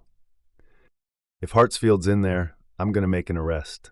If he's not, but his mother is, I'm going to interview her. You two are going to stay in the car. I don't know if that's a good idea, Jerome said, but by the expression on his face, Hodges could see it in the rearview mirror. He knew this objection would be overruled. It's the only one I have, Hodges said. He got out of the car. Before he could close the door, Holly leaned toward him and said, There's no one home. He didn't say anything, but she nodded as if he had. Can't you feel it? Actually, he could. 12. Hodges walked up the driveway, noting the drawn drapes in the big front window. He looked briefly in the Honda and saw nothing worth noting. He tried the passenger door. It opened. The air inside was hot and stale, with a faintly boozy smell. He shut the door, climbed the porch steps, and rang the doorbell. He heard it ring inside the house. Nobody came. He tried it again, then knocked. Nobody came. He hammered with the side of his fist, very aware that Mr. Howe, Beeson from across the street, was taking all this in. Nobody came. He strolled to the garage and peered through one of the windows in the overhead door. A few tools, a mini fridge, not much else. He took out his cell phone and called Jerome. This block of Elm Street was very still, and he could hear, faintly, the ringtone as the call went through. He saw Jerome answer. Have Holly jump on her portable computer and check the city tax records for the owner's name at 49 Elm. Can she do that? He heard Jerome asking Holly. She says she'll see what she can do. Good. I'm going around back. Stay on the line. I'll check in with you at roughly 30-second intervals. If more than a minute goes by without hearing from me, call the emergency number. You positive you want to do this, Bill? Yes. Be sure Holly knows that getting the name isn't a big deal. I don't want her getting nervous. She's calm, Jerome said, already tapping away. Just make sure you stay in touch. Count on it. He walked between the garage and the house. The backyard was small but neatly kept. There was a circular bed of flowers in the middle. Hodges wondered who planted them, Mom or Sonny Boy. He mounted 3 wooden steps to the back stoop. There was an aluminum screen door with another door inside. The screen door was unlocked. The house door wasn't. Jerome, checking in all quiet? He put his phone down on the back stoop and took out the flat leather case, glad he thought of it. Inside were his father's lockpicks, 3 silver rods with hooks of varying sizes at the ends. He selected the medium pick. A good choice. It slid in easily. He fiddled around, turning the pick first one way, then the other, feeling for the mechanism. He was just about to pause and check in with Jerome again when the pick caught. He twisted, quick and hard, just as his father taught him, and there was a click as the locking button popped up on the kitchen side of the door. Meanwhile, his phone was buzzing his name. He picked it up. Jerome, all quiet. You had me worried, Jerome said. What are you doing? Breaking and entering. Hodges stepped into the Hartsfield kitchen. The smell hit him at once. It was faint, but it was there. Holding his cell phone in his left hand and his father's .38 in the right, Hodges followed his nose first into the living room. Empty, although the TV remote and scattering of catalogs on the coffee table made him think that the couch was Mrs. Hartsfield's downstairs nest and then up the stairs. The smell got stronger as he went. It was not a stench yet, but it was headed in that direction. There was a short upstairs hall with 1 door on the right and 2 on the left. He cleared the right-hand room first. It was guest quarters where no guests had stayed for a long time. It was as clean as an operating theater. He checked in with Jerome again before opening the first door on the left. This was where the smell was coming from. He took a deep breath and entered fast, crouching until he had assured himself there was no one behind the door. He opened the closet. This door was the kind that folded on a center hinge, and shoved back the clothes. No one. Jerome, checking in. Is anyone there? Well, sort of. The coverlet of the double bed had been pulled up over an unmistakable shape. Wait one. He looked under the bed and saw nothing but a pair of slippers, a pair of pink sneakers, a single white ankle sock, and a few dust bunnies. He pulled the coverlet back, and there was Brady Hartsfield's mother. Her skin was waxy pale with a faint green tint. Her mouth hung ajar. Her eyes, dusty and glazed, had settled in their sockets. He lifted an arm, flexed it slightly, let it drop. Rigor mortis had come and gone. "Listen, Jerome, I've found Mrs. Hartsfield. She's dead." "Oh my God." Jerome's usually adult voice cracked on the last word. "What are you—" "Wait one. You already said that." Hodges put his phone on the night table and drew the coverlet down to Mrs. Hartsfield's feet. She was wearing blue silk pajamas. The shirt was stained with what appeared to be vomit and some blood, but there was no visible bullet hole or stab wound. Her face was swollen, yet there were no marks or bruises on her neck. The swelling was just the slow death march of decomposition. He pulled up her pajama top enough so he could see her belly. Like her face, it was slightly swollen, but he was betting that was gas. He leaned close to her mouth, looked inside, and saw what he expected: clotted goop on her tongue and in the spaces between her gums and her cheeks. He was guessing she got drunk, threw up her last meal, and died suddenly. The blood could be from her throat, or a serious stomach ulcer. He picked up the phone and said, "He might have poisoned her, but it's more likely she did it to herself." "Probably. Without an autopsy, there's no way to tell."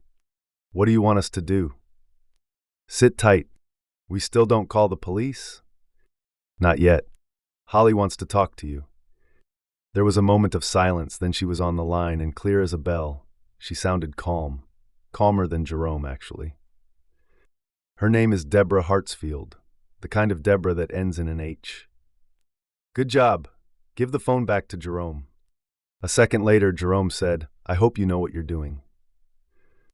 "I don't," he thought as he checked the bathroom. "I've lost my mind, and the only way to get it back is to let go of this. You know that." But he thought of Janie giving him his new hat, his snappy private eye hat, and knew he wouldn't. The bathroom was clean, or almost. There was some hair in the sink. Hodges saw it, but didn't take note of it. He was thinking of the crucial difference between accidental death and murder. Murder would be bad because killing close family members was all too often how a serious crazy person started his final run. If it was an accident or suicide, there might still be time. Brady could be hunkered down somewhere, trying to decide what to do next. Which is too close to what I'm doing, Hodges thought. The last upstairs room was Brady's. The bed was unmade. The desk was piled helter-skelter with books, most of them science fiction. There was a movie poster on the wall with a famous actor wearing dark glasses and toting a futuristic gun. "I'll be back," Hodges thought, looking at it. "Jerome, checking in. The guy from across the street is still watching us. Holly thinks we should come inside." "Not yet." "When?" "When I'm sure this place is clear." Brady had his own bathroom. It was as neat as a military locker on inspection day. Hodges gave it a quick glance, then went back downstairs. There was a small alcove off the living room with just enough space for a small desk. On it was a laptop. A purse hung by its strap from the back of the chair. On the wall was a large framed photograph of the woman upstairs and a teenage version of Brady Hartsfield. They were standing on a beach somewhere with their arms around each other and their cheeks pressed together. They were wearing identical million-dollar smiles. It was more like a couple than mother-son. Hodges looked with fascination upon Mr. Mercedes in his youth. There was nothing in his face that suggested homicidal tendencies, but of course there almost never was. The resemblance between the two of them was faint, mostly in the shape of the noses and the color of the hair. She was a pretty woman, really just short of beautiful, but Hodges was willing to guess that Brady's father didn't have similar good looks. The boy in the photo seemed ordinary. A kid you'd pass on the street without a second glance. That's probably the way he likes it, Hodges thought. The invisible man. He went back into the kitchen and this time saw a door beside the stove. He opened it and looked at steep stairs descending into darkness. Aware that he made a perfect silhouette for anyone who might be down there, Hodges moved to one side, while he felt for the light switch. He found it and stepped into the doorway again with the gun leveled. He saw a work table. Beyond it, a waist-high shelf ran the length of the room. On it was a line of computers. It made him think of a mission control center. "Jerome, checking in." Without waiting for an answer, he went down with the gun in one hand and his phone in the other, perfectly aware of what a terrible perversion of all established police procedure this was. What if Brady was under the stairs with his own gun, ready to shoot Hodges' feet off at the ankles? Or suppose he set up a booby trap? He could do it. This Hodges now knew all too well. He struck no tripwire, and the basement was empty. There was a storage closet, the door standing open, but nothing was stored there. He saw only empty shelves. In one corner was a litter of shoeboxes. They also appeared to be empty. The message, Hodges thought, was Brady either killed his mother or came home and found her dead. Either way, he then left quickly. If he did have explosives, they were on those closet shelves, possibly in the shoeboxes, and he took them along. Hodges went upstairs. It was time to bring in his new partners. He didn't want to drag them in deeper than they already were, but there were those computers downstairs. He knew nothing about computers. "Come around to the back," he said. "The kitchen door is open." Teen. Holly stepped in, sniffed, and said, "Gross, is that Deborah Hartsfield?" "Yes. Try not to think about it. Come downstairs, you guys. I want you to look at something." In the basement, Jerome ran a hand over the work table. Whatever else he is, he's very neat. "Are you going to call the police, Mr. Hodges?" Holly was biting her lips again. "You probably are, and I can't stop you, but my mother is going to be so mad at me. Also, it doesn't seem fair since we're the ones who found out who he is." "Don't do it on my account," Jerome said. "If you see a way to go on, I'll stick with you." "Of course you will," Hodges thought. "You might think you know what you're risking, but you don't. When you're 17, the future is strictly theoretical." As for Holly, previously he would have said she was a kind of human movie screen, with every thought in her head projected large on her face, but at this moment she was unreadable.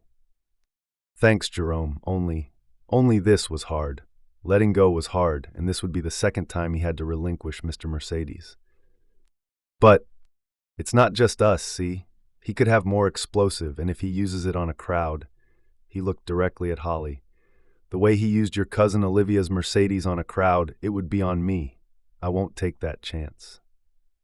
Speaking carefully, enunciating each word as if to make up for what had probably been a lifetime of mumbling, Holly said, "No one can catch him but you." "Thanks, but no," he said gently. "The police have resources. They'll start by putting an alert out on his car, complete with license plate number. I can't do that." It sounded good, but he didn't believe it was good. When he wasn't taking insane risks like the one he took at City Center, Brady was one of the smart ones. He would have stashed the car somewhere, maybe in a downtown parking lot, maybe in one of the airport parking lots, maybe in one of those endless mall parking lots. His car was no Mercedes-Benz. It was an unobtrusive, regular-colored Subaru, and it wouldn't be found today or tomorrow. They might still be looking for it next week. And if they did find it, Brady wouldn't be anywhere near it. "No one but you," she insisted, "and only with us to help you." "Holly, how can you give up?" she cried at him. She balled one hand into a fist and struck herself in the middle of the forehead with it, leaving a red mark. "How can you? Janie liked you. She was even sort of your girlfriend. Now she's dead, like the woman upstairs. Both of them dead." She went to hit herself again, and Jerome took her hand. "Don't," he said. "Please don't hit yourself. It makes me feel terrible." Holly started to cry. Jerome hugged her clumsily. He was black, and she was white. He was 17, and she was in her 40s. But to Hodges, Jerome looked like a father comforting his daughter after she came home from school and said no one invited her to the dance. Hodges looked out at the small but neatly kept Hartsfield backyard. He also felt terrible, and not just on Janie's account, although that was bad enough. He felt terrible for the people at City Center. He felt terrible for Janie's sister, whom they refused to believe, who was criticized in the press, and who was then driven to suicide by the man who lived in this house. He even felt terrible about his failure to pay heed to Mrs. Melbourne. He knew that Pete Huntley would let him off the hook on that one, and that made it worse. Why? Because Pete wasn't as good at this job as he, Hodges, still was. Pete never would be, not even on his best day. A good enough guy and a hard worker, but all that changed nothing. He needed to call it in, even if it felt like dying. When you shoved everything else aside, there was just one thing left. Kermit William Hodges was at a dead end. Brady Hartsfield was gone. There might be a lead in the computers, something to indicate where he was now, what his plans might be, or both, but Hodges couldn't access them. Nor could he justify continuing to withhold the name and description of the man who committed the city center massacre. Maybe Holly was right.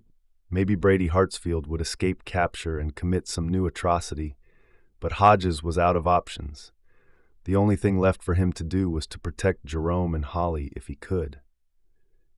At this point, he may not even be able to manage that. The nosy man across the street had seen them, after all. He stepped out on the stoop and opened his phone, which he had used more today than in all the time since he retired.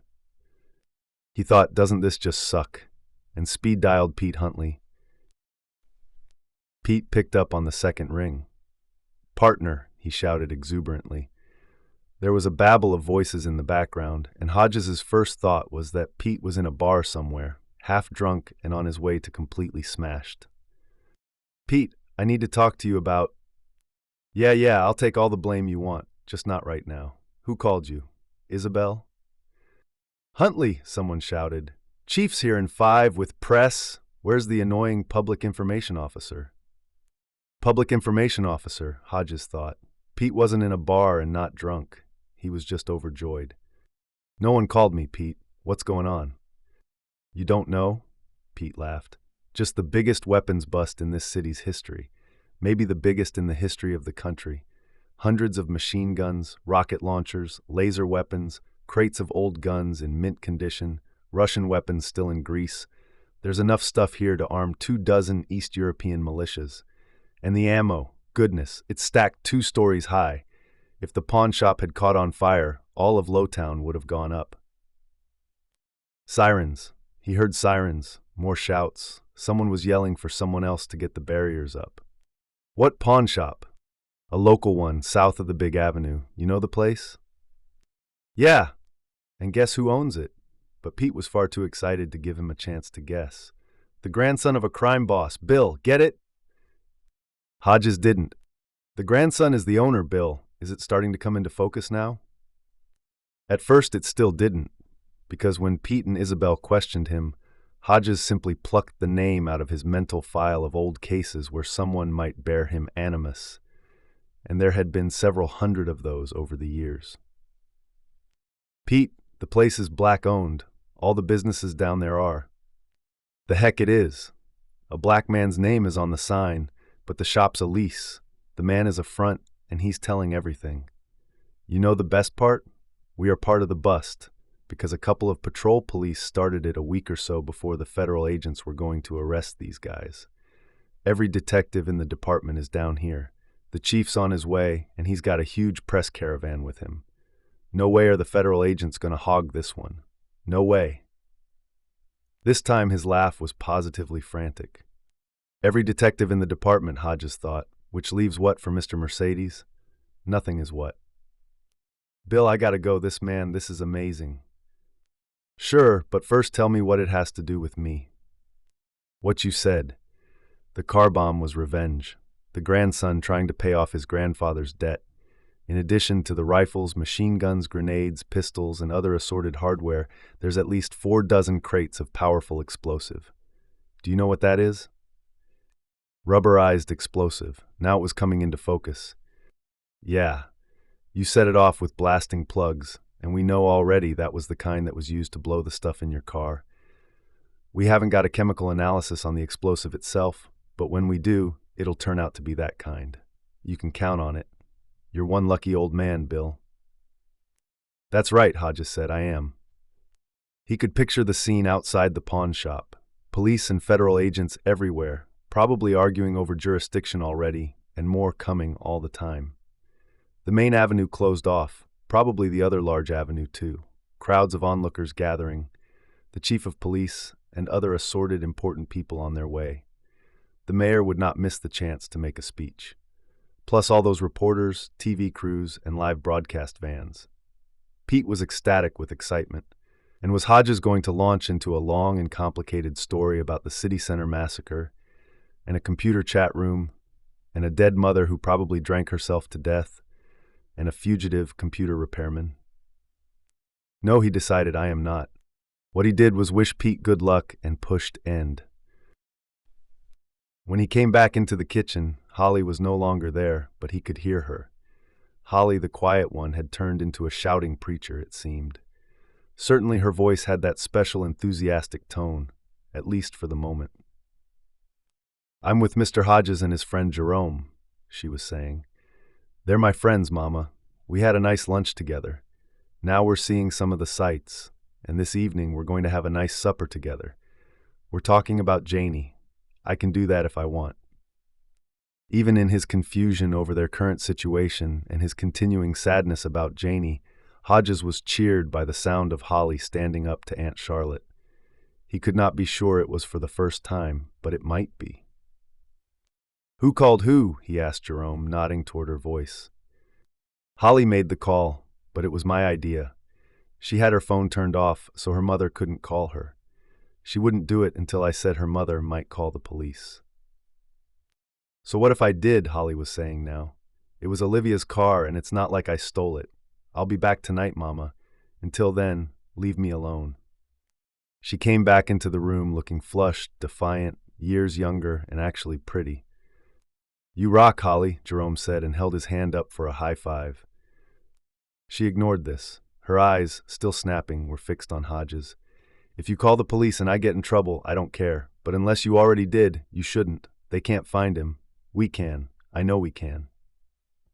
Hodges realized that if catching Mr. Mercedes was more important to anyone on earth than it was to him, that person was Holly Gibney. Maybe for the first time in her life, she was doing something that mattered, and doing it with others who liked and respected her. I'm going to hold on to it a little longer, mostly because the police are otherwise occupied this afternoon. The funny part, or maybe I mean the ironic part, is that they think it has to do with me. What are you talking about? Jerome asked. Hodges glanced at his watch and saw it was 20 minutes past 2. They had been here long enough.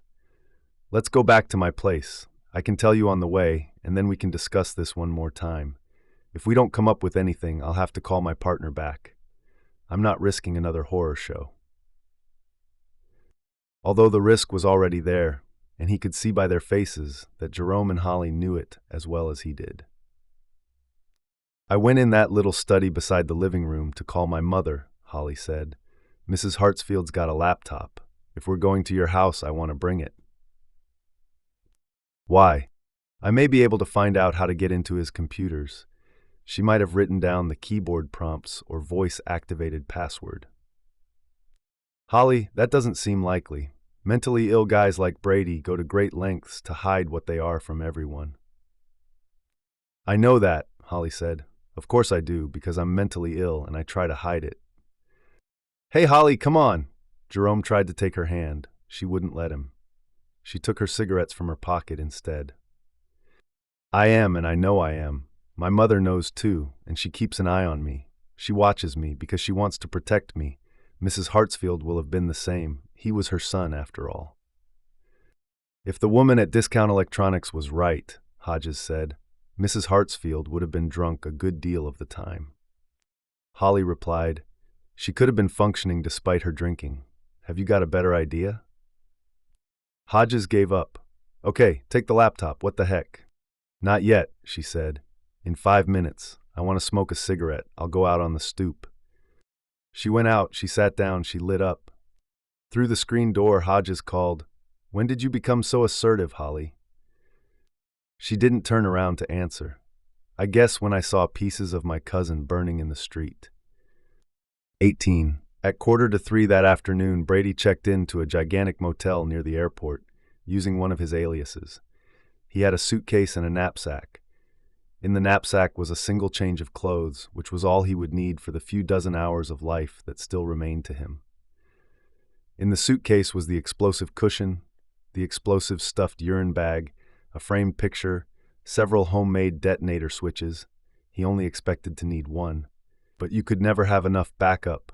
The keyless entry gadget, several plastic bags filled with ball bearings, and enough homemade explosive to blow both the motel and the adjacent parking lot sky high.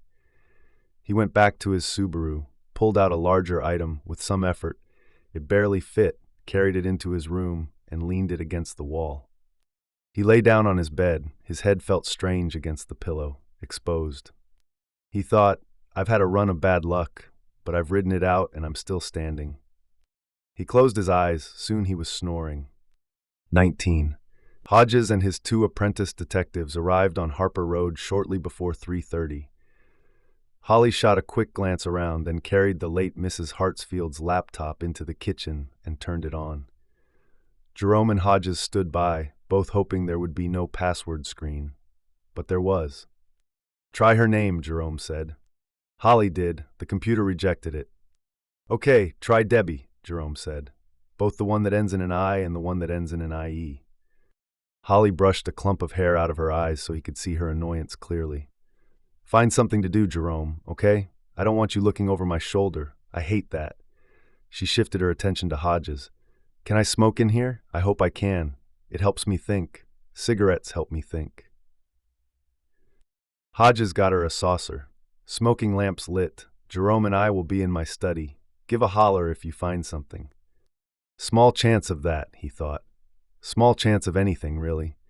Holly paid no attention. She was lighting up. She had left the assertive voice behind and returned to mumbling. Hope she left a hint. I have hope for a hint. Hope for a hint is what Holly has. Oh boy, Hodges thought. In the study, he asked Jerome if he had any idea what kind of hint she was talking about. After 3 tries, some computers will give you a password hint to jog your memory in case you forget, but only if one has been programmed.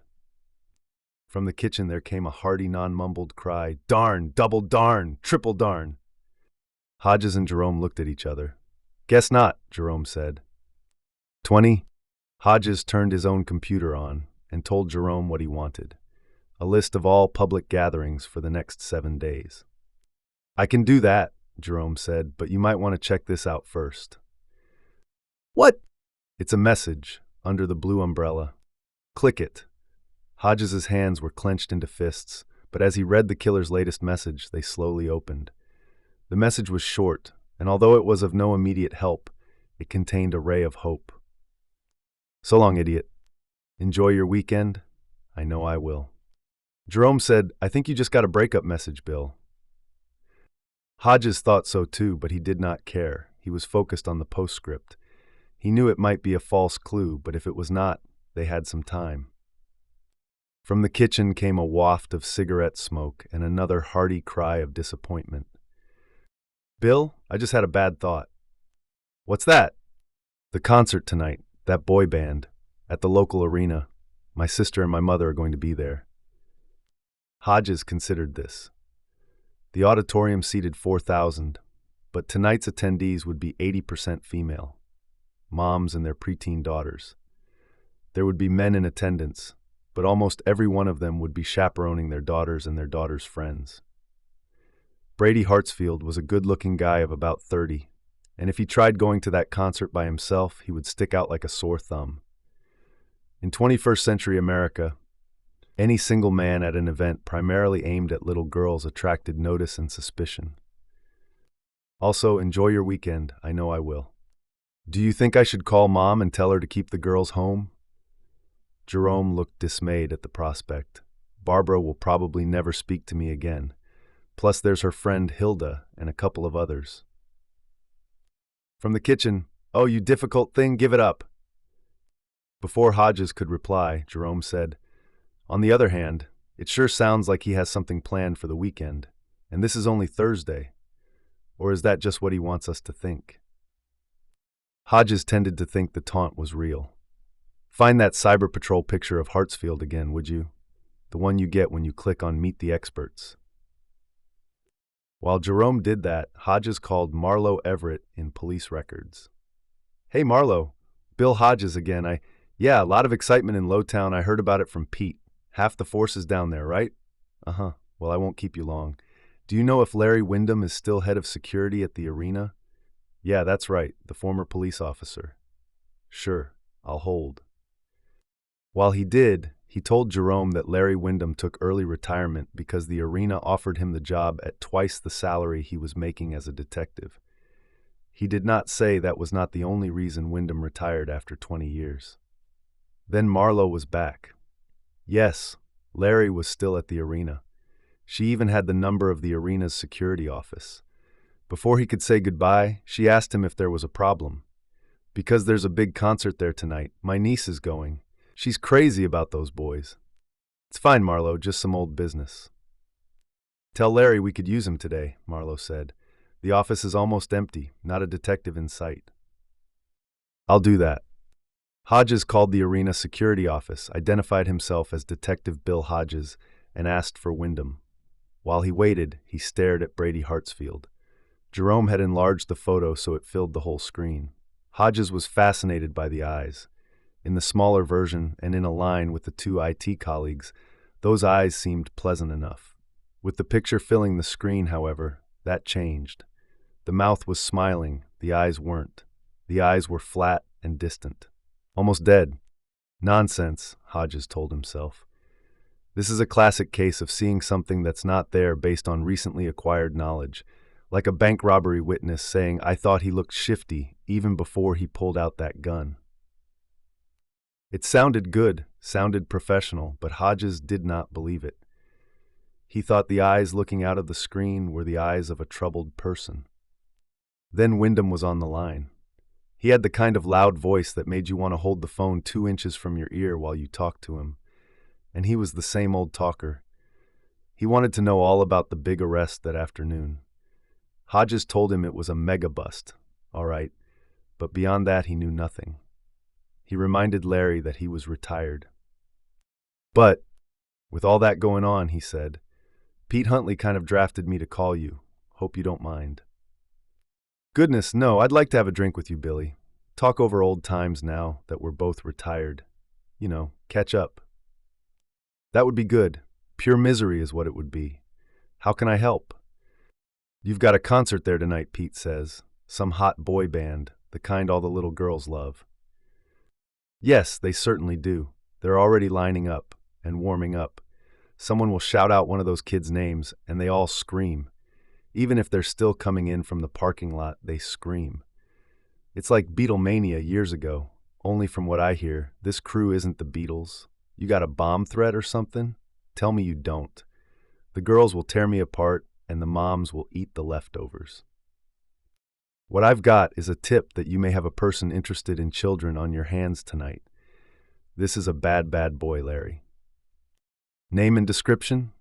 Quick and serious. The guy who left the police force because he was a bit too quick with his fists. Anger issues, in the language of the department shrink. The former police officer, in the language of his colleagues.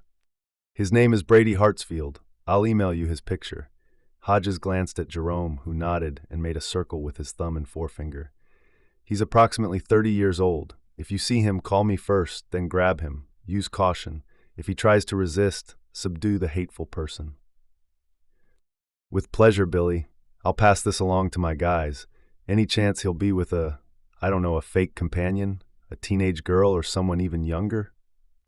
Unlikely, but not impossible. If you spot him in a crowd, Larry, you gotta take him by surprise. He could be armed. How good are the chances he's gonna be at the show? He actually sounded hopeful, which was typical Larry Wyndham. Not very. Hodges absolutely believed this, and it was not just the blue umbrella hint Hartsfield dropped about the weekend. He had to know that in an all-girls audience, he'd have no way of being unobtrusive. In any case, you understand why the department can't send police, right? With all that's going on in Lowtown? Don't need them, Wyndham said. I've got 35 guys tonight, most of the regulars retired police. We know what we're doing. I know you do, Hodges said. Remember, call me first. Us retired guys don't get much action, and we have to protect what we do get. Wyndham laughed. I hear you on that. Email me the picture. He recited an email address which Hodges jotted down and handed to Jerome. If we see him, we grab him. After that, it's your arrest, Uncle Bill. Be quiet, Uncle Larry, Hodges said. He hung up, turned to Jerome. The picture just went out to him, Jerome said. Good. Then Hodges said something that would haunt him for the rest of his life. If Hartsfield's as clever as I think he is, he won't be anywhere near the arena tonight.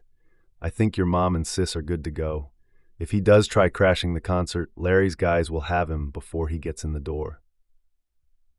Jerome smiled. See what else you can find. Concentrate on Saturday and Sunday, but don't neglect next week. Don't neglect tomorrow either, because the weekend starts on Friday. Got it.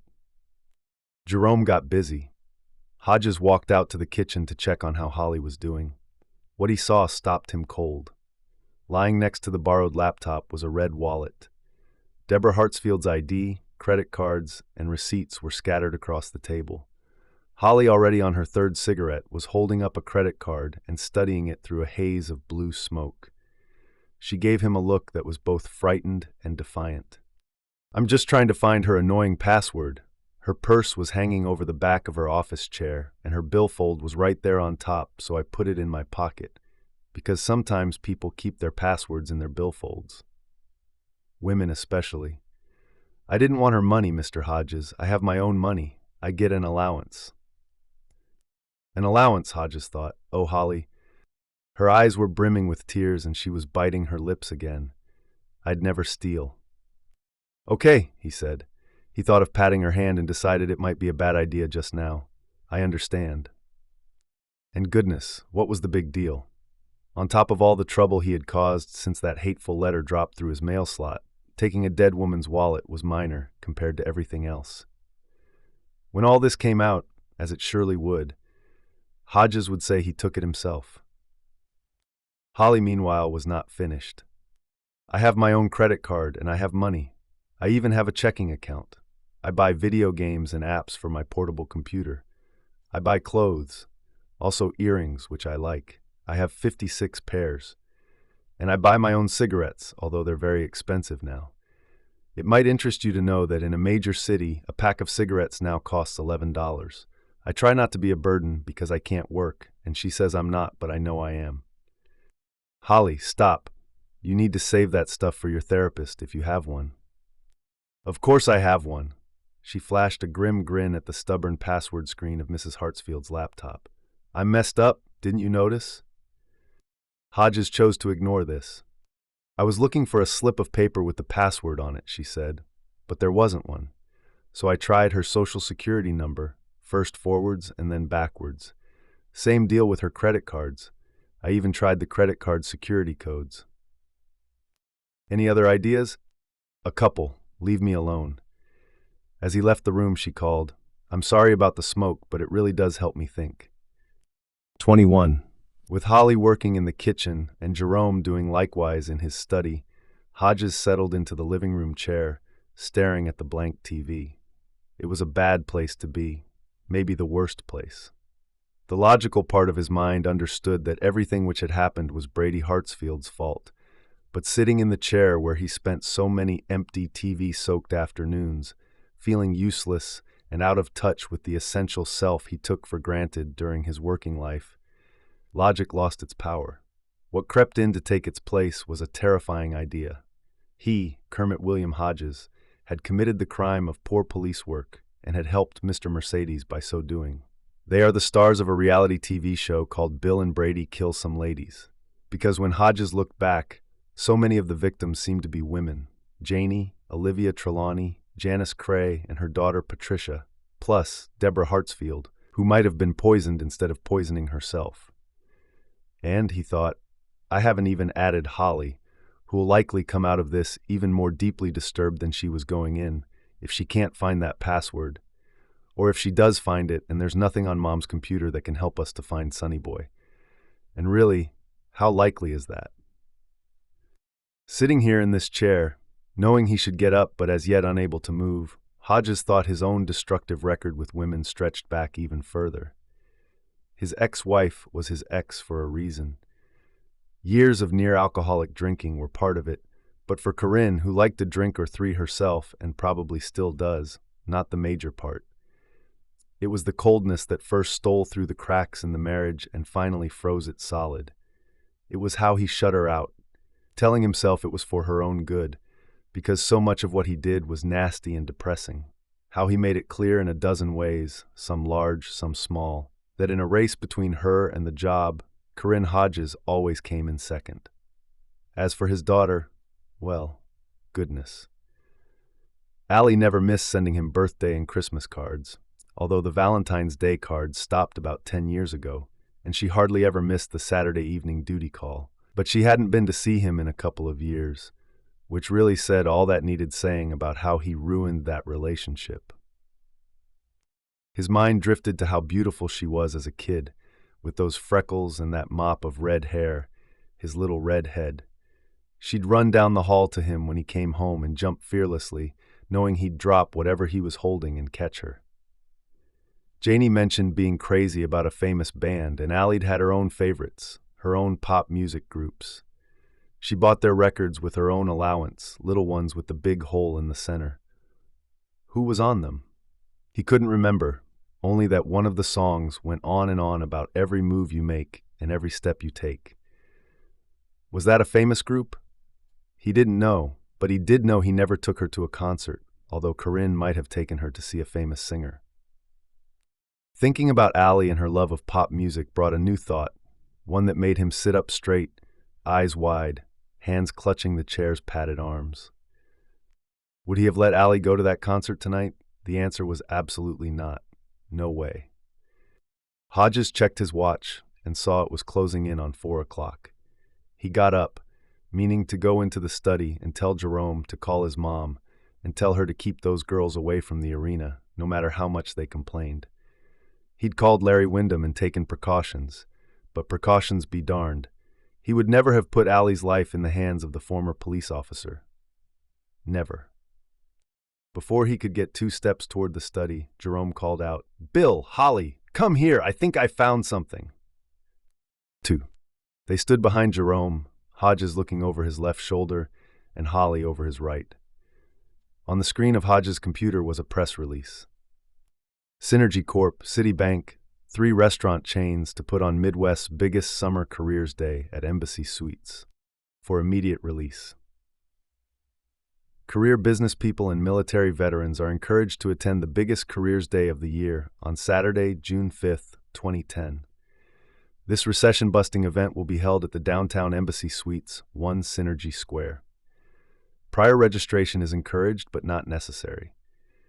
You will discover hundreds of exciting and high-paying jobs at the Citibank website, at your local McDonald's, Burger King, and Chicken Coop, or at a company website. Jobs available include customer service, retail, security, plumbing, electrical, accounting, financial analysts, telemarketing, cashiers. You will find trained and helpful job guides and useful seminars in all conference rooms. There is no charge. Doors open at 8 a.m. Bring your resume and dress for success.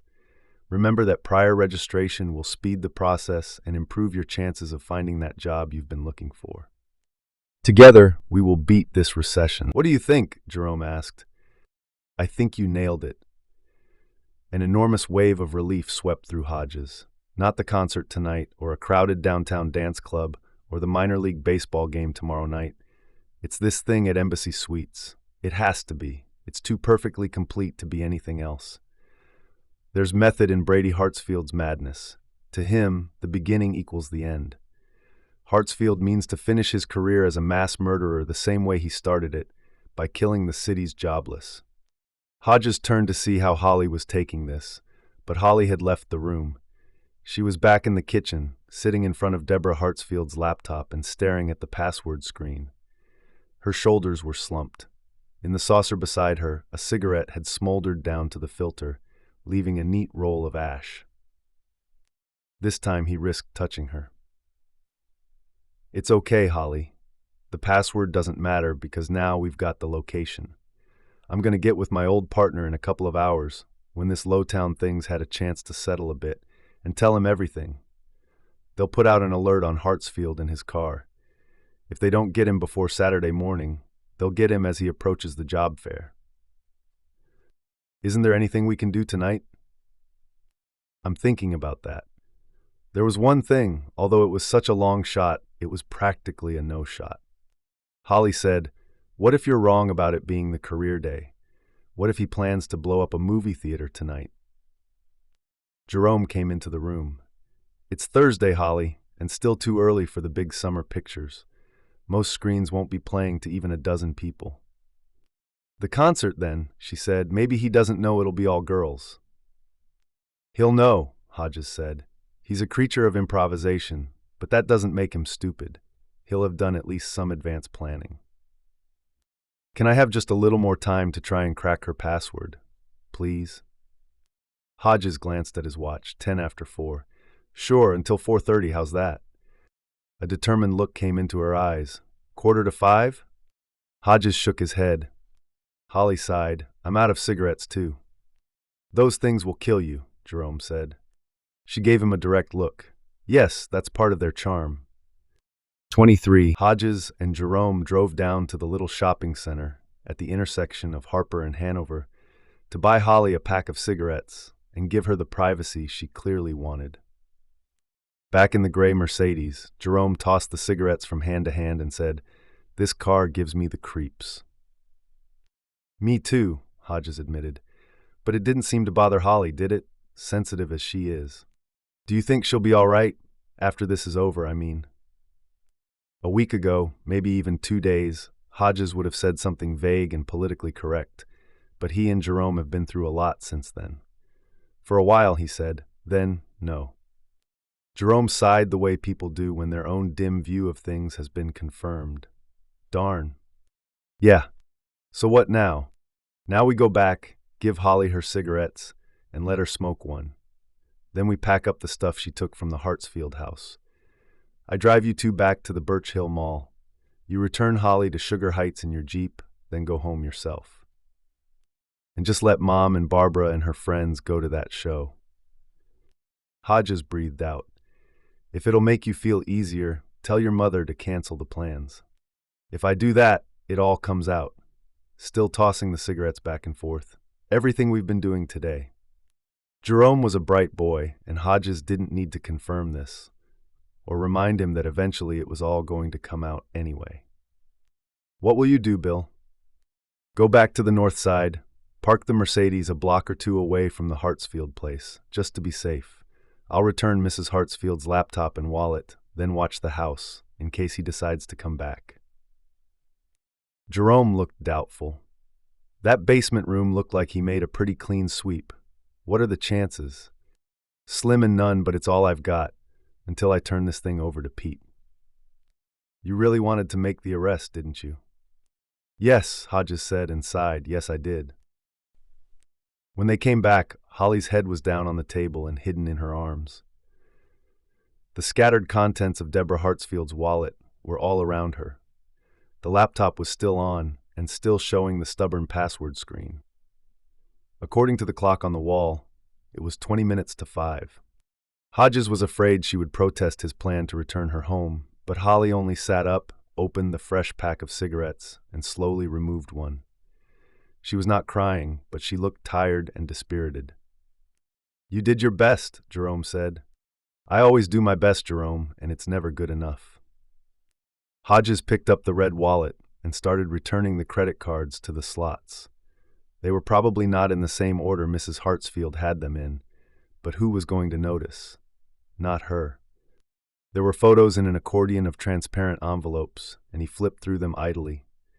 Here was Mrs. Hartsfield standing arm in arm with a broad-shouldered, large guy in a blue work coverall, the absent Mr. Hartsfield, perhaps. Here was Mrs. Hartsfield standing with a bunch of laughing ladies in what appeared to be a beauty salon. Here was one of a chubby little boy holding a fire truck. Brady at age 3 or 4, probably. And one more, a wallet-sized version of the picture in Mrs. Hartsfield's alcove office. Brady and his mom with their cheeks pressed together. Jerome tapped it and said, "You know what that reminds me of a little? a famous celebrity couple.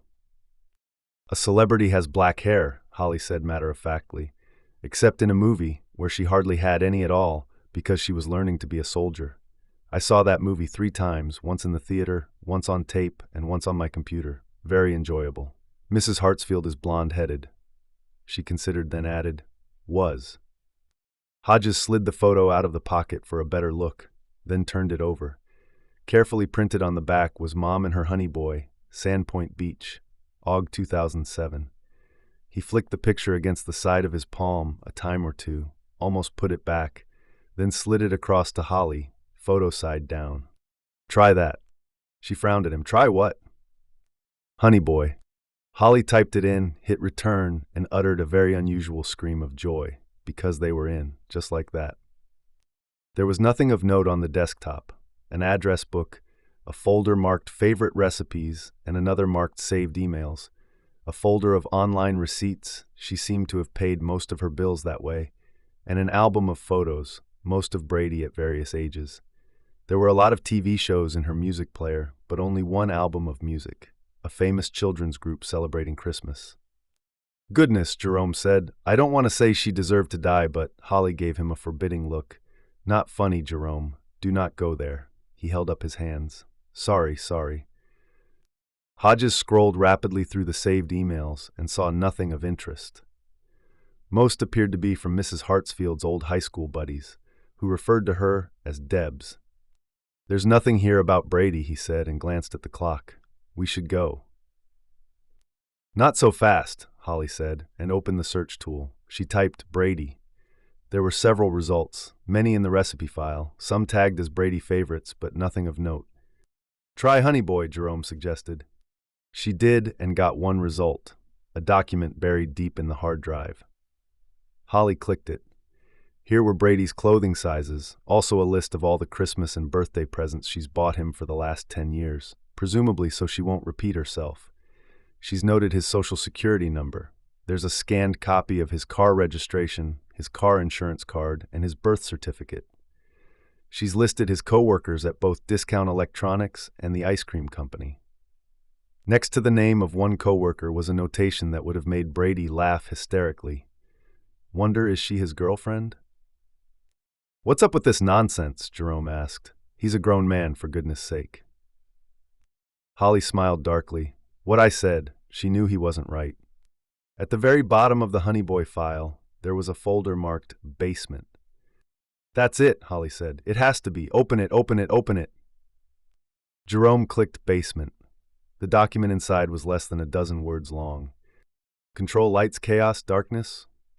Why don't they work for me? They stared at the screen for some time without speaking. At last Hodges said, I don't get it, Jerome? Jerome shook his head. Holly, seemingly hypnotized by this message from the dead woman, spoke a single word, almost too low to hear. Maybe. She hesitated, biting her lips, and said it again. Maybe. Brady arrived at the local arena just before 6 in the evening. Although the show wasn't scheduled to start for over an hour, the vast parking lot was already 3/4 full. Men in orange vests were flagging traffic. One of them waved her to the left. She turned that way, driving with slow care because she was concerned about the borrowed vehicle, and the last thing she wanted was to get into a car accident. In the seats behind her, the girls, Hilda Carver, Betsy DeWitt, Dinah Scott, and her own Barbara, were literally bouncing with excitement.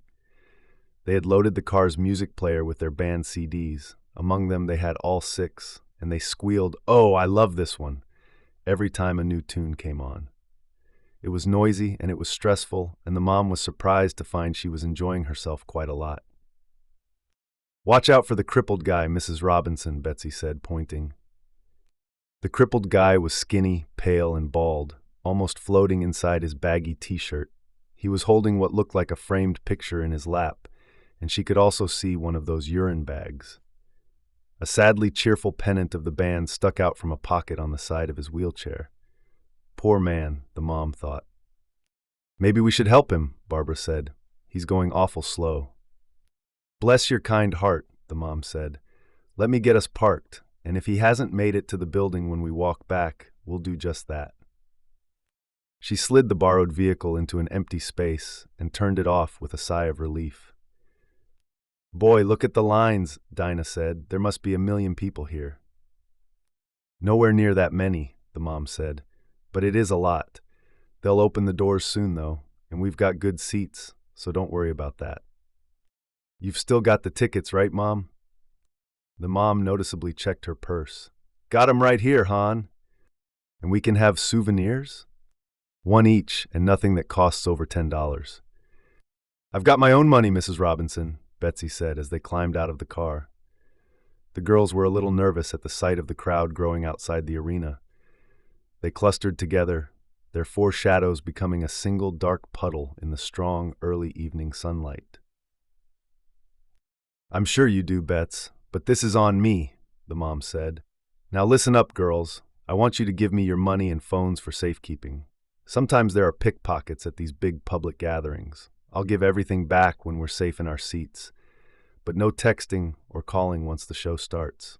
Are we clear on that?" "Can we each take a picture first, Mrs. Robinson?" Hilda asked. "Yes, 1 each." "2, Barbara begged. "All right, 2, but hurry up." They each took 2 pictures, promising to email them later, so everyone had a complete set. The mom took a couple of her own, with the 4 girls grouped together and their arms around each other's shoulders. She thought they looked lovely. "Okay, ladies, hand over the cash and the phones." The girls gave up about $30 among them and their candy-colored phones. The mom put everything in her purse and locked the borrowed vehicle with the button on the keychain. She heard the satisfying thump of the locks engaging, a sound that meant safety and security. "Now listen, you silly females. We're all going to hold hands until we're in our seats, okay? Let me hear your okay." "Okay," the girls shouted and grabbed hands. They were dressed in their best skinny jeans and their best sneakers. All were wearing band shirts, and Hilda's ponytail had been tied with a white silk ribbon that expressed her love for a band member. "And we're going to have fun, right? Best time ever, right? Let me hear your okay." Satisfied, the mom led them toward the arena. It was a long walk across hot asphalt, but none of them seemed to mind. The mom looked for the bald man in the wheelchair and saw him making his way toward the back of the handicapped line. That one was much shorter, but it still made her sad to see all those broken folks. Then the wheelchairs started to move. They were letting the handicapped people in first, and she thought that was a good idea. Let all, or at least most of them, get settled in their own section before the stampede began.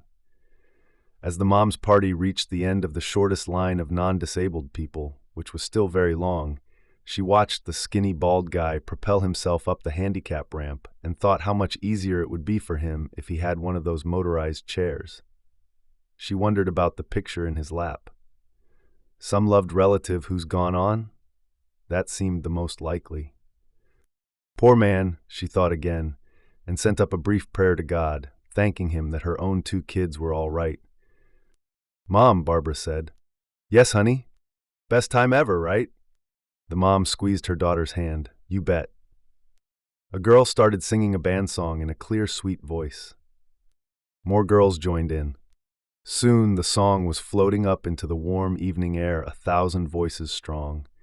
The mom was happy to add her voice, and after the constant listening to the music these last 2 weeks, she knew all the words. Impulsively, she bent down and kissed the top of her daughter's head. Best time ever, she thought. Hodges and his junior assistant stood in Brady's basement control room, looking at the row of silent computers. "Chaos first," Jerome said, "then darkness, right?" Hodges thought, "It sounds like something from the Bible." "I think so," Holly said. "At least that's the order she had them in." To Hodges, she said, "She was listening, see? I bet she was listening a lot more than he knew she was listening." She turned back to Jerome. "One thing, very important. Don't waste time if you get chaos to turn them on." "Right, the suicide program. Only what if I get nervous and my voice goes all high and squeaky like a cartoon character?" She started to reply, then saw the look in his eye. Very funny, but she smiled in spite of herself. "Go on, Jerome. Be Brady Hartsfield." He only had to say chaos once. The computers flashed on, and the numbers started descending. Darkness. The numbers continued to count down. Don't shout, Holly said. Goodness. 16, 15, 14. I think you're too low again, Hodges said, trying not to sound as nervous as he felt. 12, 11. Jerome wiped his mouth. Darkness. Mumbling, Holly observed, perhaps not helpfully. 8, 7, 6. Darkness. 5. The countdown disappeared. Jerome let out a loud sigh of relief. What replaced the numbers was a series of color photographs of men in old-timey Western clothes, shooting and being shot. One has been frozen as he and his horse crashed through a plate glass window. What kind of screensavers are those? Jerome asked. Hodges pointed at Brady's number 5. That's a famous actor, so I guess they must be scenes from a movie. A famous Western, Holly said. Directed by a famous director. I only watched it once. It gave me nightmares. Scenes from a movie, Hodges thought, looking at the grimaces and gunfire.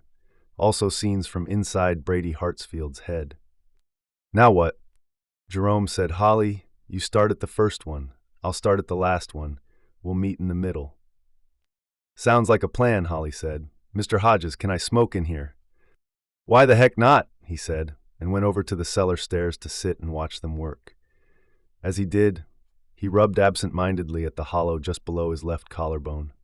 That annoying pain was back.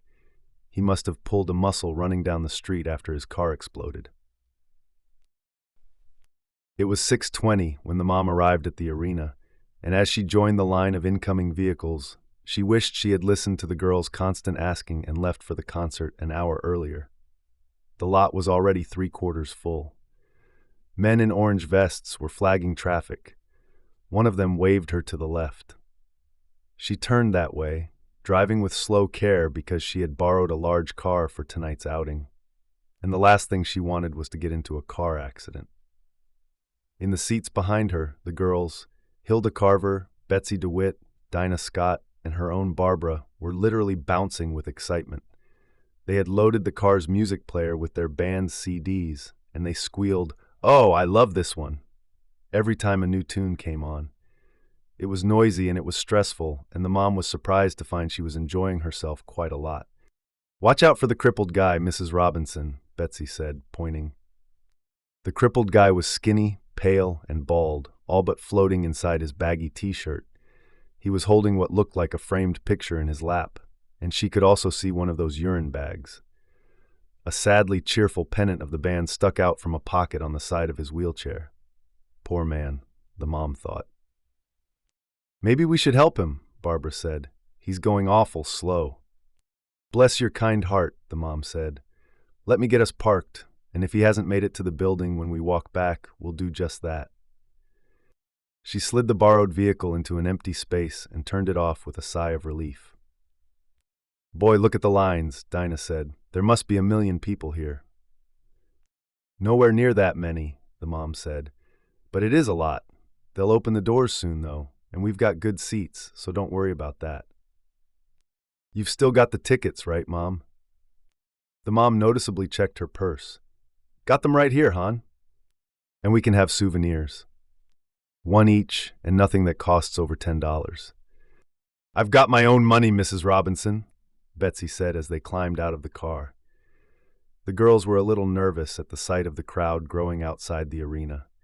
They clustered together, their 4 shadows becoming a single dark puddle in the strong early evening sunlight. "I'm sure you do, Bets, but this is on me," the mom said. "Now listen up, girls. I want you to give me your money and phones for safekeeping. Sometimes there are pickpockets at these big public gatherings. I'll give everything back when we're safe in our seats, but no texting or calling once the show starts. Are we clear on that?" "Can we each take a picture first, Mrs. Robinson?" Hilda asked. "Yes, 1 each. 2, Barbara begged. "All right, 2, but hurry up." They each took 2 pictures, promising to email them later, so everyone had a complete set. The mom took a couple of her own, with the 4 girls grouped together and their arms around each other's shoulders.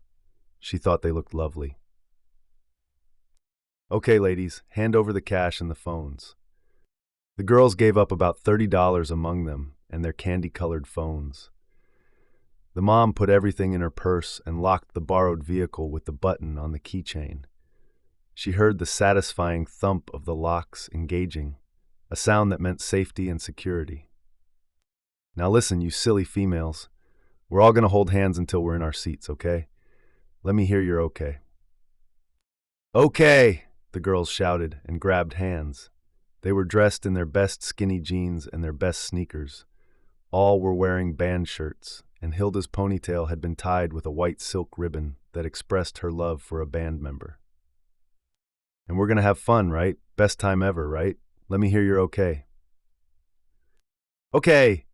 Satisfied, the mom led them toward the arena.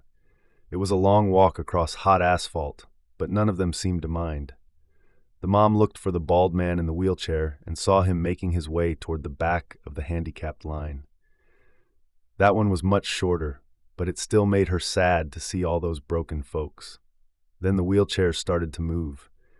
They were letting the handicapped people in first, and she thought that was a good idea.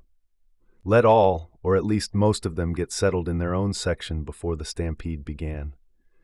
As the mom's party reached the end of the shortest line of non-disabled people, which was still very long, she watched the skinny bald guy propel himself up the handicap ramp and thought how much easier it would be for him if he had one of those motorized chairs. She wondered about the picture in his lap. Some loved relative who's gone on? That seemed the most likely. Poor man, she thought again, and sent up a brief prayer to God, thanking him that her own 2 kids were all right. "Mom," Barbara said. "Yes, honey? Best time ever, right?" The mom squeezed her daughter's hand. "You bet." A girl started singing a band song in a clear, sweet voice. More girls joined in. Soon the song was floating up into the warm evening air, 1,000 voices strong. The mom was happy to add her voice, and after the constant listening to the music these last 2 weeks, she knew all the words. Impulsively, she bent down and kissed the top of her daughter's head. Best time ever, she thought. 28. Hodges and his junior assistants stood in Brady's basement control room, looking at the row of silent computers. "Chaos first," Jerome said, "then darkness, right?" Hodges thought, "It sounds like something from the Bible." "I think so," Holly said. "At least that's the order she had them in." To Hodges, she said, "She was listening. See? I bet she was listening a lot more than he knew she was listening." She turned back to Jerome. "One thing, very important. Don't waste time if you get chaos to turn them on." "Right. The suicide program. Only what if I get nervous and my voice goes all high and squeaky like a cartoon character?" She started to reply, then saw the look in his eye. Very funny. But she smiled in spite of herself. "Go on, Jerome. Be Brady Hartsfield." He only had to say chaos once. The computers flashed on, and the numbers started descending. "Darkness." The numbers continued to count down. "Don't shout," Holly said. "Goodness." 16, 15, 14. "Darkness." "I think you're too low again," Hodges said, trying not to sound as nervous as he felt. 12, 11. Jerome wiped his mouth. "To darkness." "Mumbling," Holly observed, perhaps not helpfully. 8, 7, 6. "Darkness." 5. The countdown disappeared. Jerome let out a loud sigh of relief. What replaced the numbers was a series of color photographs of men in old-timey Western clothes, shooting and being shot. One has been frozen as he and his horse crashed through a plate glass window. "What kind of screensavers are those?" Jerome asked. Hodges pointed at Brady's number 5. "That's a famous actor, so I guess they must be scenes from a movie." "A famous Western," Holly said, "directed by a famous director. I only watched it once. It gave me nightmares." Scenes from a movie, Hodges thought, looking at the grimaces and gunfire. Also scenes from inside Brady Hartsfield's head. "Now what?" Jerome said, "Holly, you start at the first one. I'll start at the last one. We'll meet in the middle."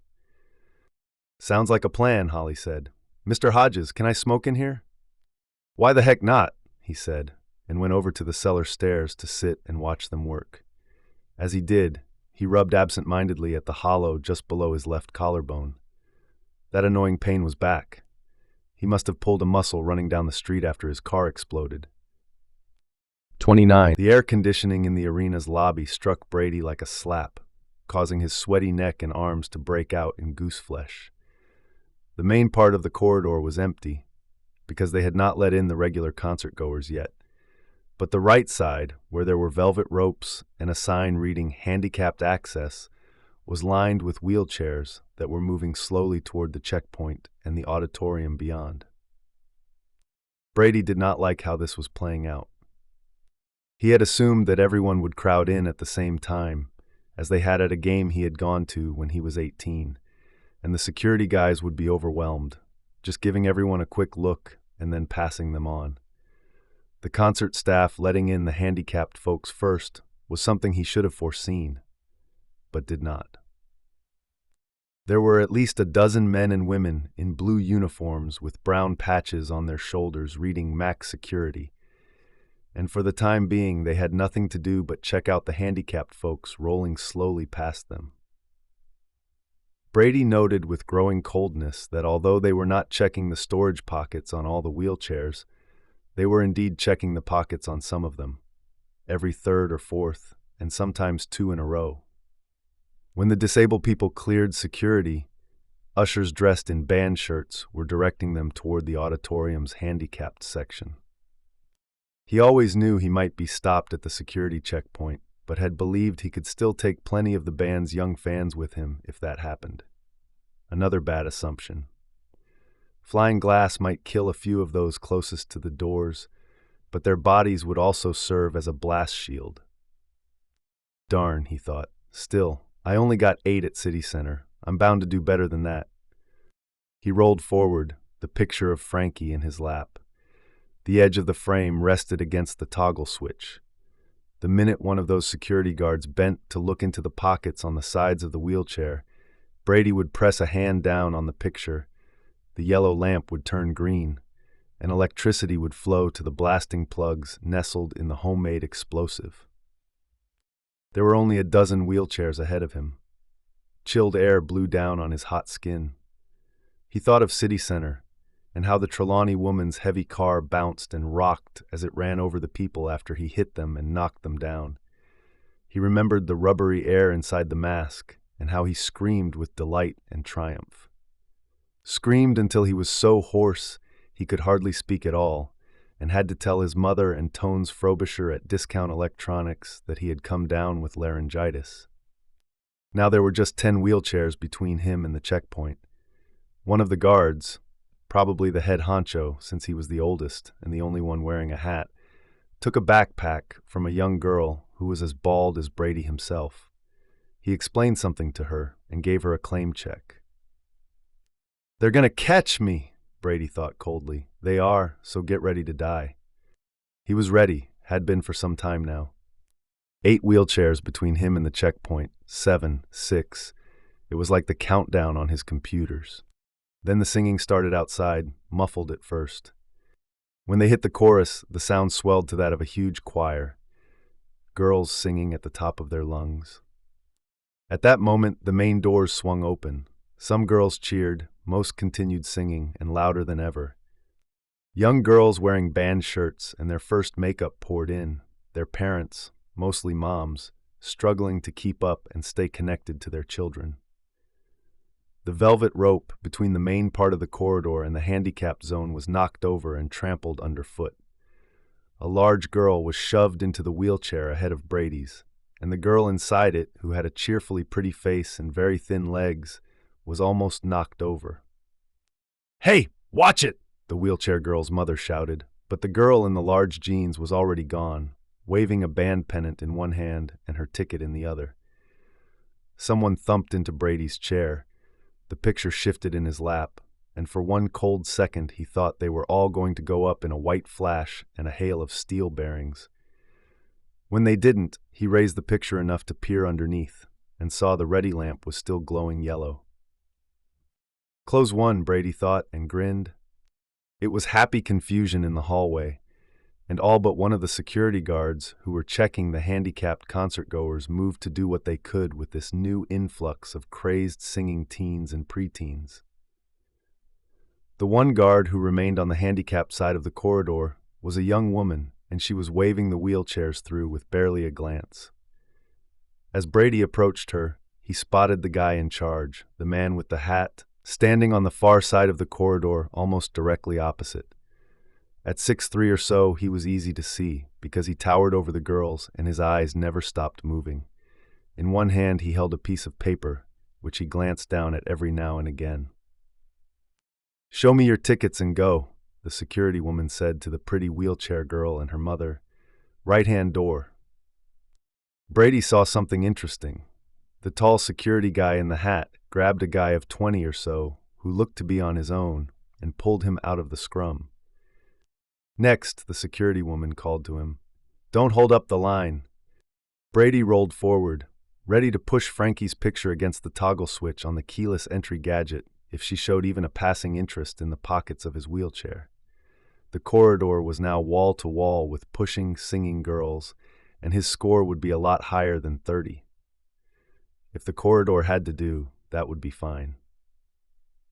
The security woman pointed at the picture. "Who's that, hon?" "My little boy," Brady said with a game smile. "He was killed in an accident last year, the same one that left me," he indicated the chair. "He loved the band, but he never got to hear their new album. Now he will." She was busy, but not too busy for sympathy. Her eyes softened. "I'm so sorry for your loss." "Thank you, ma'am," Brady said, thinking, "You stupid person." "Go straight ahead, sir, then bear to the right. You'll find the 2 handicapped aisles halfway down the auditorium. Great views. If you need help getting down the ramp, it's pretty steep. Look for one of the ushers wearing the yellow armbands." "I'll be okay," Brady said, smiling at her. "Great brakes on this baby." "Good for you. Enjoy the show." "Thank you, ma'am, I sure will. Frankie will, too." Brady rolled toward the main entrance. Back at the security checkpoint, the head of security, known to his police colleagues as the former police officer, released the young man who decided on the spur of the moment to use his kid sister's ticket when she came down with mono. He looked nothing like the hateful person in the photo Bill Hodges sent him. The auditorium featured stadium seating, which delighted Brady. The bowl shape would concentrate the explosion. He could imagine the packets of ball bearings taped under his seat fanning out. If he was lucky, he thought, he would kill the band as well as half the audience. Pop music played from the overhead speakers, but the girls who were filling the seats and choking the aisles drowned it out with their own young and fervent voices. Spotlights swung back and forth over the crowd. Toys flew. A couple of oversized beach balls bounced around. The only thing that surprised Brady was that there was no sign of the carnival set on stage. Why did they haul it all in if they weren't going to use it? An usher with a yellow armband had just finished placing the pretty girl with the thin legs and came up to assist Brady, but Brady waved him off. The usher gave him a grin and a pat on the shoulder as he went by to help someone else. Brady rolled down to the first of the 2 sections reserved for the handicapped. He parked next to the pretty girl with the thin legs. She turned to him with a smile. "Isn't this exciting?" Brady smiled back, thinking, "You don't know the half of it, you crippled person." 30. The mom was looking at the stage and thinking of the first concert she ever went to. It was a famous singer, and how a boy kissed her right in the middle of a song. Very romantic. She was roused from these thoughts by her daughter, who was shaking her arm. "Look, Mom, there's the crippled man, over there with the other wheelchair people." Barbara pointed to the left and down a couple of rows. Here the seats had been removed to make room for 2 ranks of wheelchairs. "I see him, Barb, but it's not polite to stare. I hope he has a good time, don't you?" The mom smiled at her daughter. "I sure do, honey. Can we have our phones back? We need them for the start of the show." To take pictures with is what the mom assumed, because it had been a long time since she had been to a rock show. She opened her purse and gave out the candy-colored phones. For a wonder, the girls just held them. For the time being, they were too busy staring around to call or text. The mom put a quick kiss on top of Barb's head and then sat back, lost in the past, thinking of the kiss. Not quite the first, but the first good one. She hoped that when the time came, Barb would be as lucky. "Oh my goodness," Holly said, and hit her forehead with the heel of her hand. She had finished with Brady's number 1, nothing much there, and had moved on to number 2. Jerome looked up from number 5, which seemed to have been exclusively dedicated to video games. "What?" "It's just that every now and then I run across someone even more disturbed than me," she said. "It cheers me up. That's terrible, I know it is, but I can't help it." Hodges got up from the stairs with a grunt and came over to look. The screen was filled with small photos. They appeared to be harmless photos of women, not much different from the kind he and his friends used to look at years ago. Holly enlarged 3 of them and arranged them in a row. Here was Deborah Hartsfield wearing a filmy robe, and Deborah Hartsfield wearing baby doll pajamas, and Deborah Hartsfield in a frilly pink bra and panty set. "My God, it's his mother," Jerome said. His face was a study in revulsion, amazement, and fascination, and it looks like she posed. It looked that way to Hodges, too. "Yes," Holly said. "It seems sexually suggestive. Why do you keep rubbing your shoulder, Mr. Hodges?" "Pulled a muscle," he said, but he was starting to wonder about that. Jerome glanced at the desktop screen of number 3, started to check out the photos of Brady Hartsfield's mother again, then did a double take. "Whoa," he said. "Look at this, Bill." Sitting in the lower left-hand corner of number 3's desktop was a blue umbrella icon. "Open it," Hodges said. He did, but the file was empty. There was nothing unsent, and as they now knew, all old correspondence on Debbie's blue umbrella went straight to data heaven. Jerome sat down at number 3. "This must be his go-to computer, Holly. Almost has to be." She joined him. "I think the other ones are mostly for show, so he can pretend he's on the bridge of a spaceship or something." Hodges pointed to a file marked 2009. "Let's look at that one." A mouse click disclosed a subfile titled City Center. Jerome opened it, and they stared at a long list of stories about what happened there in April of 2009. "The hateful person's press clippings," Hodges said. "Go through everything on this one," Holly told Jerome. "Start with the hard drive." Jerome opened it. "Oh man, look at this stuff." He pointed to a file titled Explosives. "Open it," Holly said, shaking his shoulder. "Open it, open it, open it." Jerome did, and revealed another loaded subfile. Drawers within drawers, Hodges thought. A computer's really nothing but a multi-compartmented desk, complete with secret compartments. Holly said, "Hey guys, look at this." She pointed. He downloaded a whole manual on how to make bombs from the internet. That's illegal. "Of course," Jerome said, and she punched him in the arm. The pain in Hodges' shoulder was worse. He walked back to the stairs and sat heavily. Jerome and Holly, huddled over number 3, didn't notice him go. He put his hands on his thighs and began taking long, slow breaths. The only thing that could make this evening worse would be having a heart attack in a house he had illegally entered with a minor and a woman who was at least a mile from normal. A house where a crazy killer's pin-up girl was lying dead upstairs. Please God, no heart attack, please. He took more long breaths. He stifled a cough, and the pain began to ease. With his head lowered, he found himself looking between the stairs.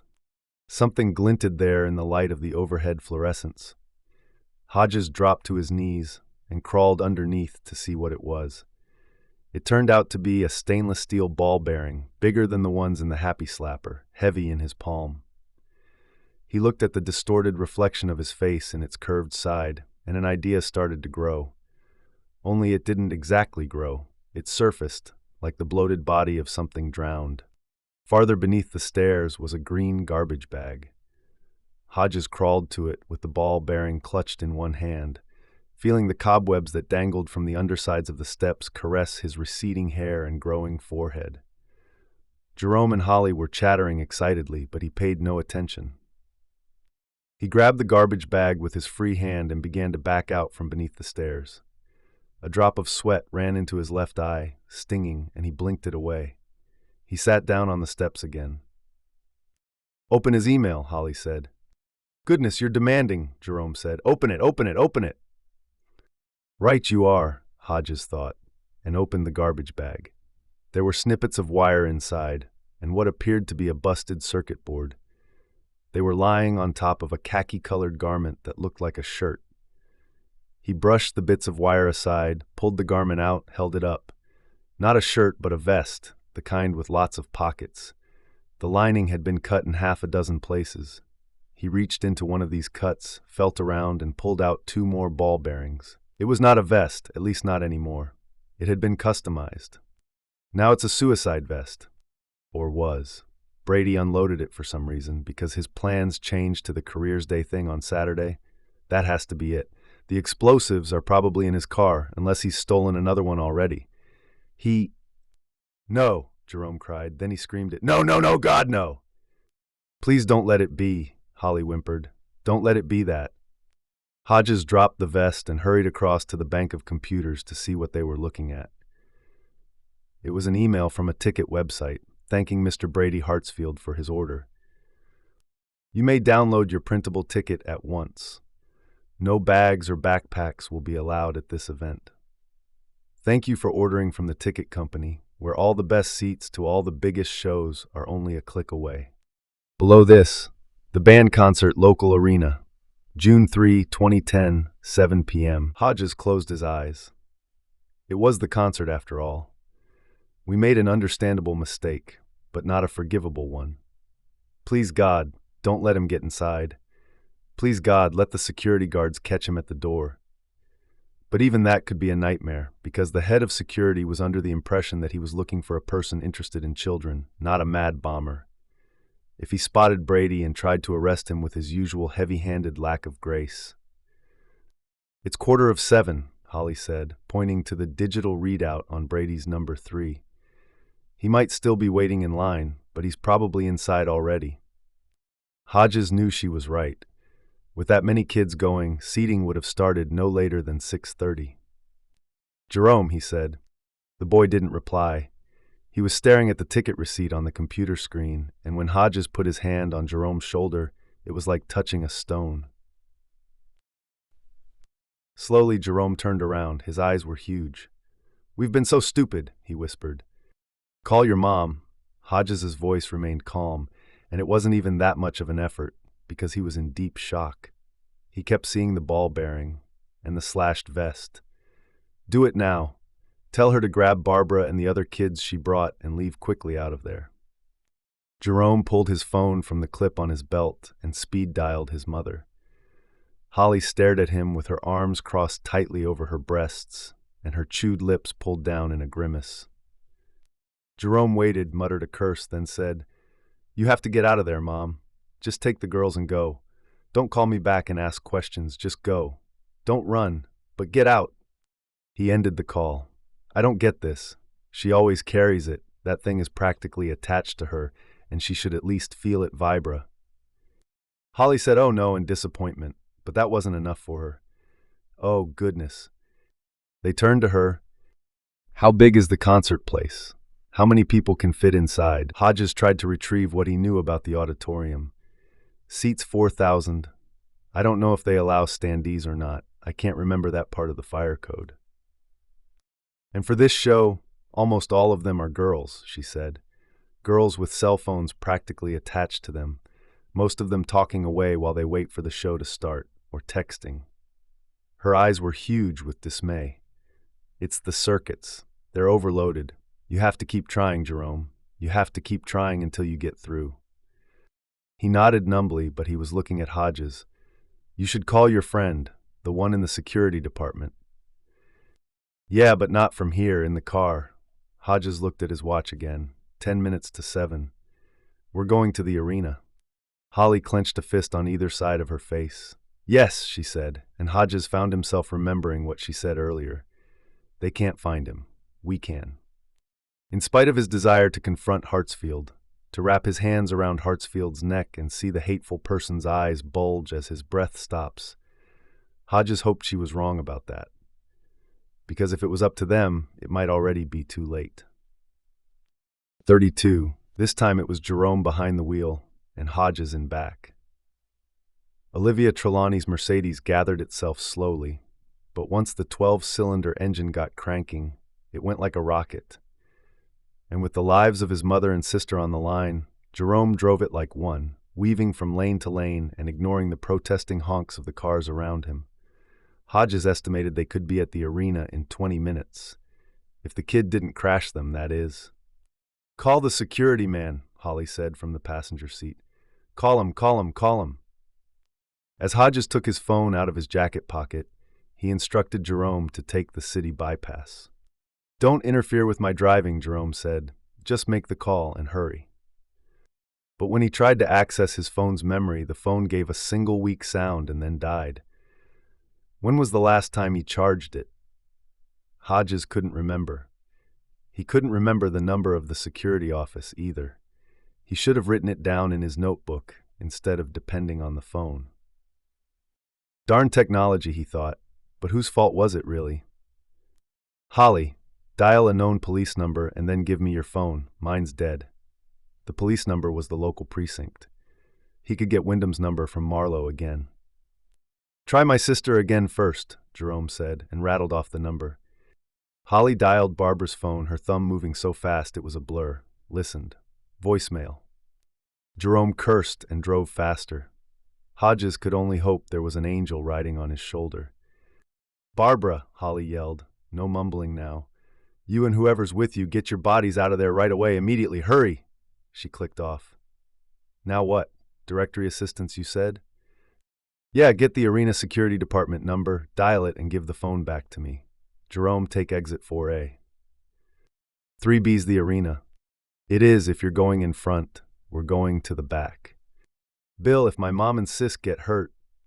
"They won't. Take 4A. Holly's discussion with directory assistants had lasted too long. "Holly, what's the holdup?" No direct line into their security department. She dialed a new number, listened, and handed him the phone. "You have to go through the main number." He pressed Holly's phone to his ear hard enough to hurt. It rang, and rings some more. As they passed other exits, Hodges could see the arena. It was lit up brightly, the parking lot a sea of cars. His call was finally answered, but before he could say a word, a recorded voice began to lecture him. She did it slowly and carefully, as if addressing a person who spoke English as a second language, and not well. "Hello, and thank you for calling the Midwest Culture and Arts Complex, where we make life better and all things are possible." Hodges listened with Holly's phone mashed against his ear and sweat rolling down his cheeks and neck. It was 6 minutes past 7. The hateful person won't do it until the show starts, he told himself. He was actually praying, and rock acts always start late. "Remember," the recorded voice said sweetly, "we depend on you for support, and season's passes to the City Symphony and this fall's Playhouse series are available now. Not only will you save 50%. "What's happening?" Jerome shouted as they passed exits. The next sign read Exit 4A, Spicer Boulevard, half mile. Jerome had tossed Holly his own phone, and Holly was trying first Tanya, then Barbara again, with no result. "I'm listening to a recorded advertisement," Hodges said. He was rubbing the hollow of his shoulder again. That ache was like an infected tooth. "Go left at the bottom of the ramp. You'll want a right turn, I think about a block up. Maybe 2, by the fast food restaurant anyway." Although the Mercedes was now doing 80, the sound of the engine had yet to rise above a sleepy purr. "If we hear an explosion, I'm going to lose my mind," Jerome said matter-of-factly. "Just drive," Holly said. An unlit cigarette was between her teeth. "If you don't crash us, we'll be fine." She had gone back to Tanya's number. "We're going to get him. We're going to get him. Get him, get him." Jerome snatched a glance at her. "Holly, you're crazy." "Just drive," she repeated. "You can also use your arena card to obtain a 10% discount at selected fine restaurants and local retail businesses," the recorded voice informed Hodges. Then at long last, she got down to business. "There is no one in the main office to take your call now. If you know the number of the extension you wish to reach, you may dial it at any time. If not, please listen carefully, because our menu options have changed. To call the drama office, dial 10. To call the box office, dial 11. To reach City Symphony..." Oh dear goodness, Hodges thought, it's the telephone menu. The Mercedes dipped and swerved as Jerome took the 4A exit, and shot down the curved ramp. The light was red at the bottom. "Holly, how is it your way?" She checked with the phone still at her ear. "You're okay if you hurry. If you want to get us all killed, take your time." Jerome drove forward without stopping. Olivia's Mercedes shot across 4 lanes of traffic, listing hard to the side, the tires squealing. There was a thump as they bounced across the concrete divider. Horns blared, a discordant flourish. From the corner of his eye, Hodges saw a panel truck climb the curb to avoid them. To reach craft service and set design, dial. Hodges punched the roof of the Mercedes. What happened to human beings? Just as the sign of the fast food restaurant appeared ahead on the right, the recorded voice told Hodges he could reach the arena's security department by dialing 32. He did so. The phone rang 4 times, then was picked up. What he heard made him wonder if he was losing his mind. "Hello, and thank you for calling the Midwest Culture and Arts Complex," the recorded voice said cordially, "where we make life better and all things are possible." 33. "Why isn't the show starting, Mrs. Robinson?" Dinah Scott asked. "It's already 7:10. The mom thought of telling them about a concert she went to when she was in high school, the one that was scheduled to start at 8 and finally got underway at 9:30, but decided it might be counterproductive. Hilda was frowning at her phone. "I still can't get my friend," she complained. "All the darn circuits are The lights began to dim before she could finish. This provoked wild cheering and waves of applause. "Oh God, Mommy, I'm so excited," Barbara whispered, and the mom was touched to see tears welling in her daughter's eyes. A guy in a band shirt strutted out. A spotlight tracked him to center stage. "Hey, you guys," he shouted. "How are you doing out there?" A fresh wave of noise assured him that the sellout crowd was doing just fine. The mom saw the 2 ranks of wheelchair people were also applauding, except for the bald man. He was just sitting there. Probably doesn't want to drop his picture, the mom thought. "Are you ready for some band members?" the DJ host inquired. More cheers and screams. "And are you ready for the lead singer?" The girls, most of whom would be struck utterly dumb in their idol's actual presence, shrieked deliriously. They were ready, all right. Goodness, were they ready? They could just die. In a few minutes you're going to see a set that'll knock your eyes out. But for now, ladies and gentlemen, and especially you girls, give it up for the band. The audience surged to its feet, and as the lights on the stage went completely dark, the mom understood why the girls just had to have their phones. In her day, everyone held up matches or lighters. These kids held up their cell phones, the combined light of all those little screens casting a pale glow across the bowl of the auditorium. How do they know to do these things, she wondered. Who tells them? For that matter, who told us? She could not remember. The stage lights came up to bright furnace red. At that moment, a call finally slipped through the clogged network, and Barbara Robinson's cell vibrated in her hand. She ignored it. Answering a phone call was the last thing in the world she wanted to do right now, a first in her young life, and she couldn't hear the person on the other end, probably her brother, even if she did. The racket inside the arena was deafening, and Barb loved it. She waved her vibrating phone back and forth above her head in big, slow swoops. Everyone was doing the same, even her mom. The lead singer of the band, dressed in very tight jeans, strode on stage. He threw back a huge amount of blonde hair and launched into a song. Most of the audience remained on its feet for the time being, holding up their phones. The concert had begun. 34. The Mercedes turned off the main road and onto a feeder road marked with signs reading "Arena Deliveries and Employees Only." A quarter of a mile up was a rolling gate. It was closed. Jerome pulled up next to a post with an intercom on it. The sign here read, "Call for Entry." Hodges said, "Tell them you're the police." Jerome rolled down his window and pushed the button. Nothing happened. He pushed it again, and this time held it. Hodges had a nightmarish thought. When Jerome's buzz is finally answered, it will be the recorded voice, offering several dozen new options.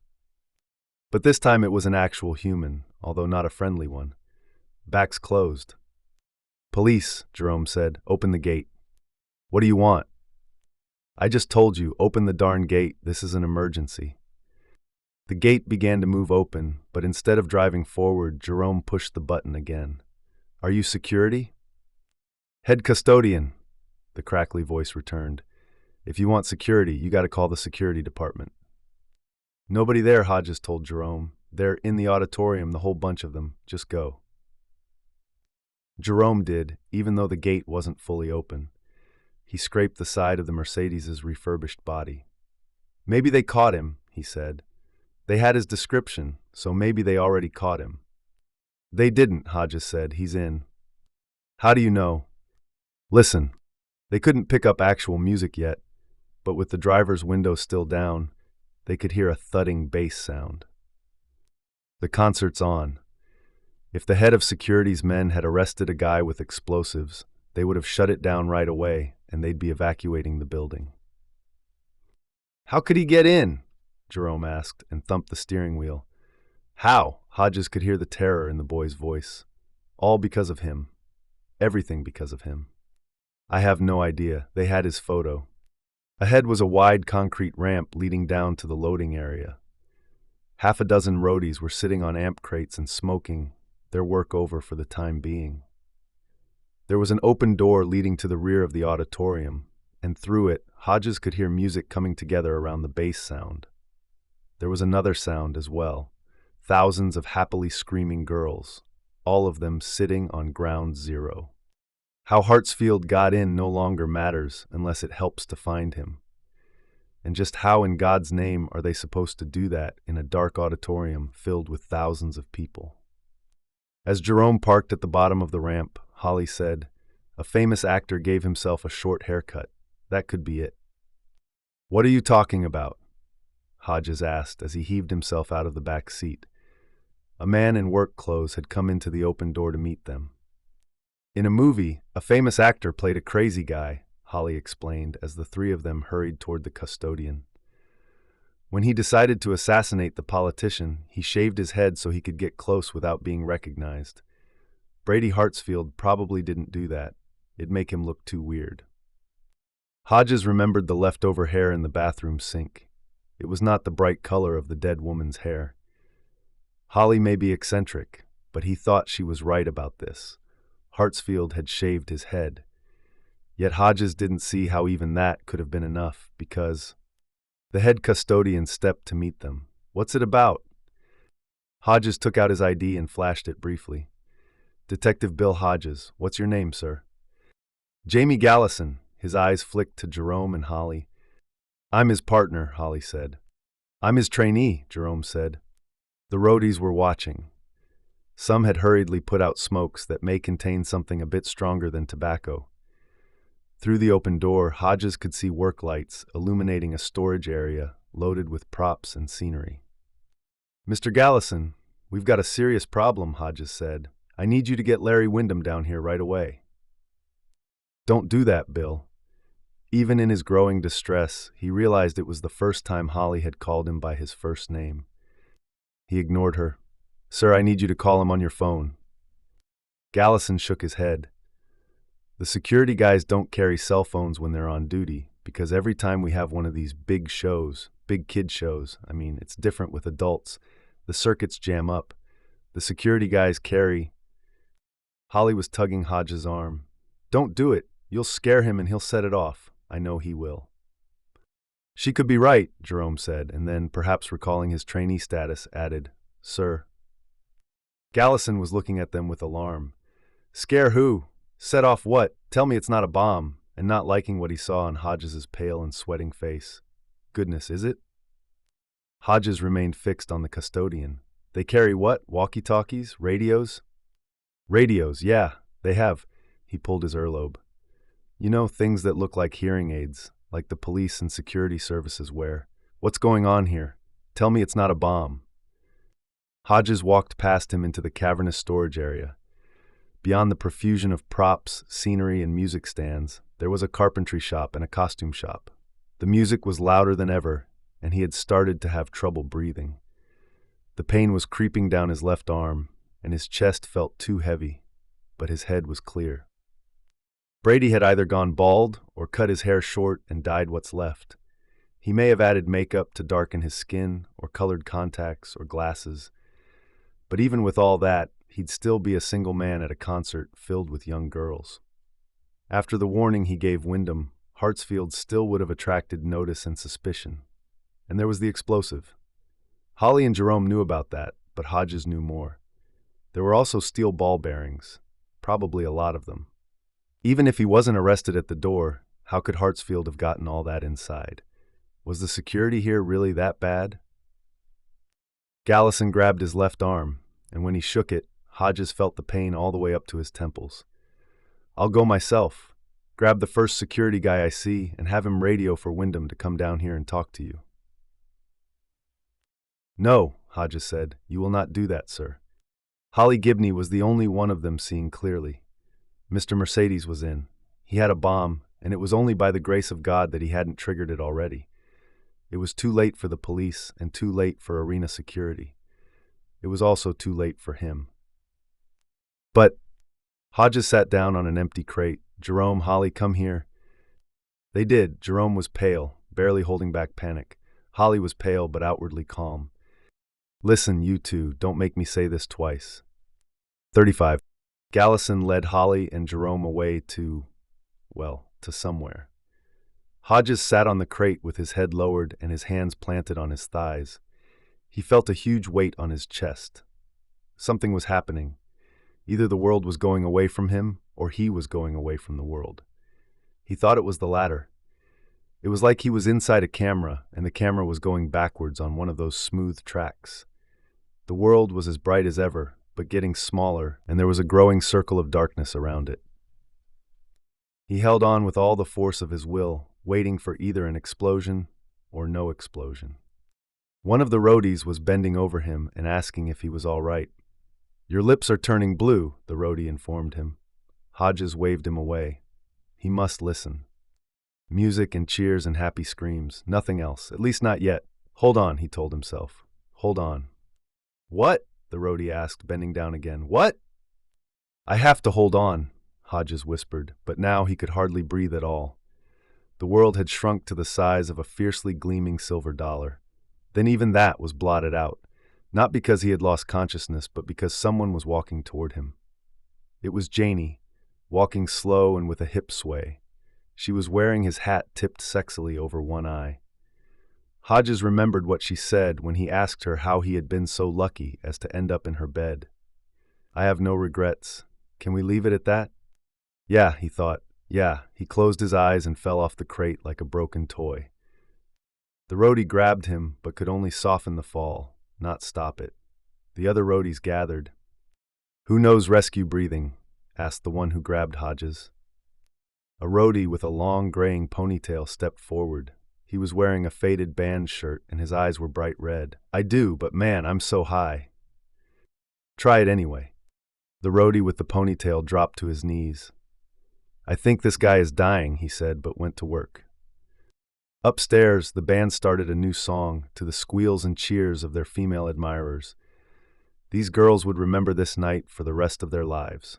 The music, the excitement, the beach balls flying above the swaying, dancing crowd. They would read about the explosion that didn't happen in the newspapers, but to the young, tragedies that don't happen are only dreams. The memories, they were the reality. Hodges awakened in a hospital room, surprised to find himself still alive, but not at all surprised to see his old partner sitting at his bedside. His first thought was that Pete, hollow-eyed, needing a shave, the points of his collar turning up so they almost poked his throat, looked worse than Hodges felt. His second thought was for Jerome and Holly. "Did they stop it?" he rasped. His throat was bone dry. He tried to sit up. The machines surrounding him began to beep and scold. He lay back down, but his eyes never left Pete Huntley's face. "Did they?" "They did," Pete said. "The woman says her name is Holly Gibney, but I think she's really a jungle warrior. That guy, the criminal." "The criminal," Hodges said. "He thinks of himself as the criminal. Right now he doesn't think of himself as anything, and the doctors say his thinking days are probably over for good. Holly hit him very hard. He's in a deep coma, minimal brain function. When you get on your feet again, you can visit him if you want. He's 3 doors down. Where am I, County? Kinner, the intensive care unit. Where are Jerome and Holly? Downtown, answering a lot of questions. Meanwhile, Holly's mother is running around and threatening her own violent acts if we don't stop harassing her daughter. A nurse came in and told Pete he would have to leave. She said something about Mr. Hodges's vital signs and doctor's orders. Hodges held up his hand to her, although it was an effort. Jerome's a minor and Holly's got issues. This is all on me, Pete. Oh, we know that, Pete said. Yes, indeed. This gives a whole new meaning to going outside the normal procedures. What in God's name did you think you were doing, Billy? The best I could, he said, and closed his eyes. He drifted. He thought of all those young voices singing along with the band. They got home. They're okay. He held that thought until sleep took him under. The proclamation. The office of the mayor. Whereas Holly Rachel Gibney and Jerome Peter Robinson uncovered a plot to commit an act of terrorism at the Mingo Auditorium adjacent to the Midwest Culture and Arts Complex. And whereas, in realizing that to inform arena security personnel might cause said terrorists to set off an explosive device of great power, said explosive device accompanied by several pounds of metal shrapnel, they raced to the Mingo Auditorium, and whereas they did confront said terrorists themselves at great personal risk, and whereas they did subdue said terrorist and prevent great loss of life and injury, and whereas they have done this city a great and heroic service. Now therefore, I, Richard M. Tukey, Mayor, do hereby award Holly Rachel Gibney and Jerome Peter Robinson the Medal of Service, this city's highest honor, and proclaim that all city services shall be rendered to them without charge for a period of 10 years. And now therefore, recognizing that some acts are beyond repayment, we thank them with all our hearts. In testimony thereof, I set my signature and the city seal. Richard M. Tukey, Mayor. Blue Mercedes. 1. On a warm and sunny day in late October of 2010, a Mercedes sedan pulled into the nearly empty lot at McGinnis Park, where Brady Hartsfield not so long ago sold ice cream to little leaguers. It pulled up next to a neat little car. The Mercedes, once gray, had now been painted baby blue, and a second round of bodywork had removed a long scrape from the driver's side, inflicted when Jerome drove into the loading area behind the auditorium before the gate was fully opened. Holly was behind the wheel today. She looked 10 years younger. Her long hair, formerly graying and untidy, was now a glossy black cap, courtesy of a visit to a high-quality beauty salon, recommended to her by Jerome's mother. She waved to the owner of the small car, who was sitting at a table in the picnic area not far from the Little League fields. Jerome got out of the Mercedes, opened the trunk, and hauled out a picnic basket. "Goodness, Holly," he said, "what have you got in here? Thanksgiving dinner?" I wanted to make sure there was plenty for everybody. You know he's on a strict diet, right? You're not, she said. You're a growing boy. Also, there's a bottle of champagne, so don't drop it. From her pocket, Holly took a box of nicotine gum and popped a piece into her mouth. "How's that going?" Jerome asked as they walked down the slope. "I'm getting there," she said. "The hypnosis helps more than the gum. What if the guy tells you you're a chicken and gets you to run around his office clucking? First of all, my therapist is a woman. Second of all, she wouldn't do that." "How would you know?" Jerome asked. "You'd be like hypnotized." "You're an idiot, Jerome. Only an idiot would want to take the bus down here with all this food. Thanks to the proclamation, we ride free. I like free." Hodges, still wearing the suit he put on that morning, although the tie was now in his pocket, came to meet them, moving slowly. He couldn't feel the heart device ticking away in his chest. He'd been told they're very small now, but he sensed it in there, doing its work. Sometimes he imagined it, and in his mind's eye it always looked like a smaller version of Hartsfield's gadget. Only his was supposed to stop an explosion instead of causing one. "Kids," he said. Holly was no kid, but she was almost 2 decades younger than he was, and to Hodges that almost made her one. He reached for the picnic basket, but Jerome held it away from him. No, he said, I'll carry it, your heart. My heart's fine, Hodges said, and according to his last checkup, this was true, but he still couldn't quite believe it. He had an idea that anyone who suffered a heart attack feels the same way. And you look good, Jerome said. Yes, Holly agreed. Thank God you got some new clothes. You looked like a scarecrow the last time I saw you. How much weight have you lost? 35 pounds, Hodges said, and the thought that followed, I wish Janie could see me now, sent a pang through his electronically regulated heart. Enough with the weight loss discussion, Jerome said. Holly brought champagne. I want to know if we have a reason to drink it. How did it go this morning? The prosecutor isn't going to bring any charges. All charges dropped. Bill Hodges is free to go. Holly threw herself into his arms and gave him a hug. Hodges hugged her back and kissed her cheek. With her short hair and her face fully revealed, for the first time since her childhood, although he didn't know this, he could see her resemblance to Janie. This hurt and felt fine at the same time. Jerome felt moved to call on his playful persona.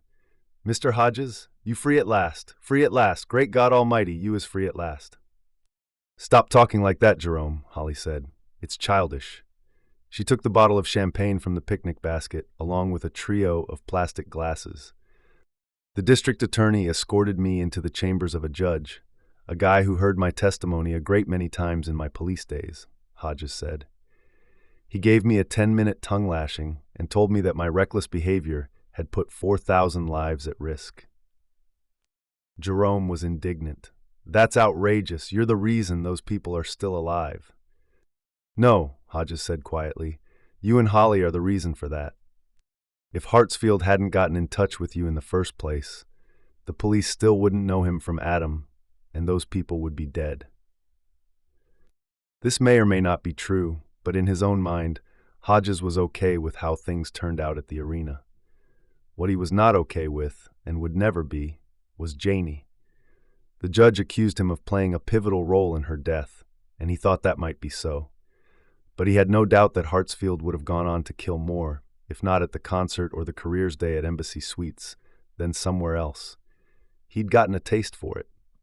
So there was a rough equation here. Janie's life in exchange for the lives of all those hypothetical others. And if it had been the concert in that alternate, but very possible, reality, 2 of the victims would have been Jerome's mother and sister. What did you say back? Holly asked. What did you say back to him? Nothing. When you're being disciplined, the best thing you can do is wait out the punishment and shut up. That's why you weren't with us to get a medal, isn't it? She asked. And why you weren't on the proclamation. Those higher-ups were punishing you. I imagine, Hodges said, although if the powers that be thought that was a punishment, they were wrong. The last thing in the world he wanted was to have a medal hung over his neck and to be presented with a key to the city. He was a police officer for 40 years. That's his key to the city. A shame, Jerome said. You'll never get to ride the bus free. How are things on Lake Avenue, Holly? Settling down. Better, Holly said. She was sleeping through the night again. I'm sleeping through the night again. Also seeing a therapist twice a week. She's helping a lot. And how are things with your mother? This, he knew, was a sensitive subject, but he felt he had to ask, just this once. She's still calling you 5 times a day, begging you to come back to Cincinnati? She's down to twice a day, Holly said. First thing in the morning, last thing at night. She's lonely, and I think more afraid for herself than she is for me. It's hard to change your life when you're old. Tell me about it, Hodges thought. That's a very important insight, Holly. The therapist says habits are hard to break. It's hard for me to give up smoking, and it's hard for Mom to get used to living alone. Also to realize I don't have to be that 14-year-old girl curled up in the bathtub for the rest of my life. They were silent for a while. A crow took possession of the pitcher's mound on the Little League field and called out triumphantly. Holly's separation from her mother was made possible by Janelle Patterson's will. The bulk of her estate, which came to Janie, courtesy of another of Brady Hartsfield's victims, went to Uncle Henry and Aunt Charlotte, but Janie also left a large sum of money to Holly. It was in a trust fund to be administered by the lawyer Janie had inherited from Olivia. Hodges had no idea when Janie did it, or why she did it. He didn't believe in premonitions, but Charlotte had been dead set against Holly moving, claiming her daughter was not ready to live on her own. Given that Holly was closing in on 50, that was tantamount to saying she would never be ready. Holly believed she was, and with Hodges' help, she had convinced the lawyer that she would be fine. Being a heroine who had been interviewed on all the major networks no doubt helped with the lawyer. It didn't with her mother. In some ways, it was Holly's status as heroine that dismayed that lady the most. Charlotte would never be entirely able to accept the idea that her precariously balanced daughter had played a crucial role, maybe the crucial role, in preventing a mass slaughter of the innocents. By the terms of Janie's will, the condo apartment with its fabulous lake view was now owned jointly by Aunt Charlotte and Uncle Henry. When Holly asked if she could live there, at least to start with, Charlotte had refused instantly and adamantly. Her brother could not convince her to change her mind. It was Holly herself who had done that, saying she intended to stay in the city, and if her mother would not give in on the apartment, she'd find one in the worst part of town. In the very worst part of town, she said, where I'll buy everything with cash, which I will flash around ostentatiously. That did it. Holly's time in the city, the first extended period she had ever spent away from her mother, hadn't been easy, but her therapist gave her plenty of support, and Hodges visited her frequently. Far more important, Jerome visited frequently, and Holly was an even more frequent guest at the Robinson home on Teaberry Lane. Hodges believed that's where the real healing was taking place, not on the therapist's couch. Barbara had taken to calling her Aunt Holly. "What about you, Bill?" Jerome asked. "Any plans?" "Well," he said, smiling, "I was offered a job with the security company. How about that?" Holly clasped her hands together and bounced up and down on the picnic bench like a child. "Are you going to take it?" "Can't," Hodges said. "Hart?" Jerome asked. "Nope. You have to be insured, and the judge shared with me this morning that my chances of being insured and the chances of a major historical event happening are roughly equal. My dreams of getting a private investigator's license are equally finished. However, a bail bondsman I've known for years has offered me a part-time job as a bounty hunter, and for that I don't need to be insured. I can do it mostly from home on my computer." "I could help you," Holly said. "With the computer part, that is. I don't want to actually chase anybody. Once was enough." "What about Hartsfield?" Jerome asked. "Anything new, or just the same?" "Just the same," Hodges said. "I don't care," Holly said. She sounded defiant, but for the first time since arriving at McGinnis Park, she was biting her lips. "I'd do it again." She clenched her fists. "Again, again, again." Hodges took one of those fists and soothed it open. Jerome did the same with the other. "Of course you would," Hodges said. "That's why the mayor gave you a medal." "Not to mention free bus rides and trips to the museum," Jerome added. She relaxed, a little at a time. "Why should I ride the bus, Jerome? I have lots of money in trust, and I have Cousin Olivia's Mercedes. It's a wonderful car, and such low mileage." "No ghosts?" Hodges asked. He was not joking about this. He was honestly curious. For a long time she didn't reply, just looked up at the big German sedan parked beside Hodges's tidy Japanese import. At least she had stopped biting her lips. "There were at first," she said, "and I thought I might sell it. I had it painted instead. That was my idea, not the therapist's." She looked at them proudly. "I didn't even ask her." And now, Jerome was still holding her hand. He had come to love Holly, difficult as she sometimes was. They had both come to love her. "Blue is the color of forgetting," she said. "I read that in a poem once." She paused. "Bill, why are you crying? Are you thinking about Janie?" "Yes, Noth. I'm crying because we're here," he said, "on a beautiful fall day that feels like summer." "The therapist says crying is good," Holly said matter-of-factly. "She says tears cleanse the emotions." She could be right about that. Hodges was thinking about how Janie wore his hat, how she gave it just the right tilt. "Now, are we going to have some of that champagne or not?" Jerome held the bottle while Holly poured. They held up their glasses. "To us," Hodges said. They echoed it and drank. 2. On a rain-soaked evening in November of 2011, a nurse hurried down the corridor of the Lakes Region Traumatic Brain Injury Clinic, an adjunct to the city's premier hospital. There were half a dozen charity cases at the clinic, including one who was infamous, although his infamy had already begun to fade with the passage of time. The nurse was afraid the clinic's chief neurologist would have left, but he was still in the doctor's lounge, going through case files. "You may want to come, doctor," she said. "It's Mr. Hartsfield. He's awake." This only made him look up, but what the nurse said next got him to his feet. "He spoke to me." "After 17 months, extraordinary, are you sure?" The nurse was flushed with excitement. "Yes, doctor, absolutely." "What did he say?" "He says he has a headache, and he's asking for his mother."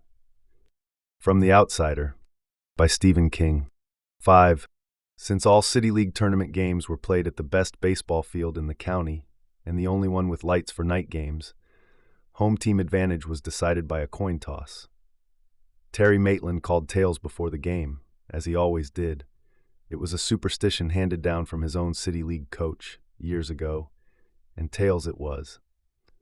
"I don't care where we're playing, I just like to get my last chances to bat," he always told his boys. And tonight he needed them. It was the bottom of the ninth. His team, the Bears, were up in this league semifinal by a single run.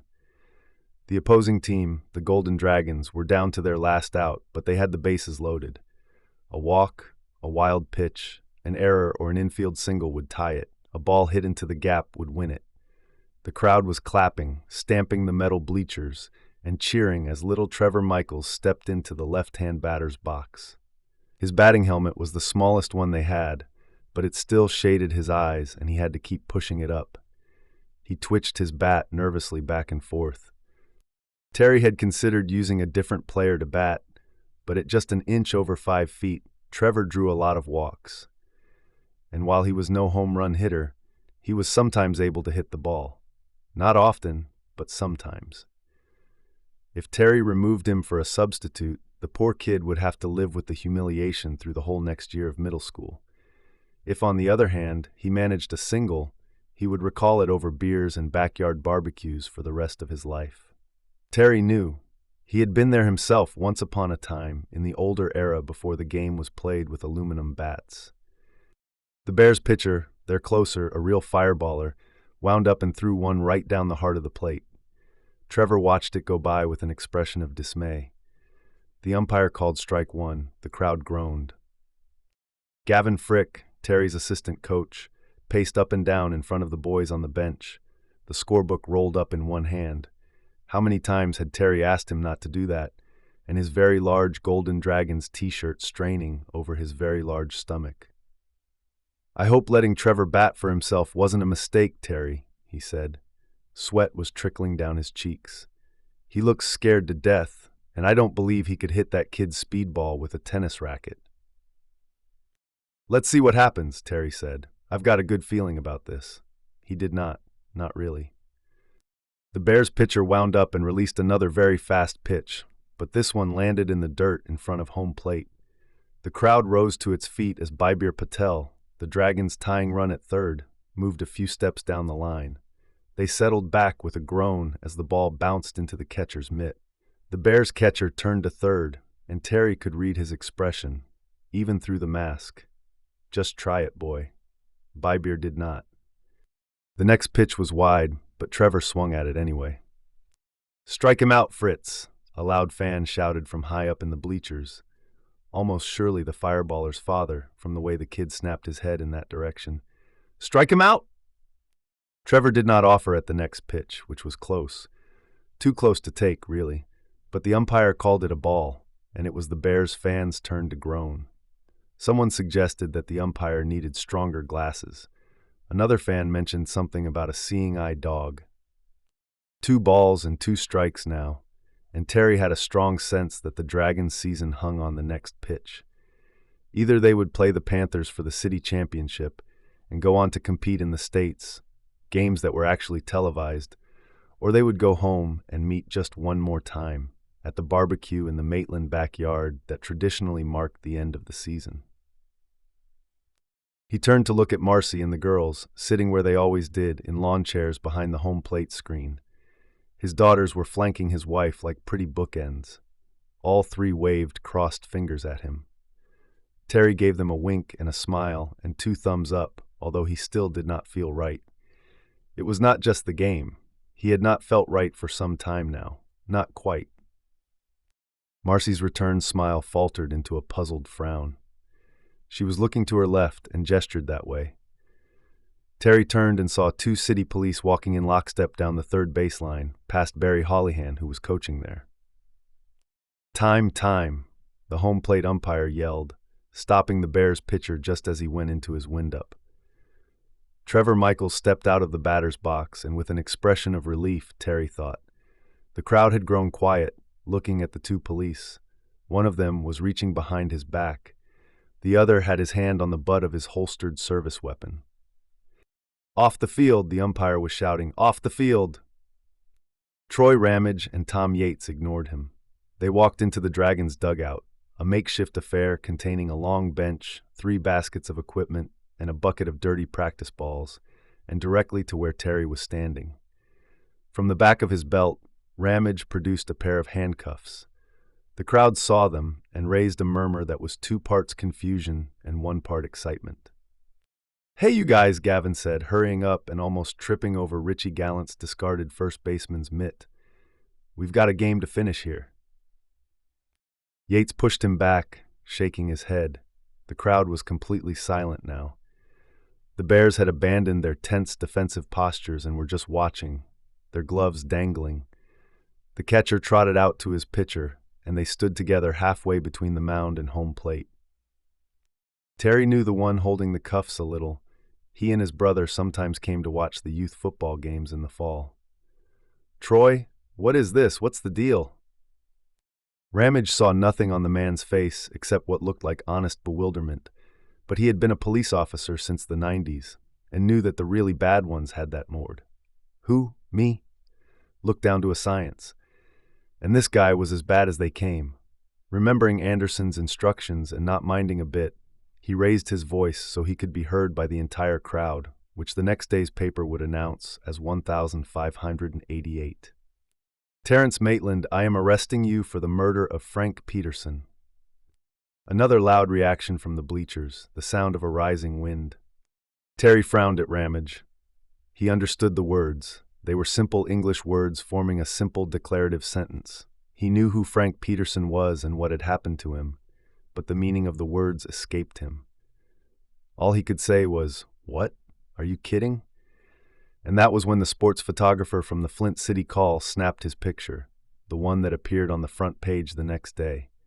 His mouth was open, his eyes were wide, his hair was sticking out around the edges of his Golden Dragon's cap. In that photo, he looked both weakened and guilty. "What did you say?" "Hold out your wrists, please."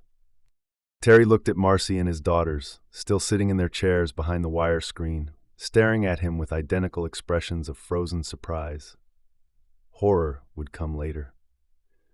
Beiber Patel left third base and started to walk toward the dugout, taking off his batting helmet to show the sweaty mat of his black hair, and Terry saw the kid was starting to cry.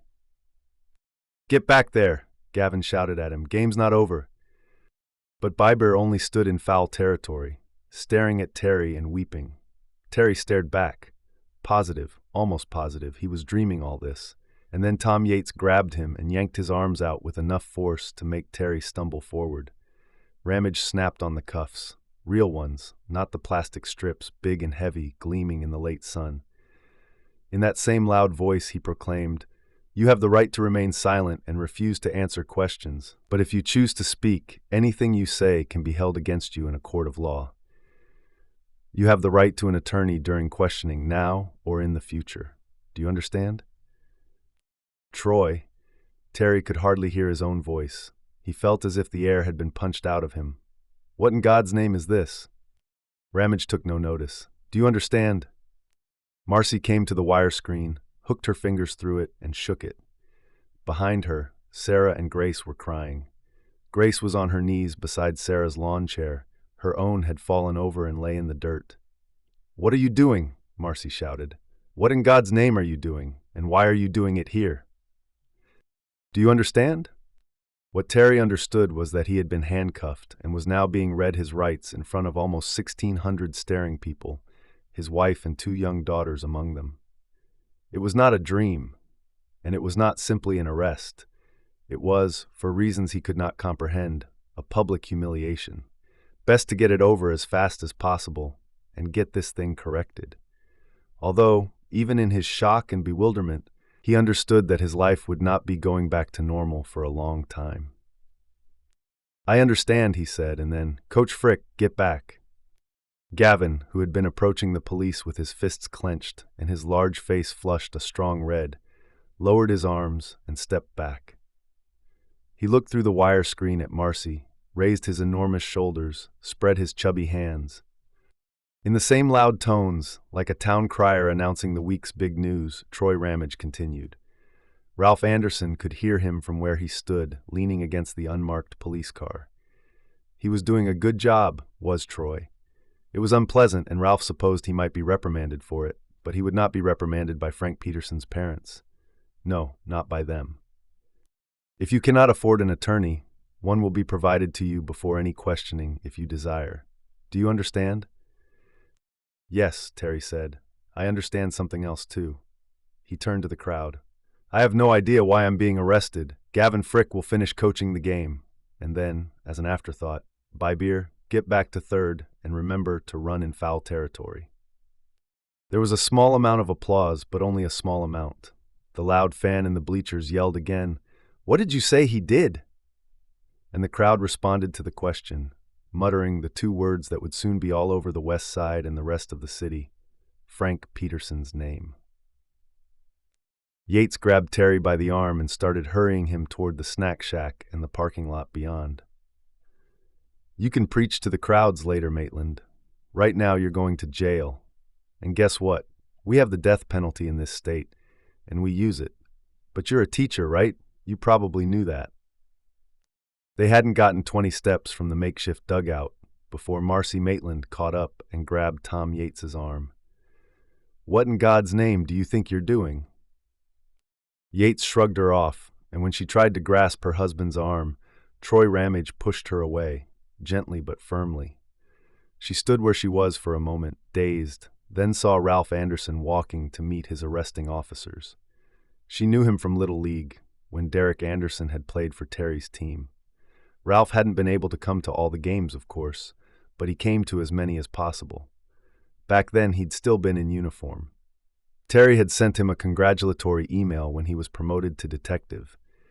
Now she ran toward him, running fast over the grass in her old tennis shoes, which she always wore to Terry's games, claiming there was good luck in them.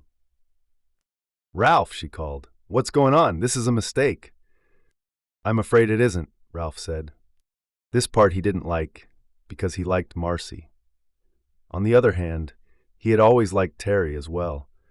The man had probably changed Derek's life only a little, given the boy just a small amount of confidence building, but when you were 11 years old, a little confidence was a big deal. And there was something else. Marcy might have known what her husband was, even if she didn't allow herself to know on a conscious level. The Maitlands had been married a long time, and horrors like the Peterson boys' murder simply did not come out of thin air. There was always a build-up to the act. "You need to go home, Marcy. Right away. You may want to leave the girls with a friend, because there will be police waiting for you."